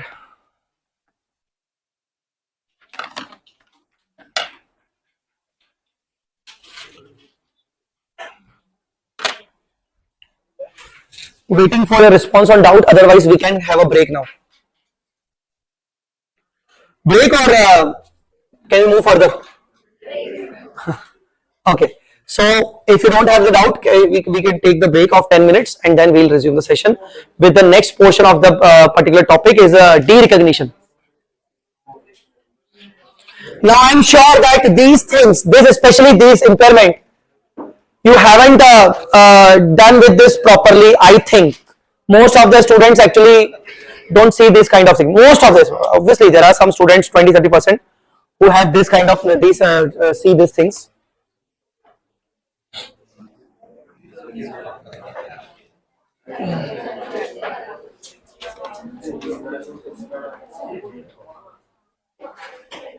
Alright, so let's have a break for 10 minutes and then we'll resume the session.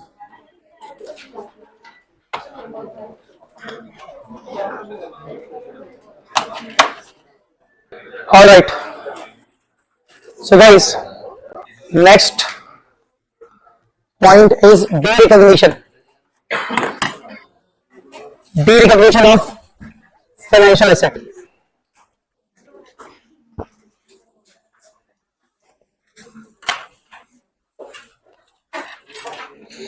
Derecognition of financial asset.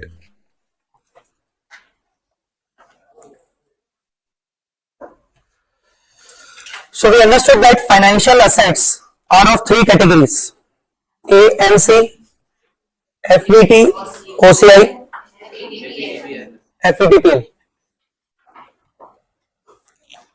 First of all, what we have written, derecognition refers to the timing of removing a financial asset from the balance sheet. Yes, when we remove a financial asset from the balance sheet, it is called derecognition. Any gain or loss previously recognized in OCI shall be recycled to P&L except for the equity instruments which are not held for trading designated under FVT. We already discussed that if equity investment is there, which is categorized under FVT OCI, like the general rule was, if the asset belongs to FVT OCI, entire accumulated OCI shall be recycled to P&L in case of derecognition of financial asset. But this is not going to happen. If equity investment is categorized under FVT OCI. This is the exception. We already discussed this. So now we are discussing how to recognize the financial asset of this category, how to recognize the financial asset of this category, how to derecognize the financial assets all. When we say derecognize, so by journal entry, it's not that much relevant because journal entry we all know that to financial asset, it's a derecognition. Simple. When we recognize the financial asset, financial asset account debit. When we derecognize, to financial asset. So as far as entries are concerned, it is very simple. But there are some other points which need to be discussed under derecognition. First of all, when derecognition happens, when the respective risk and rewards are transferred. What is risk and rewards are transferred? Ownership. But we are not talking about the assets like calculator and PC and building. We are talking about the financial assets. How do the ownership will be transferred? For example, the equity is transferred, the right to dividend is also transferred. Similarly, the risk of price fluctuation in the equity share is also transferred. So that can be also. Investment equity share, it is sold, transferred. So now I am not the shareholder. The person to whom I transferred, he will get the dividend now. So all the risk, all the rewards are transferred in case of equity instrument. I have investment in debentures. I purchase the debentures of companies. I transfer such debentures to another person. Now he will get the interest. He will have all the risk of non-recovery. So I transfer the investment in debenture. I transfer the investment in equity share. I transfer the debtors. Debtors. How could the debtors be transferred? Factoring. Correct. Factoring. I transfer the debtors to some other person, other party known as factor, agent, factoring, where that other party will recover the money from that debtor and I will get my money from the factor agent. So when we transfer our asset, we need to see whether the risk and rewards are also transferred or not. If yes, then the derecognition will occur. Next, cash flows are expired, maturity over. Cash flows are expired. When the cash flows are expired? The period is matured, redeemed, FD redeemed after 5 years. Cash flows are expired. Now I need to transfer it to another person, another party. Now I will not get any cash flow because the payment term is closed. So cash flows are expired. Derecognize the asset. Cash flows are transferred. That is transfer of right to receive future cash flows. FD is in my name, but I transfer the right to receive cash flow, interest, to some other party.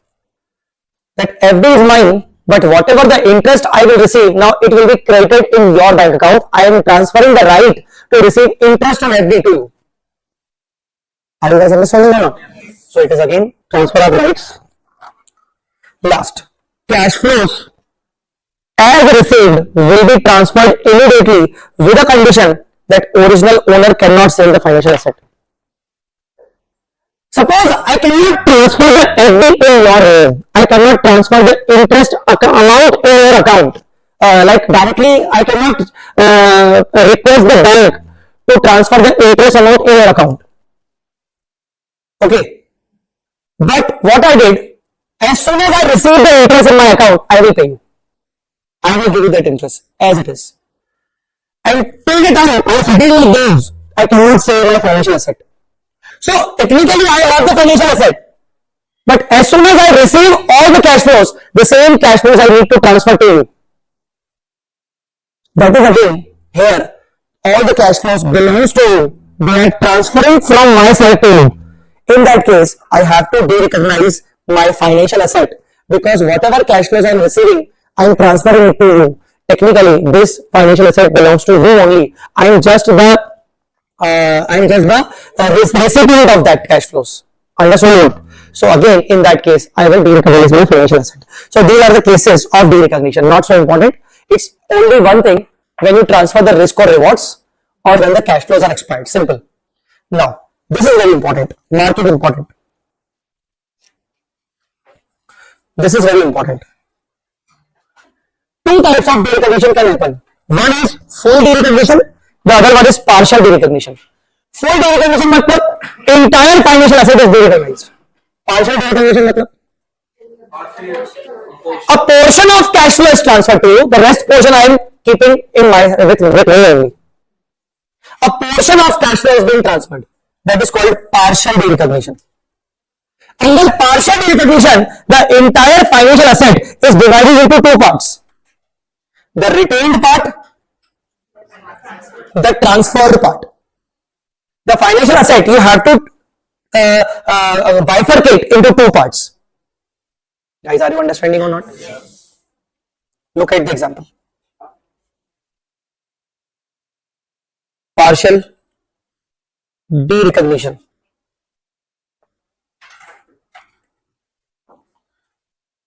Carrying amount of financial asset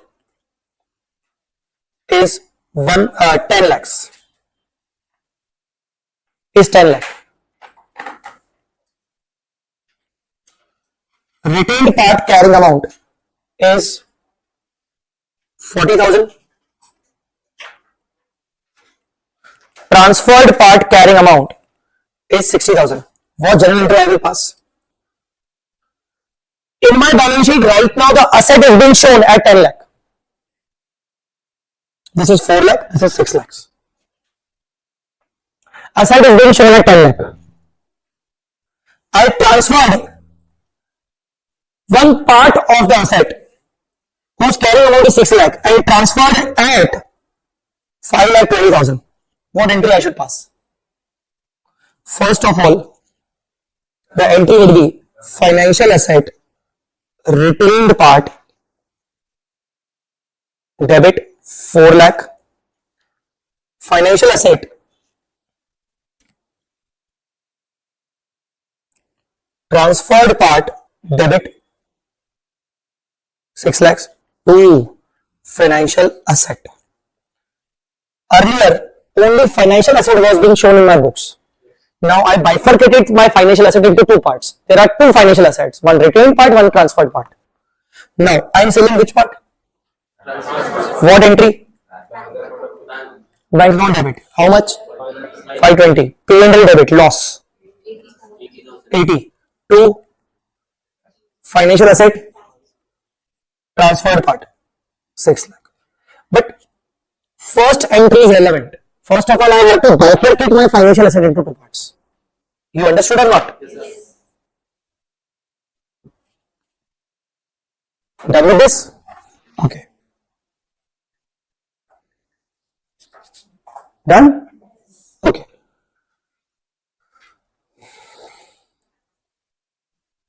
Now see.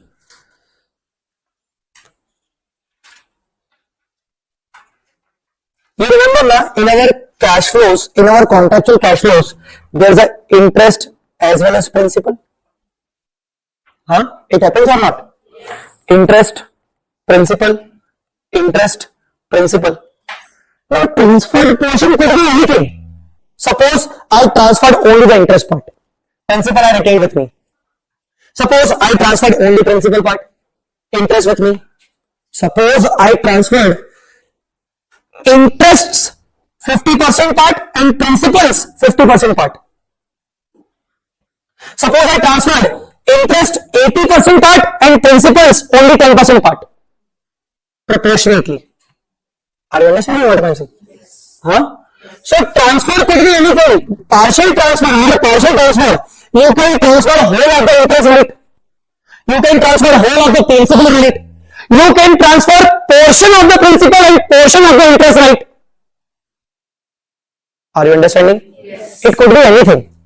In any way. Okay? See, example number 28. Come to this example.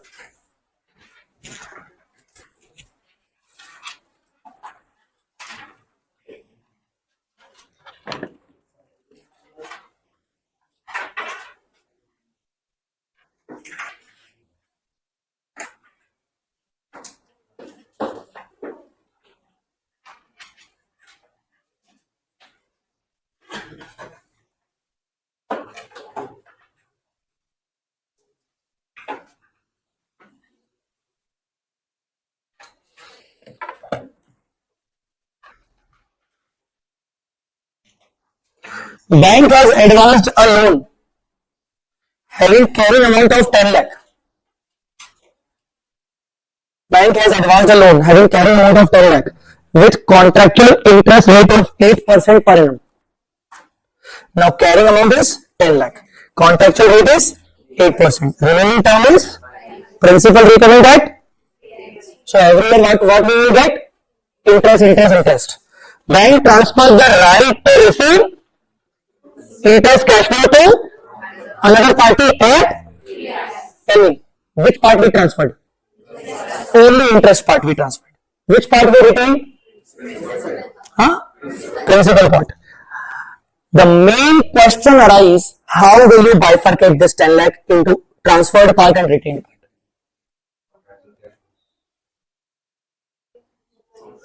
Contractual cash flows present value. Okay. How contractual cash flows present value? Tell me. See, what is carrying amount? 10 lakh. What is the transferred part? Huh? So tell me the transferred part CCF. Tell me. Every year. 80,000 every year? Huh. Tell me what is the present value? Any effective rate? Yes, 9%. Calculate the present value. 311, 172. What is the retained part? What is the retained part? CCF? 1, 2, 3, 4, 5. What is the retained part? CCF? Only principal. What was the last year? 0, 0, 0, 0. How much? It's 10 lakh, no? What is the present value? 6 lakh? 931. So what to do? How to bifurcate this kind of amount? In the ratio of this and this. This is treated as fair value, fair value. In the ratio of fair values of both the parts. In the ratio of fair values of both the parts. Please bifurcate. Fair, this is the fair value of transferred part, fair value of retained part. Please do not talk and please calculate, please bifurcate in this ratio.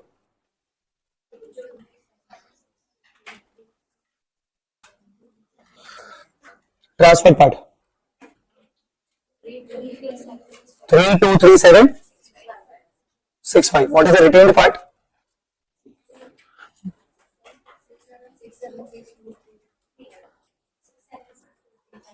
676 235.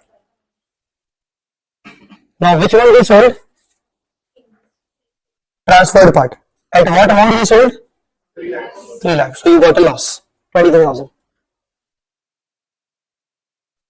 So how to bifurcate the carrying amount? How to bifurcate the carrying amount? Fair values. What is fair value? Present value of CCFs. Or transferred portion or retained portion. Understood or not? So what we understood right now? If we make a summary, what we understood? For partial derecognition, step number 1,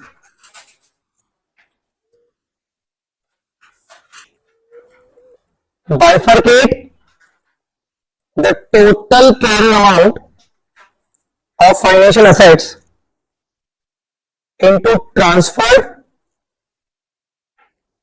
part and retained part in the ratio of respective fair values.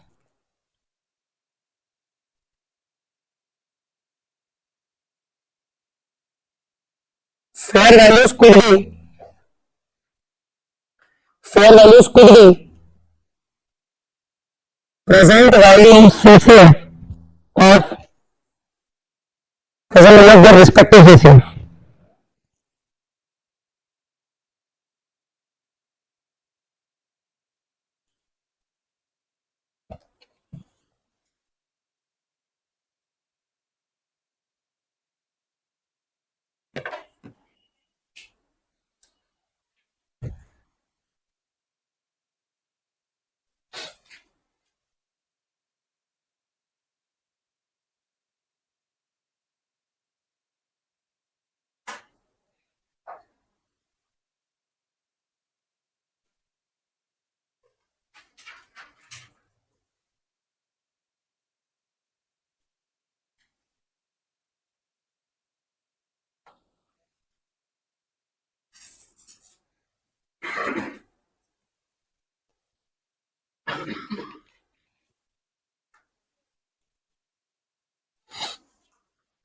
Then step number 2,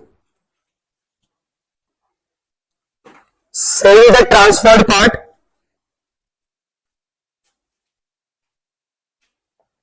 and recognize gain or loss in P&L. Recognize gain loss in P&L.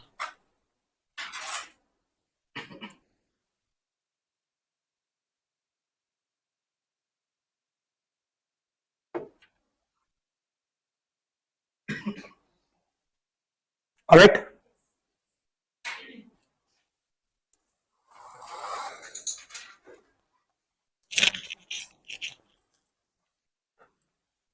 Can you do this example? 29, please look into this example.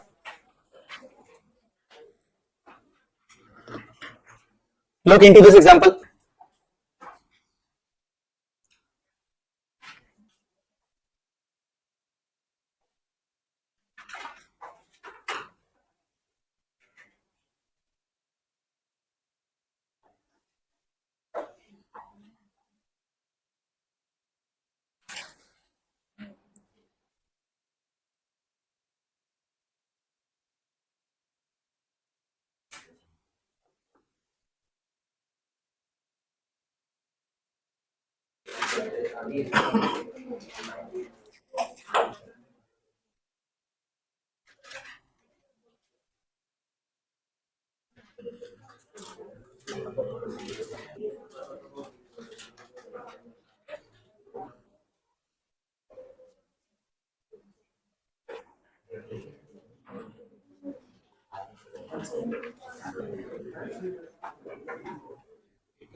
Done?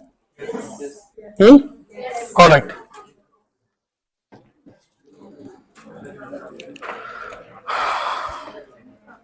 Look at another example. Look at another example of 30. Derecognition of financial asset against another financial asset. Entity is holding 11% convertible debentures of another entity with the carrying amount of 12 lakh. We are holding 12% debentures of another company, 12 lakh carrying amount. It got the option of conversion and availed. Such other entity gave us the option to convert the debentures into equity. We received equity shares of entity having a fair value of 1350. Now we would derecognize our debenture and we recognize our equity investment at fair value. What will be the journal entry? Journal entry is investment in equity at fair value, to investment in debenture, the carrying amount, and we got a gain. Why we transfer the gain in OCA? Why we transfer the gain in OCA? If suppose we are designating this equity investment under FVT OCI, that exception. But suppose if we are not designating it under FVT OCI, FVT P&L we are designating, then instead of OCI, there would be P&L. It depends. So here I written, if designated at FVT OCI, then gain should be booked in OCI. Understood, guys? So your one asset is getting exchanged with another asset. You have debenture, now debenture are gone, you got equity. So you record the equity at fair value, you derecognize it over the difference is your profit or loss, either P&L or OCI, it depends what you are following. Understood or not? Yes. Till now, any doubt? Any doubt? No. Because the each discussion is going to be repetitive. Till now, any doubt? No, sir. It's quite easy till now, but in this portion of derecognition, the next things are going to be very difficult and they are time consuming. Because now we are going to discuss the factoring part of financial asset. The factoring, the derecognition in respect of factoring. Now, come to the sixth point. Transfer of financial asset. Transfer of financial asset when neither substantial rights and risk are retained nor transferred. Sometimes there are situations like you cannot identify whether I transfer the risk or reward or I retain the risk or reward. I don't know what to do. Like we could be in a position that we are not in, we cannot determine whether the risk and returns are being transferred or not. We cannot identify because if we have transferred, we should be recognized. If we haven't transferred, we should not be recognized. But we are not understanding whether we cannot determine whether we have transferred the risk or rewards or not. Confusing situations. This is why the heading is transfer of financial asset when neither substantial risk and rewards are retained nor substantial risk and rewards retained or transferred. We could not determine. So there are some important situations. Concentrate on situations. The basic golden rule is control. Is your control over the asset lost or not? Control over the asset is lost or not. control over the financial asset is lost. If yes, control over financial asset is lost, then apply derecognition. Apply derecognition. Control over financial asset is not lost. It is retained with you. It is retained with you. Do not derecognize. Do not derecognize. Let me give you one example. Can you, what's your name? Anup, can you please come here? Come here. Your name is? Anup. Now, Anup is providing factoring services. Please do not go with the comic discussion. Please, it is very important. So here, important for you as well as him. So he will get distracted when you smile. So please. So Anup provides factoring services to all the entities. Now, what is factoring services? Basically, he provides the collection services. Factoring means the collection services. What is collection service? Collection of payments on behalf of the entity from entity debtors and give it to entity. Now, these factoring services are of two types. With risk, without risk. What is risk? Risk of bad debt. With bad debt risk, without bad debt risk. There can be two cases. Case number one. I have my debtor of rupees 5 lakh. I want you to collect. The risk will be yours. The risk will be yours. I have my debtors of how much value? You collect, you go, and risk will be yours. Just give me the amount right now, and it's your debtor. Tell me, whether risk and reward have been transferred out. Huh? Should I recognize my asset? Obviously, yes. I will take that I sold my debtors to Anup. Understood or not? What Anup will give to me? See, how much of his debtors? What? 5 lakh. When I told him that it's your debtor, it's your risk, give me the amount right now. How much amount Anup will give me? Less than 5 lakh. Obviously, not 5 lakh exactly, because Anup also has APM now. So, I will first of all analyze my debtor's position. Obviously, he will do the homework now about my debtors. So, Anup told me, sir, I will give you 4,50,000 for full settlement. In? Against this 5 lakh rupees of debtors. I said yes. Tell me, what entry I should pass?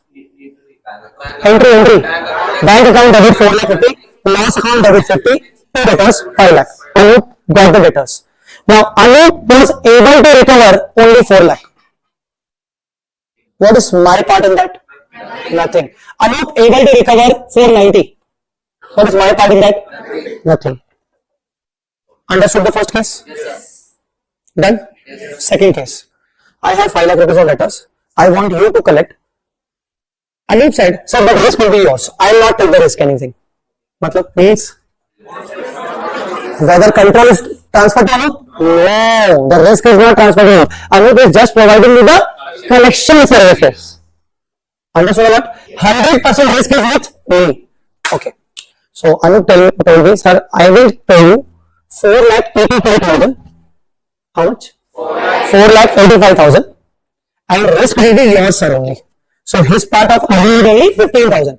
If he would be able to recover entire 5 lakh, he will keep the 5 lakh with him only. Understood or not? Yes. Suppose he will be able to recover only 490 out of 5 lakh. He will bear the 10,000. Factor or Jai Sir? Jai Sir. I will bear 10,000. I have to repay 10,000 to Anup. Reimburse. Are you guys understanding or not? That means in any case, Anup should get 5 lakh full. Understood or not? Yes. Again, giving you one same situation. How much debtors I have? Okay.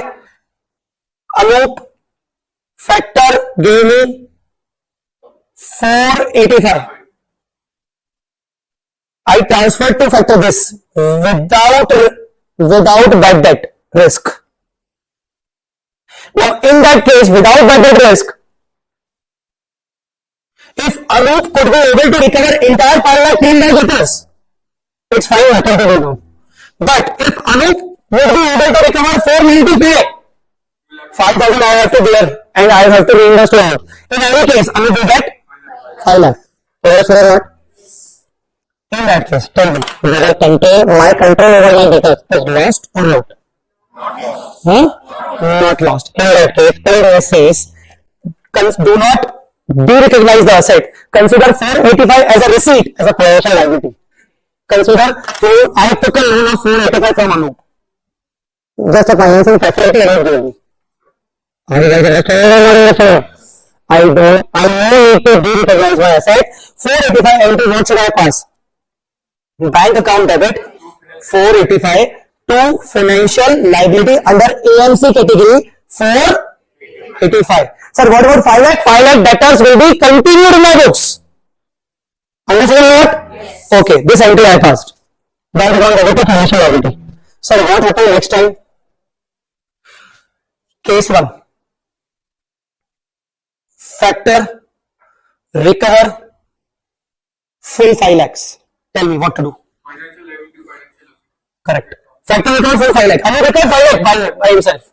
Do I need to pay anything to Anup now? No. Huh? No. So what should I do? Financial liability I will de-recognize at 485. Two debtors I will de-recognize. Financial asset I will de-recognize at 5 lakh. And I will get the interest cost of 15,000 because I took a liability na. And you finance me na. So it is my 15,000 is my interest cost. I finance the money. Are you understanding or not? Yes. Is it understood? Yes. Everyone? Yes. Suppose case 2. Factor recovered 495 only. What should I do? I need to bear 5,000 for Anup. Tell me, what entry should I pass? First of all, financial liability 485. It's over fine. Interest. 2 debtors. How much? Not 5 lakh, 495. Because 5,000 I still can recover from my debtor. I haven't lost the control. See, he is not able to recover the money from him. Huh? But still it is my debtor. I will give one more time. I will give one more time to recover. Understand? So how much he recovered? So my deposit he did that and he recovered. But how much he couldn't recover? So 5,000 still not recovered. So I will definitely do one try. Understood or not? Yes. Okay. And how much I will pay to Anup? 5,000. So what is my cost? Interest cost again. What is my interest cost again? 15,000. Same. And I paid to Anup to factor 5,000. Tell me again. Understood or not? Yes. Now tell me in my books what is financial liability after this entry? 0. What is financial asset after this entry? 5,000. I went to my debtor to recover my 5,000. I recovered 500 rupees. What entry I will pass? Bank account debit 500. Loss account debit 4,500. To financial asset debtors 5,000. Now you understood the case 2? Yes. Thank you. You understood the case 2? Tell me. Yes. Huh? Properly? So what is the basic thing? Control. Control. That is the control is transferred about. When the control is transferred, only then you recognize the asset. Otherwise, the asset will be continued. If you are not giving the risk of bad debt to him, you will continue your debtors. And if you could not recover, you still will continue your debtors. Understood or not? Yes. Case 3. Case 3. Factor recovered 0.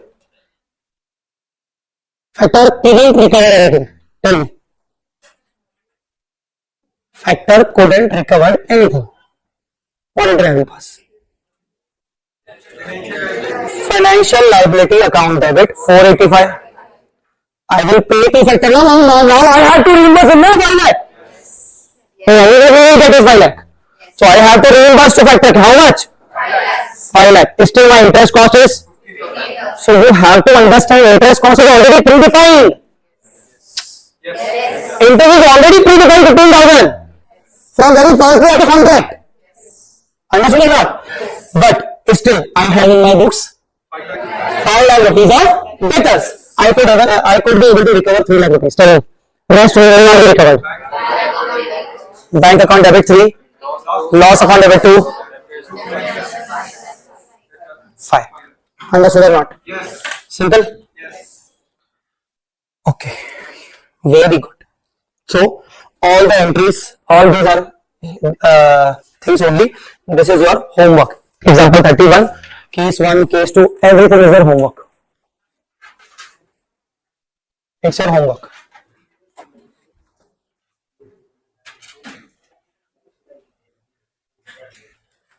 See, we call it, when the no risk is transferred now, we call it recourse. Recourse factoring. What do you call it? What do you call recourse factoring? No risk is transferred. Okay? So all the cases are discussed for Anup are discussed here also. Second number point, example number 32, Jai Limited, all the cases are here, all the cases are here. Everything I discuss with you right now. Guys, understood or not? Second type, without recourse. What do you mean without recourse? Risk is transferred. So tell me, when the risk is transferred, what should I do? I lost the control. I lost the control. Should I, whatever I receive from Anup, is it my financial liability? No, I do recognize the asset. I assume that it is sold. Asset is sold. Guys, understand or not? So read this type 2. This part only.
Done?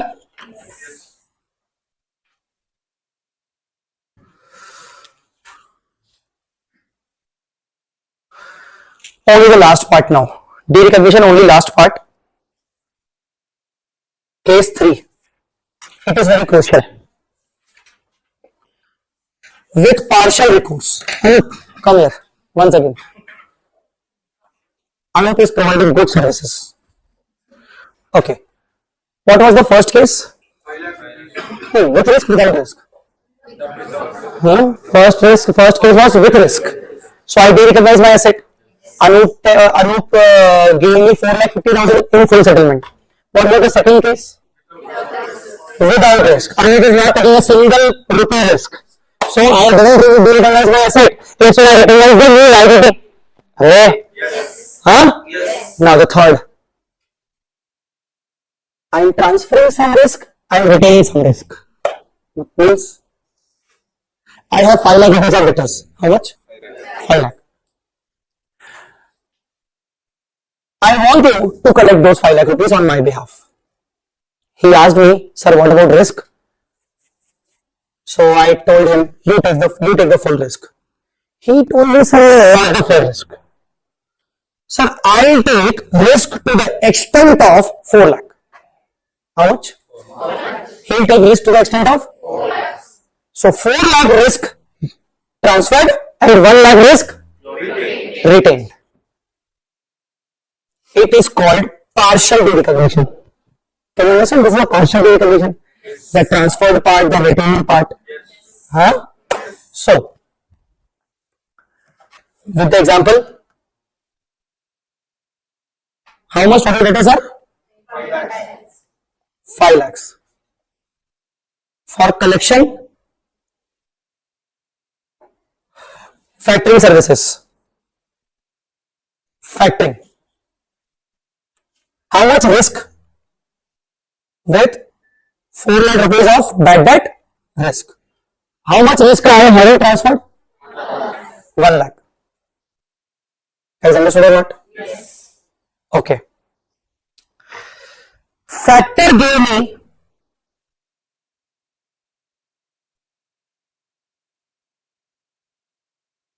at 4,70,000. Factor gave me entire 4,70,000. How much? 4,70,000. So once again, I have total 5 lakh debtors. I asked Anup to please collect it. Anup said, sir, I will be able to manage 4 lakh of bad debts. 1 lakh budget will be yours. I said, okay. Since I have given the collection services to Anup of 5 lakh rupees, Anup sent me how much value? I collected 4,70,000. Understood, guys? Yes. Tell me, 100% risk is transferred or not? No. 0% risk is transferred? No. Partial risk is transferred? Yes. Huh? Yes. Okay. Partial risk is transferred. What I will do? Step number 1. First of all, de-recognize the full asset. For the time. De-recognize the full asset. Tell me the entry. Bank account debit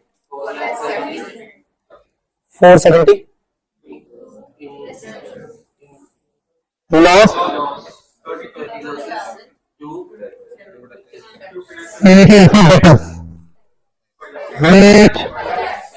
5 lakh. But whether I have transferred 100% risk, technically it's a partial de-recognition, no? But I de-recognize the full asset.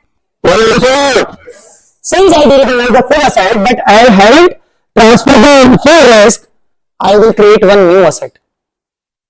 Tell me, how much risk I still contain? 1 lakh. So I will pass second step. Step 2.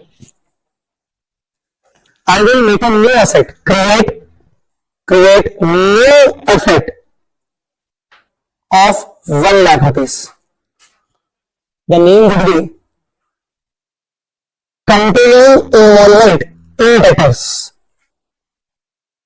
Account debit 1 lakh. Continuing involvement in debtors account debit 1 lakh. This is the name of the asset. First of all, I have recognized the 100% asset. Then I am saying, oh no, I still have some involvement in my debtors. To the extent of how much? 1 lakh. And if Anup couldn't recover that 1 lakh, I will be able to recover. So this is my asset. And if Anup couldn't recover, I have to reimburse to Anup. Tell me. Yes. To associated liability account 1 lakh. So what is the logic of this entry? Debit logic I will explain, credit logic I will explain separately. Debit logic.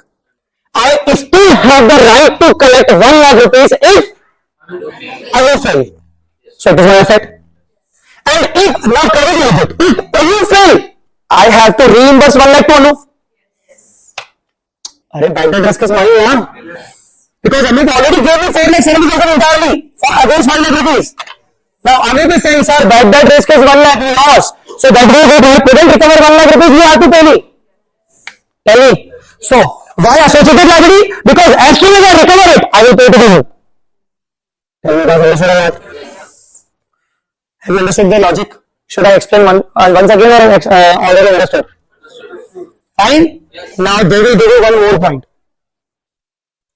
Entity is expecting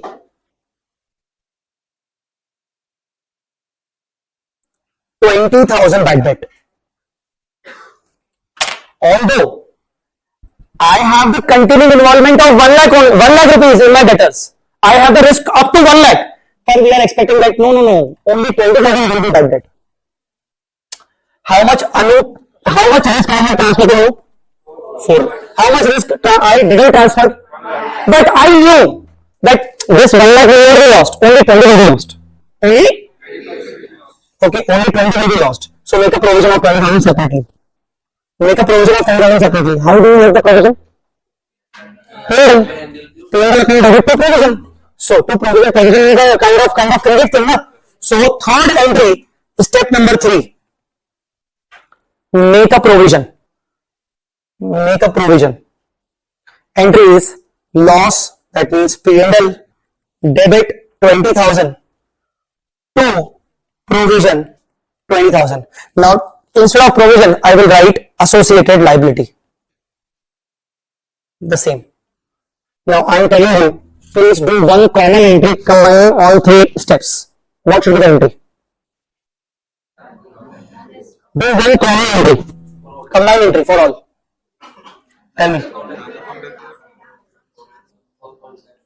Okay. Bank 470.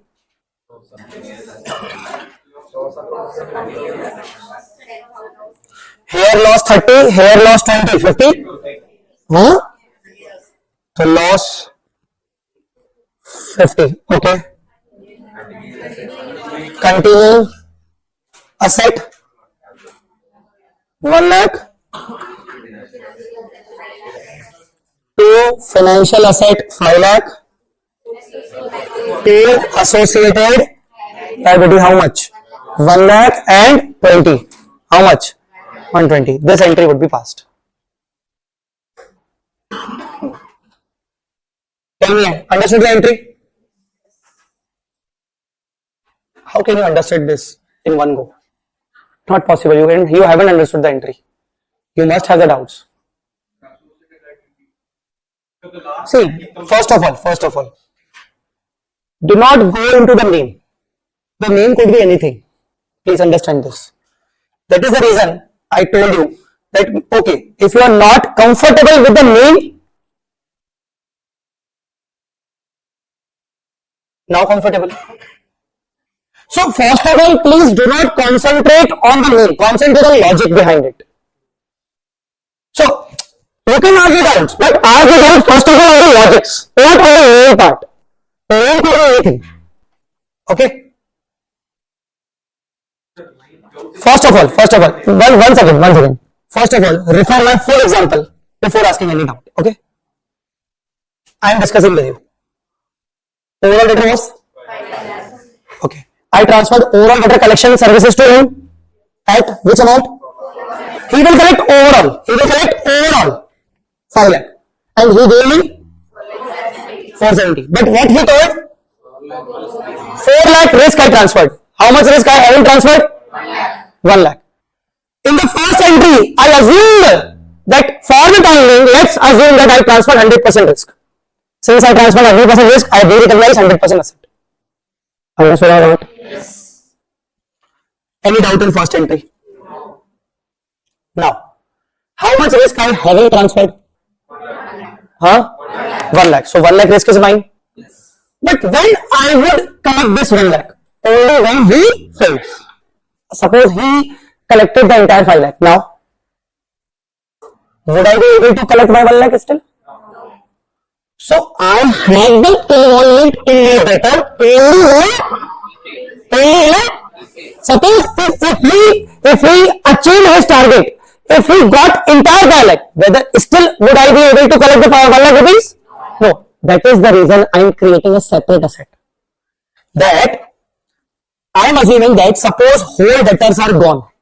I still have 1 lakh, but whole debtors are gone. I will try only when he pays. This is the reason I created a separate asset to show my users of the financial statements, to show my shareholders that see, debtors are overall 5 lakh. They will be collected on any book. But we may collect. That is the reason we are showing them as a separate asset, continuing involvement. Understood? Understood the debit part? Yes. Now, if he he fails, I have to reimburse to him. So reimburse to him matlab associated liability. I am again saying, please do not take anything. ICAI uses this one. Associated liability. Understood me? Okay. If he couldn't recover, if he fails, I have to reimburse. So my liability. I will reimburse him and I will try my best to collect my money on my continued involvement. Understood? But other than that, I know that only up to 20,000 would be the bad debt. Only up to 20, and that is also not sure. I am assuming, I am expecting that only 20 will be bad debt, not more than that. So in your CA intermediate days, in your foundation days, what entry you used to pass for provision for doubtful debt? Profit and loss account debit to provision. So it is the same entry, profit and loss account debit to provision. But we are just saying that instead of provision, keep the same name. Keep the same name. Associate liability. Hence, I did this. Yes, your doubt. Okay.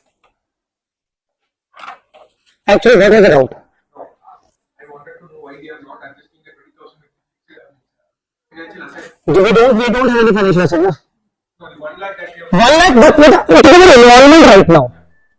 That is how. We are just assuming that 20,000 may get bad debt. That is a separate thing. This is a separate thing. But in balance sheet, you are right. In balance sheet, I will show continuing involvement here 1 lakh, and opposite side I will show associated liability here 120. Just like this. Not like a normal procedure we do trade receivable minus provision. Okay? Understood? Yes, sir. No doubt. We don't have any doubt. Our liability will be maximum 1 lakh. Our liability is 4 lakh was we have transferred. So our maximum liability was can only be 1 lakh. But now we have 1 lakh. Okay. According to you, you are right. Our liability is maximum 1 lakh. And my continuing involvement is 1 lakh. But out of which, how much I may lose? 20. 20 provision? Bad debt provision?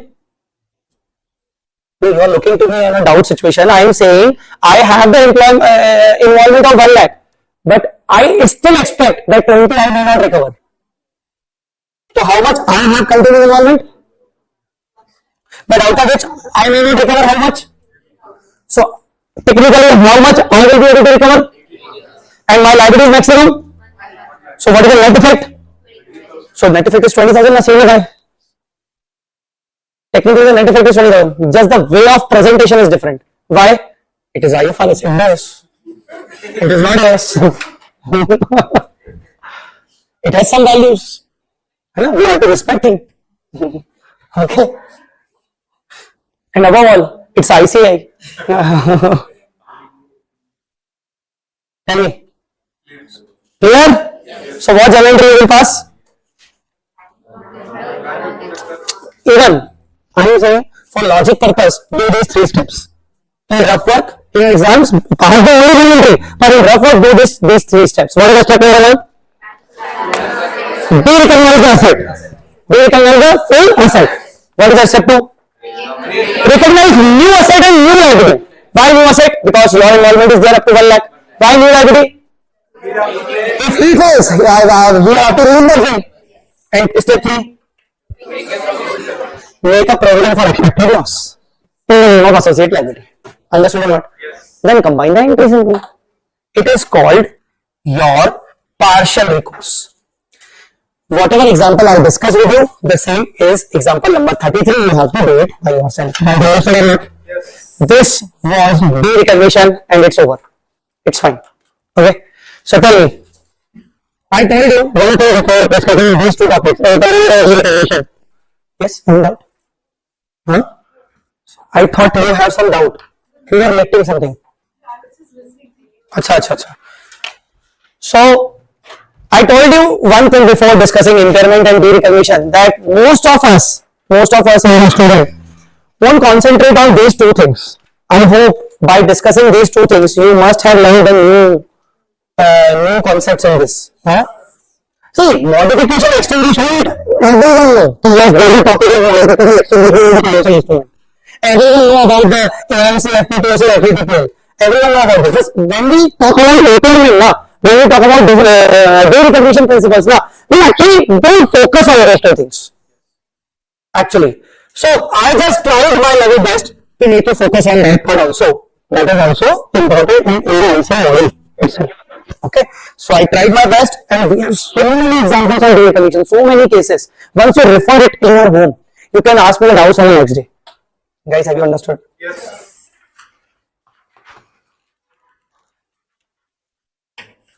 I recommend you to at least do example number 37. Must try. Must try.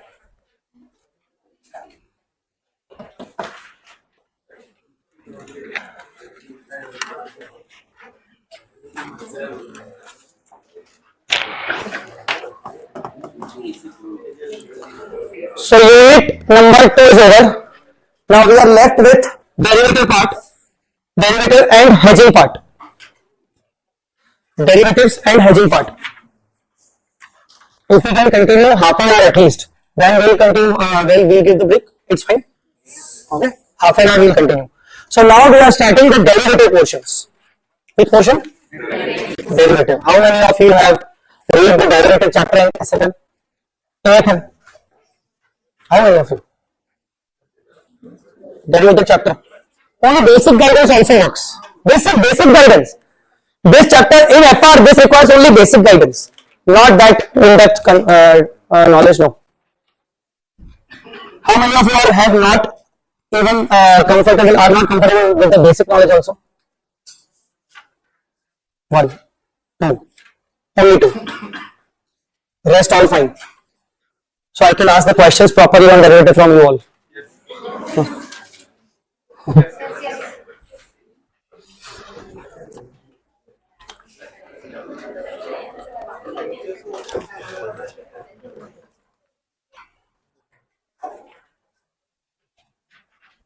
Just a second.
Alright.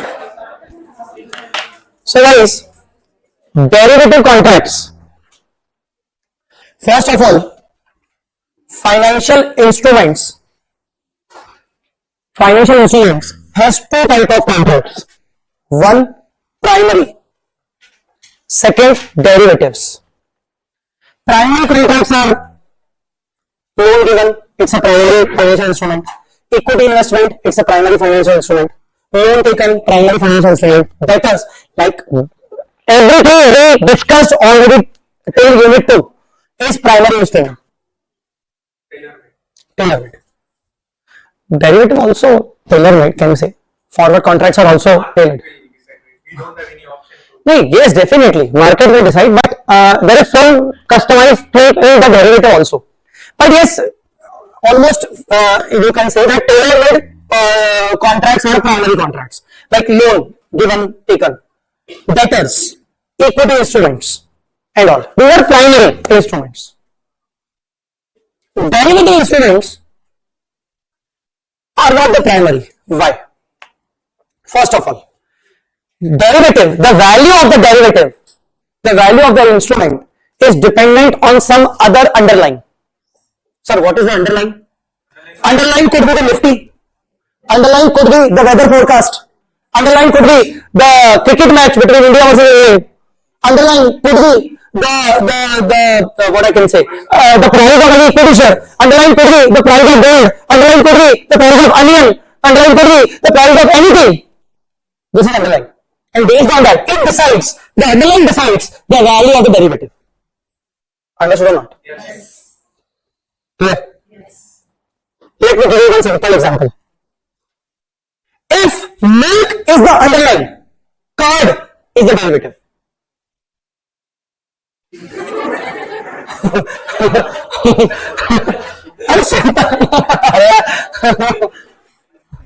No?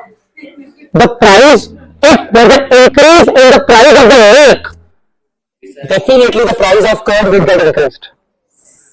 So curd is a derivative instrument of milk. The simplest example I am giving you. Huh? Just to make one understand, I am giving this kind of example. See, basically curd is made from milk. So any instrument which is made from underlying is a derivative. Understood or not? Yes. So, and derivative, the basically the identity, the self-identity of derivative is nothing. Derivative is actually created out of the underlying asset. Underlying asset could be stocks, index Nifty, could be gold, could be any commodity, any weather forecast, any cricket, any gaming, whatever. It is that underlying from which we created one particular contract. Understood or not? Yes. So price of the underlying, price of the derivative is dependent on the price of underlying. Understood or not? Yes. Okay. So this is called derivative. Now, derivatives are of some important classifications. Derivatives are some important types. First is futures. Say futures. Second is options. Third is forwards. Fourth is swap. Okay. These are the four most important derivatives which we will discuss. Other than that, we will discuss embedded derivatives. What we will discuss? Embedded. And other than that, we will discuss hedge accounting. So we need to discuss 6 items. First is what? Futures. Let's discuss future first. Futures. Before discussing the futures and all derivatives, you just need to focus on the characteristic part of the. These are the characteristics of the derivative. Focus on the characteristics.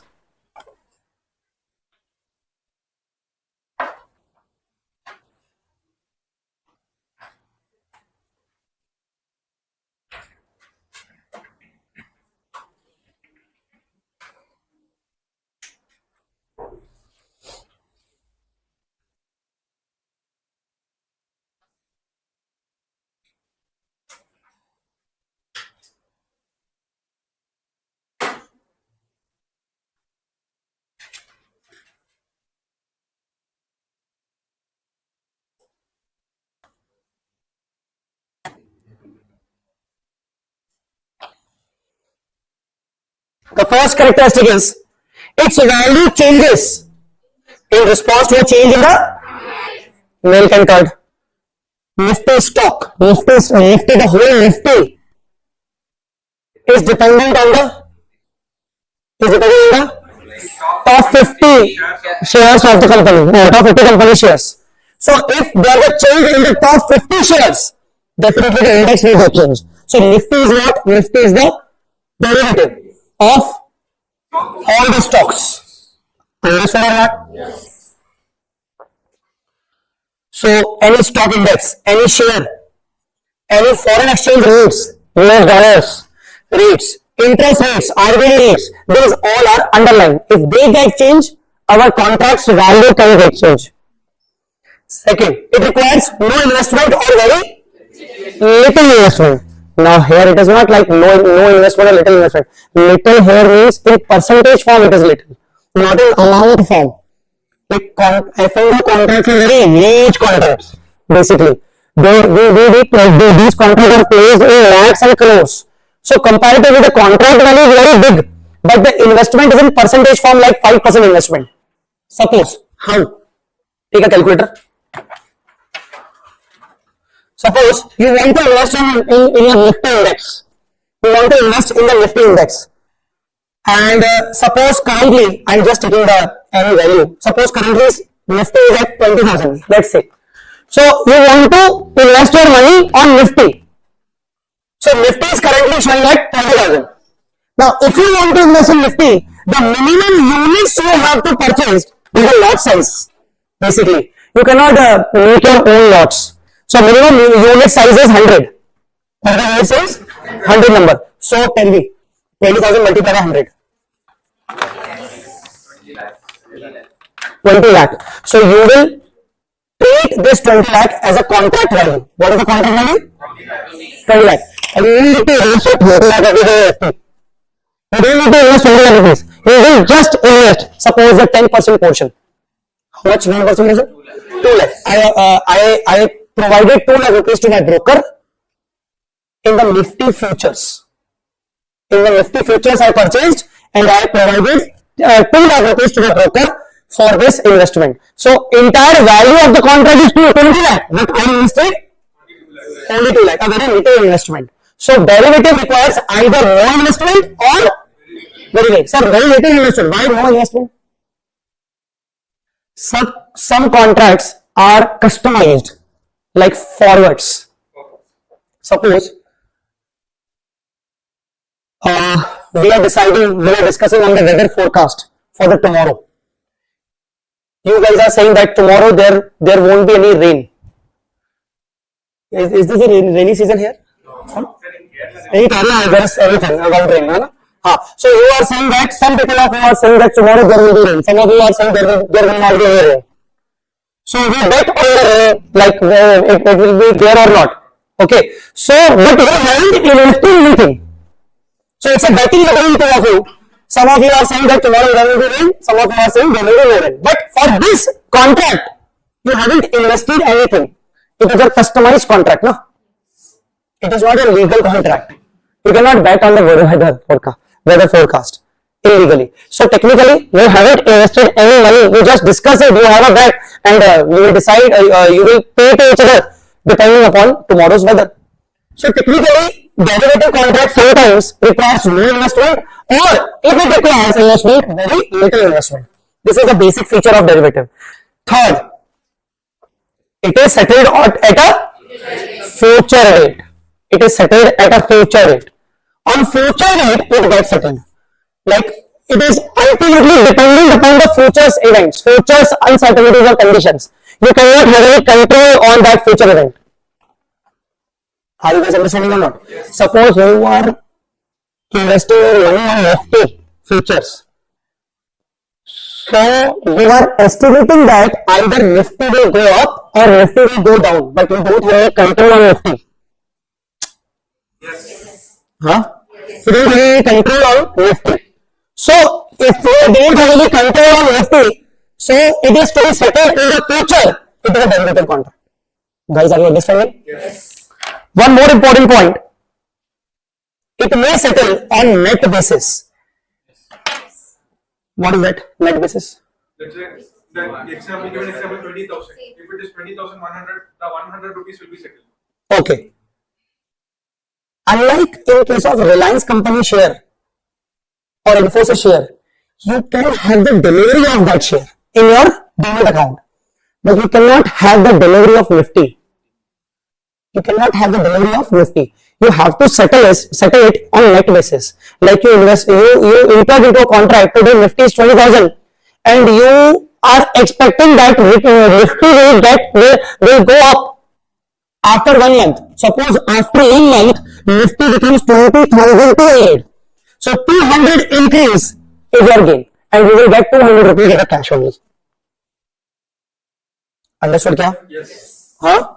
Yes. Whether you have to invest 20,000? No. 2,000.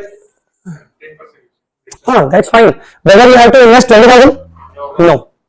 Whether you will get the delivery of a Nifty in your debit? No. After 1 month, what will you get?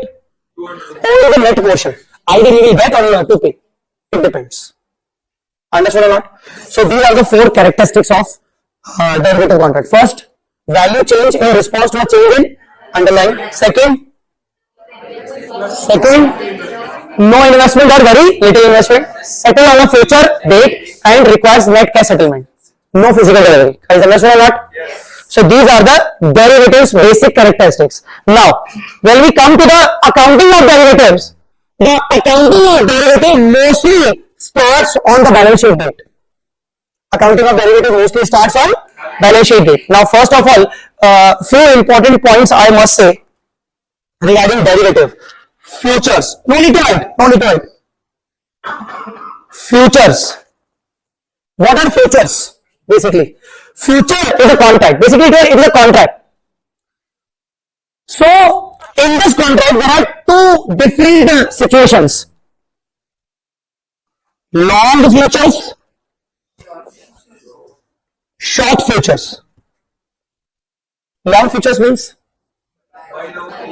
we are expecting buy now sell later is a terminology of AFM. Please keep it with you.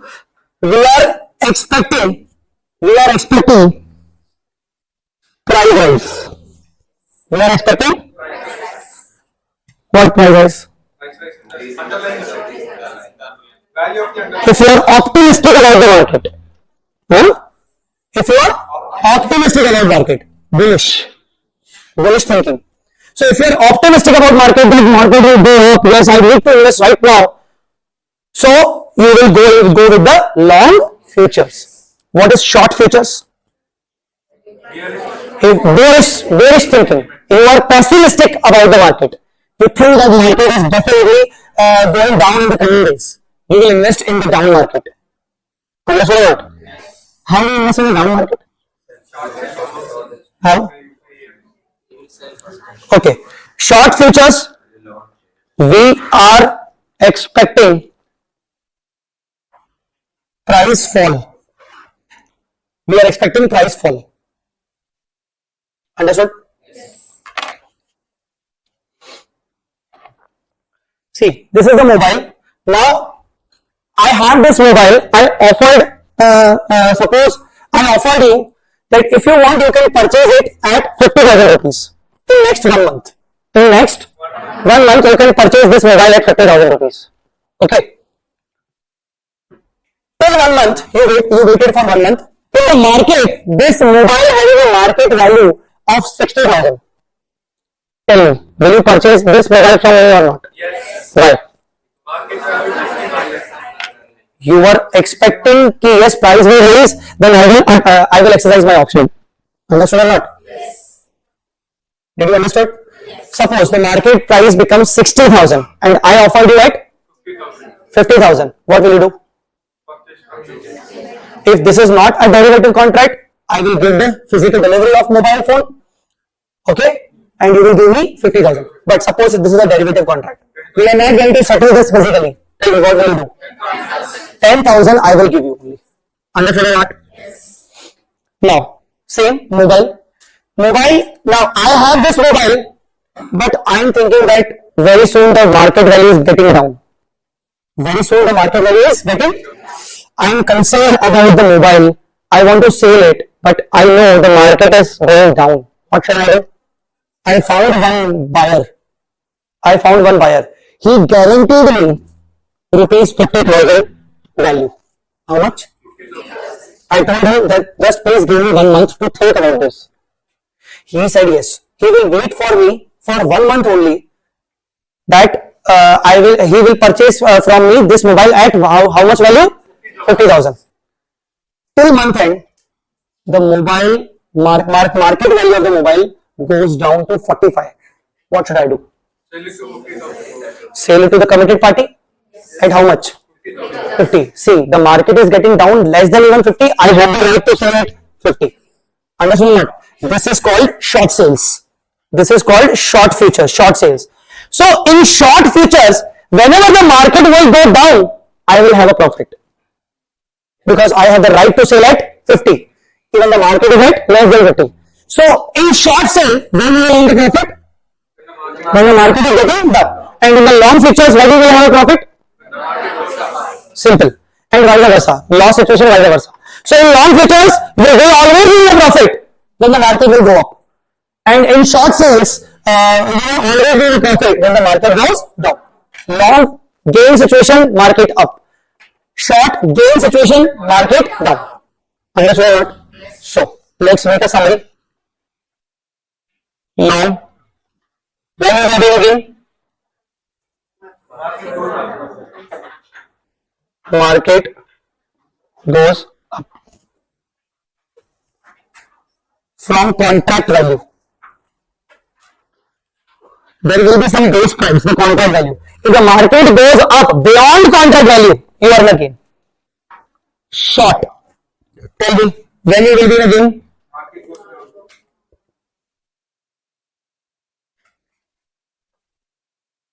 Market goes down. Beyond contract value. Losses are vice versa.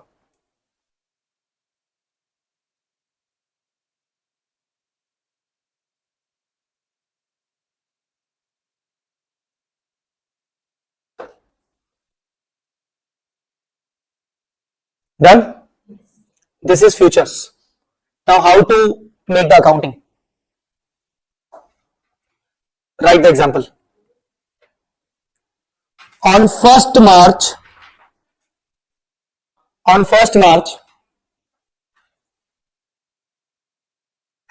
we bought following future contracts. We bought following Nifty futures. पहला, long contract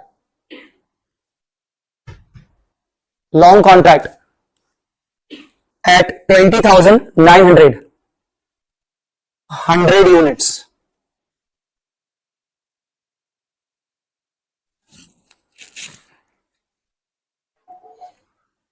Short contract at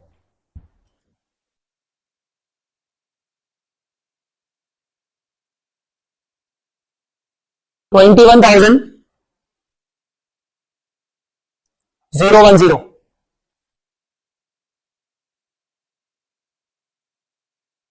50 units.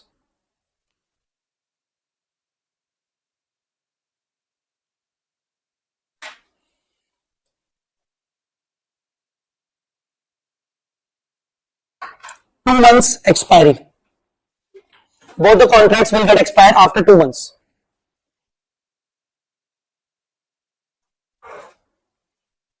On 31st March, Nifty 1 month.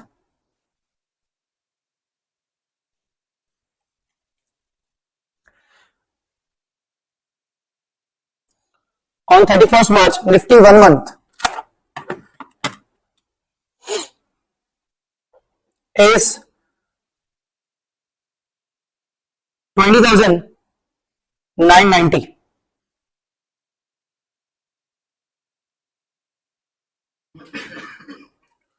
Show the accounting.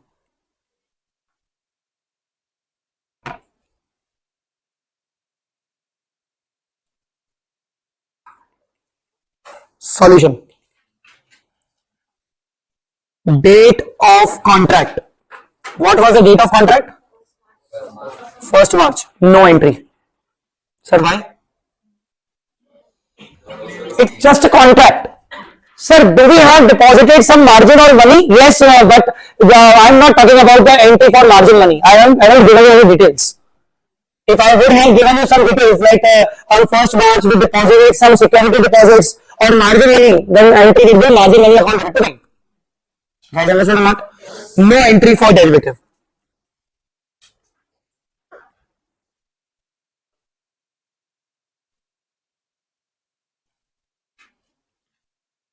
Balance sheet date. Balance sheet date.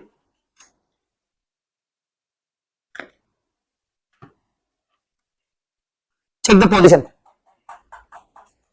Check the position. Long contract. What was the base value? When will you be in a gain situation?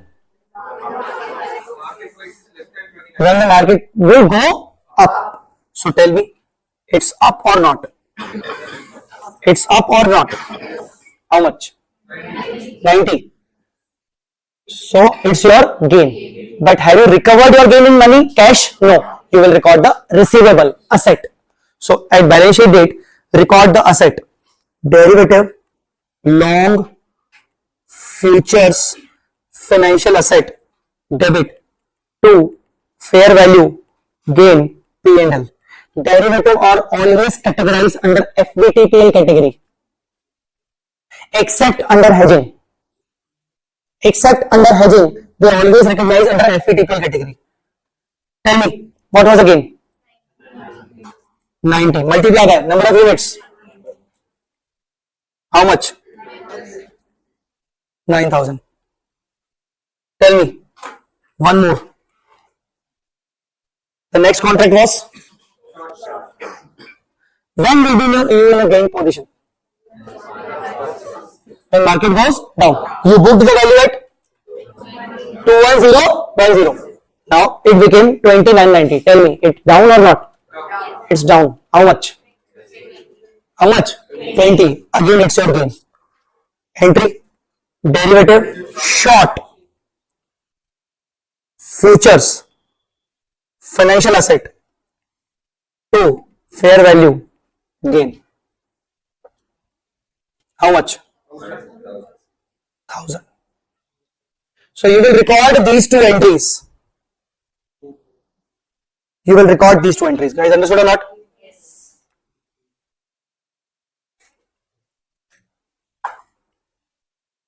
Settlement date.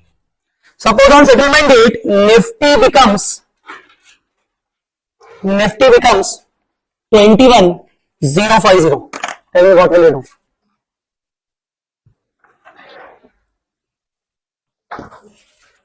Nifty becomes 21050.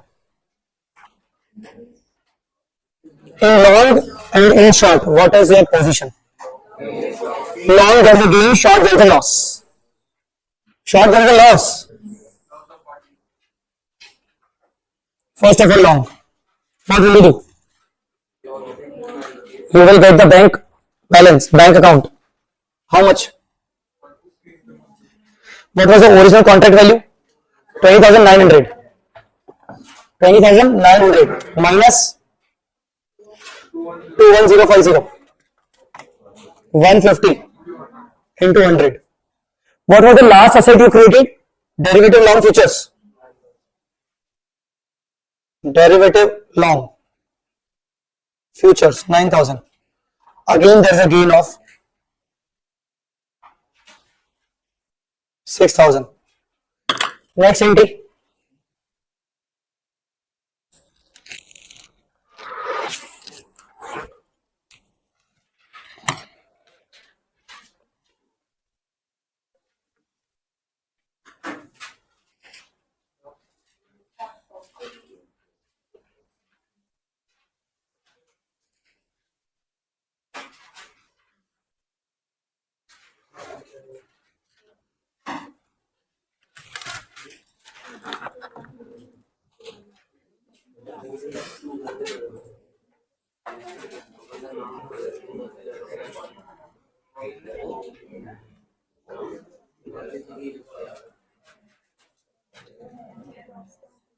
Here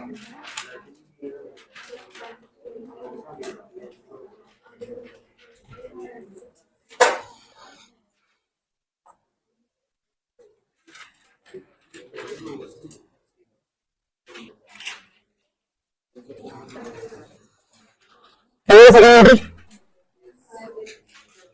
We book the contract at 21,010. Now it becomes 21,050. It is getting increased. Your contract was short sales. So you have to loss. You have to pay to bank. How much you have to pay? 40. Multiply by 50 units. How much? 2000. What asset we have created here? Short futures. So you have to reverse the asset. Derivative short futures 1000.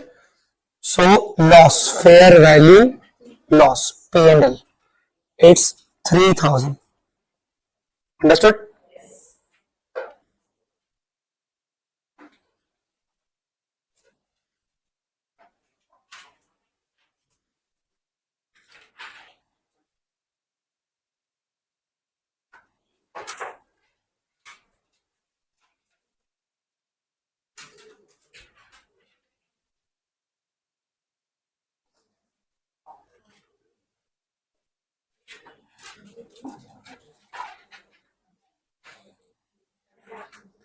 Done? So guys, this was futures. Forward same as futures. There is a forward contract which is same as futures. Only difference between forwards and future is futures are regulated by the forwards are also regulated by market. Futures are regulated by some regulation authority. Okay, forwards are market oriented, but they are OTC, over the counter contracts. OTC, mutually decided terms and conditions we will decide mutually, and we regulate it only. Understand that? But futures are regulated by the city, they are regulated by the some authority they have. So there is a forward, there is a future, same thing, same trade, everything is same. Long, short, same, everything. Understood? Any doubt? No doubt? Are you sure? Okay. So now let's take a break. Futures is done. Forwards is same. After the break, we will discuss options, swaps, embedded derivatives, and hedging. Okay. Thank you, guys. There's a lunch break now. Of how many minutes? 45? Okay.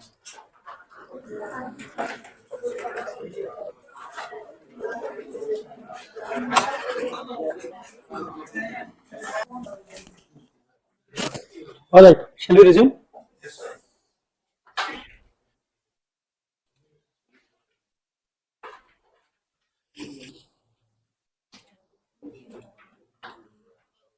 Okay.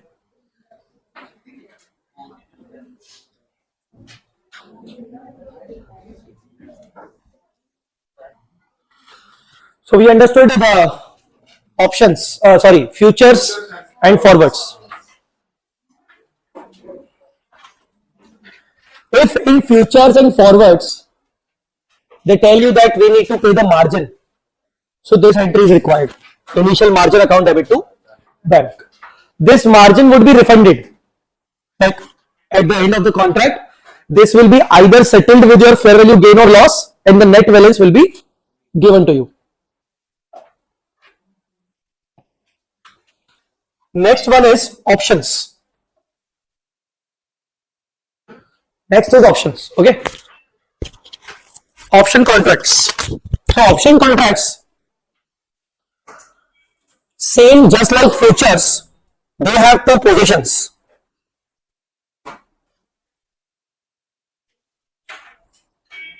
Option contracts, they have two positions. One call and second is put. Call means right to buy.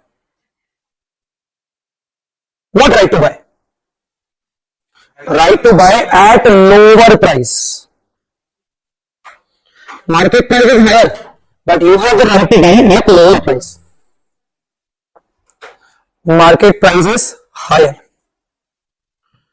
So under options, you have the right to buy. Sir, what buy? Buy a share, buy any underlying. Okay, you actually don't buy physically, you settle it on a net basis. Okay, you settle it on a net basis. I told you have the right to buy the calculator at 50 rupees. Market price is 60 rupees. So you settle it, this contract net basis terms that is given normally. So call right to buy at lower price, market price is higher. Put right to sell at higher price. Market price is lower. In the market, the calculator is being sold at 50 rupees. But you have the choice, you have the option to sell the same at 60 rupees.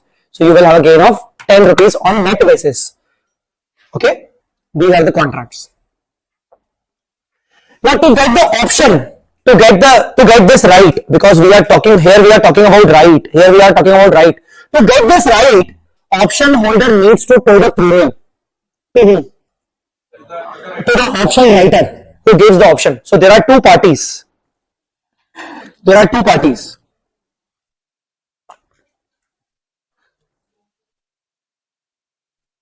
One, option holder. Other, option writer.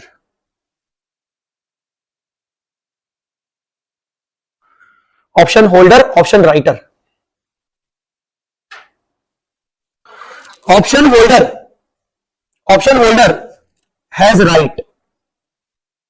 Option writer has obligation.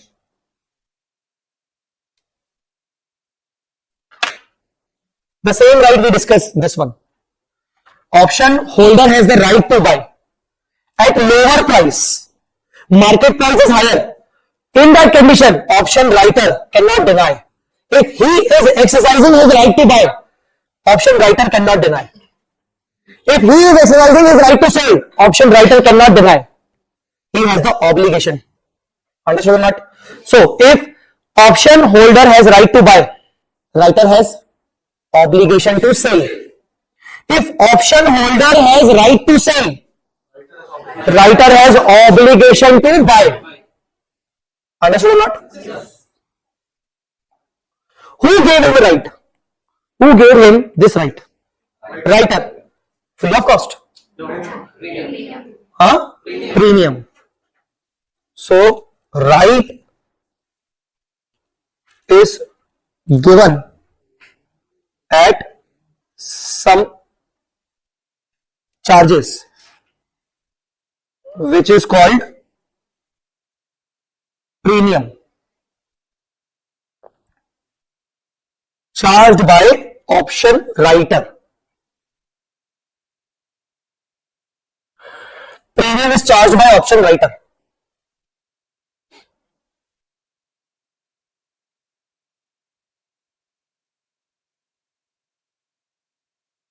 You know insurance contracts? Yes. Option contract works like that. Similar to insurance contracts. Under insurance contract, there are two parties. Two.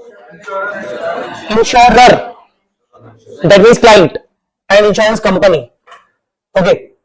Insurance company charges premium, and insurer, that is client, has the right to claim if something happens. Understood or not? If something happens, he has the right to claim, and the insurance company will charge the premium. Guys, are you understanding or not? So it works like that.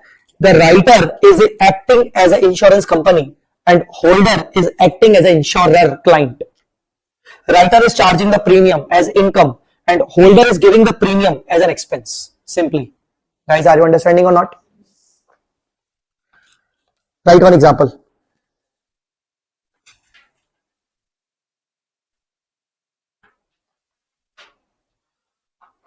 What is today's Nifty? Can you please check?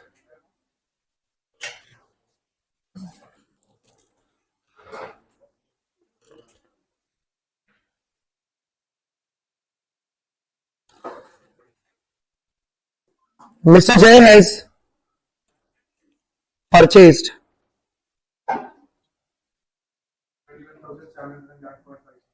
21,700. Mr. Jai has purchased 2-month call option from Kotak Securities. Kotak Securities is a option writer. Mr. Jai has purchased 2-month call option from Kotak Securities on Nifty index. On Nifty index. Current Nifty is 21,710. 21,710 points. Okay. Lot size 100 units. Purchased 1 lot. Purchased 1 lot. Jai paid a premium of rupees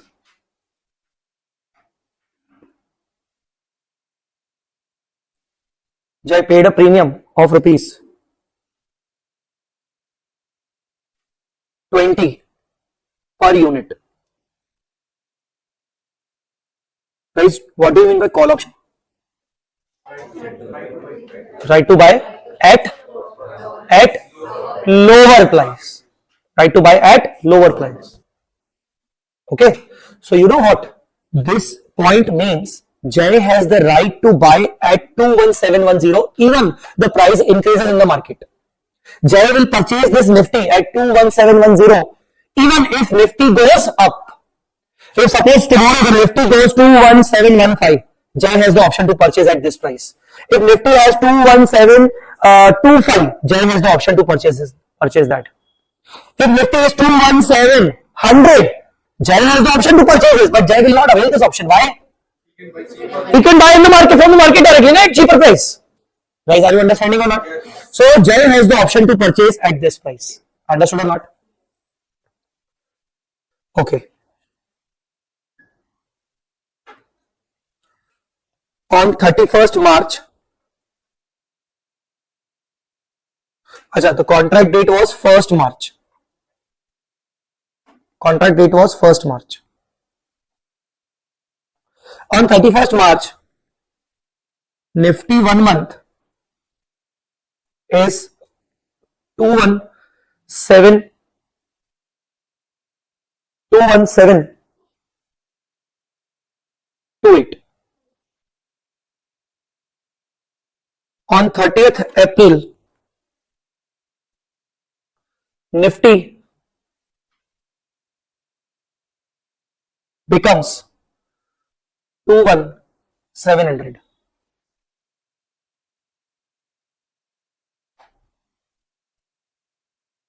Discuss the accounting for Mr. Jai and Kotak.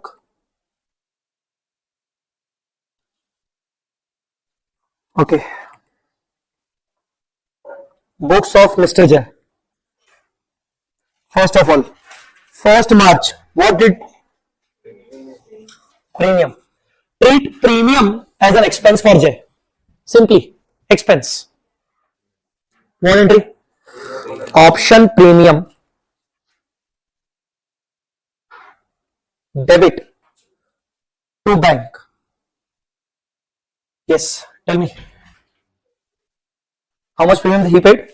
20 multiplied by 100. 2000. Option premium will be transferred to P&L. Now on 31st March, what Jai will do? Check whether Jai is in a profit or not. How much profit? Jai has the right to buy at 21,710, but now the Nifty becomes 21,728. Wow. Jai will definitely avail this option to gain 18 rupees. So, tell me, Here, Jai is in a gain position. So Jai will record one asset, derivative, option, financial asset, debit to fair value gain. Fair value gain charged to P&L. How much? 18 rupees. 1800.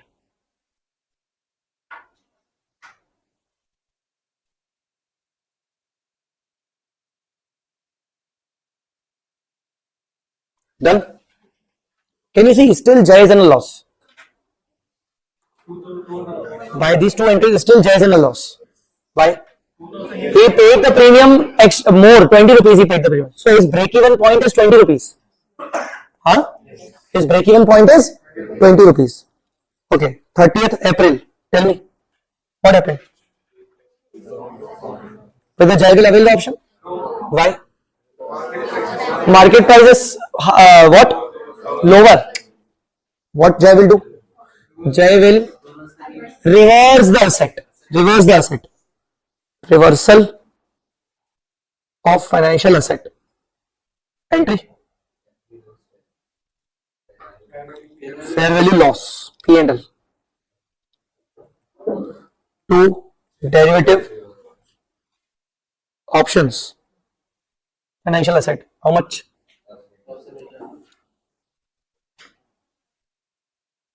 1800. Done.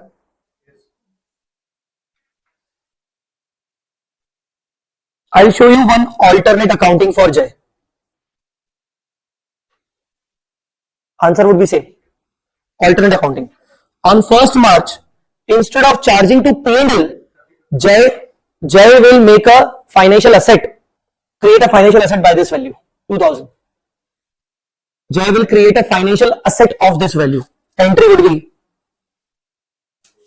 option premium financial asset debit to bank 2000. Instead of charging to P&L, Jai will create the asset. Sir, why asset? Jai is thinking that I paid 2000 rupees as a premium now. I want to recover this anyway. So this is my expected recovery. So it becomes my asset. So instead of charging to P&L, Jai will treat it as asset. Now on balance sheet date, compare the value. Compare the value 21710 and 21728. There's a 18 rupees of receivable. So what Jai thought earlier that I am going to receive 2000 rupees, but now only 1800 is getting recoverable. So the asset should be de-recognized by 200 rupees. So here 18 rupees gain is this, out of which 2000 already booked. So Jai will de-recognize. Jai will pass the entry P&L account debit, means fair value loss account debit. Fair value loss debit P&L to option premium financial asset 200. Jai booked the loss of 200. Earlier he booked the asset. Now he booked the loss 200. Reversal of asset. Now the asset remaining balance of asset is yes 1800. Now on 30th April. On 30th April. Whether Jai exercising the right? Huh? No. So his remaining asset has been de-recognized. So de-recognize the asset. What entry you will pass? Fair value loss, P&L debit to option premium. How much? Now compare both of the alternatives. Compare both of the alternatives. You will get the final answer in your P&L same. That is 2000. You will get your final answer in your P&L as same. Alright. Which one you want to follow? As per the cut-off procedure, you see the expense has been incurred on the previous year, but almost 90% of the expense you are booking in the next year. So will that not be an issue? That is 31st March is the cut-off period. So I am booking only 200 rupees in the previous year. I'm booking almost 1,800. That is 90% of the expense in the subsequent year. But expense has been incurred in the first year. Will that not be an issue? So what actually you want? Matlab you want to justify this first method? How? Why? Tell me.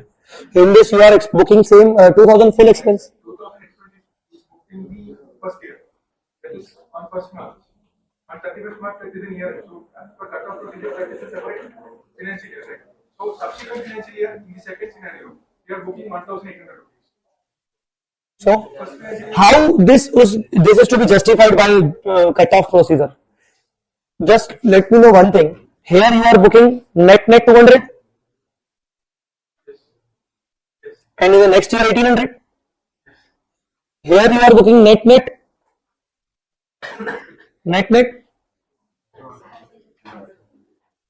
Tell me, how much you are booking? 200. And here, how can you justify? The P&L effect is same now in both the cases. So what's the problem? So both the alternatives are same. Even the P&L effect is also same. Which one you follow?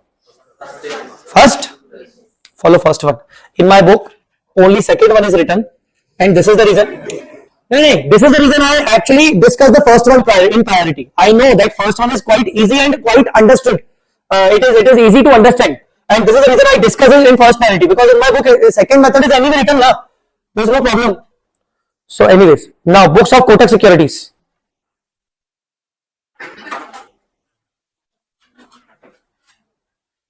Books of Kotak. Only first way. Okay. 1st March. What happened? Receipt of premium. Bank account debit to option premium. It becomes expense. Income. Sorry. Income in P&L. How much? 2000. 31st March. Tell me what happened. Holder is in a gain position. So writer has the obligation to pay. So how much? Fair value loss. Debit to derivative. Option financial liability. How much? 1800. So net it's a gain of 200. Net it's a gain of 200. 30th April. Whether option holder exercise is right? So what option writer should do? De-recognize the liability. Derivative. Option financial liability. Debit to P&L. मतलब fair value gain. How much?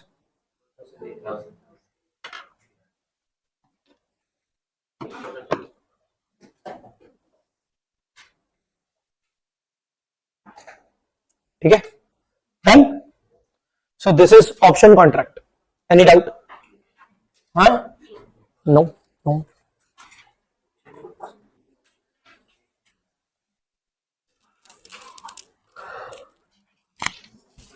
You can try example 40 at home.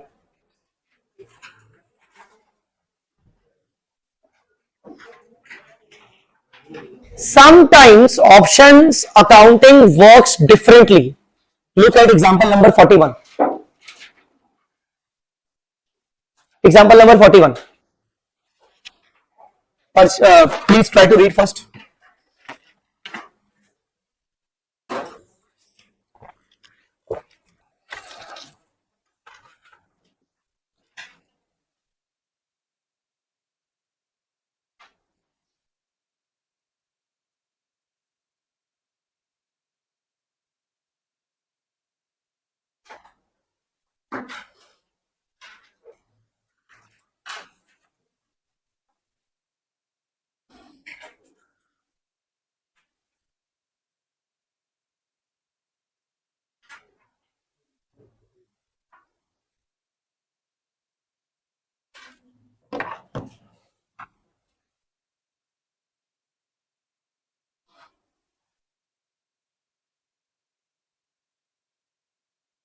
So Mr. A buys the following equity index options.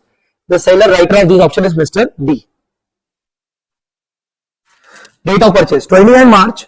Type of option S&P CNX Nifty call.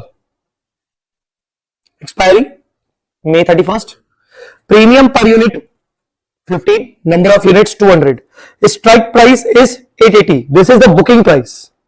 Booking rate, contract rate. Since this is a call option, so Mr. A has the right to purchase at 880 even if the market price is higher. Understood?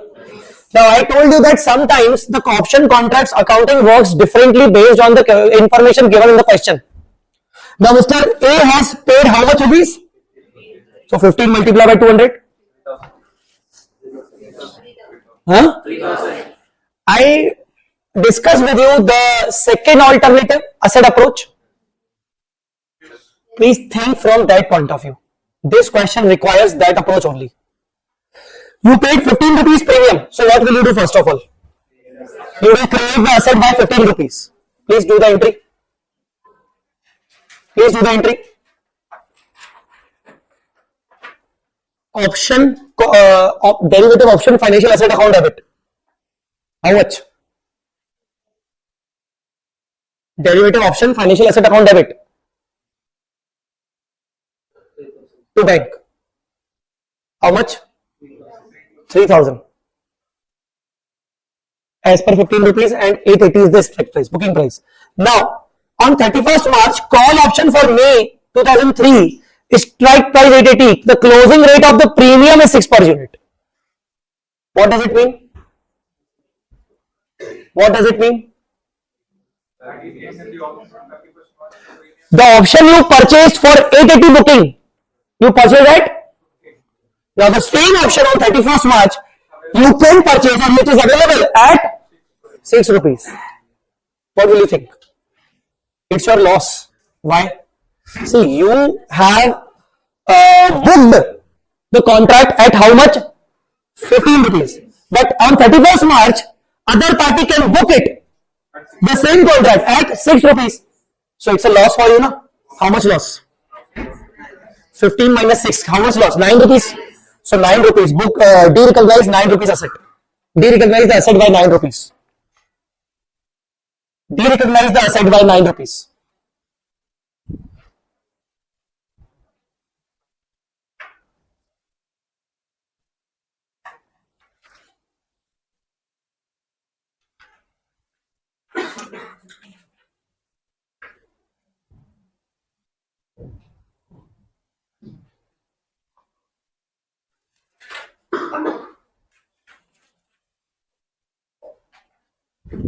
Okay, done. More entry. Fair value loss account debit to derivative option premium asset. Okay. Now, on the settlement date, what happened? Price becomes 882 and you have opted for 880. Tell me. 2 rupees profit only? Yes. You will be able to recognize only 2 rupees. However, your asset is standing at 6 rupees. Initially, your asset was standing at 15 rupees. You reverse the asset by 9 rupees. The asset is standing at 6 rupees. You are recovering 2 rupees. So, 4 rupees loss. Do it. Entry. What entry?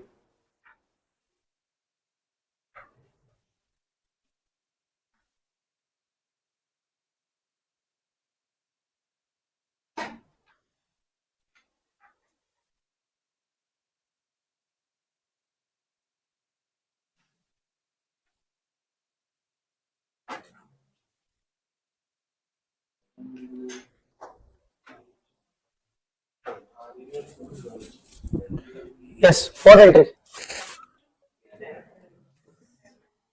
Bank account debit 2 rupees multiply by whatever the value, number of units 200. Bank account debit 400 rupees 2 multiply by 200. Fair value loss 4 rupees multiply by 200. To option contract financial asset 6 rupees. Understood? No? Your asset was standing at, last time asset was standing at 6 rupees now. You reverse your asset by 6 rupees, recover 2 rupees in the bank, the balancing figure 4 rupees is the loss. entry is bank account debit, loss account debit to asset. Bank account debit 2 rupees, loss account debit 4 rupees, to asset 6 rupees.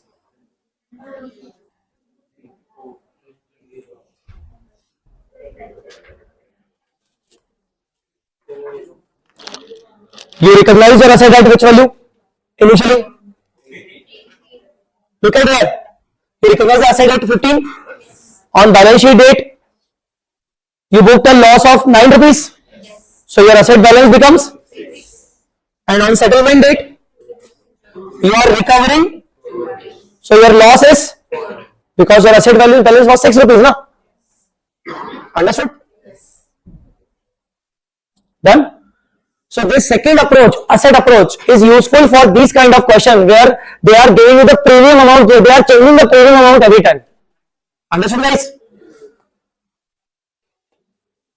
So this is your option contract. Now the next one, swaps. The next one is swaps.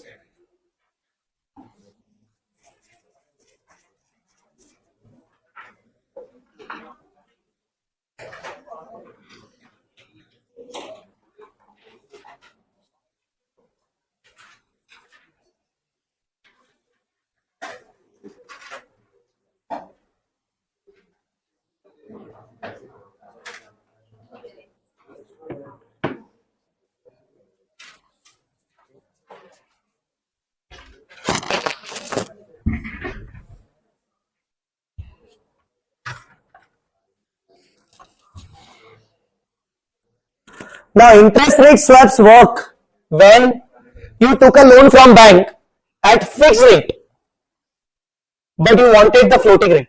You understand fixed rate and floating rate? Huh? You took a loan from bank at fixed rate, but you want the loan at floating, or vice versa. You took the loan from bank at floating rate, but you want the loan at fixed rate. So what will happen? Some other third party will provide you swapping services to swap your interest from fixed to floating. Call party will provide you. Sorry. Okay, so let's discuss this with one example first of all. Loan from SBI, we took loan from SBI at 10% fixed rate. Now ICICI is giving services of floating rate. Interest is due at quarter ending. You took a loan at 10% fixed rate. Now you took a loan at fixed rate, but you want floating rate after some time. So ICICI is giving you the service for floating rate. Okay? What will happen? Suppose at the quarter one ending, the floating rate is? Wow, great. Now see, the floating rate is 9%. You are in a favorable position. How? How? See, basically when you have made a contract with ICICI, now ICICI is responsible for that 10% part to the SBI. ICICI will pay 10% on your behalf. Actually, ICICI will not pay on your behalf, but let's understand it. That ICICI will pay on your behalf. How much it will pay? 10%. And you have to pay to ICICI. How much? 9%. Technically, you are at 1% gain. In real life, ICICI will not pay 10% to SBI on your behalf. ICICI will reimburse you 1%. Understood or not? So what is the situation? What is the position? Favorable or unfavorable? If there is a favorable position, what will you create? Asset. And if it is an unfavorable position, liability. So check the entry. Derivative swap financial asset to fair value gain. How much? 1% amount. Then bank account debit to derivative swap. We recover the amount from ICICI. It is receivable. It is received, and then we paid to the SBI. Guys, understood or not? Second quarter. See the next quarter. The rate becomes 10.8. Tell me. What you will do? You have to reimburse. You have to even pay to the ICICI. How much? 0.8. So 0.8 you will create a liability. Alright? Then you will pay it, and then interest will be charged at the rate of 10% as usual. Guys, any doubt? So under swap, Either you will create asset or you will create liability depending upon the your floating and fixed rate positions. Are you in a favorable position? Create asset. You are in a unfavorable position? Create liability. Guys, understood or not?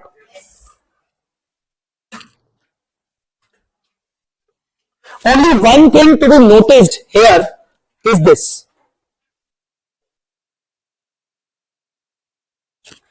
This is important.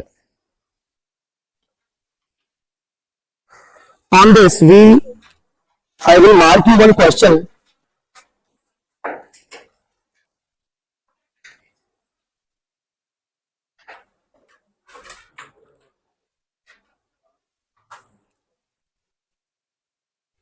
(1308). Question number 1308. Can you please read this first of all?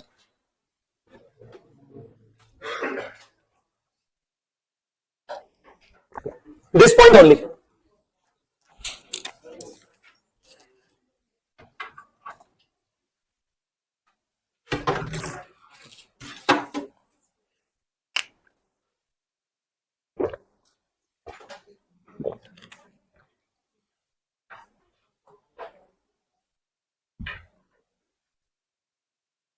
If interest rate swaps pay variable get fixed, pay variable get fixed, just like this SBI example.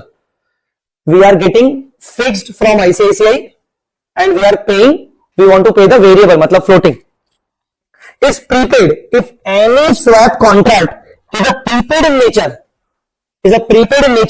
then these are not derivative contracts because the initial investment are not nil or very less.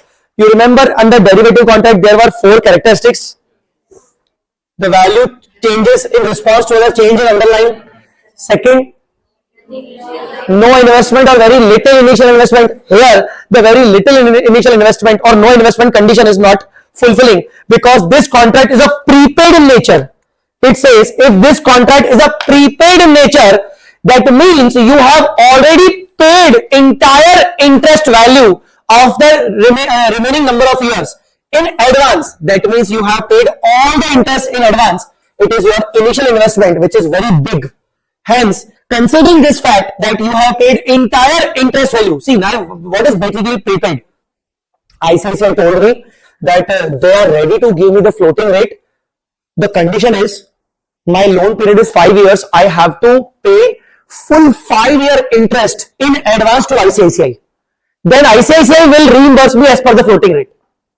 Now I have to pay interest from first year to 5th year in advance only now to ICICI. It becomes a very huge investment to enter into this swap contract, and this is the reason this is not the characteristic of derivative contract. So this swap accounting will not be, derivative accounting will not be followed here. Guys, understood or not? So you have to refer question number 1308. Please mark it and give mark it as a homework. Question number 1308. Okay.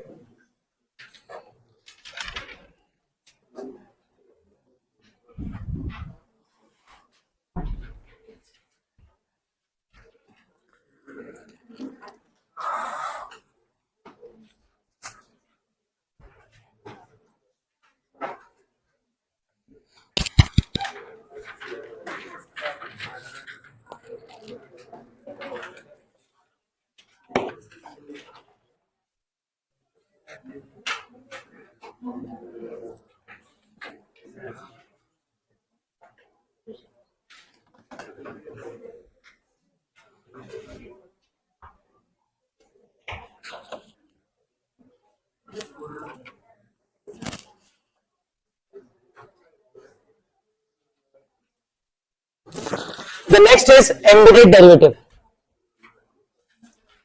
Embedded derivative.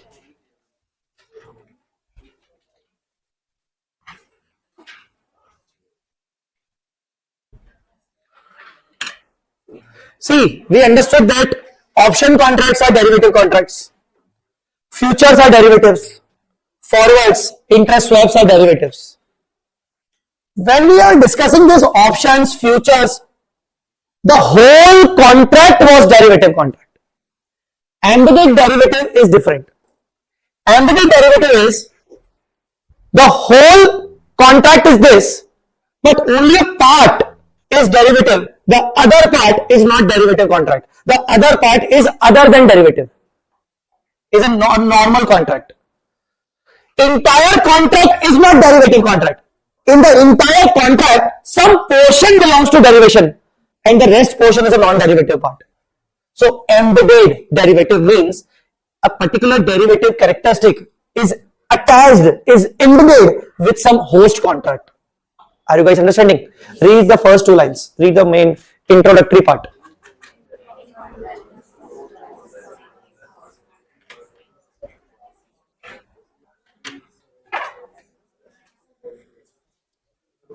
Embedded means attached with one contract. That is called embedded derivative. Okay?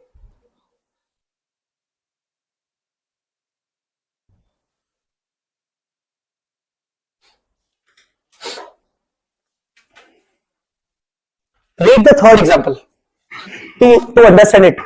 Read the third one first of all.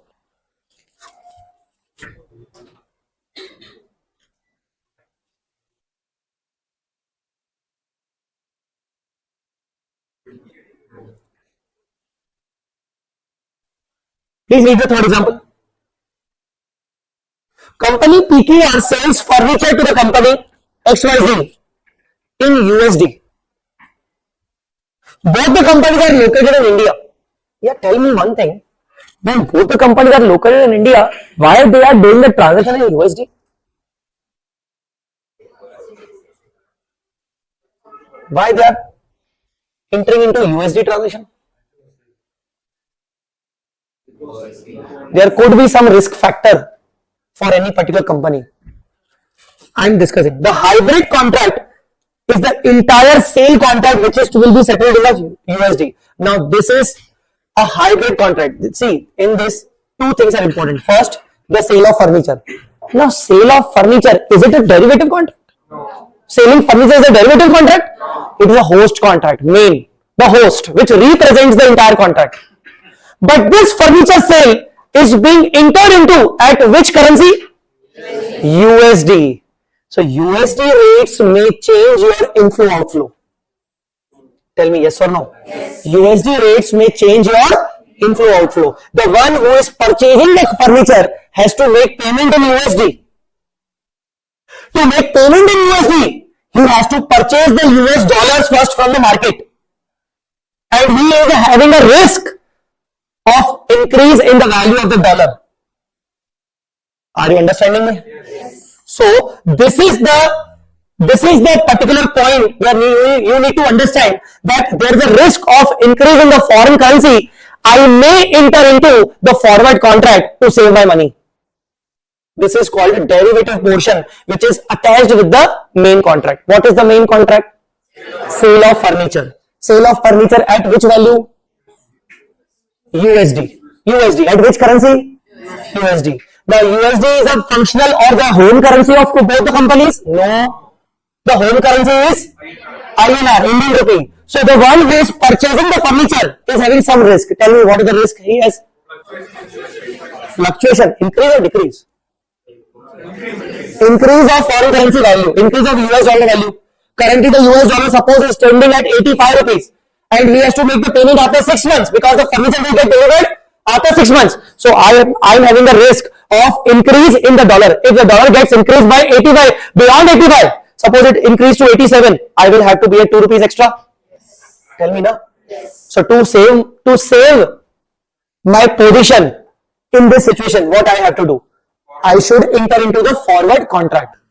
Are you guys understanding? Yes. Forward contract, which one? Long or short?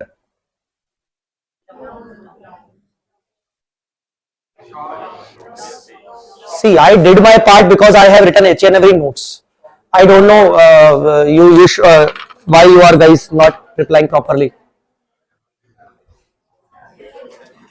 Guys, you can refer your notes also instead of discussing. First of all, refer the notes. In futures also we talked about this, long and short.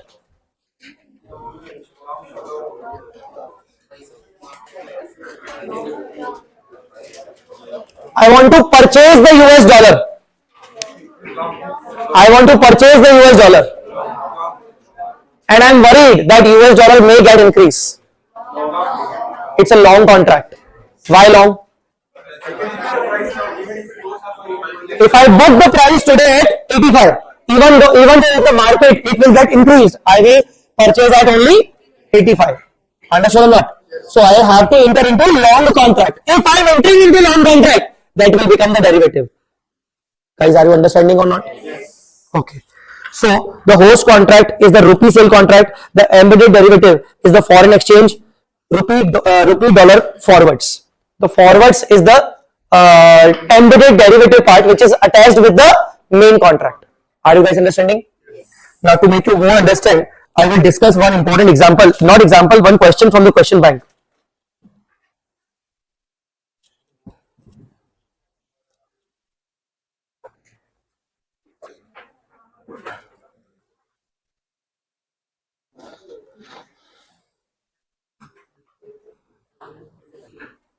Okay, come to this question, question number 1405.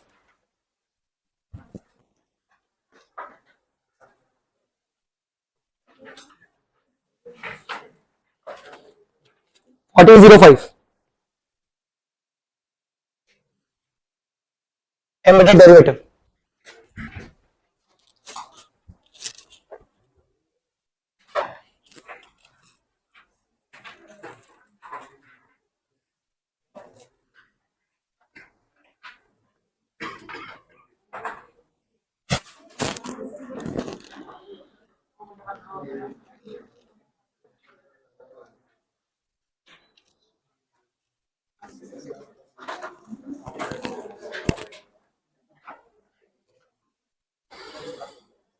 Company A, it's a very technical question, please concentrate. Company A, an Indian company whose functional currency is rupee, enters into a contract to purchase the machinery from an unrelated local supplier. Company A is Indian company. Supplier is also local, same country. Company B. Functional currency of the B is also rupee. Both companies are having same functional currency. No risk. If they do the contract in the rupee only, there is no derivative. Huh? See, you are here for basically studying. You are paying your fees in pounds, dollars, rupees, na? And they are asking the fees in rupees only. So the transaction is in rupees only. Is there any risk to either of the parties? No, no currency risk technically. But but when the currency risk will involve, when the currency risk will involve for ACC. Yes. Suppose when the academy asks you to pay in dollars, who will have the risk? Both the parties may have the risk. You have the risk of increasing the currency value, and academy decreasing currency value. Are you guys understanding or not? But both are having risk of change in the currency value. Although the transaction was not in currency, the transaction is not for dollar. The transaction was the teaching. Transaction was services. But this service contract has been entered with the help of dollar. So dollar is a foreign currency, and if any of you are entering into derivative contracts or forward contracts, or you enter into a future contract, you might involve your derivative with the main host contract. Are you guys understanding or not? Yes. Okay. Now, the contract is denominated in USD. Says the machinery is sourced by company B from a US based supplier. Okay. Why company B is asking for dollar? Because company B is saying that I will supply you the machinery only when I will purchase it from the foreign supplier. So B is first of all purchasing the machine from foreign supplier. Foreign supplier will ask me for the payment in US dollar, and in the same way I am asking you the payment in As soon as I receive the US dollar, I will pay him. So technically, I am not in risk. So who is in a risk? Purchaser. In this contract, who is in a risk? Purchaser. In the same way, if Lakshya asks you the fees payment in dollar, because I asked them the fees payment in dollar, Lakshya has to make the payment to me in dollar. That is the reason they are asking you the fees in dollar. Who is in a risk? You student are in risk. Why?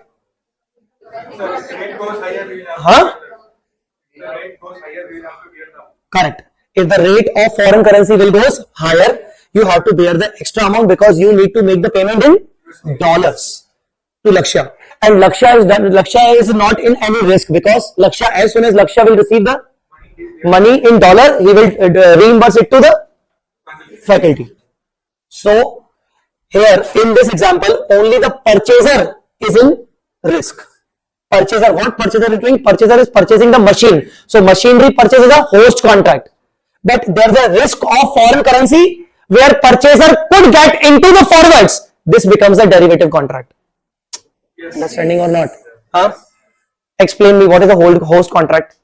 No, you don't explain. Other people. You don't explain. Explain me. Purchase of machinery from the Indian supplier is a host contract. What is derivative? Making payment in US dollar, where there is a risk of increase in currency. You could get into forwards. That forward derivatives becomes the embedded derivative. Understood or not? See, it is not mandatory for you to enter into derivative contract. If you want, you don't enter.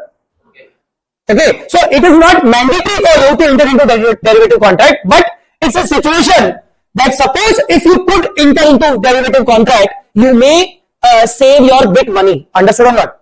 So we are discussing this question considering all this situation. Okay, now payment is due to company B on delivery of the machine. When company B will deliver us, the payment will be made on that date only. So look at the dates. Different dates are given. Look at the different dates are given.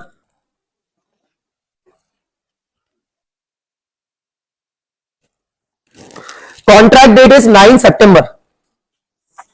This is 9 September. Contract. Delivery and payment date is 31st December. Here we will get the delivery and we will make a payment. Purchase price. Contract is for how much? 10 lakhs. 10 lakh US dollar. Purchase contract.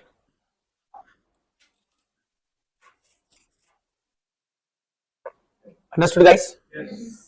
USD forward rate on 9 September for 31st December maturity 67.8.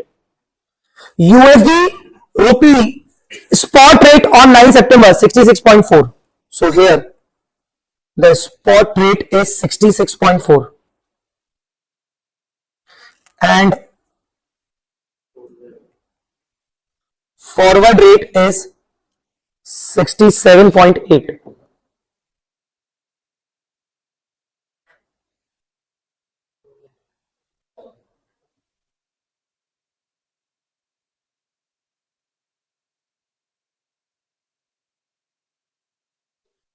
All right.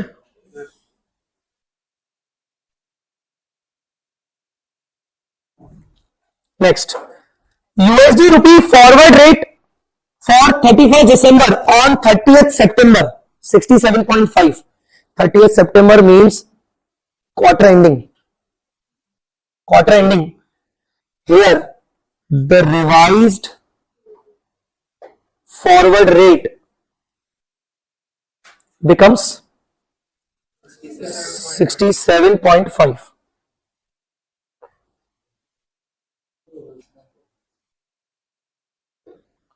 And last, December's spot rate becomes 67. Here the spot rate becomes 67. Now please do not talk, do not discuss. Whatever I will discuss with you, I have to write it, you have to write it, because there are so many things to understand, and it is actually the very technical issue and technical topic, embedded derivative. If they are going to ask any question now, these kind of question definitely ask, because they don't have any other variety of questions. Probably they may ask this kind of questions only in the embedded derivative. So please do not talk and discuss. If you want to discuss anything, discuss at the end of this question. Okay. Now, because so many things I have to assume right now and you have to write it. Okay. Now, once again, what is the contract? Purchase of? When you will get the machine? In future. 30%. When you have to make the payment? So today what you have to do? Nothing. What you have to do? Nothing. Huh? You got the machine today? No. You have made the payment today? No. What entry will pass? No entry, na? Technically. So 9 September, no entry, since no delivery and no payment.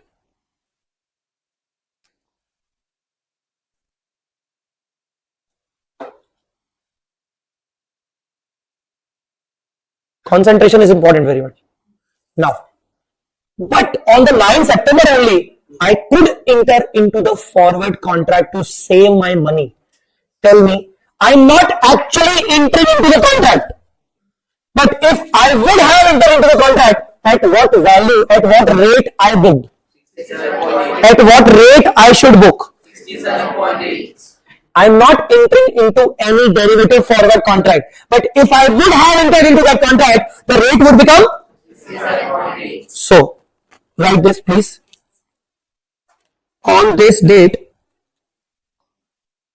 purchaser has option to book the rate at 67.8. To book the rate at 67.8. But assume that it doesn't booked. Actually. Now you could have booked it at 67.8, but assume that it doesn't book. The company does not enter into any contract. The company does not enter into any contract.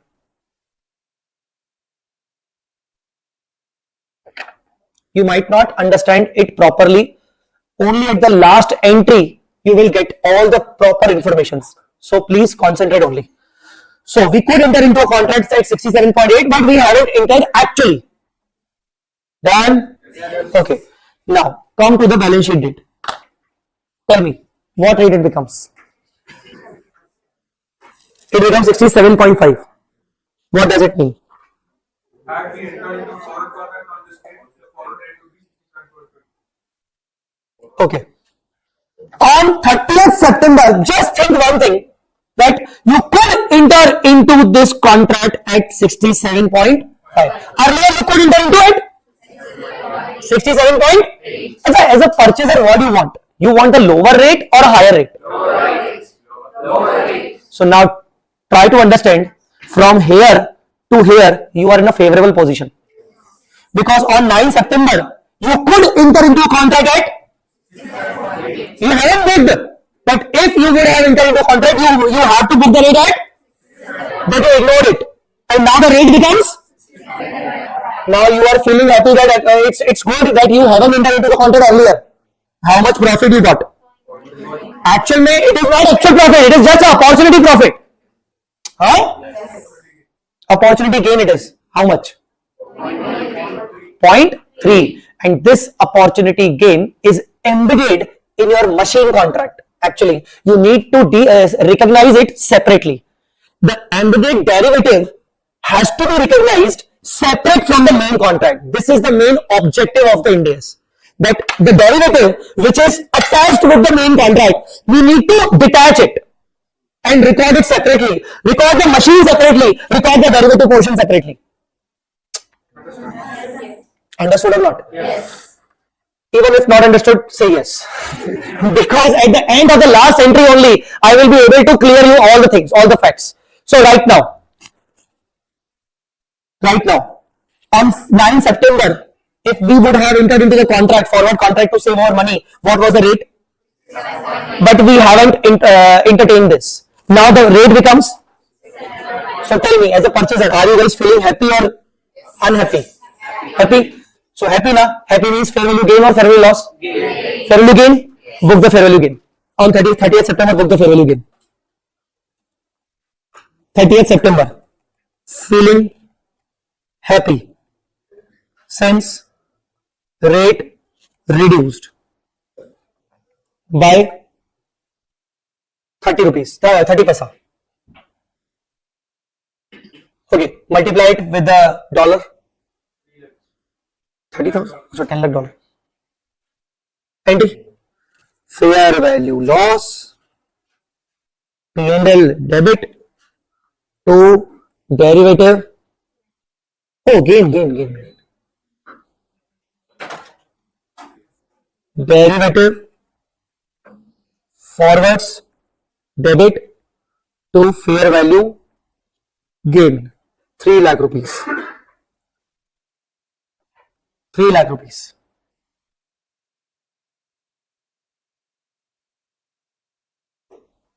₹3 fair value gain. Understood?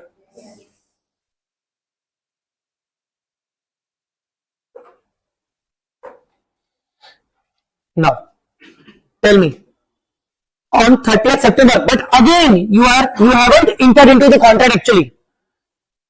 Still, we haven't entered into any forward contract actually. Now tell me, what is the next date? The main delivery date? The main payment date? Check the rate. Huh? Tell me, you could have entered into the contract at 67.5, but you actually did not, and the rate becomes. Feeling happy or sad? Why? Because if you would have entered into the contract at 67.5, you would have to purchase the dollar rates for 67.5. But today the dollar rate becomes 67 now. You can go to the market and purchase the dollar directly from the market at 67 now. Huh? Without booking the rate. So now again you are feeling happy. Tell me how much profit? 0.5. Again, create your asset. 31st December. Feeling happy by 0.5. Entry.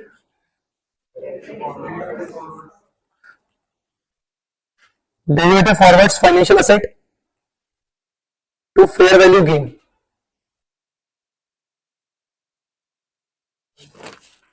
How much?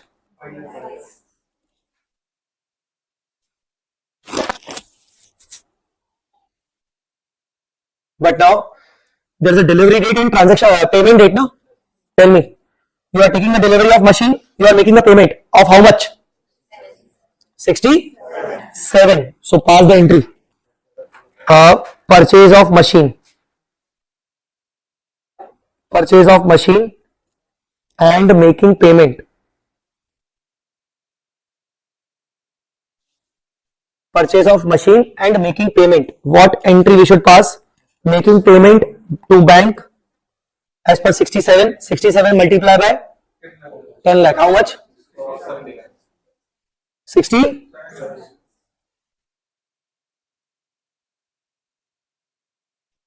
67 lakhs. 6 crore 70 lakhs. He said 67 lakhs. 6 crore 7 lakhs. 6 crore 70 lakhs.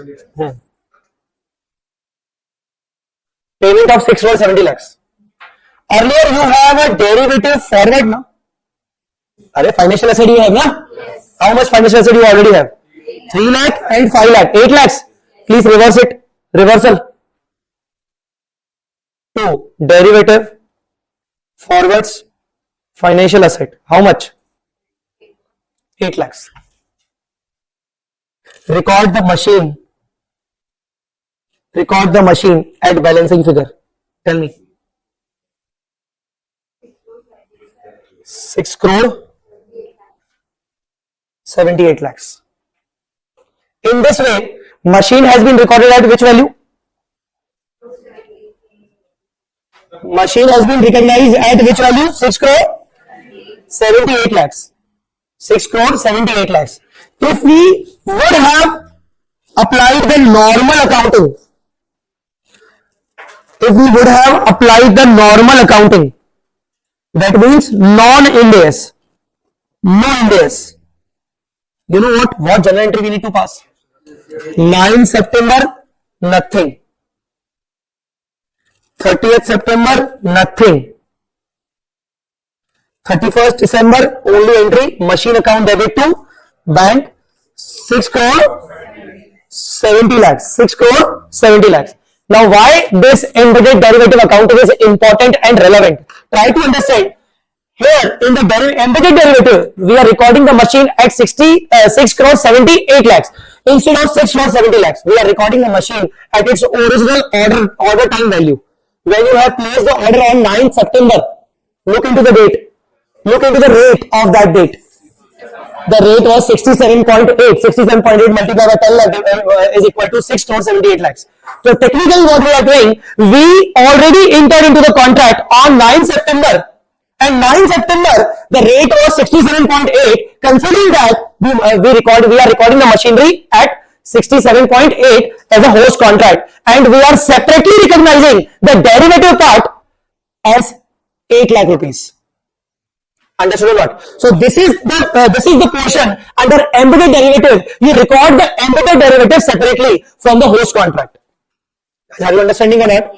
So technically what we did, INDAS says embedded derivative needs to be detached from the host contract. The host contract should be recorded at its normal value, not normal rupee value. Why rupee value?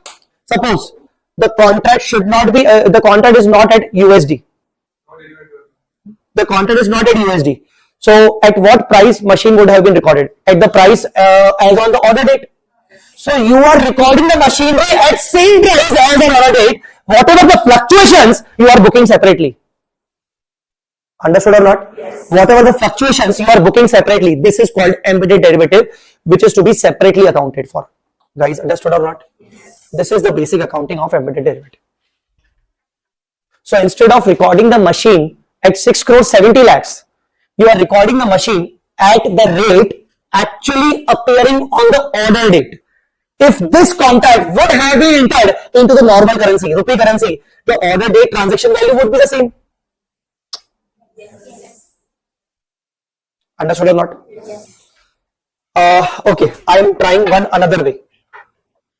Suppose company B, my supplier, is asking me for the payment in USD only, but right now only, on the order date only. Tell me, what in that case, what would be the entry on 9 September?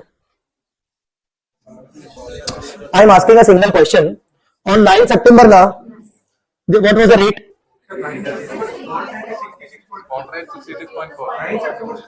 66.4. Yes, understood. But forward rate, I am saying. Forward rate 67.8. Forward rate for the 31st December, na?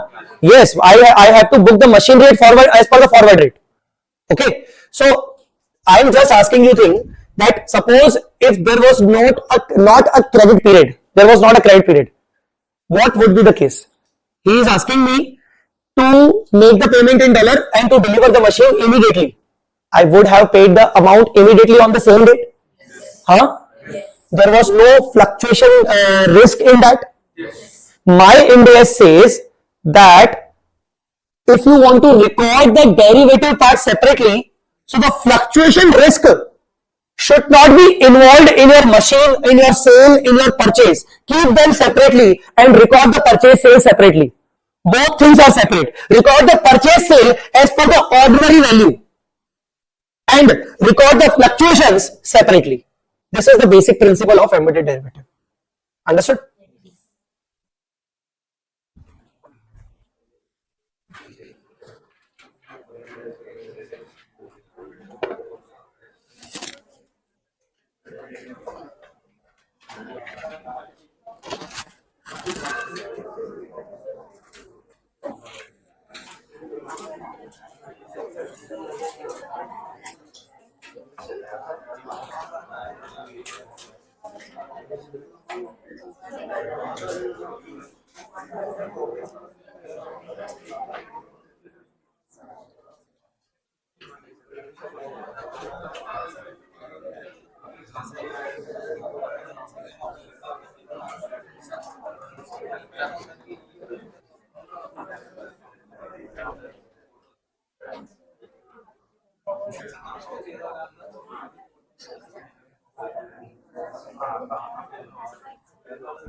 In the same way, you can do question number 1406. 1406 as homework.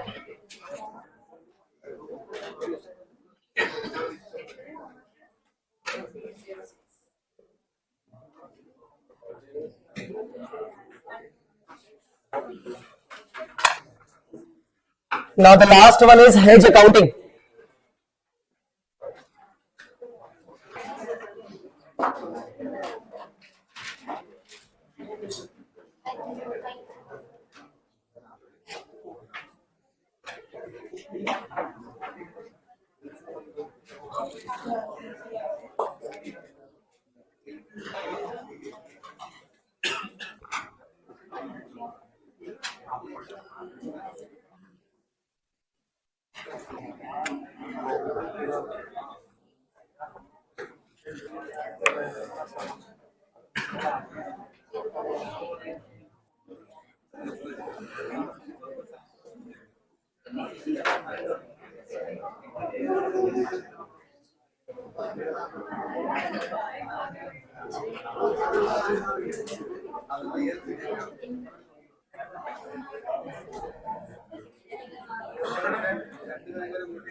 Alright, the last point is hedge accounting.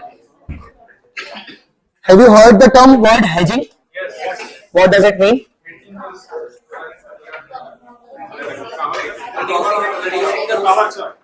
Okay, reducing the risk, managing the risk.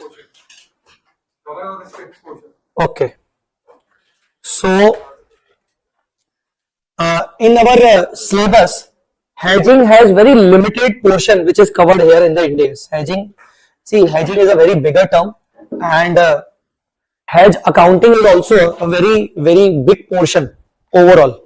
But INDAS covers a very limited portion to make you understand that what is hedging, what hedge accounting needs to be followed, and the types of hedging. Institute has majorly focused on the theoretical part of the hedging. But the problem is we cannot understand the theoretical part without any example or without any practical portion. So I have covered one practical portion of hedging in my book. I don't know the example number.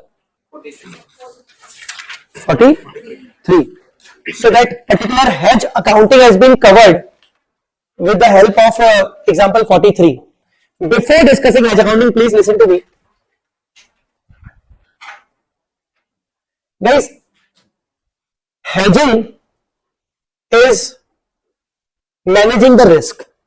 What risk? Financial risk.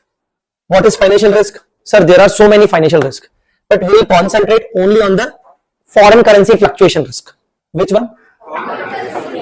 So whatever I am dictating now, some of the points we need to write immediately, please.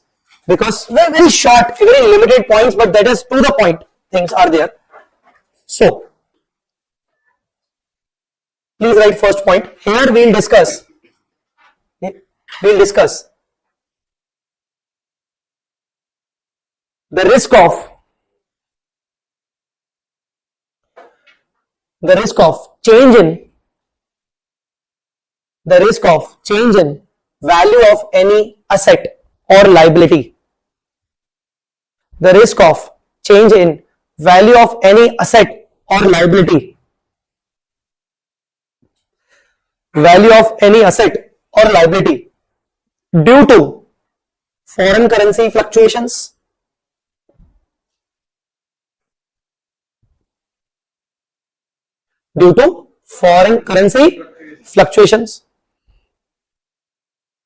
or any other factors.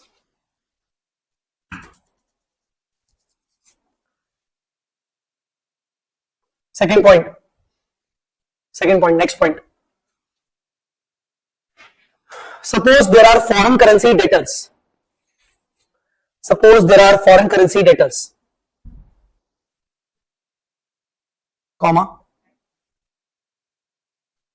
Here we have risk of decrease in the foreign currency value. Here we have the risk of decrease in foreign currency value.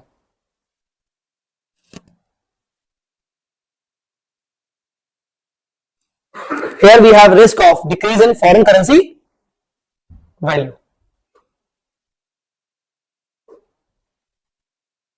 Suppose a foreign creditor. What is the risk? Suppose a foreign creditor. Price goes down, USD dollar price goes down. Other currency price goes down. Foreign creditor. Creditor goes up. Suppose we have foreign creditor. We have a risk of increase in foreign currency value.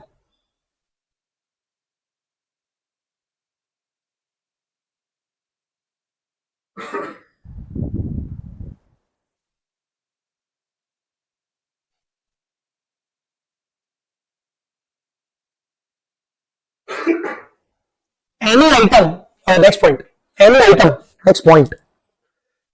item where the risk is involved is known as hedged item. Any item where risk is involved is known as hedged item.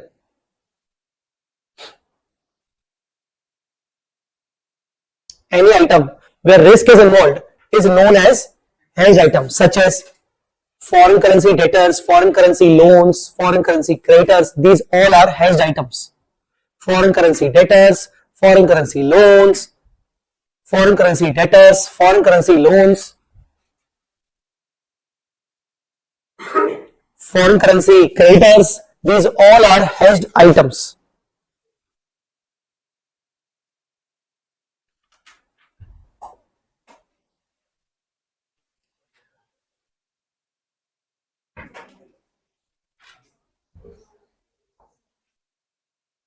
Okay.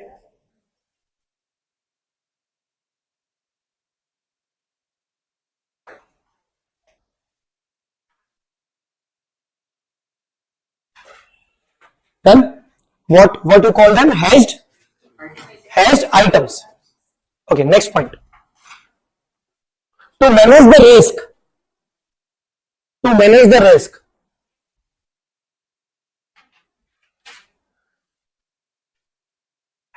the risk, we may enter into derivative forwards, futures, options.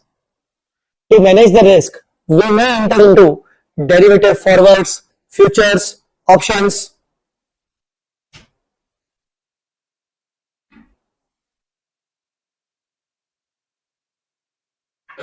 And this is called hedging instrument.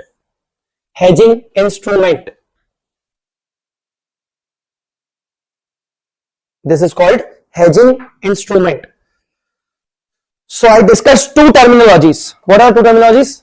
Hedged items and hedging instruments. What do you mean by hedged items? Those items where risk is involved, where there is some risk is involved there. Okay. And the next one is hedging instrument. Hedging instrument is basically the instrument which you use to manage the risk. It may be the futures, forwards, options. Understood, guys? Okay. Now next, there are three types of hedge. There are three types of hedge. First, cash flow hedge. First, cash flow hedge.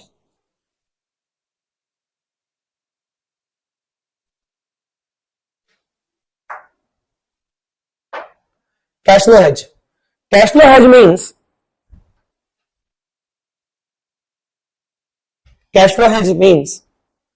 there is a risk of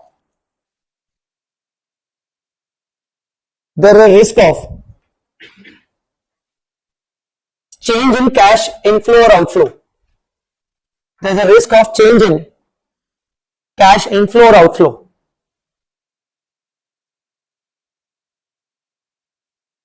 There is a risk of change in cash inflow or outflow. Guys, listen to me now. Suppose you are expecting to receive $10,000 from your debtor. How much? $10,000. But you are expecting a decrease in the dollar value. A decrease in the? So you are having a contract to receive $10,000 from your debtor in the next 2 months, but you are expecting a dollar reduction in those 2 months. You are expecting a dollar. If this would happen, tell me, is there any risk in your cash inflow? Yes. What? You may receive the reduced cash. Why? Because the dollar price will get down. Understood or not? Yes. So this is called cash flow hedge. Understood or not? Whenever there is a risk of change in the cash inflows and outflows, and we enter into a hedging contract, this will become the cash flow hedge. Understood or not? Yes. Second, fair value hedge. Second is fair value hedge.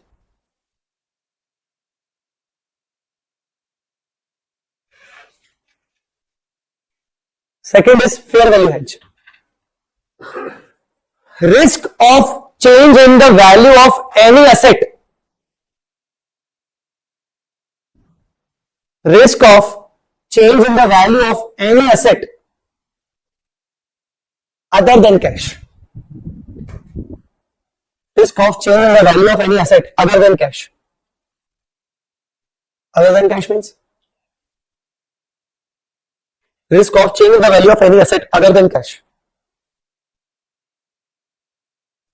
You have the shares. You have the shares of any particular listed company. You are having risk that the value may the market price may get reduced. You are entering into the hedge accounting. You are entering into the derivative forward contract to manage its reduction. You have the building, even a non-financial asset. You have a building and you are not going to sell this building, but you have a risk that its value in the future may get reduced. You enter into a derivative contract to manage the reduction, to manage the risk of reduction. It's a fair value hedge because here there is no cash inflow or outflow risk. So whenever there is a cash inflow outflow risk and you enter into a derivative contract, this is a cash flow hedge.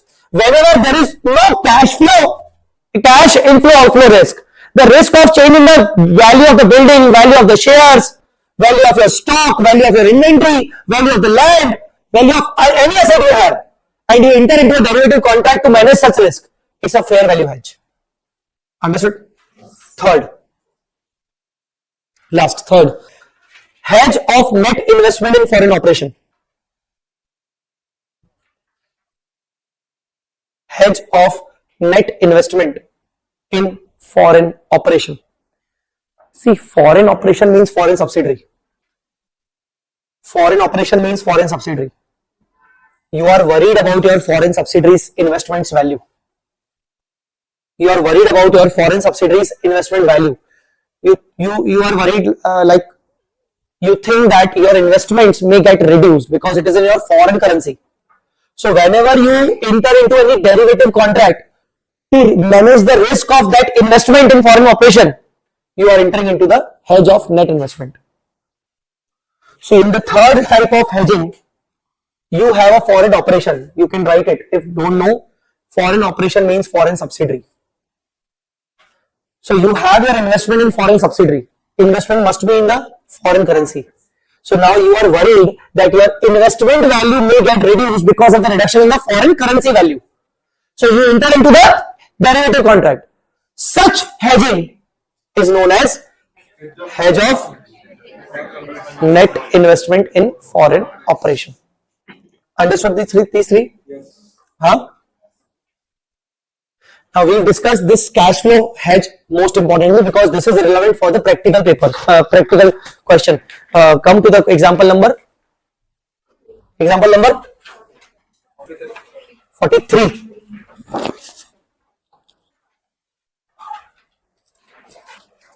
Come to example number 43.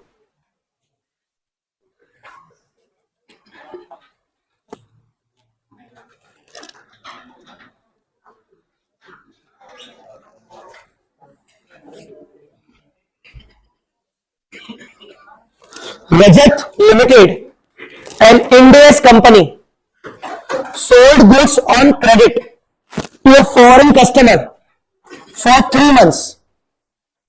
For 3 months credit of rupees 1 lakh dollars. Rajat company sold goods to foreign customer for 3 months credit of 1 lakh dollar. Date of sale 1st March. Exchange rate 80 rupees on 1st March. You know what? On 1st March, you will record the transaction as foreign debtor account debit. Foreign debtor account debit to sales. INDAS 21 says use the spot rate. What is the spot rate? 80 multiplied by 1 lakh. 80 lakhs.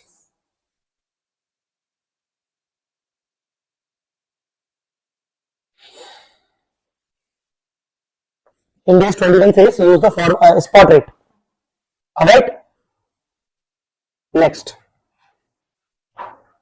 Rajat has financial risk in the cash flow of above transaction that dollar may fall. Tell me, what is the risk? Cash flow. Cash flow risk. So to manage this cash flow risk, if Rajat entered into any derivative contract, it will become the cash flow hedge. Rajat has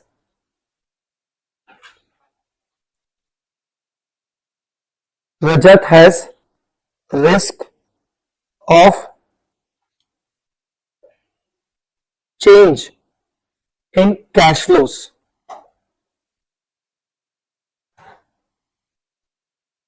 If Rajat enter into any derivative contract, it is known as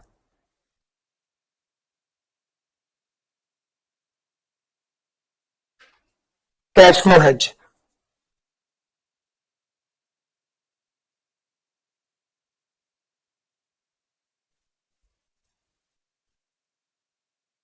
Done?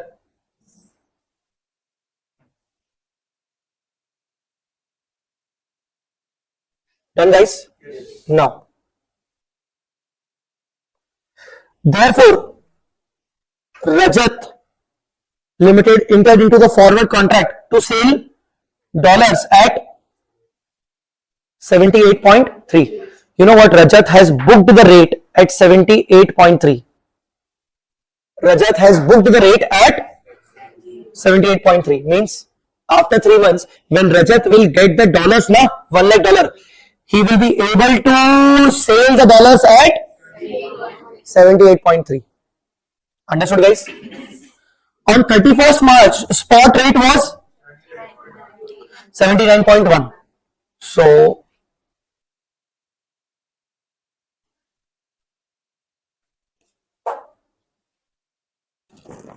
first March, what is the rate? 80.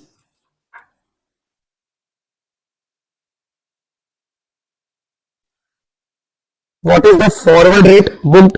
Forward booked 78.3. You know what? Rajat has fixed its loss. Rajat has fixed its loss. His risk is being managed. Now Rajat is sure that his loss cannot exceed beyond 1.7. 1.7. Loss to Rajat. And it is fixed loss. Means now in the market, currency value fluctuates. Rajat has a fixed loss of 1.7. Are you guys understanding or not? So 1.7 means 1.7 multiplied by 1 lakh. 1,70,000 fixed loss to Rajat. 170. Understood, guys? And a 2-month forward. Oh, sorry. 31st March 23. Okay. Now 31st March 23. What was the spot rate? 79.1. And a 2-month forward contract on dollar being sold at 2 month. Here it was 3 month. 2 month forward. It's 78.20. On settlement date, the rate becomes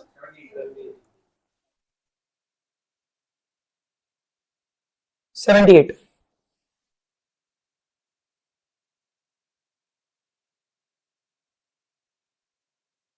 Done.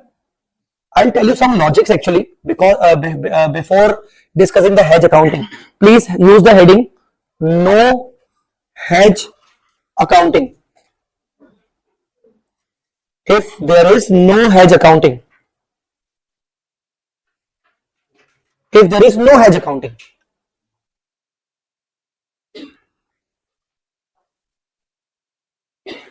One, we have hedged item, that means debtors. Other, we have hedging instrument, that is forward.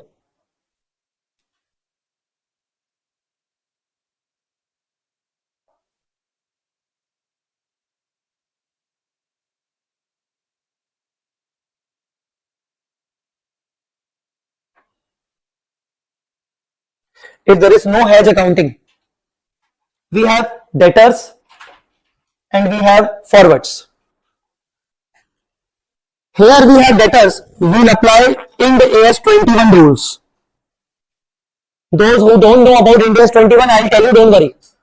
Forwards, we will apply INDAS 109 rules, simply long short, fair valuation, P&L. Guys, alright? Yes. First of all, INDAS 21 rules. INDAS 21 says, 1st March, initial recognition, foreign debtors to sell, book at spot rate. What foreign debtors to sell? Amount? 80 lakhs. Leave the forwards. Now, 31st March, INDAS 21 says, foreign debtors are your foreign currency monetary items. Foreign currency monetary items should be recognized at closing rate. Look at the closing rate. Please ignore the forwards. The closing rate, how much? You recognize the debtor at 80 now. It becomes 79.1. Book the loss. Exchange difference which is transferred to P&L. To foreign debtors, how much?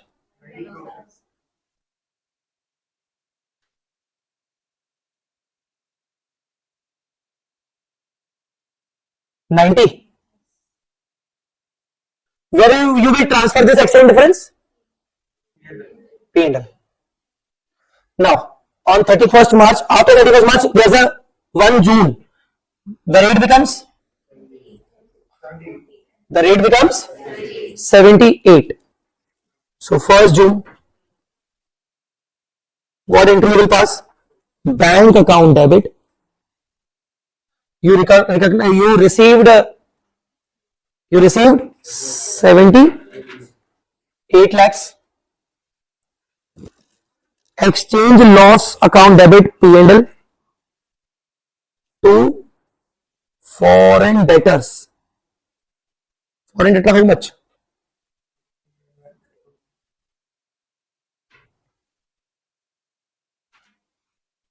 Initially it was 80. It was reduced to 90. Reduced by 90. 79 lakh 10,000. What is exchange loss? 1 lakh 10,000.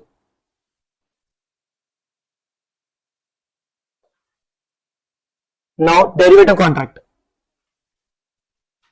Derivative contract. Tell me, on 1st March, no entry. You entered into derivative contract at what rate? Look at the timeline diagram. 78.3. Now on 31st March, the forward rate becomes? Tell me, are you in loss or gain? You are in gain. You are in gain. You booked the contract at 78.3 already. In any way, you are going to get 78.3 paisa now. Suppose if you haven't booked this contract and booked the contract on 31st March, the contract will be at 78.2. Now the recovery is sure now at 78.3. So recovery is sure at 78.3. Otherwise, this rate is getting reduced 78.2. So what is the point? Gain or loss? Gain. So here, derivative, forward, financial asset to fair value gain. Fair value gain P&L. How much? 0.1. 0.1 multiplied by 10 lakh. 10,000.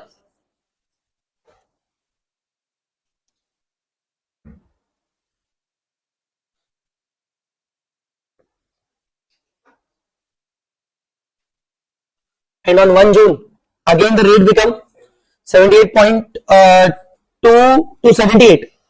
Tell me, rate becomes 0.2. Reduction. It's a gain.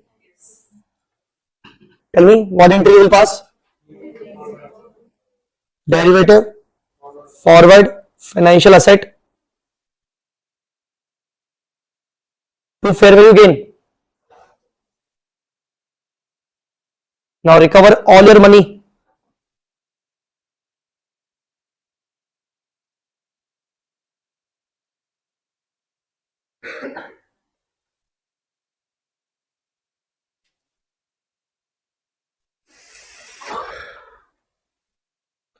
What is the year? 23. Okay. Now summarize it. Financial year 22-23. What is the P&L account effect? What is the P&L account effect? Here you booked 90,000 in the P&L. You booked 10,000 gain in the P&L. It is year ending. So net effect was what? 90 minus 10. Net effect is what? 80,000 expense.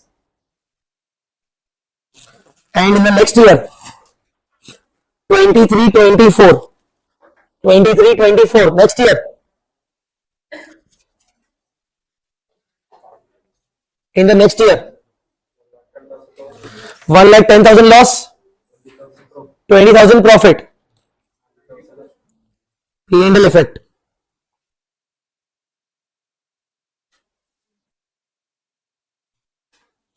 $90,000 expense. Look at the final expenses. First year you booked. Guys, please reply. First year you booked 80,000. Second year you booked total 170. That was already fixed. But this is not the hedge accounting. This is not the hedge accounting. This is the accounting without hedge. But we are not following hedge accounting. We are basically treating the derivative separately and treating the hedge item separately. But if we do the hedge accounting, come.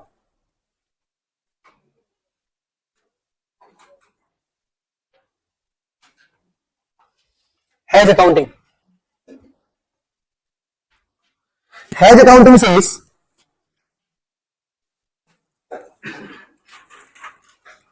change in hedged item transfer to cash flow hedge reserve account.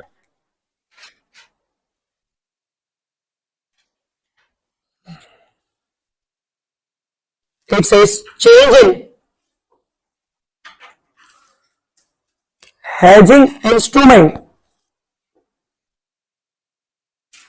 transfer to cash flow hedge reserve account.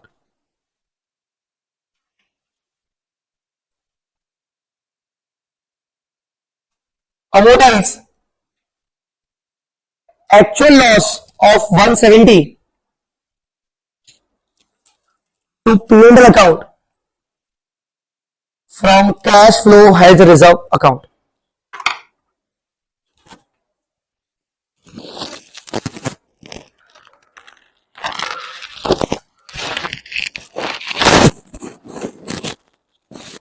What is the relevance of first point?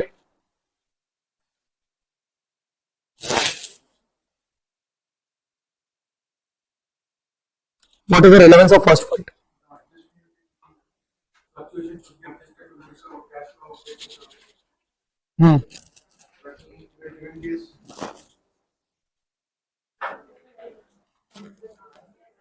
the 90,000, 1,10,000 rupees get paid rather than charging to the end, you have to finally a record in cash flow and reserve account. Then similarly, after doing the effect, the account will happen in 2 days.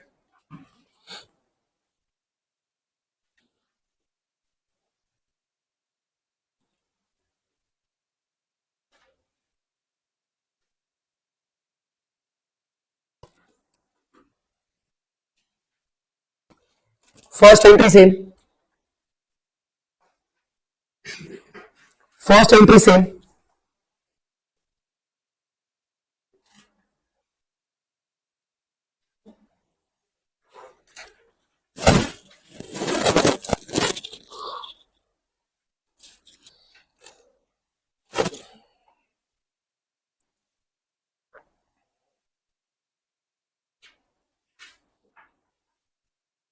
It's completely same. Okay.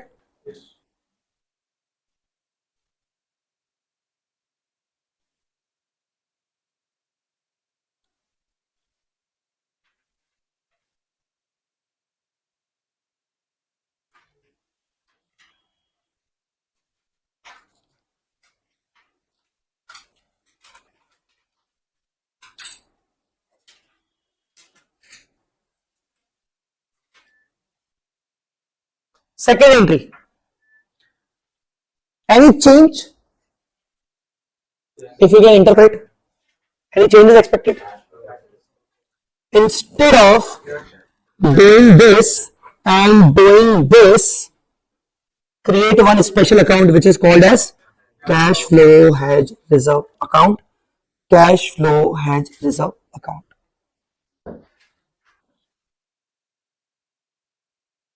Do not disturb the P&L.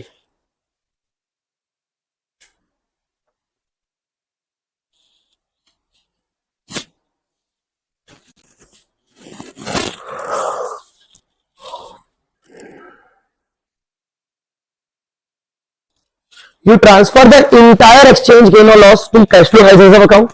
You transfer the entire fair value gain loss to the cash flow hedge reserve account.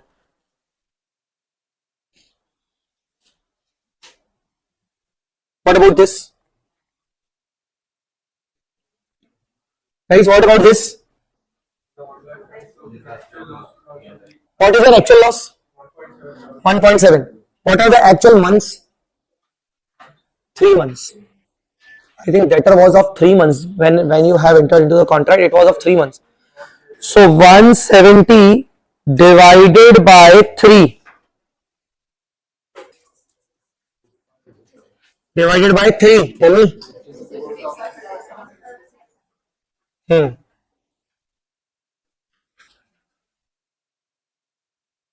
One entry you will pass. You will book the loss to P&L. from cash flow hedge reserve.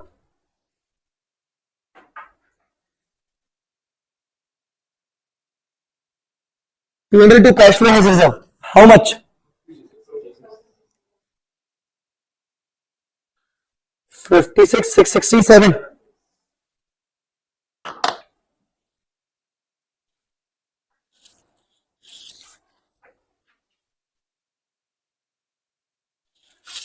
$56,667.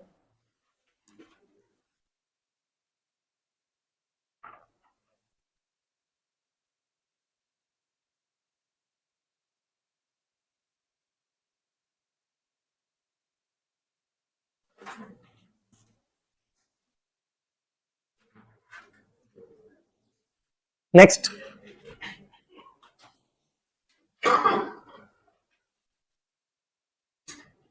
Next. Last entry again. Coming back.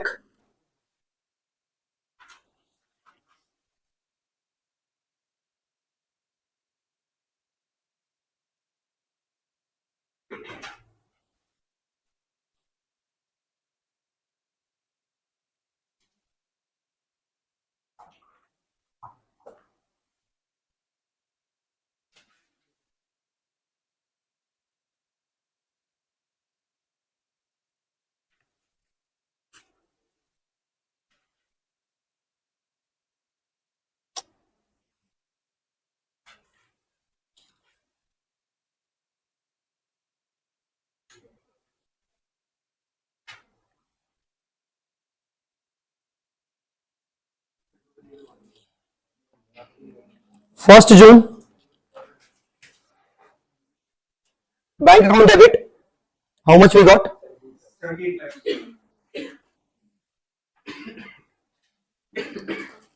Cash flow hedge reserve. Instead of charging to P&L. 1 lakh 10,000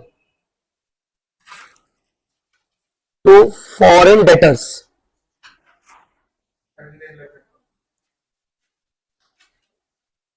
7910. Even this.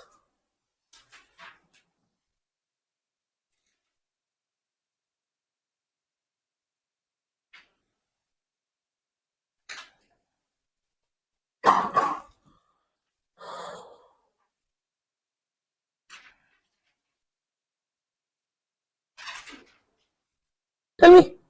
Cash flow hedge reserve.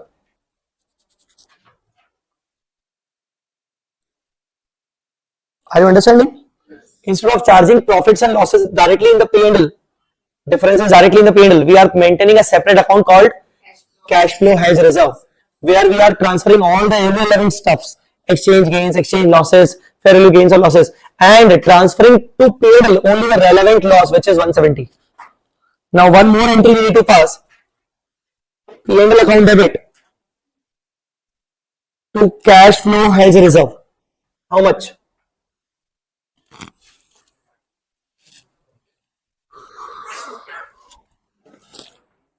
How much? 170 divided by 3 into 2. 113.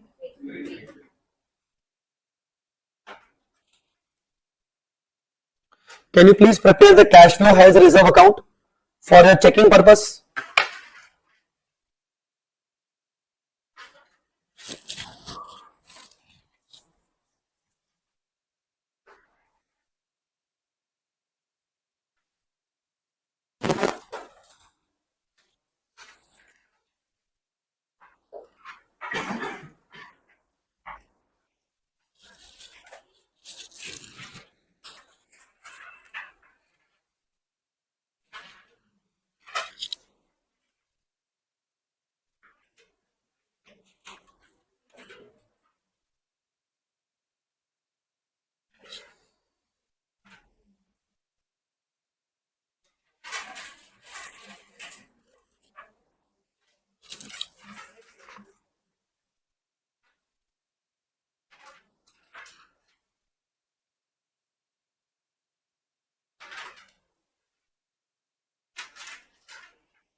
Yes.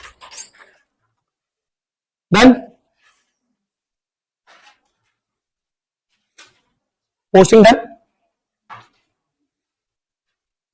31st March. It was two debtors 90 by derivative 10,000 by P&L balancing figure.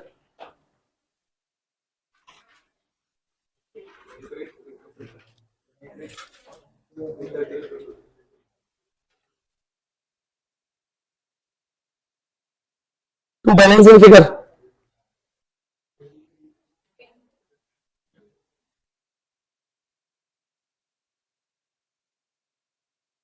To debtors.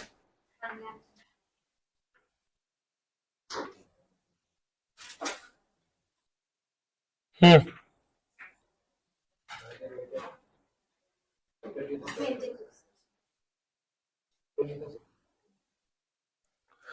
$20.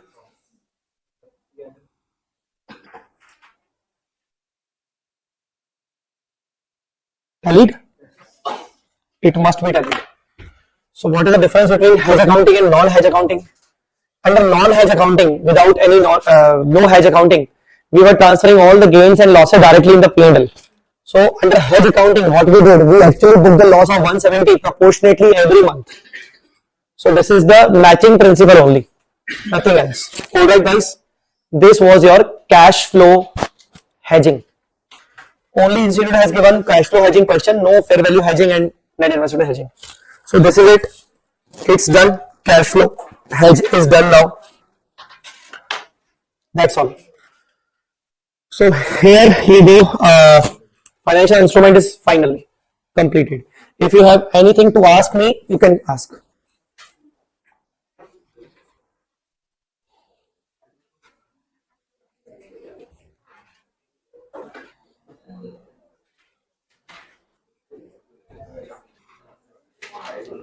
See, those who have question bank now, you may find so many questions with QR codes. You may have seen QR code in the question bank. Someone having question bank? So those having question bank, you may find these kind of QR codes. So QR codes are basically the video sessions. I had already recorded the video sessions for this particular solution. So entire question bank contains these QR codes with special exam oriented questions. But of course that are not in English. So those who understand Hindi, they can see the video sessions. What is the meaning of that video session? Basically, suppose this is the question on hedge accounting. Now, if you don't want to, if you don't understand this question, or if you can't solve this question by your own, so you can just scan this QR with your phone. As soon as you will scan, my video session will come up to solve the entire question. You can watch that video, and the playback speed is also adjustable. 1.25, 1.5. So immediately you will get the solution in a video session. So this is basically the QR code attached with the question. Now, not only with this question, in the entire question bank containing both the volumes, I have given this QR code facility with almost all the exam oriented questions in every chapter. This QR facility. But the only disadvantage you may have is that is in Hindi language. So those who understand Hindi, they can definitely watch. Figures mostly I have taken in the English. My figures I use the English words. Okay. So this is the advantage you can get in this particular book for all the questions. So those who have my question bank for examination purpose, you must refer all the questions containing QR code. Definitely your practice will be finally done with all the things. Don't worry. Okay. So that's it. This was financial instrument, guys. It was a very big topic, so we covered all the things properly. And any doubt, if you have anything, if you have in your mind, you can ask. No?